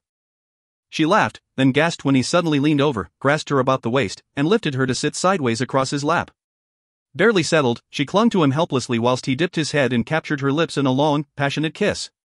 Dylan, your men, she protested breathlessly when he finally drew back. She peeked over his shoulder, then groaned at their amused grins, sly glances, and knowing nudges. Not at all concerned, Dylan hugged her close. My men are well accustomed by now to seeing me accost my wife. 'Tis no secret that I love you dearly and cannot keep my hands off of you. She grinned, wrapping her arms around him and nestling her head to his chest. 'Twas true. The man had no shame, no sense of propriety. If he wanted to kiss her, he kissed her. Wherever they might be. Whomever they might be entertaining. If he wanted to slip his arms around her and cuddle her close, he did that, too. And he had no qualms whatsoever about scooping her up in his arms at the most unexpected moment and carrying her up to their chamber to make wild passionate love to her, leaving his intentions no secret to those who witnessed their retreat. I shall soon have to pound some sense of propriety into that handsome head of yours, she lied. Alyssa adored his spontaneity. 'Twas a playful, boyish side of him she had not seen often enough. I admit my actions this time were not purely motivated by pleasure, he confessed. She sat up straighter, arching her brows. Oh? He sent her a sheepish grin. Westcott lies ahead and I feared you might bolt. Head snapping forward, she swallowed hard as her stomach turned over. I am going to be sick. Nay, you are not, he retorted instantly. I am, Dylan. I am going to be sick. You must stop. Alyssa, look at me. Worries tumbling through her head, she did so. All will be well, he promised. Will you not trust me in this? She sighed. How could she say nay when he looked at her with such tender concern, as if there were naught he would not do to ensure her happiness? Aye, she whispered, feeling no better. Alyssa did not delude herself into believing that the rest of the nobility would accept her as Dylan's wife and would not scorn Dylan for marrying beneath him. Only half of the blood that coursed through her veins, after all, was noble. Nay, the noblemen and women may be coldly polite when in the king's presence, but they would never welcome her, never accept her as one of their own, and would no doubt issue barbs and cutting remarks every chance they could get. Fortunately, Alyssa would have only sporadic contact with them and Dylan did not care what they thought of him. Mayhap because his fearsome reputation would keep them at bay. Here at Westcott, however, she would see these people every day, was expected to lead them at her husband's side, and held little hope that they would welcome her presence in their lives with more eagerness than they had the evil sorceress they had long imagined her to be. Dylan gave her a reassuring squeeze. When they cantered across the drawbridge, through the massive gatehouse and into the outer bailey, they found it deserted. Disheartened, Alyssa wondered if the people had been so upset by their lord's choice of brides that they had refused to greet them upon their return. When they passed through the barbican into the inner bailey, however, she gaped at the sight that met her eyes. Are they all here? She asked, staring about them in wonder. By the looks of it, I would say so. The people of Westcott packed the bailey. So many that they left only a narrow path open from the gates to the steps of the keep, where Robert, Father Markham, and Marie, and Simon waited with smiles of greeting. Off to the side a bit stood Michael and the rest of her former cellmates, all grinning from ear to ear. When Alyssa's eyes alighted upon another figure, she frowned. Hugh, the jailer from Westmoreland who had been so concerned for his soul, bowed and scraped as though they were royalty. Whatever was he about? Dylan slowed his destrier to a plodding walk, giving the people time to adjust to her appearance. Alyssa could not tell whether they were pleased or displeased. None uttered a single sound. Even the children remained quiet, gazing up at her with silent awe. Then, where is the sorceress? Someone mumbled in a loud aside. Right there, you dolt, another muttered. Alyssa searched for the speakers, but could not find them in the sea of faces to her right. Nor could she identify either of the voices, pitched low as they were. But both belonged to men. Where? He holds her in his arms. Are you blind? Well, how was I supposed to know? She does not wear her robes. She is the only woman in the party, you fool. Dylan coughed to cover the laughter she felt shake his shoulders and jostle her back. Alyssa felt her own lips twitch and bit back a nervous giggle. An older man to her left cursed. This one she could see quite clearly. What? His weathered wife demanded. Stop crumbling your face up like that or you will have the Countess thinking you do not like her. 'Tis not that, he denied. I was just remembering all of the bawdy jests I told in hearing, thinking her a crusty old wench like you. He winced when his wife's hand abruptly made contact with the back of his head. And now to find out she's so young and innocent and a saint and all, he shook his head. I fear I have cleared myself a wide path to hell, Edith. His wife snorted. You cleared that path long afore we came to Westcott. Dylan chuckled again. Alyssa's amusement waned. Dylan, she broached, of what does he speak? A saint? Who told him that? I suspect Hugh has been spreading tales. A groan escaped her. I thought Father Markham cleared up that misconception ere they left. Evidently not. Well, I cannot let these people believe I am a saint. Better a saint than a sinner, oomph. Watch the elbow, wife. Sister. Robert's boisterous welcome distracted Alyssa from the sharp retort that had formed on her lips. I trust you had a pleasant journey. Smiling, she let him help her down from Dylan's horse. I, Robert. Quite pleasant. You are well? I. Nay, Dylan negated, dismounting beside her. Every morsel I coax her to eat comes back up and finds a home in whatever container or bush is nearest at hand. He hastily caught Alyssa's elbow ere she could drive it back into his ribs again. Husband, 'tis not appropriate to discuss such things in front of others. Flushing hotly, she assured Robert, 'tis not. I am well, truly. He looked confused for a moment until understanding dawned. Ah. 'Tis my future nephew who disturbs you so. Gasps sounded around them. Father Markham beamed at her over Robert's shoulder, already a party to their secret, whilst Anne-Marie blurted ecstatic congratulations. Amidst the ensuing chatter, Dylan took her hand in his much larger one and led her to the top of the steps. Alyssa's stomach fluttered nervously as he turned them both to face his people. And she worried for a moment that she might be sick right there in front of all. A hush fell over the crowd that had been alive with discourse as news of her pregnancy passed from person to person like a breeze through trees.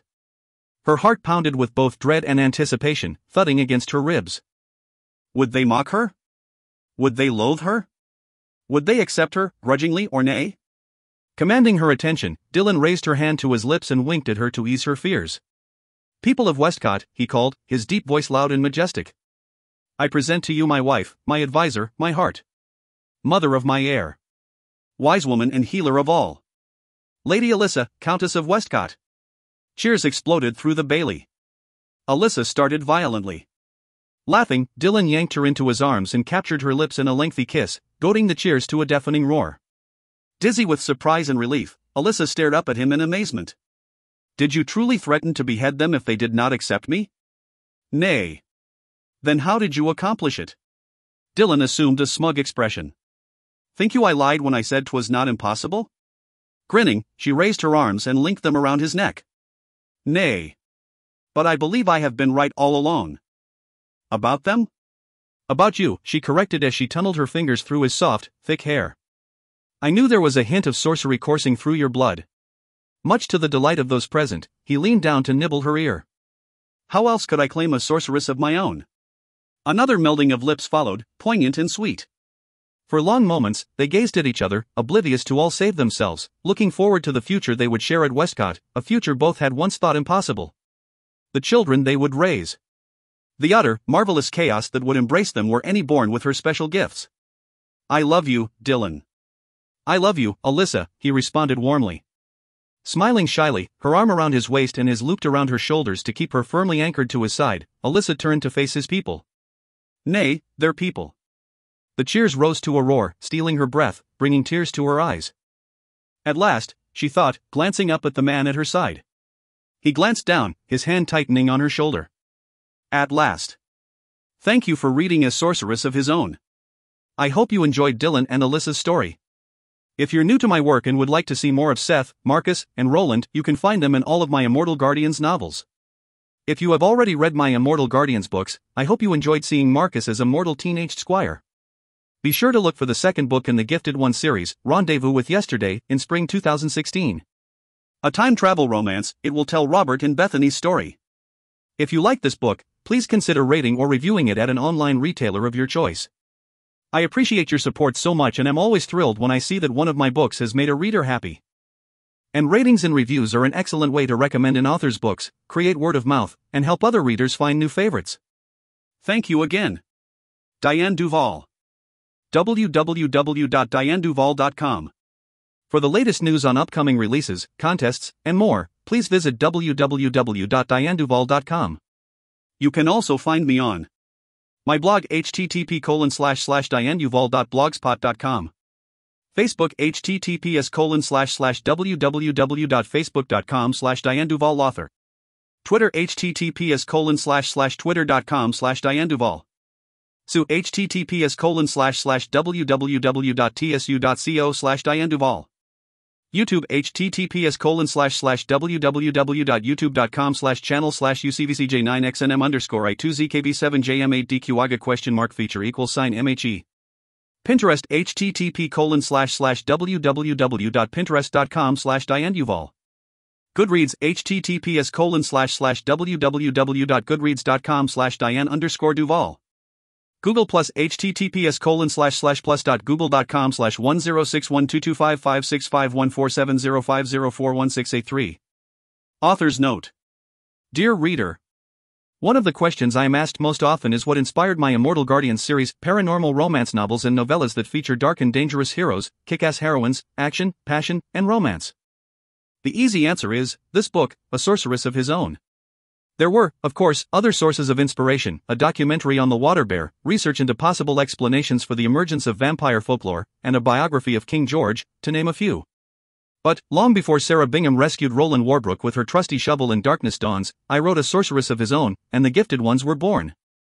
If you're unfamiliar with my Immortal Guardian series, both the vampires and immortals that people it are infected with a very rare, symbiotic virus that conquers, then replaces the immune system, granting those it transforms dramatically enhanced senses, greater speed and strength, and incredible regenerative capabilities, along with an unfortunate photosensitivity and a need for blood.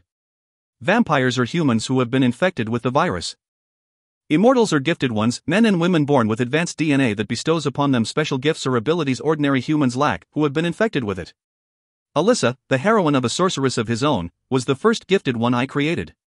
And she, along with Seth and Marcus, both of whom are prominent figures in my Immortal Guardians series, fired my imagination and inspired many of the what-ifs that drove me to create my Immortal Guardians. I am very pleased to have brought you her story. Once more, I hope you enjoyed it. Diane Duvall.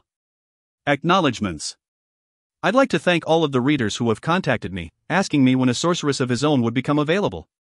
Many more thanks go to Crystal and my fabulous street team, to my friends on Facebook, to bloggers and reviewers, and to all of the wonderful readers who have helped spread the word about my books. I would also like to thank Patricia for the wonderful cover, and the editor, copy editors, proofreaders, formatter, and other behind-the-scenes ladies who helped me bring you A Sorceress of His Own, guiding me through my first steps into the indie world. About the author. Diane Duvall is the New York Times and USA Today best-selling author of the Immortal Guardians paranormal romance series and the Gifted Ones historical romance series. Her debut novel, Darkness Dawns, was nominated for the RT Reviewer's Choice Award for Best Vampire Romance by RT Book Reviews, for Best Paranormal Romance, Vampire by the Romance Reviews, and for Best Book of 2011 by Long and Short Reviews. Darkness Rises was also nominated for the RT Reviewer's Choice Award for Best Vampire Romance. Diane's novels are routinely deemed top picks by RT Book Reviews, The Romance Reviews, and or Night Owl Reviews. Reviewers have called Diane's books utterly addictive. RT Book Reviews, fast-paced and humorous. Publishers Weekly, extraordinary, long and short reviews, and wonderfully imaginative. The Romance Reviews. Diane loves all things creative. When she isn't writing, Diane is active in the independent film industry and has even appeared on screen, crawling out of a moonlit grave and wielding a machete like some of the vampires she so loves to create in her books. Connect with her online. Website www.dianeduval.com. Blog dianeduval.blogspot.com. Facebook www.facebook.com/DianeDuvalAuthor. Twitter twitter.com/DianeDuval. Pinterest www.pinterest.com/DianeDuval.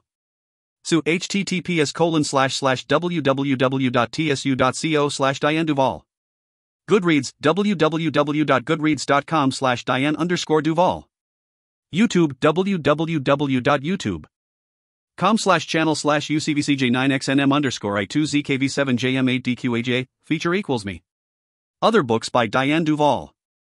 The Immortal Guardians. Paranormal Romance Series. Darkness Dawns. Book 1. An RT Reviewer's Choice Award nominee. This is a strong start in what looks to be a thrilling and chilling new paranormal series. Fantastic. RT Book Reviews. Night Reigns. Book 2. Top pick. This blend of kick-butt action, intriguing plot twists and heartfelt passion is utterly addictive. Talented Duval has carved out a solid place for herself in the paranormal genre. RT Book Reviews. Phantom Shadows. Book 3. Top pick. With a deeply emotional love story, two beautiful, complex main characters and a pulse-pounding adventure that won't let up, this book was haunting and addictive and I loved every page. The Romance Reviews. In Still Darkness. A novella. Readers will appreciate the rich characterizations and the kick-butt action of Duval's In Still Darkness. Publishers Weekly. Darkness Rises. Book 4. An RT Reviewer's Choice Award nominee. Featuring a fascinating take on vampires, Darkness Rises is a thrilling, action-packed, suspenseful, funny, steamy paranormal romance readers won't be able to put down until the last page. Affaire de Coeur. Night Unbound. Book 5. Fans of paranormal romance who haven't discovered this series yet are really missing out on something extraordinary. Long and short reviews. Shadows Strike. Book 6. Coming August 25, 2015.